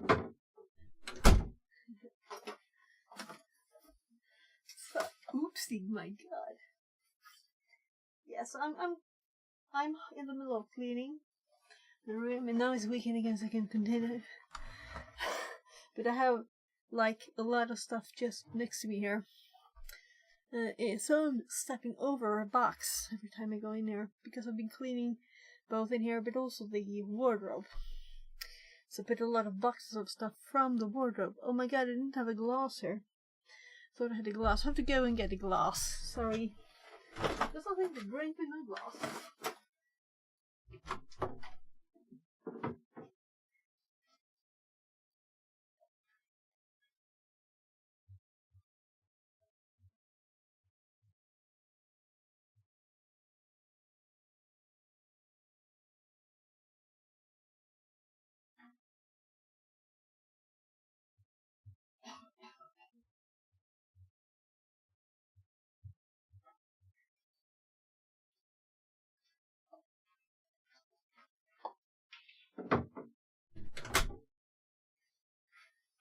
So, I've got a glass. And it's not purple even.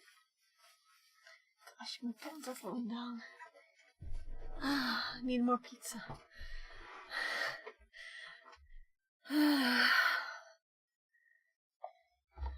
So, I just brought the rest of this up. Cause the rest of the family, they're like about to go to bed Stringard or in says, bed. I've been following you for a while and a little curious about the looking for work. What are you looking for? Pen tester? Application pen tester? Developer within security space? Yes, and something fun. Yeah, so all of those would be good. Yeah, I guess pen tester ready or something like that is the goal. But I'm studying too, so I will be totally okay with some like learning kind of thing with a low salary to start, you know, thingy. Or no salary. Just to get into the field. Yeah, so I'm looking a lot. And welcome in. Welcome in to chat. First time chat.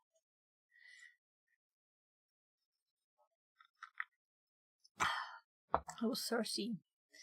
Yes, I'm looking for like anything really.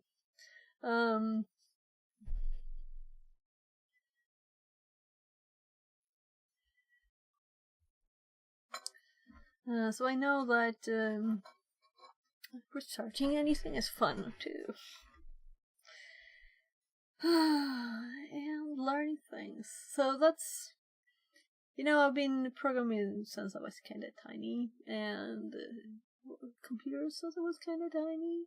And now when I found security, it was like, oh yeah, I can learn stuff forever. But it's also very like current thing. I mean, if stuff is not secure, bad things happen, right? And also, I've always been interested in security. Like, I've been doing martial arts since I was little too. All of things just merging into one. All of the things I'm interested in. So it's kind of cool. Yeah, and helping people is really what I want to do too. And teaching, I could also just do teaching stuff related to security. That's also, but I don't know that much yet. I work at a company in Sweden. We are expanding every year. They always ask me to post about applications in LinkedIn, but I think Twitch is more fun. Smile, smile. Yeah, so I'm open to anything really. And also, as I said, like, just working for free almost. Though I do have a family, so no, but I would love to if you could help me get something. I would be so happy. Super lucky. Yeah. So as you already know, obviously I'm Swedish. So.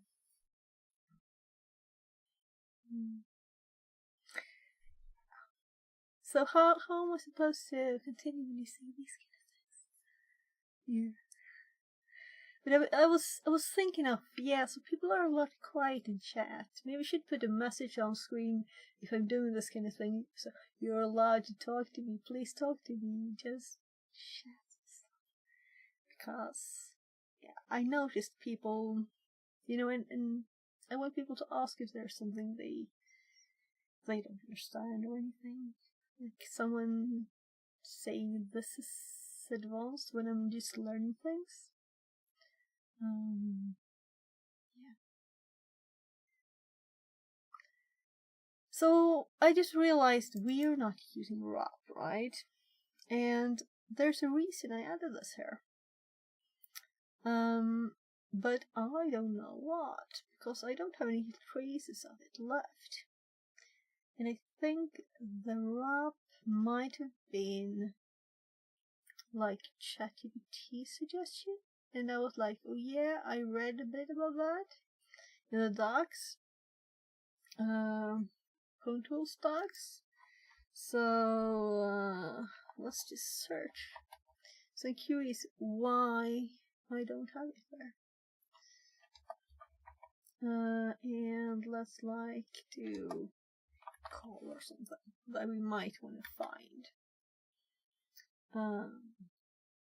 I will add you on LinkedIn and post you a link with open positions right now. Then you can keep track there. Most of the positions are hybrid.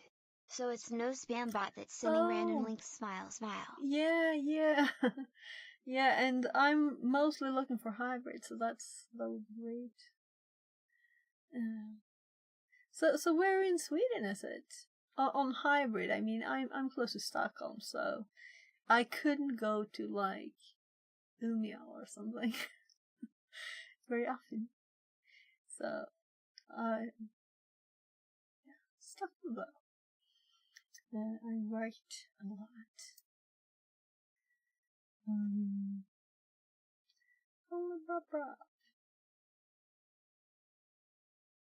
We have offices in Stockholm and Karlskrona here in Sweden. Nice, very nice. Yeah, so yes, I said anything really.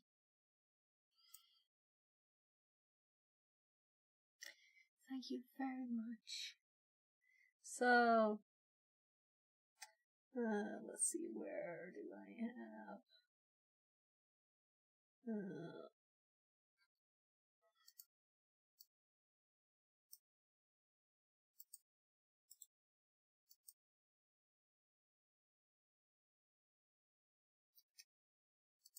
trying to find something.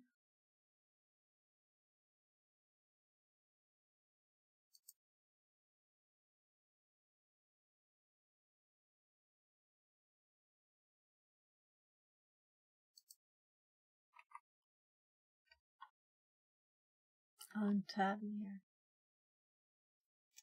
So OBS.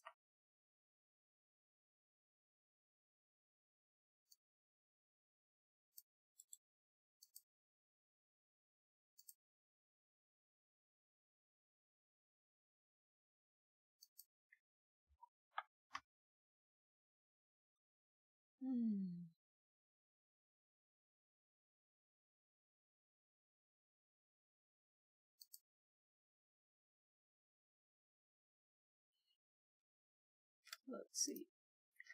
Where were I? Yeah, so by the way, if you send something on LinkedIn, I can go check, but maybe I would see it on my phone if it wasn't like a million notifications already.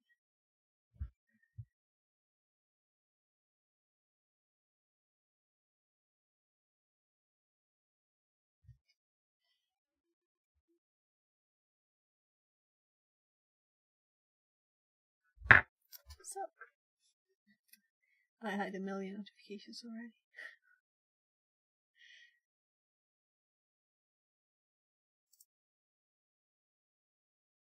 I am trying. LinkedIn want me to pay to send you messages. D.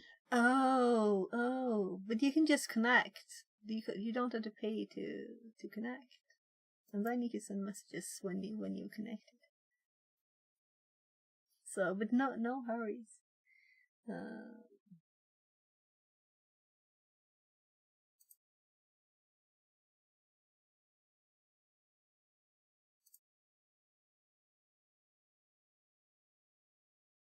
So.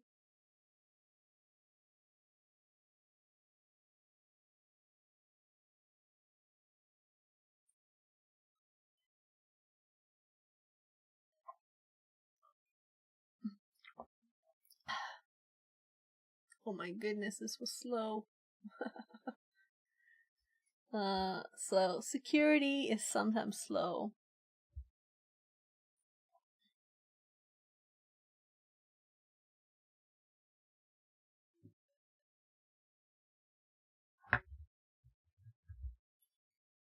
So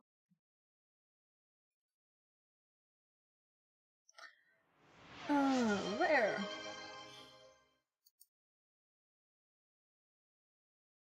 SSML error. Fixerbot Yeah, how to says. fix the SSML error. Thanks so much Fixit42 for gifting a sub to Stringard. Less than 3.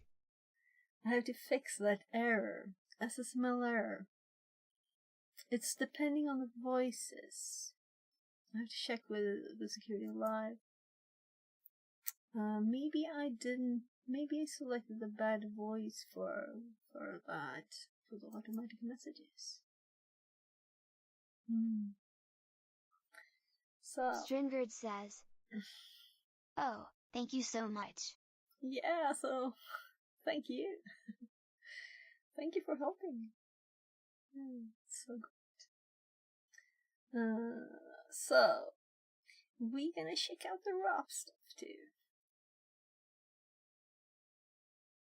ROP EAX gadget hex ROP EAX address.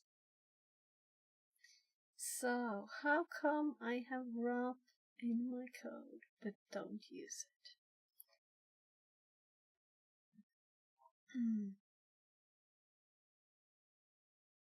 This is automatic stuff, so why did I have this for just finding an instruction? L from assembly.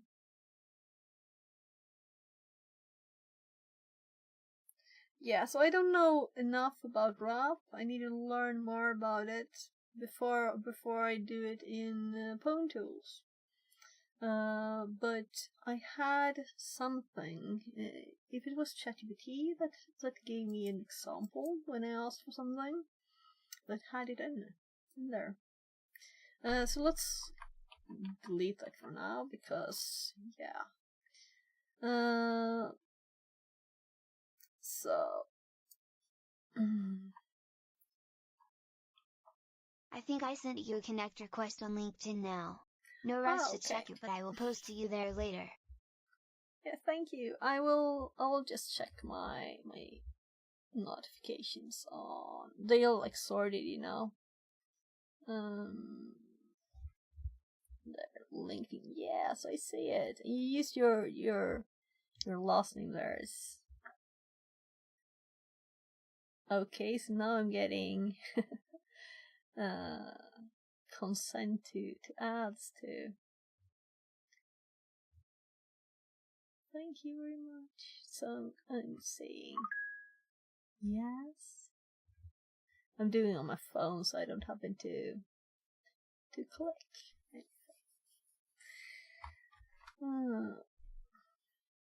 Thank you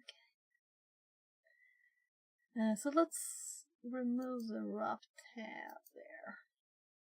I will look into that later when I'm learning more. I'm very curious to learn the next step of buffer overflows after this, because this is with all the security stuff turned off. And I know, you know, there's lots of places where you can have buffer overflows with basic stuff.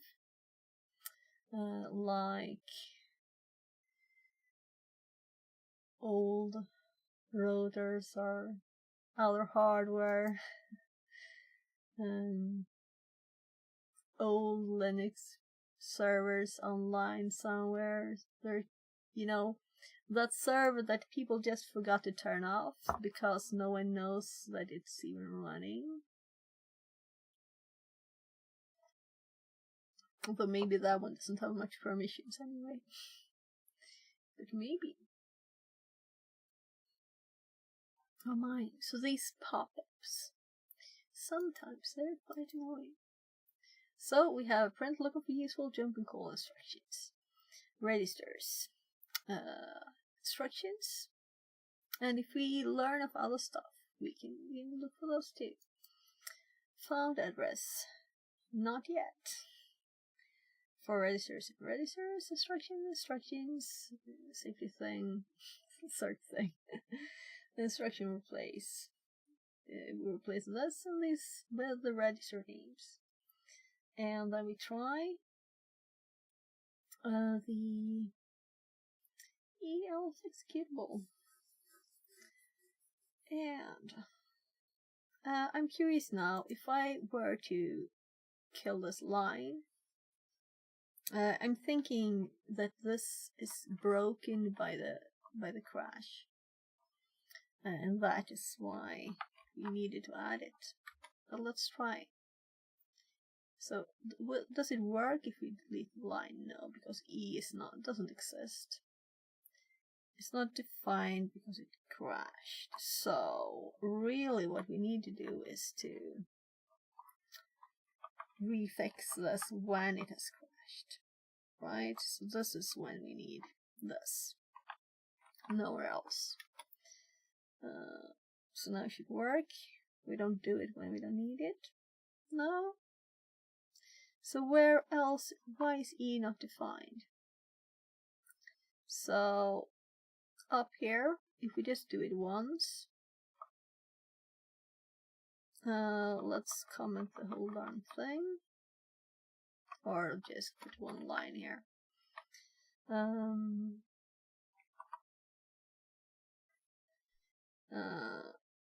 I'm just going up to the last working one.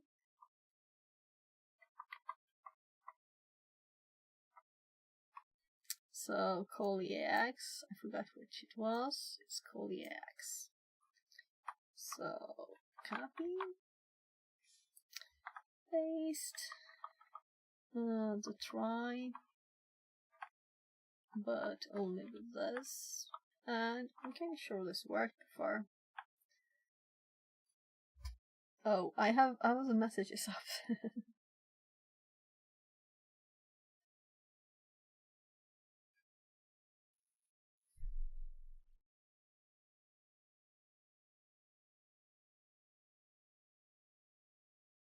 Okay. Interesting. Okay. Yeah, so anything so I get started in the field.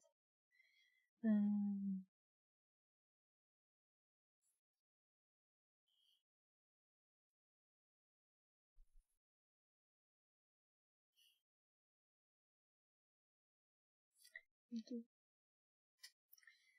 Thank you. I will go in and check when, I guess tomorrow, because it's kind of late, right? We'll see. I probably do it on the stream anyway.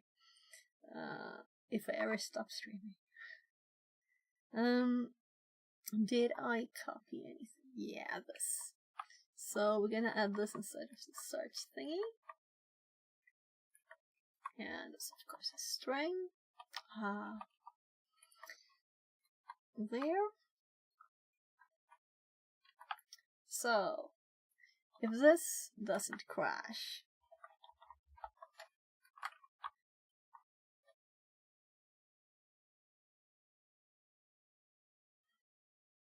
then doesn't exist E. So why doesn't it help with this? Well, I'll just put it back. I'm just thinking why.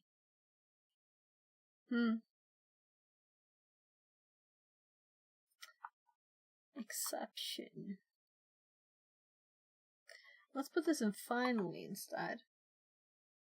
But then it will still do it anyway, every time. But it anyway does it in the right order. Let's try finally and see what happens. Oopsie.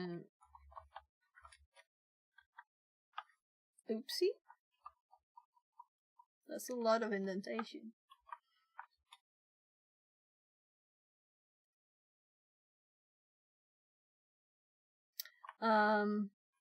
How about not doing that?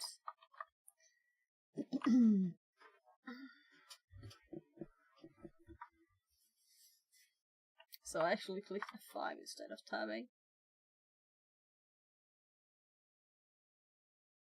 So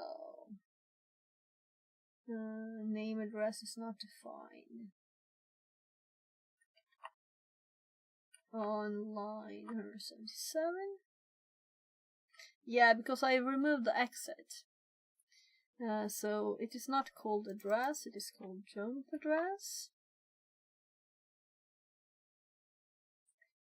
And we're gonna convert it.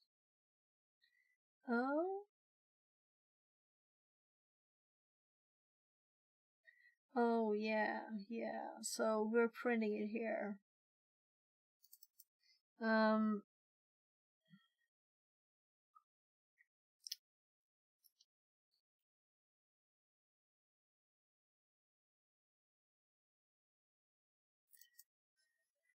I'm thinking of just doing address equals jump address here. So we're gonna have to fix this, of course. It's not finished at all. So we'll have to do totally different things for these. And also for depending on which register there it is.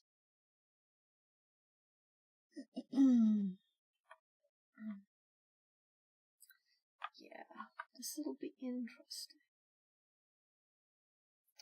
But this bit worked. Looking for useful jumping call, and it's looking through them now, and it's in finally and not in accept. So there's obviously a difference between running something in the accept and in the final.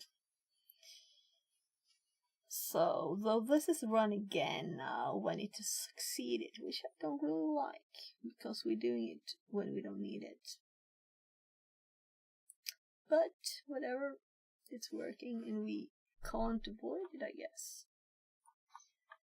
So, by the way, let's add this one again, and just for a loop, and now use E twice for the search. Before, maybe we just need to reset the search or something like that. We just said the E variable doesn't exist, so yeah, it still worked. No, it didn't work. Oh, okay. That's just a type error. So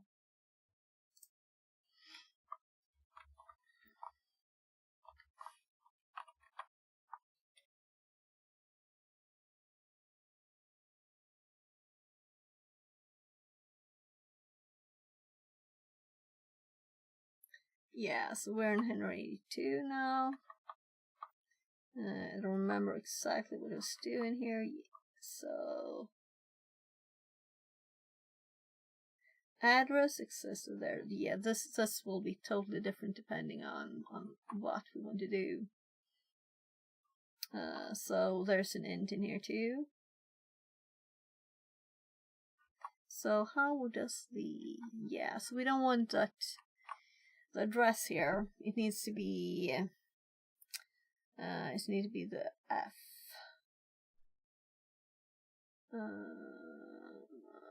Where is it? Print address SP. This format, but put in EIP.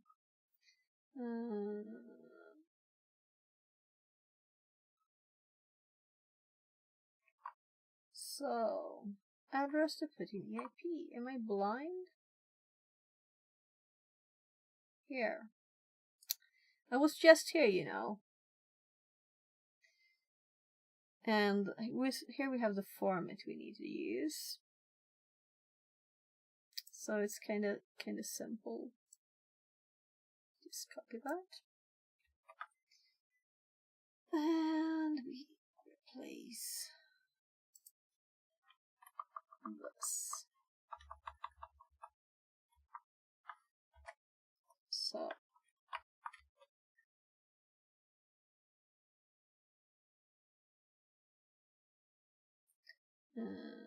concatenate string not end. Yeah, so we're still there. So we're just checking that this now has correct format, so we can read it. Which is the same as here too.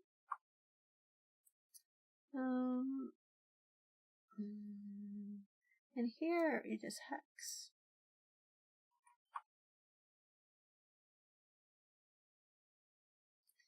Call ex found at. So before when I used hex, didn't get the right format because then I wanted this format, and now I do want this. So then I can just use hex. So instead of this, let's use hex because I kind of prefer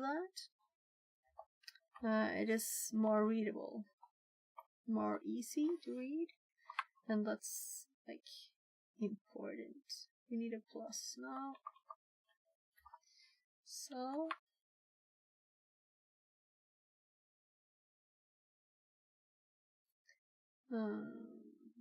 hex.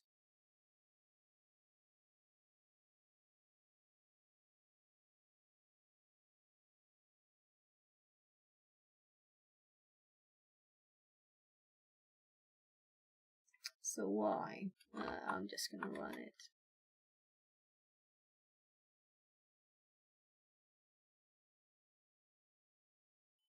Yeah, so it works. Why did it squiggle it? Because it was just slow. Sometimes it's so extremely slow.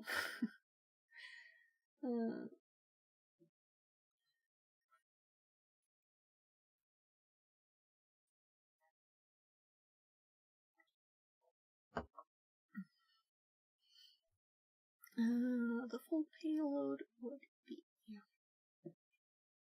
and yeah, we didn't fix the address here. We're gonna do hex here too. That's why we tested it up here. So let's do hex. No, because this is a payload bit. Right. So here we really want the other format. So before we had address as a text string. And now I don't. Because this, here is a conversion that we're not doing. So this really just needs to hop in here. And convert it to the right format that we need. And then we definitely don't need this. Because now it is a string.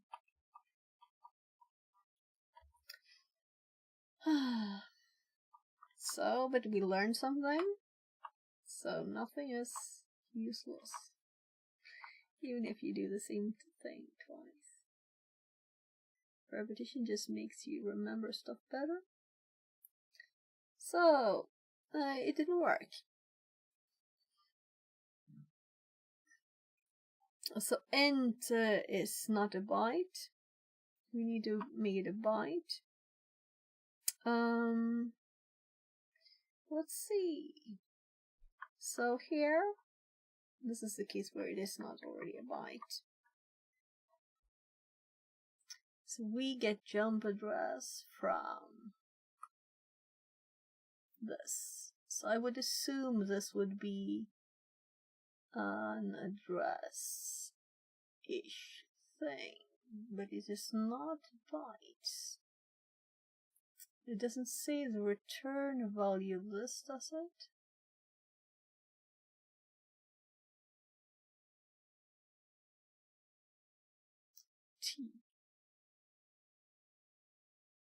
Yeah, so next is something special. So it's really the e-search, I guess we would. And we can scroll in that. So if I mouse up a slight bit, and I can scroll here, right? Arguments.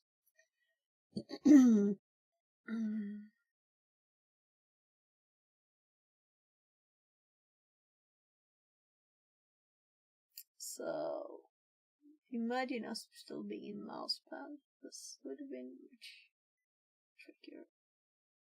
So I was using code on my actual computer, on my Windows, but I wasn't using it on Kali to do this because I thought, well, we're just doing a quick thing. But when we started with pwntools, we really needed.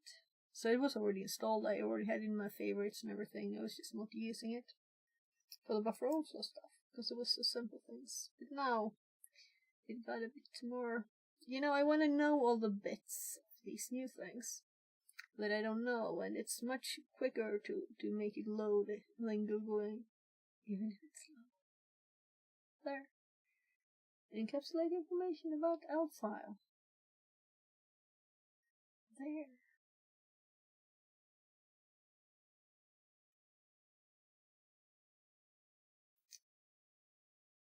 So, we're getting all of this information now.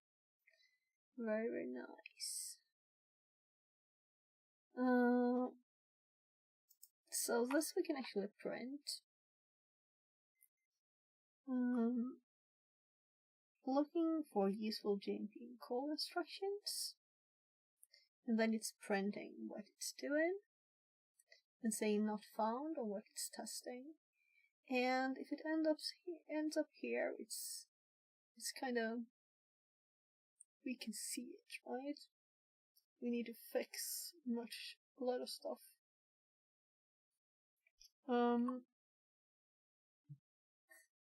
So let's just try and bite this one. Here, address, byte. So I think it should work. It's just the data type in Python, so it's still just a number. Did I save? So I've been using Obsidian a lot, and it saves automatically. Yeah, I can't do it for an int. And I'm assuming that's an int. So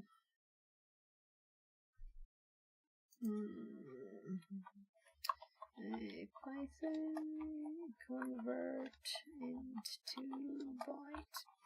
So Obsidian saves automatically. It's like constantly. Every letter you type, it saves. And I've been using it a lot for my notes, and that's why I like kind of weaned off Ctrl-S-ing constantly, which is the usual thing to do.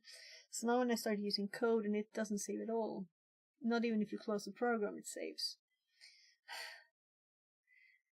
So then it just keeps it in its memory, saved somewhere. So 2 bytes. Okay. Byte order as low, byte order as big. Well, that's good. 2 bytes. So there's a 2 bytes function.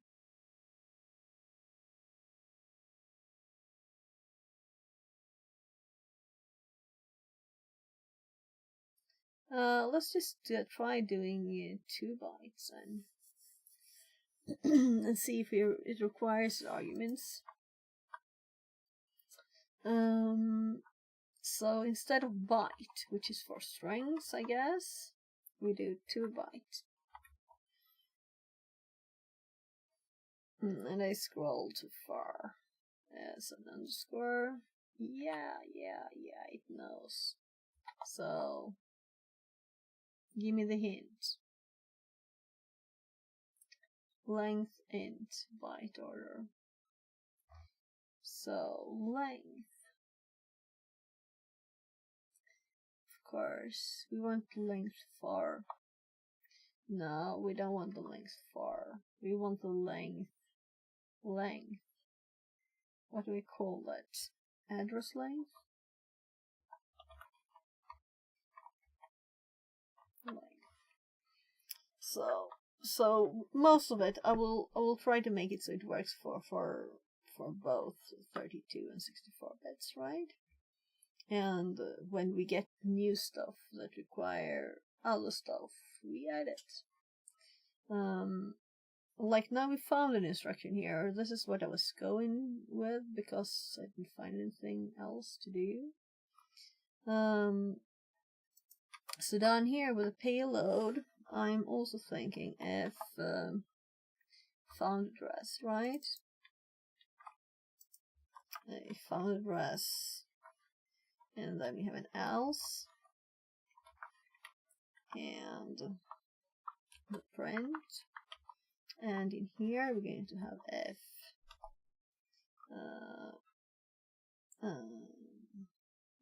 register,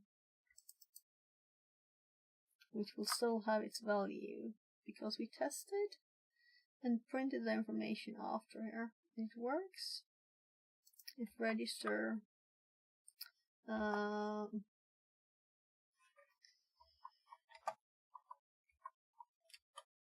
let's just pause for now, and we can just do like ESP here.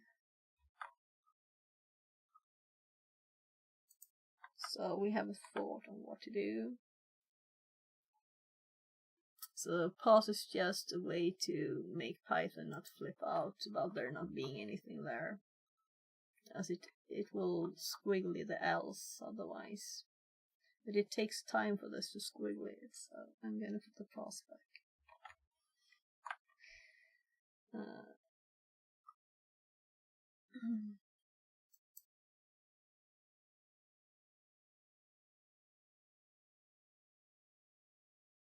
It's a kind of funny function though. Why wouldn't we be allowed to have nothing in here?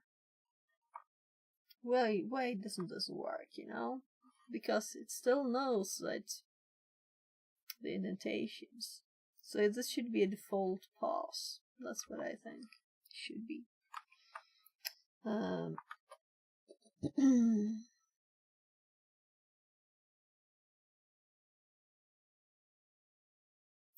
So print payload. Payload is not defined. So we need to put something in payload.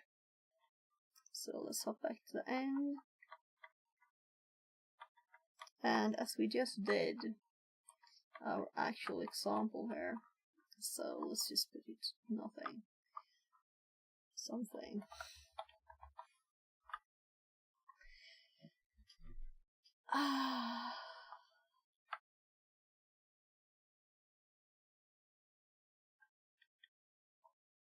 We could also do output both the R2 version, if we want to test run it with R2, but we can't, right? Because it was bugging. That's why we abandoned it again.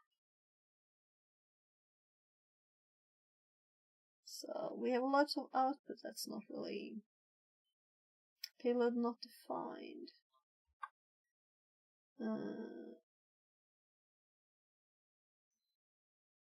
Because this is not true, we need an else.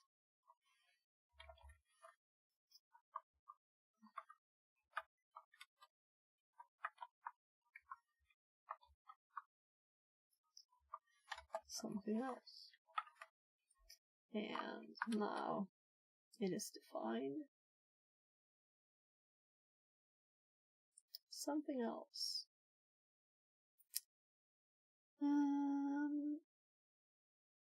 And it did select a direction by default.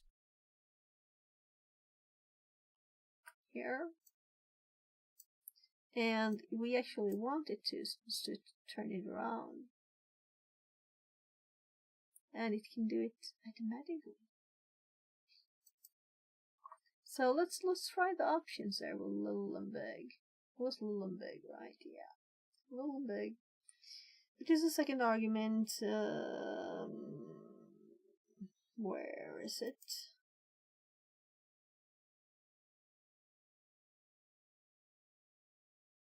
I feel blind. I'm converting the integer dot to bytes. Time here. for bed. Here. Good luck with the code, and if you have any questions about what I sent you, just reach out. Thank you. I will reply to you, and thank you very much. Yeah, so of course I don't want to look at that on stream, so I will do it afterwards. And yeah, so maybe tomorrow. It's actually tomorrow now, right? Because it's almost 1 a.m. here. Tusen tack. Tack så mycket. Oh, so gott. Sweet dreams. Bye. Thanks. Good night. Gonat. Translated from Swedish. Yeah, it said translate from Swedish, but it didn't put it in the chat. And it read very hardly. So thank you. Yeah, I'm gonna go on for a bit more. We're like, yeah, we're getting somewhere. It's close to something that we can test. I want to get to the testing stage. So, kind of funny that it's a string that it wants here. It was a string called little or big. So, what if we do little there? And we remember that it started with 08, far, and now we're doing little. And what will it do now? It switched it, right? So I had the right direction. But just for testing's sake, we're gonna do big. So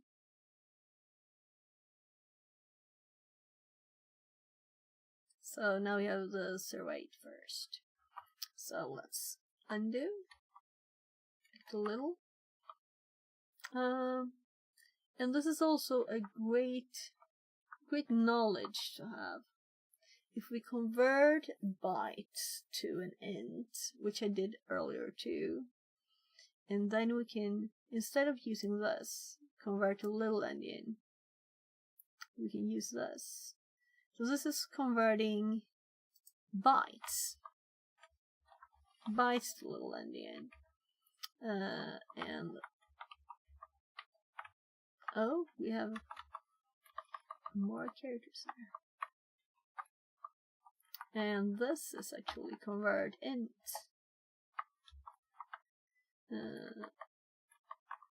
Int to little endian.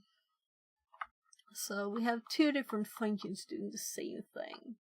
But we could have just entered this SP here instead. Because this is actually 2 bytes address length little. This is more like specific. Here also we have to set the 32-bit function, and here we use our variable. So here we have to change the function name.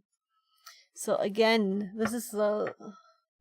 Oh, I happened to pause 10 hours without noticing. So now I'm putting the left ear one into the right ear. So it's because it keeps falling out of the left ear.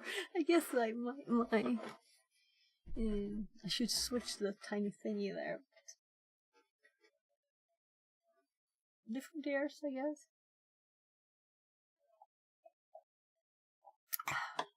Which actually works fine like that. So I don't want to have in both my ears because then I can't hear stuff. I don't like the closed headphones thingy. Yeah. So maybe we shouldn't use this, but also for learning this is good to have.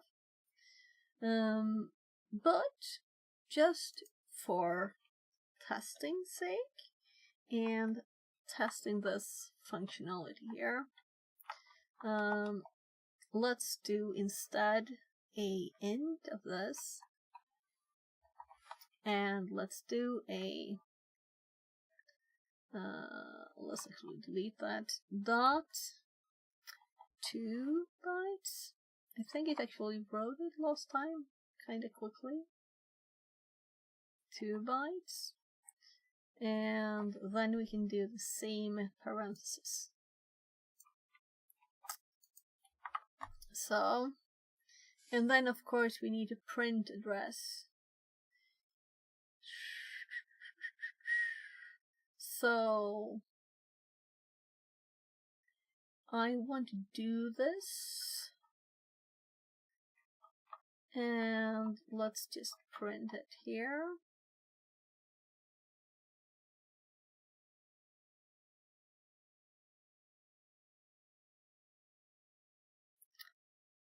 We have the print so the else won't break it, but we are replacing our address, which doesn't matter much because we're just printing it now.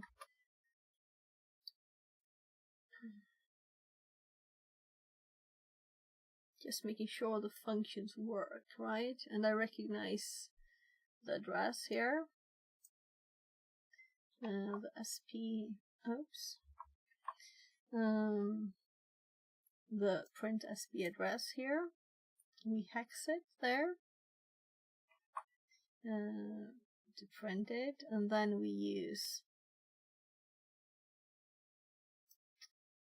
the functions, and it is changed without us having to say the function name, the bits. It is instead in the address length.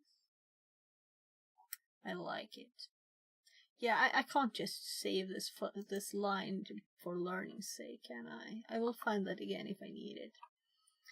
So let's just tab these back in, because these will be if we don't find an instruction. So I have gotten working with this before, so it should work. Let's see. Oh, everybody's falling asleep.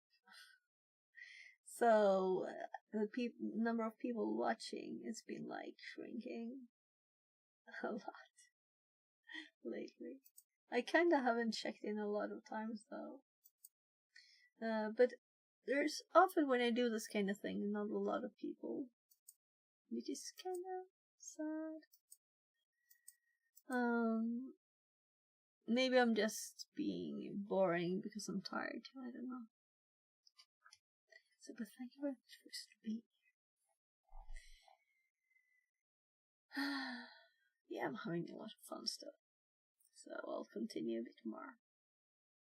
So, figuring out problem solving. That's always fun, and programming is problem solving.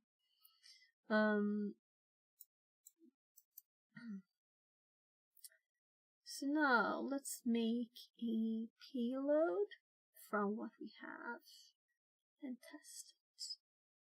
And we're not gonna build this one. We're gonna build something else, because something else is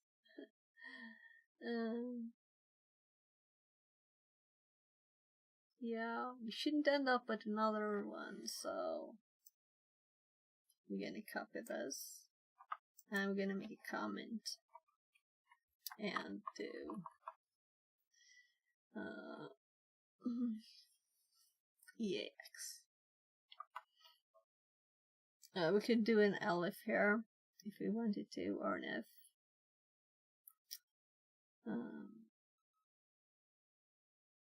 But there shouldn't be possible to be anything else. I guess we kind of copy this.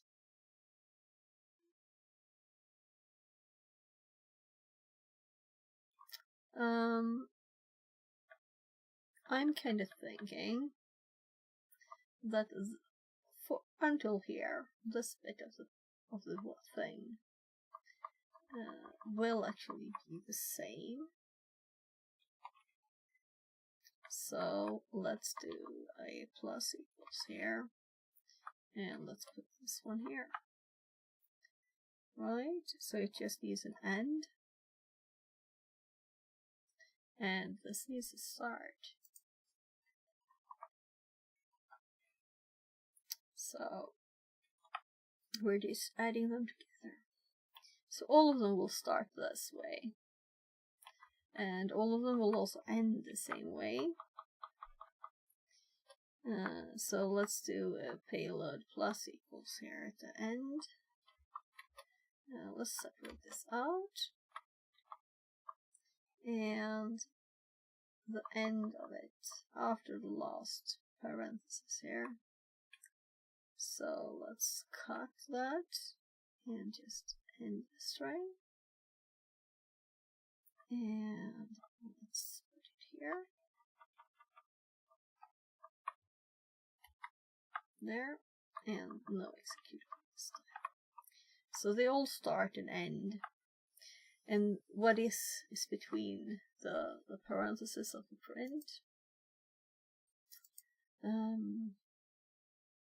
And hopefully what we get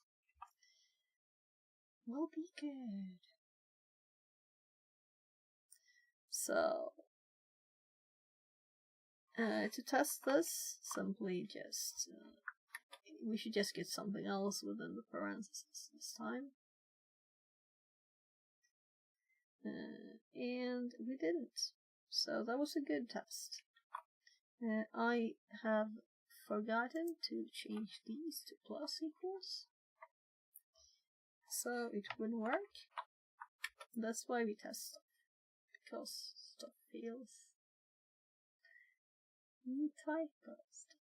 So now we have dot validate. We have Python C print something else instead of just something else there. Should be the colon there maybe on there. So this is still a header though, as the others. Let's say generating the photo.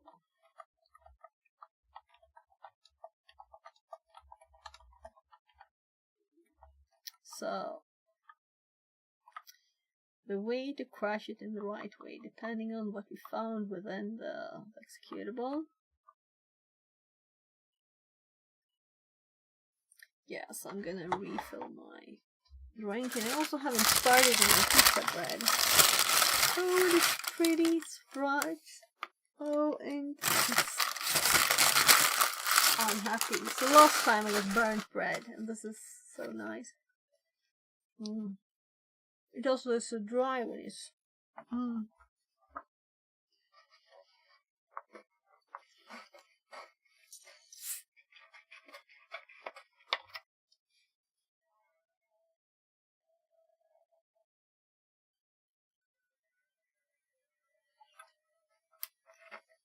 So I never drink this kind of thing, so my tummy is going to be upside down tomorrow.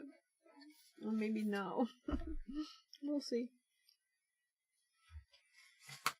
Inside out, at least not, right?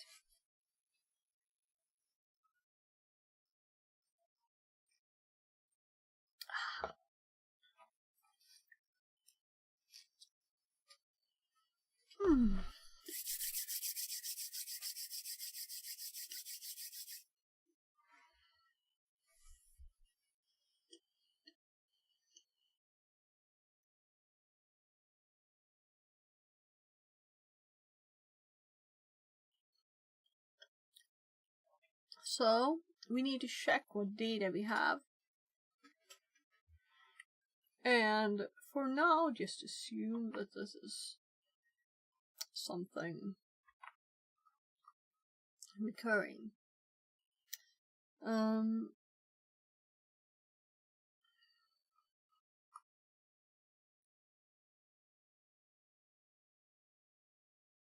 So here we have the EAX.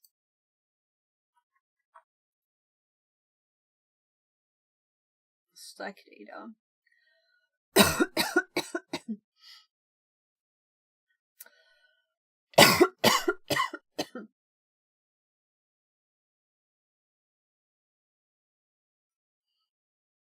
And this is Yeah, so if we use EAX, we would want our code to start here at the very start. If we're using the stack pointer, we want it to start after EAP.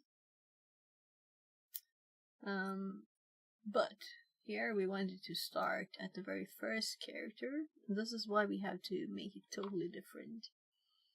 So I'm just thinking, should we use knobs or not? Let's make some comments here. So shellcode need to start after EAP position. Shellcode need to start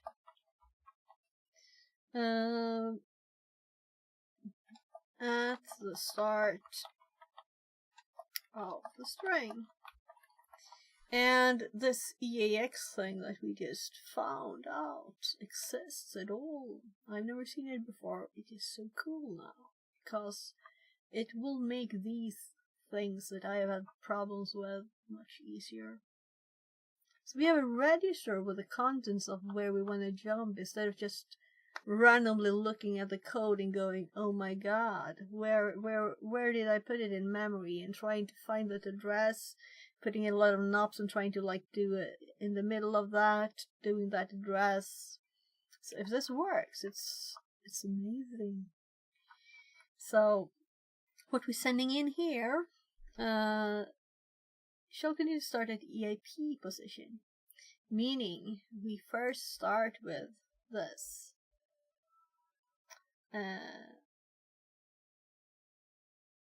This is what we need then, actually.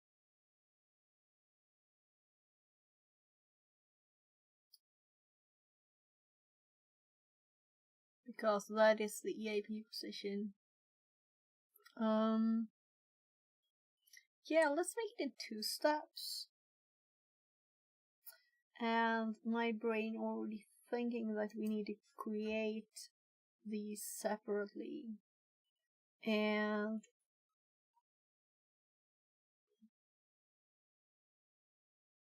we already have encoded shellcode.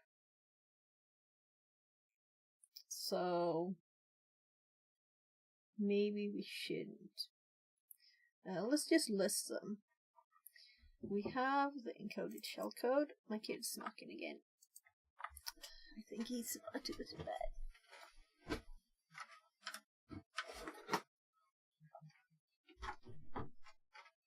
Yes, my love. Can you knock me again, please?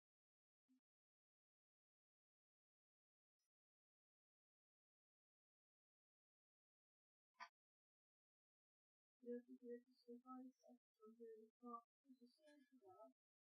So the EPA is up to the control out.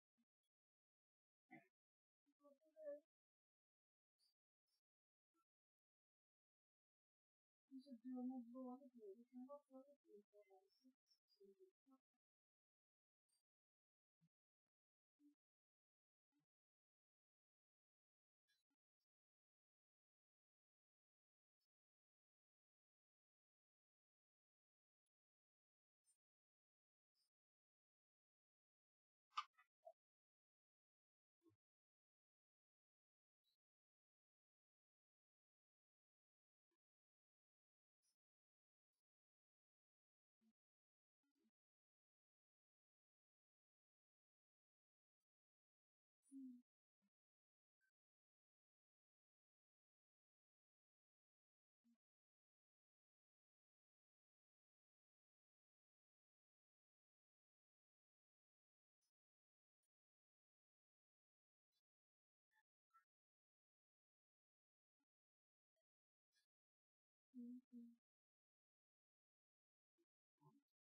Vi kan fixa det imorgon. Va?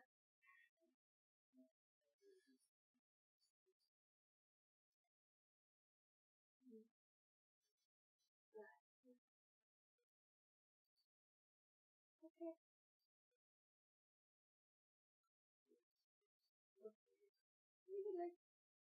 Vi kan fixa det.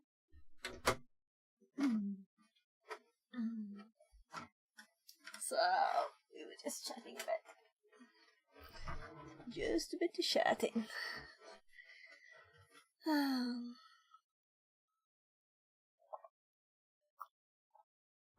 So this is one section we have. We also have the address section. We possibly have a knob section or several.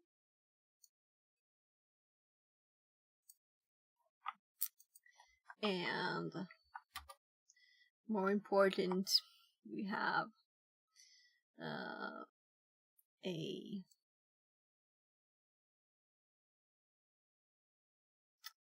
section with hopping forward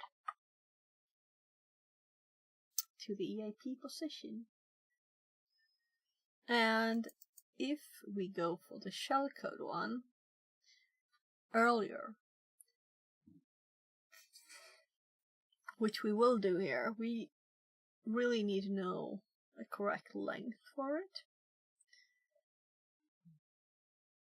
So if we just click this, and it will be lit up, we can see that we're already using the length for it here.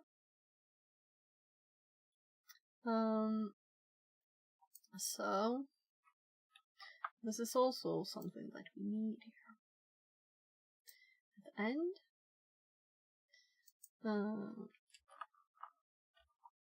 there. So we have our building blocks. And let's actually remove this bit from here.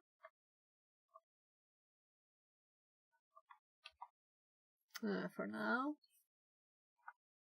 So it was a task to see if that would help. And it didn't work very well, did it?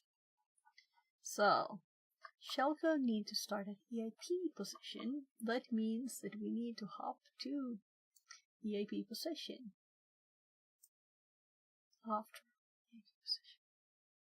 So then we need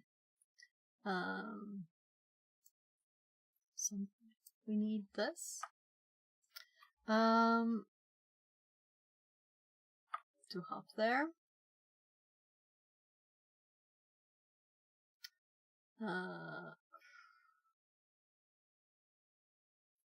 So I'm thinking maybe we should give this a name. Maybe it should be called like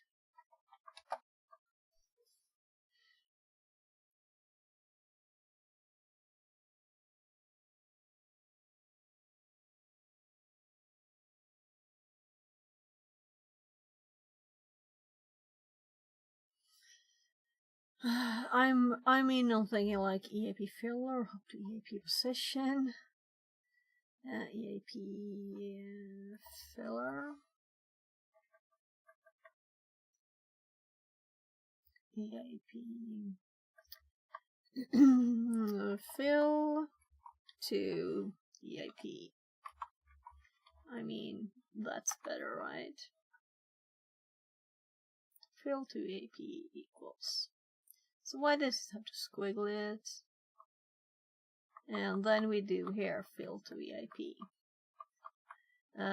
I often don't think this is a good way of doing things. Having like variable that we just use temporarily, and we might just use this once too. I don't know why it's squiggling. Oh. We have this in the middle there, but we don't have a starter. Oopsie, that's the wrong character.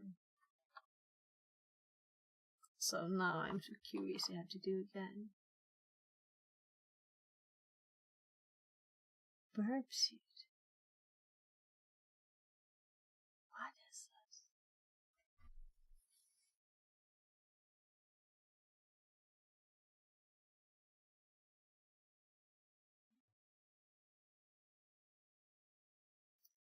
How did we get this list?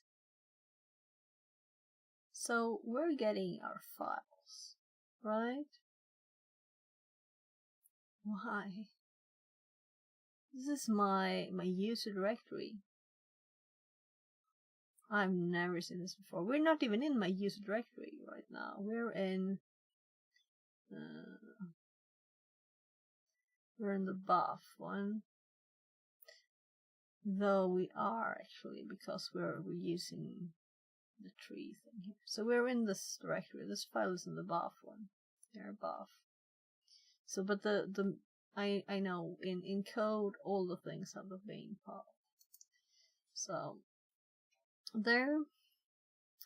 No, it's not an error anymore. So we fill to EAP, and then we put the code.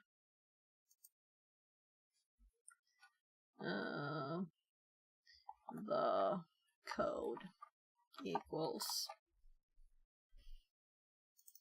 So this is just to make it more fun, is it? Plus the code. Fill to EAP plus the code. No, it's to make it more readable. And we need also the address plus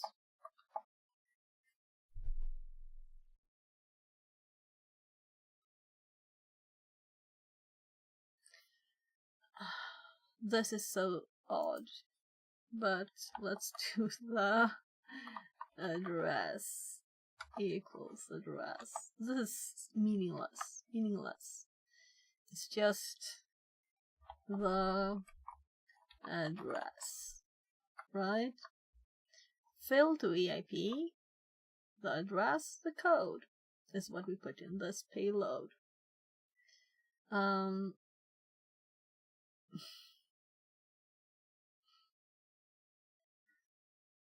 And then we have the EAX one. Shell can need to start the start of the string. So here we're gonna put the code first. And then we need to do stuff. Fill to fill to code.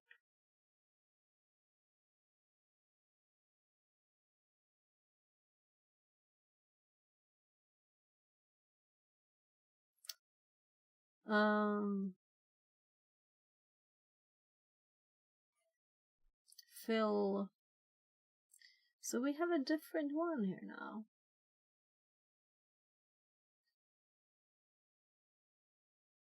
We also have fill to EAP, but this one is totally different.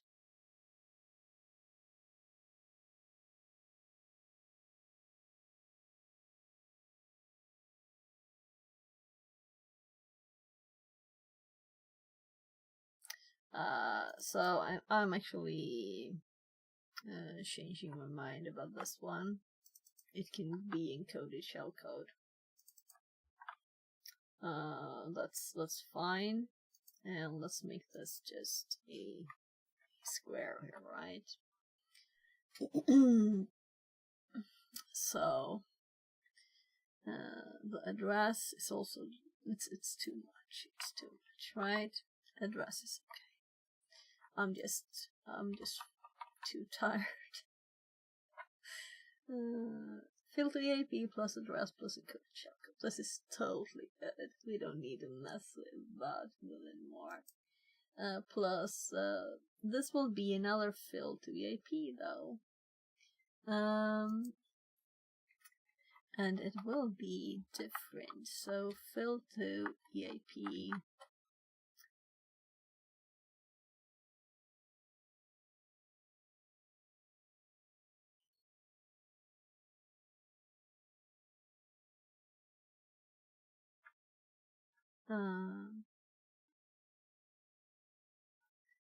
Fill to EAP. Yeah, that's too bad. That's too bad. So what we're gonna do is, I was thinking about this before. We can put it in here, right? And then we can have the same name. And we can adjust this one. So it's the EIP position. String EIP position. But we need this minus this length here.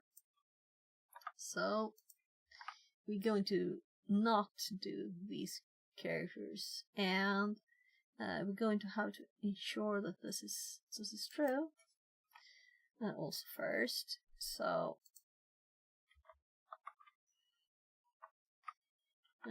cutting that out, putting it here, tab, but before we're gonna do if and this will be a crash, this if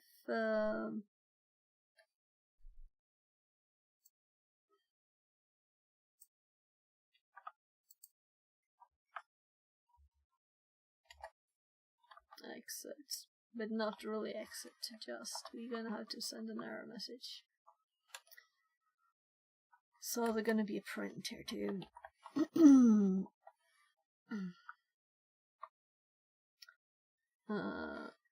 So if EA position minus is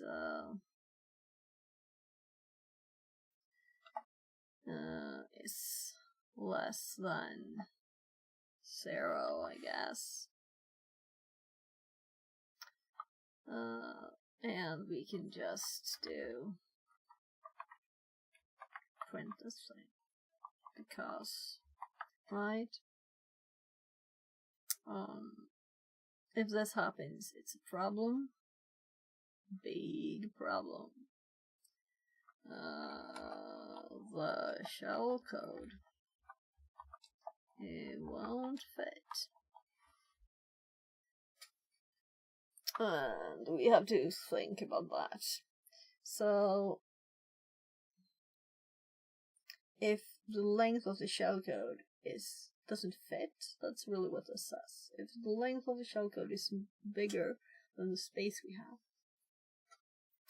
space before EIP. Should we rename it?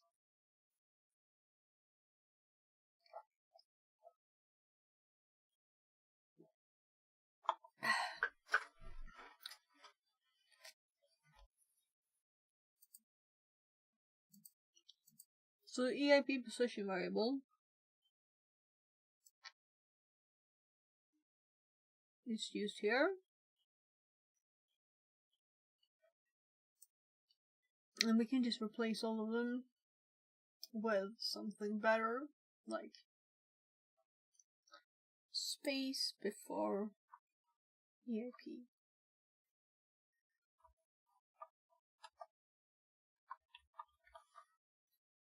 Yeah, so I never liked this one. I'm happy now. So there, let's copy this and let's do this one. Control H, paste. So EIP's position to space before EIP, replace the whole darn thing. And now we have a much nicer and space, if space before EIP minus the length of the encoded shellcode is less than 0, then it is minus the space for EIP, the shellcode won't fit. And this is much nicer also to have in calculations. We do a number the times space before EIP.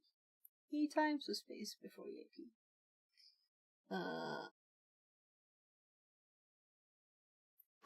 It's not perfect, but it's better.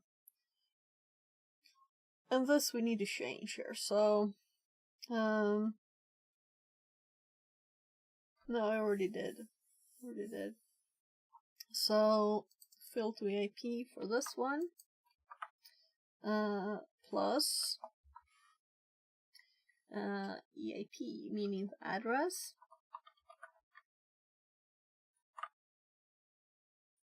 And then we really don't need anything more here. There's no reason to go further. We're getting a buffer overflow. We're redirecting it to this place. And it will be so fun to see if this works. Because we're like done. We don't have any knobs or anything.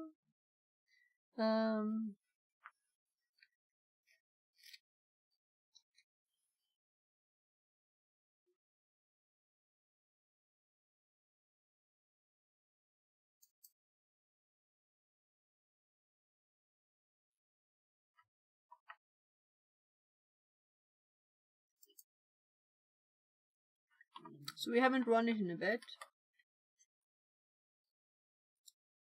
I might have typed something.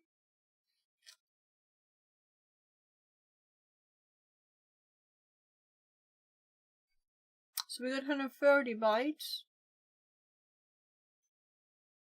And it doesn't fit.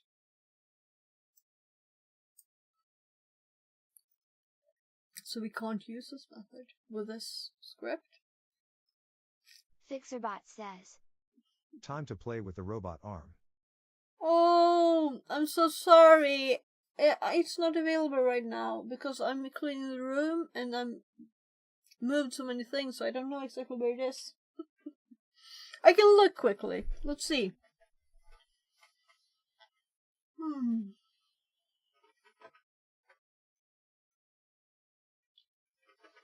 So where did I put it? I'm moving everything back and forth there.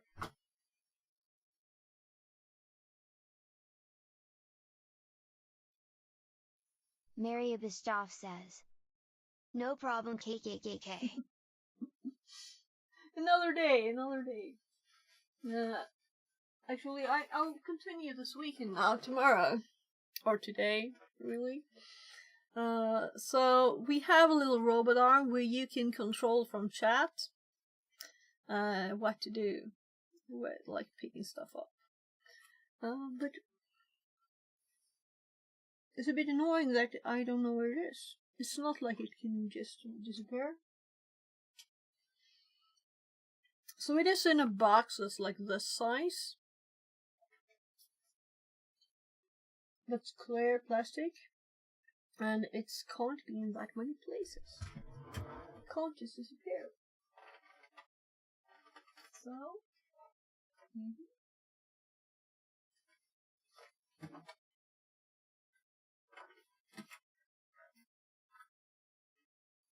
so it's not there.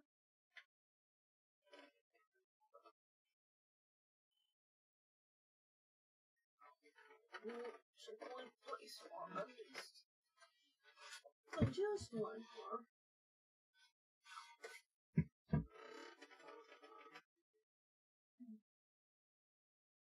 Yeah. It's very annoying that I put it somewhere. Yeah, I think I know where it is actually. Let's see. Let's put it on this chart. It's not certain.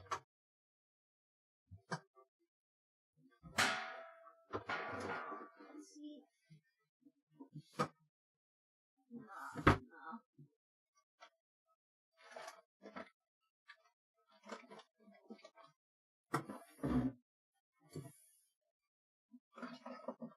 I actually found it. Yeah, I found it. So, it's found, and it's found. There's just a few things on top of it. Some bubble wrap. So, we found it. It's not mega big. I'll have to turn on my top camera in my desk. It's a bit messy. Let's see.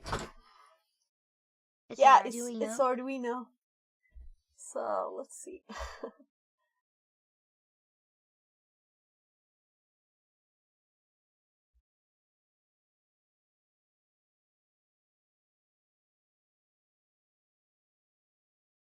So that camera or phone is dusty. Then we're gonna have to start this area.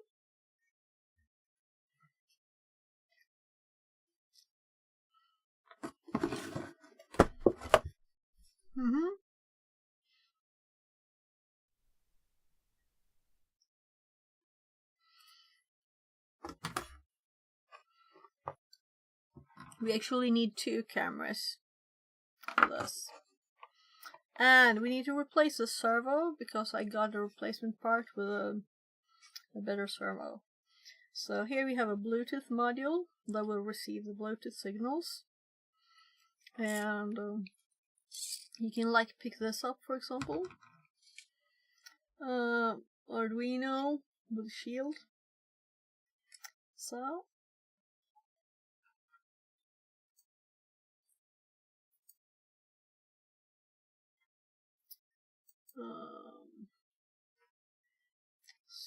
let's see how far.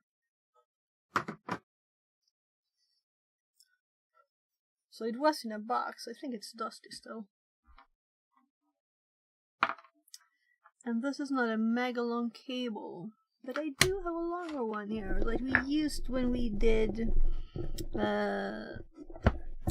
some other Arduino programming recently.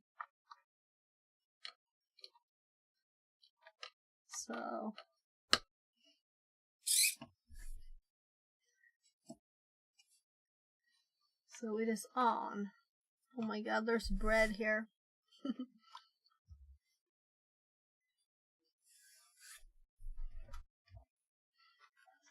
The desk is so much stuff.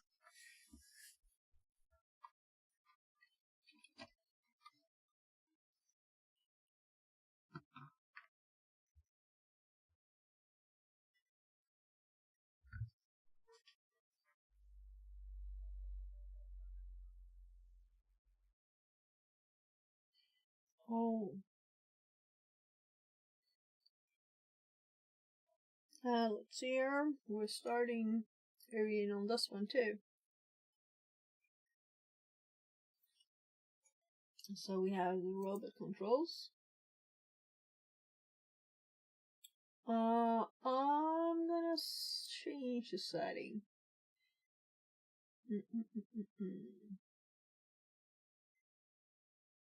So desktop and that one maybe. That one. That'll be better. I'm just getting rid of the keyboard. So we don't need tape, right?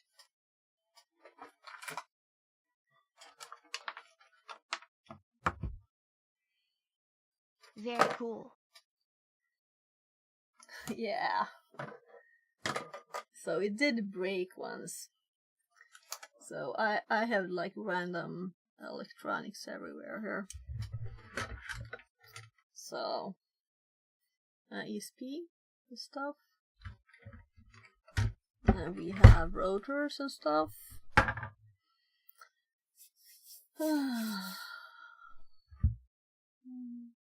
Oh yeah, so these are volt and amp meters. Gonna make a power supply for projects. So the desk is messy, and usually I like put something so that everything is not like this is black, so we want something white. What could we use? The keyboard is not very white, is it? So I'm gonna give you another angle there with this, and we'll see how much we can see.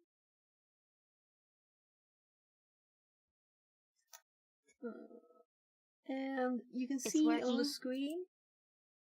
Yes, you can see on the screen that you have commands. Let's see if you can read them.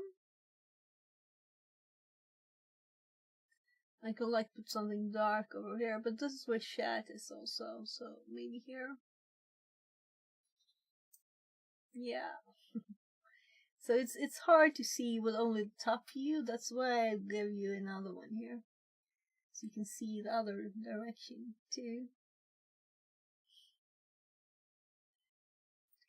Kind of holding it here though.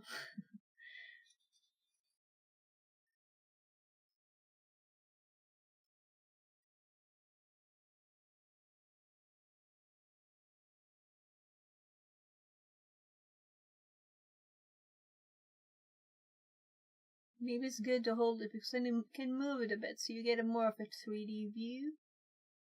So it is this direction here.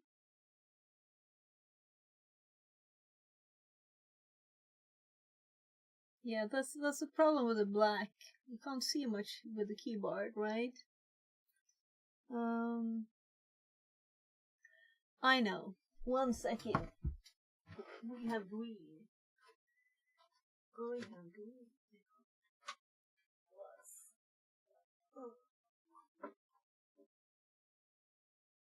Just bought this one from IKEA a few days ago. So now we have green instead. Now you can see better.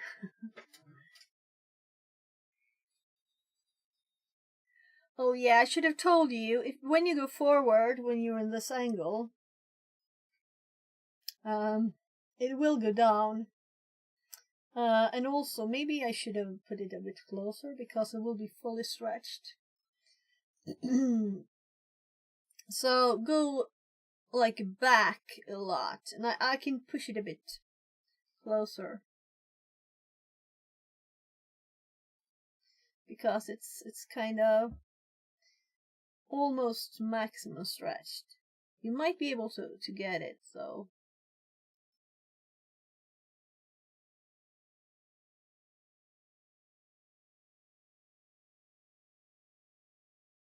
I could push it forward a slightly bit now, but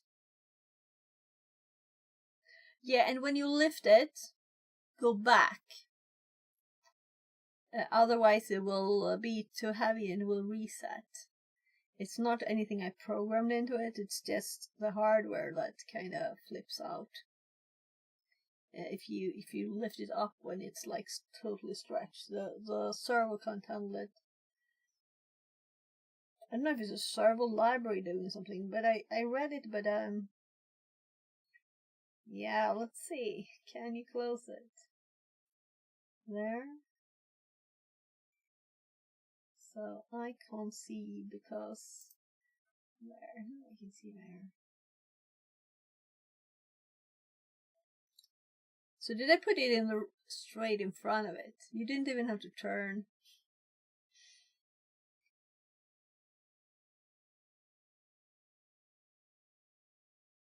Yeah. So when you want to lift it, you can go up. But I don't know. Is that good enough?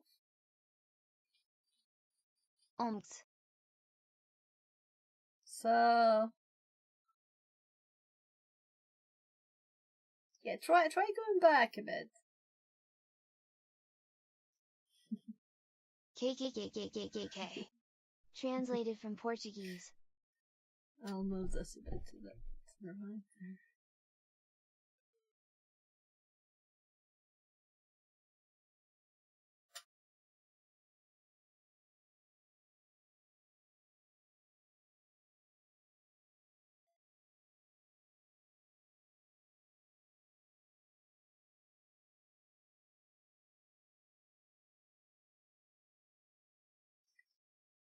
So I think the easiest way to lift it is on like the neck of it.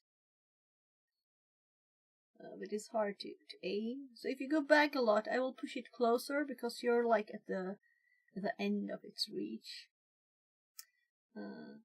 Also, I could put it to the side so you have to turn a bit. Okay, down.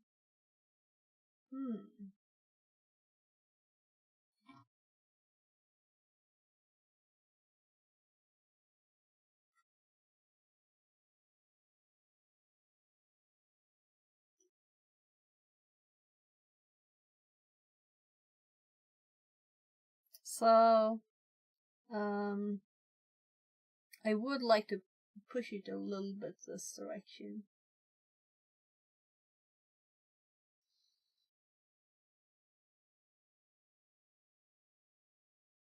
Oh. Yeah. With pushing, I just mean that I'm not sure you can lift it when it's so stretched out.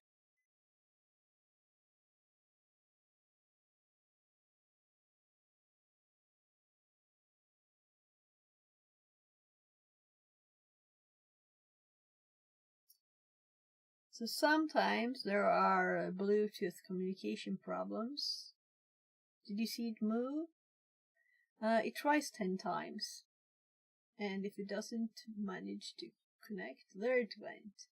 So it can take a bit of time because it tries with a bit of delay.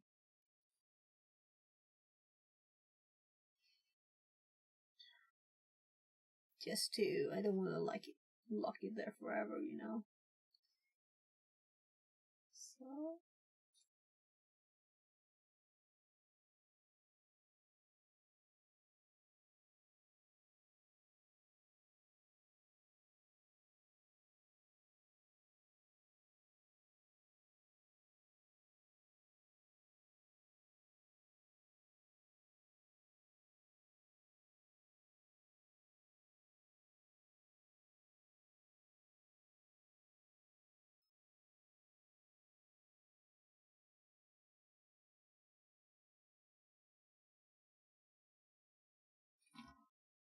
oh.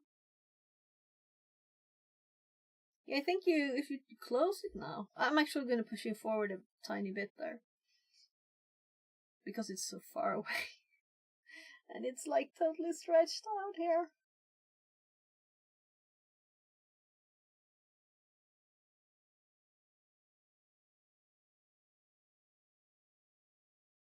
So I think it is under the fattest part of it, maybe? Oops. I'm dropping the phone.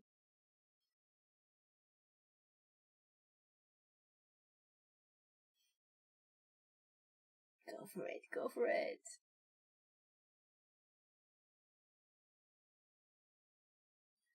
Yeah, and remember me saying that when you lift, it might be smarter to go back. So now I can hear the servo working, but it's not managing. So if you try back now, it's actually lifted it off the ground. It's all the way up, but the servo is still working and it's not going. Yeah, so that's what happens when it's too heavy for it. That's when you lift, as it will lift it up still. When it pulls it back, as it's angled down a bit, it will not be as heavy for it as when the arm is fully extended and you just try to lift. You know yourself how heavy stuff can be when your arm's fully extended. So I'll put it over there, kind of closer, and to the side. If you want to give it another try.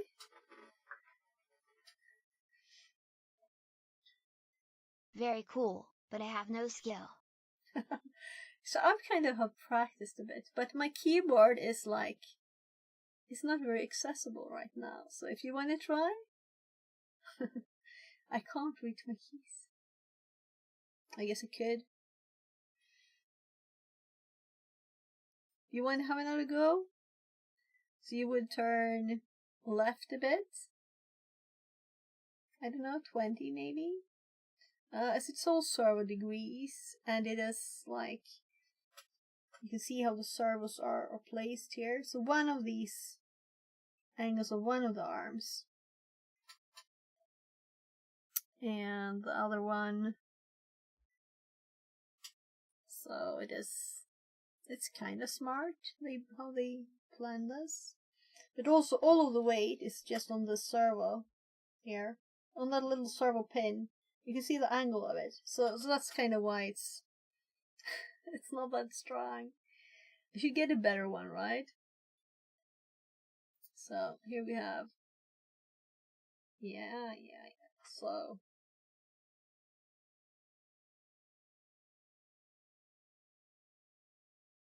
So you're kind of high above it there.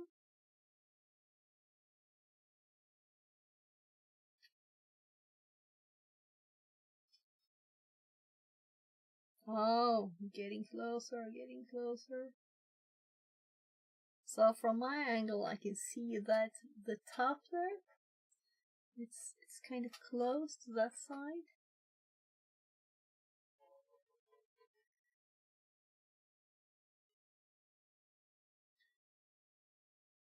It all looks purple from the top, right?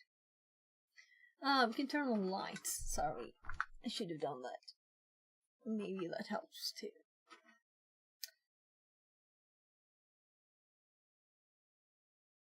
There's lights up there.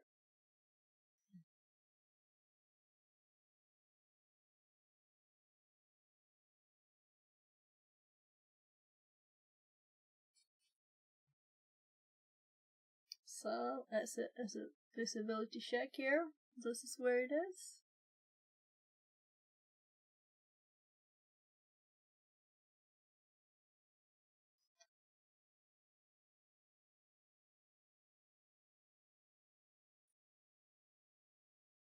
So maybe I should have not unzoomed the top camera.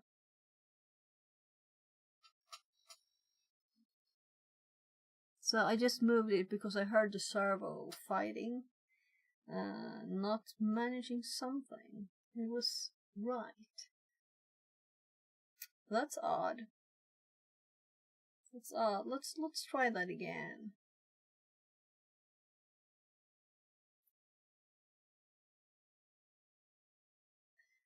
So I think the default is 5 or 3. So if you just do R, it will actually move a bit.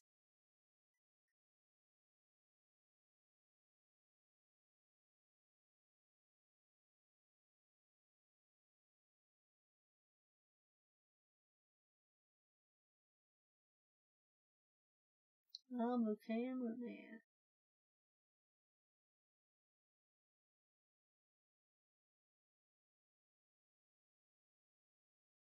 Want to do another command? I'm spamming. Spam. That's the kind of point here, right? Yeah, it's moving.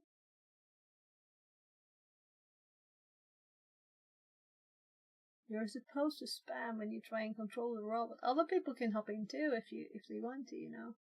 But now it's just you doing it, so.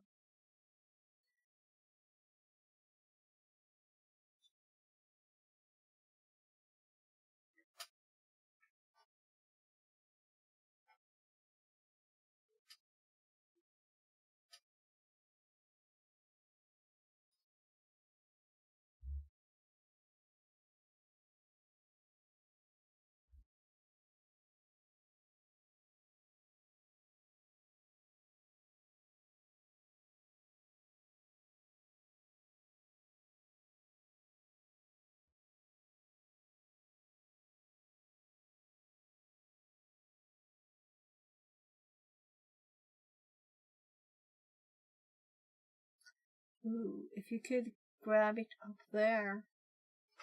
The tip.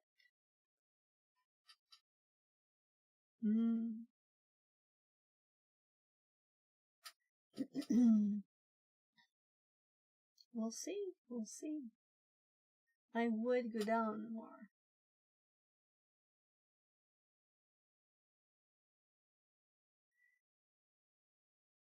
And with the closing, you might want to grip it a bit tighter.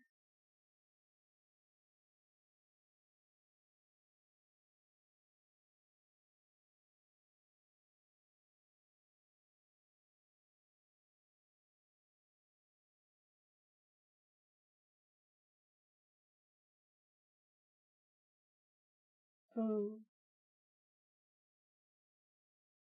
The right command, but you didn't have a grip yet. You were touching it, but it is like angled, you know, like that. And you were like gripping it. Yeah, up here. KKKK. Translated Yeah. from Portuguese. You can have another go if you want to. You're almost there. It's just to go back, forward, and down, maybe? Maybe open it a bit? Yeah, maybe open it a bit. Forward, the same you went back, and then down a little bit. So I think you're ready to close it.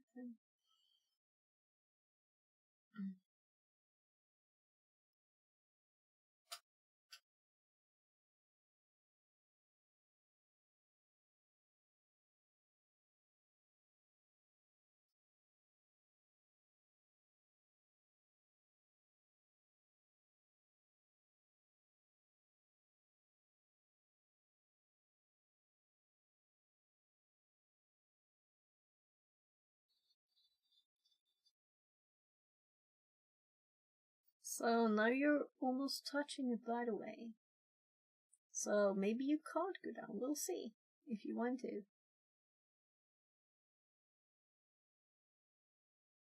We will see.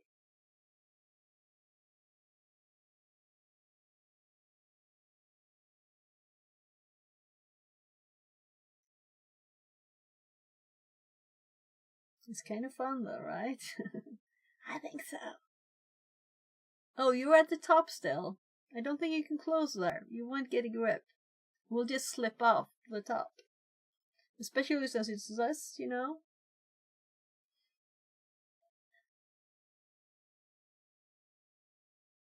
We will see. We will see. I think we're getting some semaphore errors here. So I'm not printing them. There, it's closing. So now you're kind of stuck there.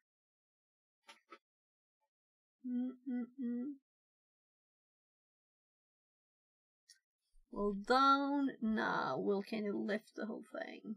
I mean this.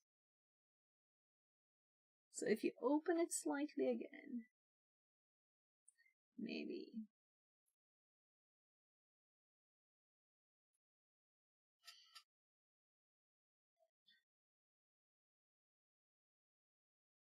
It's very on the top of the head, and the head is like angled there.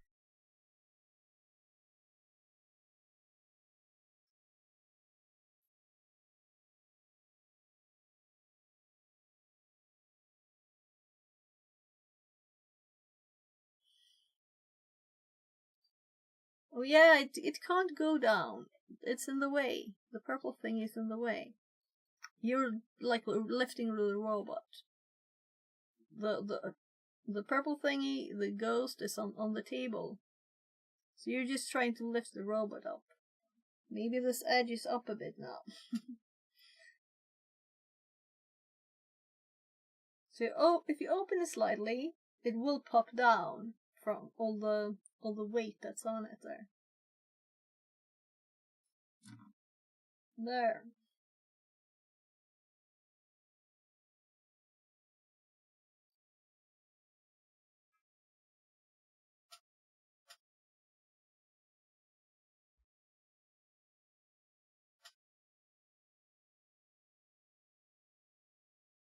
Yeah. And think of forward also goes down. So you're on the arm there, I think. It's a bit tricky, this. It's a bit tricky. And you can't see very well. So that's why when I try, I'm cheating, because I see it in 3D, you know? I'll just try and make it clear where it's actually at.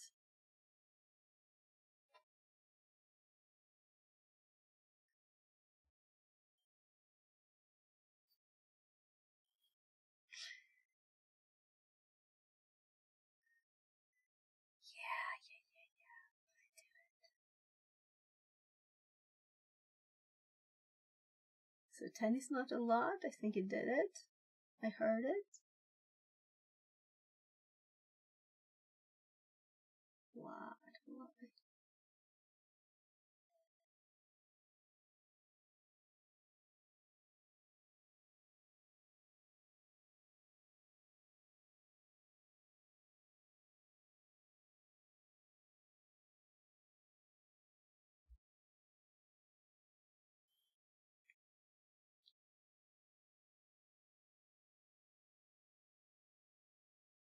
So it closed a little bit more. But also it is touching the arm here. It is touching the arm, so when this side is closing in, it's also pushing it back. So it is lifting up in the front a bit from being pushed, I think. So we'll see. Back. Yeah. See what happens there. Yeah, so if you close them a slight bit after going back, you might like miss the arm there. So did it move?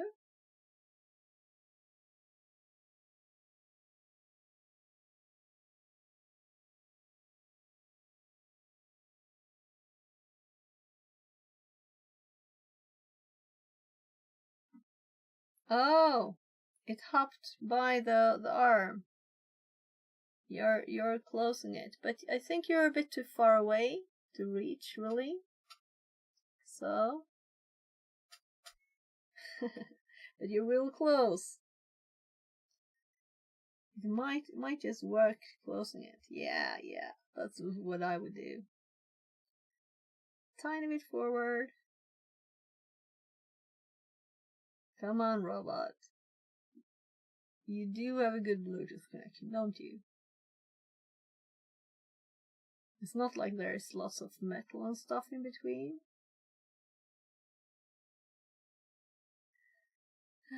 I guess I shouldn't have like a shelf in between them too.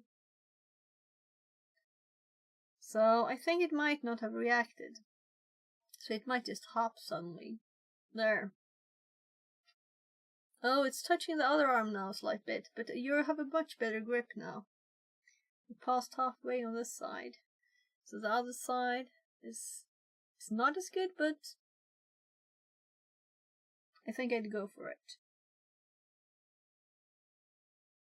Meaning close back. So let's see, how much will it close us?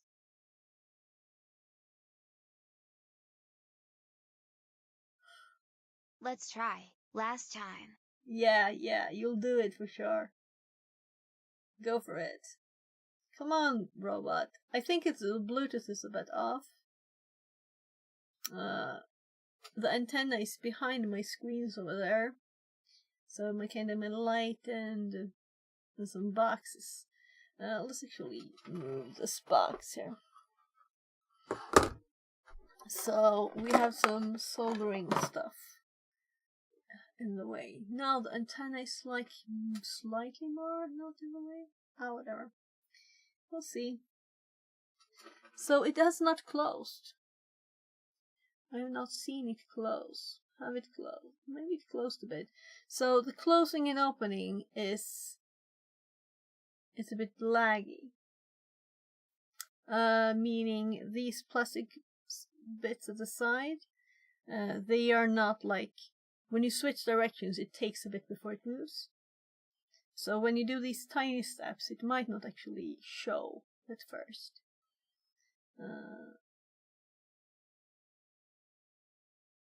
So, and you might also need to do a bit more. Yeah, so I'm blocking itself here. But I still think that's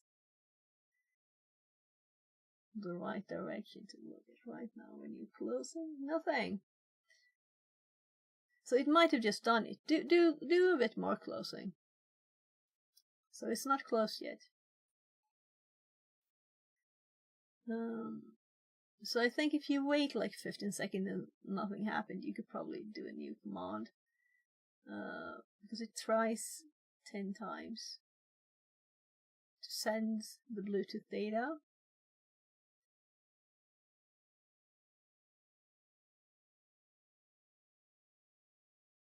Come on, robot arm. You're giving up on us. I do it 20, by the way.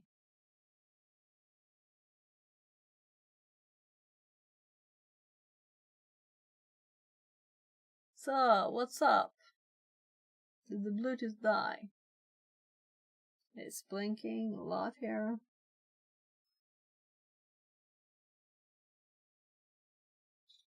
Yeah, so it moved.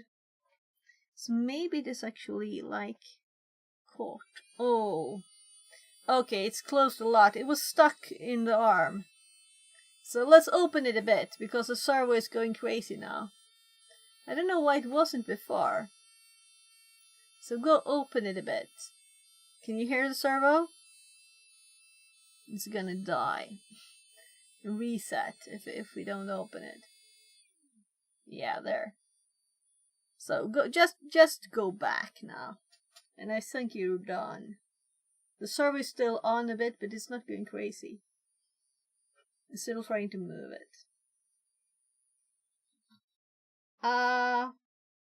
It still didn't have the greatest grip, so I'm gonna like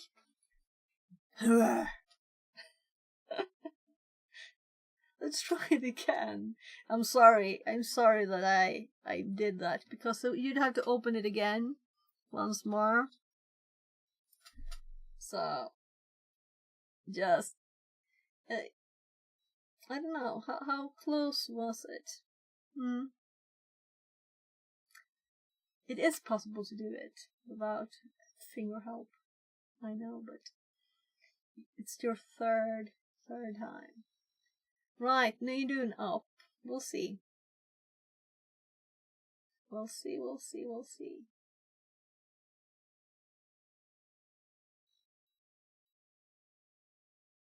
So I can hear one of the servos working.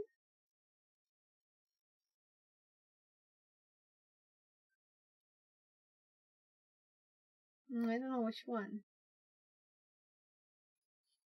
So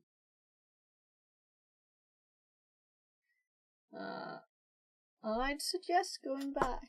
But you have lift up again. You actually did this much another time, right? So if you go back,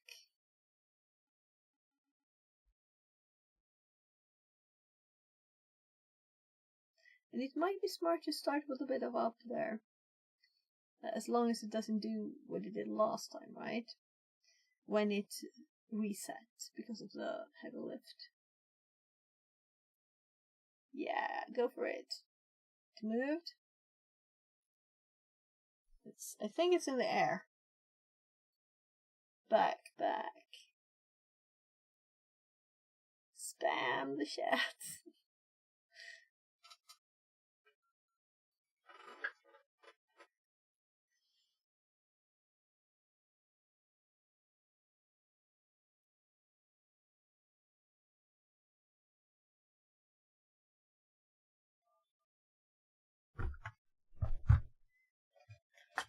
So, by the way, this is Arduino that we were playing with. This one.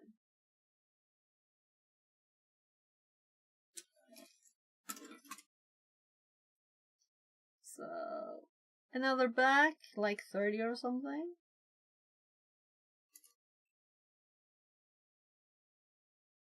Yeah, you can go slow.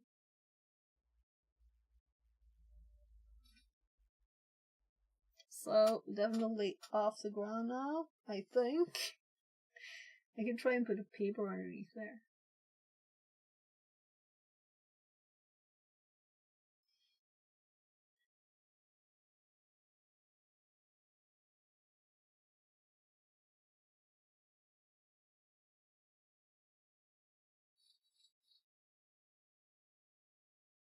So, there's just a shadow on the ground. You can lift it, you can do back, you can do up, you can do right.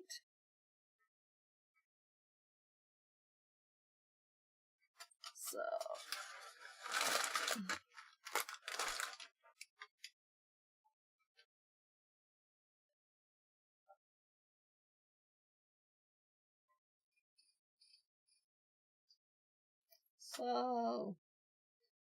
it's all in the air.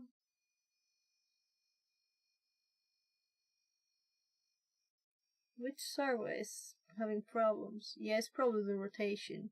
So this is a servo that we need to replace. It is a cheaper one, I think. So the one of this kind broke, but I ordered 2 new, so they arrived. But to be able to access the screws, we have to like pull a lot of it apart. So you're close to the edge of the table. You're throwing it out.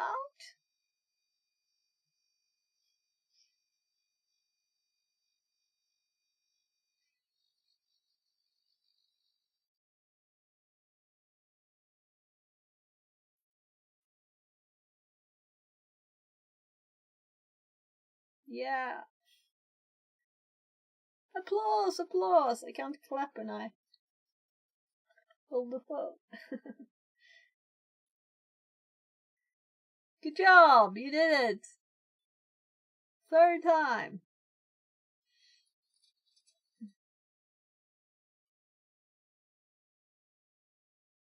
Tanks KKK.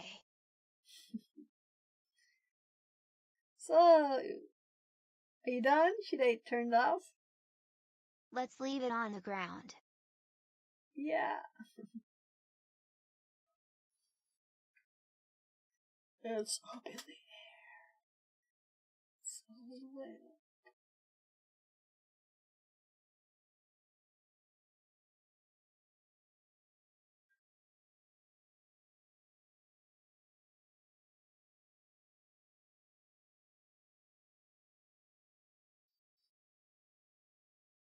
Almost touching the ground.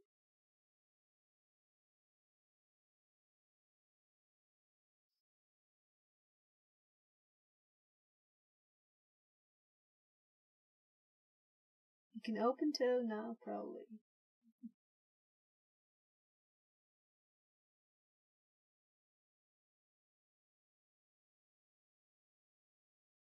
So, back will lift it now. Yeah.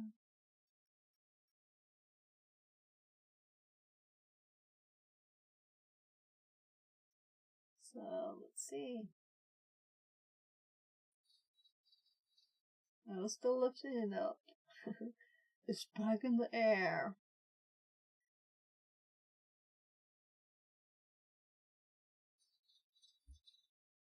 Oh, it kind of fell out of the grip, I think, now. Yeah.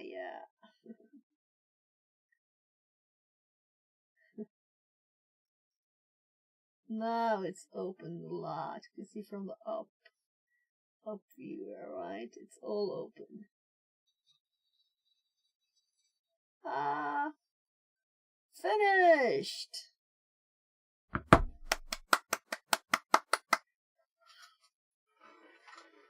You did it! Good job!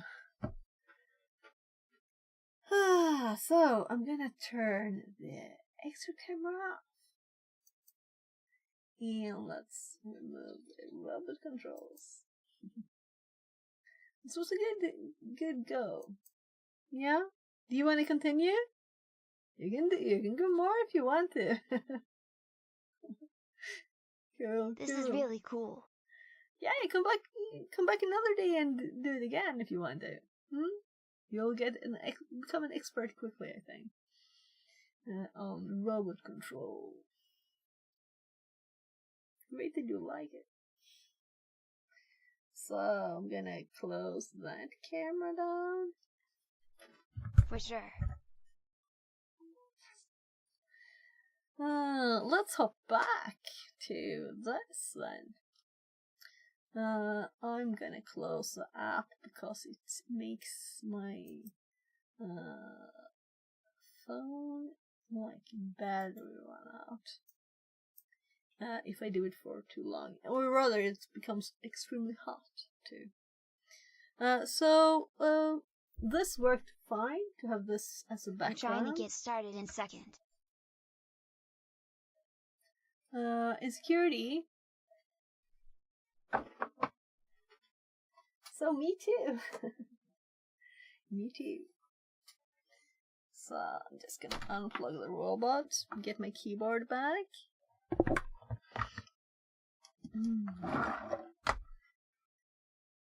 So when it's unplugged, you can easily just push the servos together here. So and then I have the little box. So it's not that big really, but it's not very nice when you get mega dusty, which I didn't have it in a box at first. So it kind of fits nicely in here. As long as you buy candies, you have boxes, right? That's old, actually, very old. So we also were doing this the other day. These are so bright. The LEDs are extremely bright.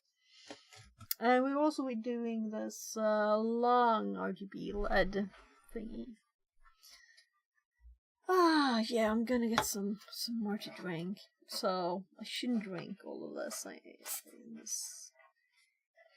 No, not the healthiest. Though this is zero though. But still, it's not water. You usually drink water. So you interested in hardware stuff, like the robot, or just fun to play with?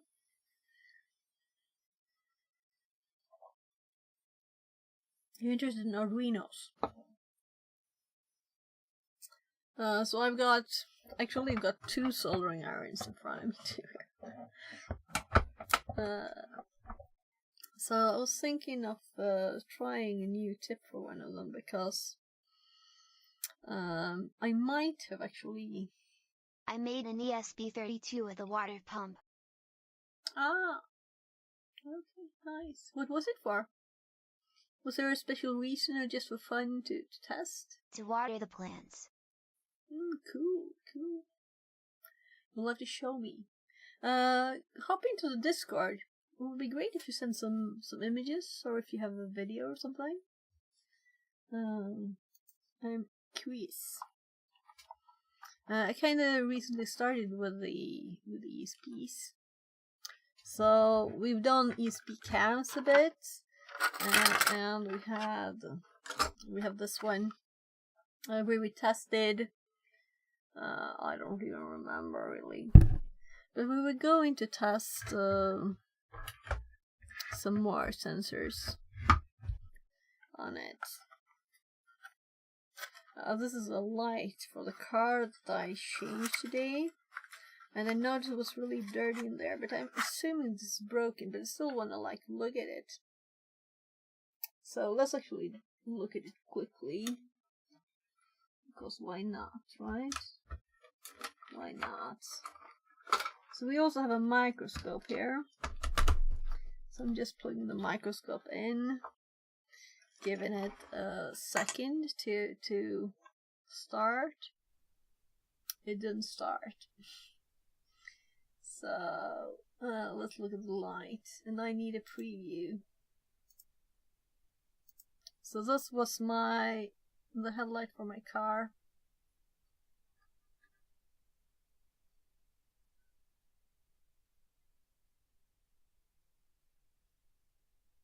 So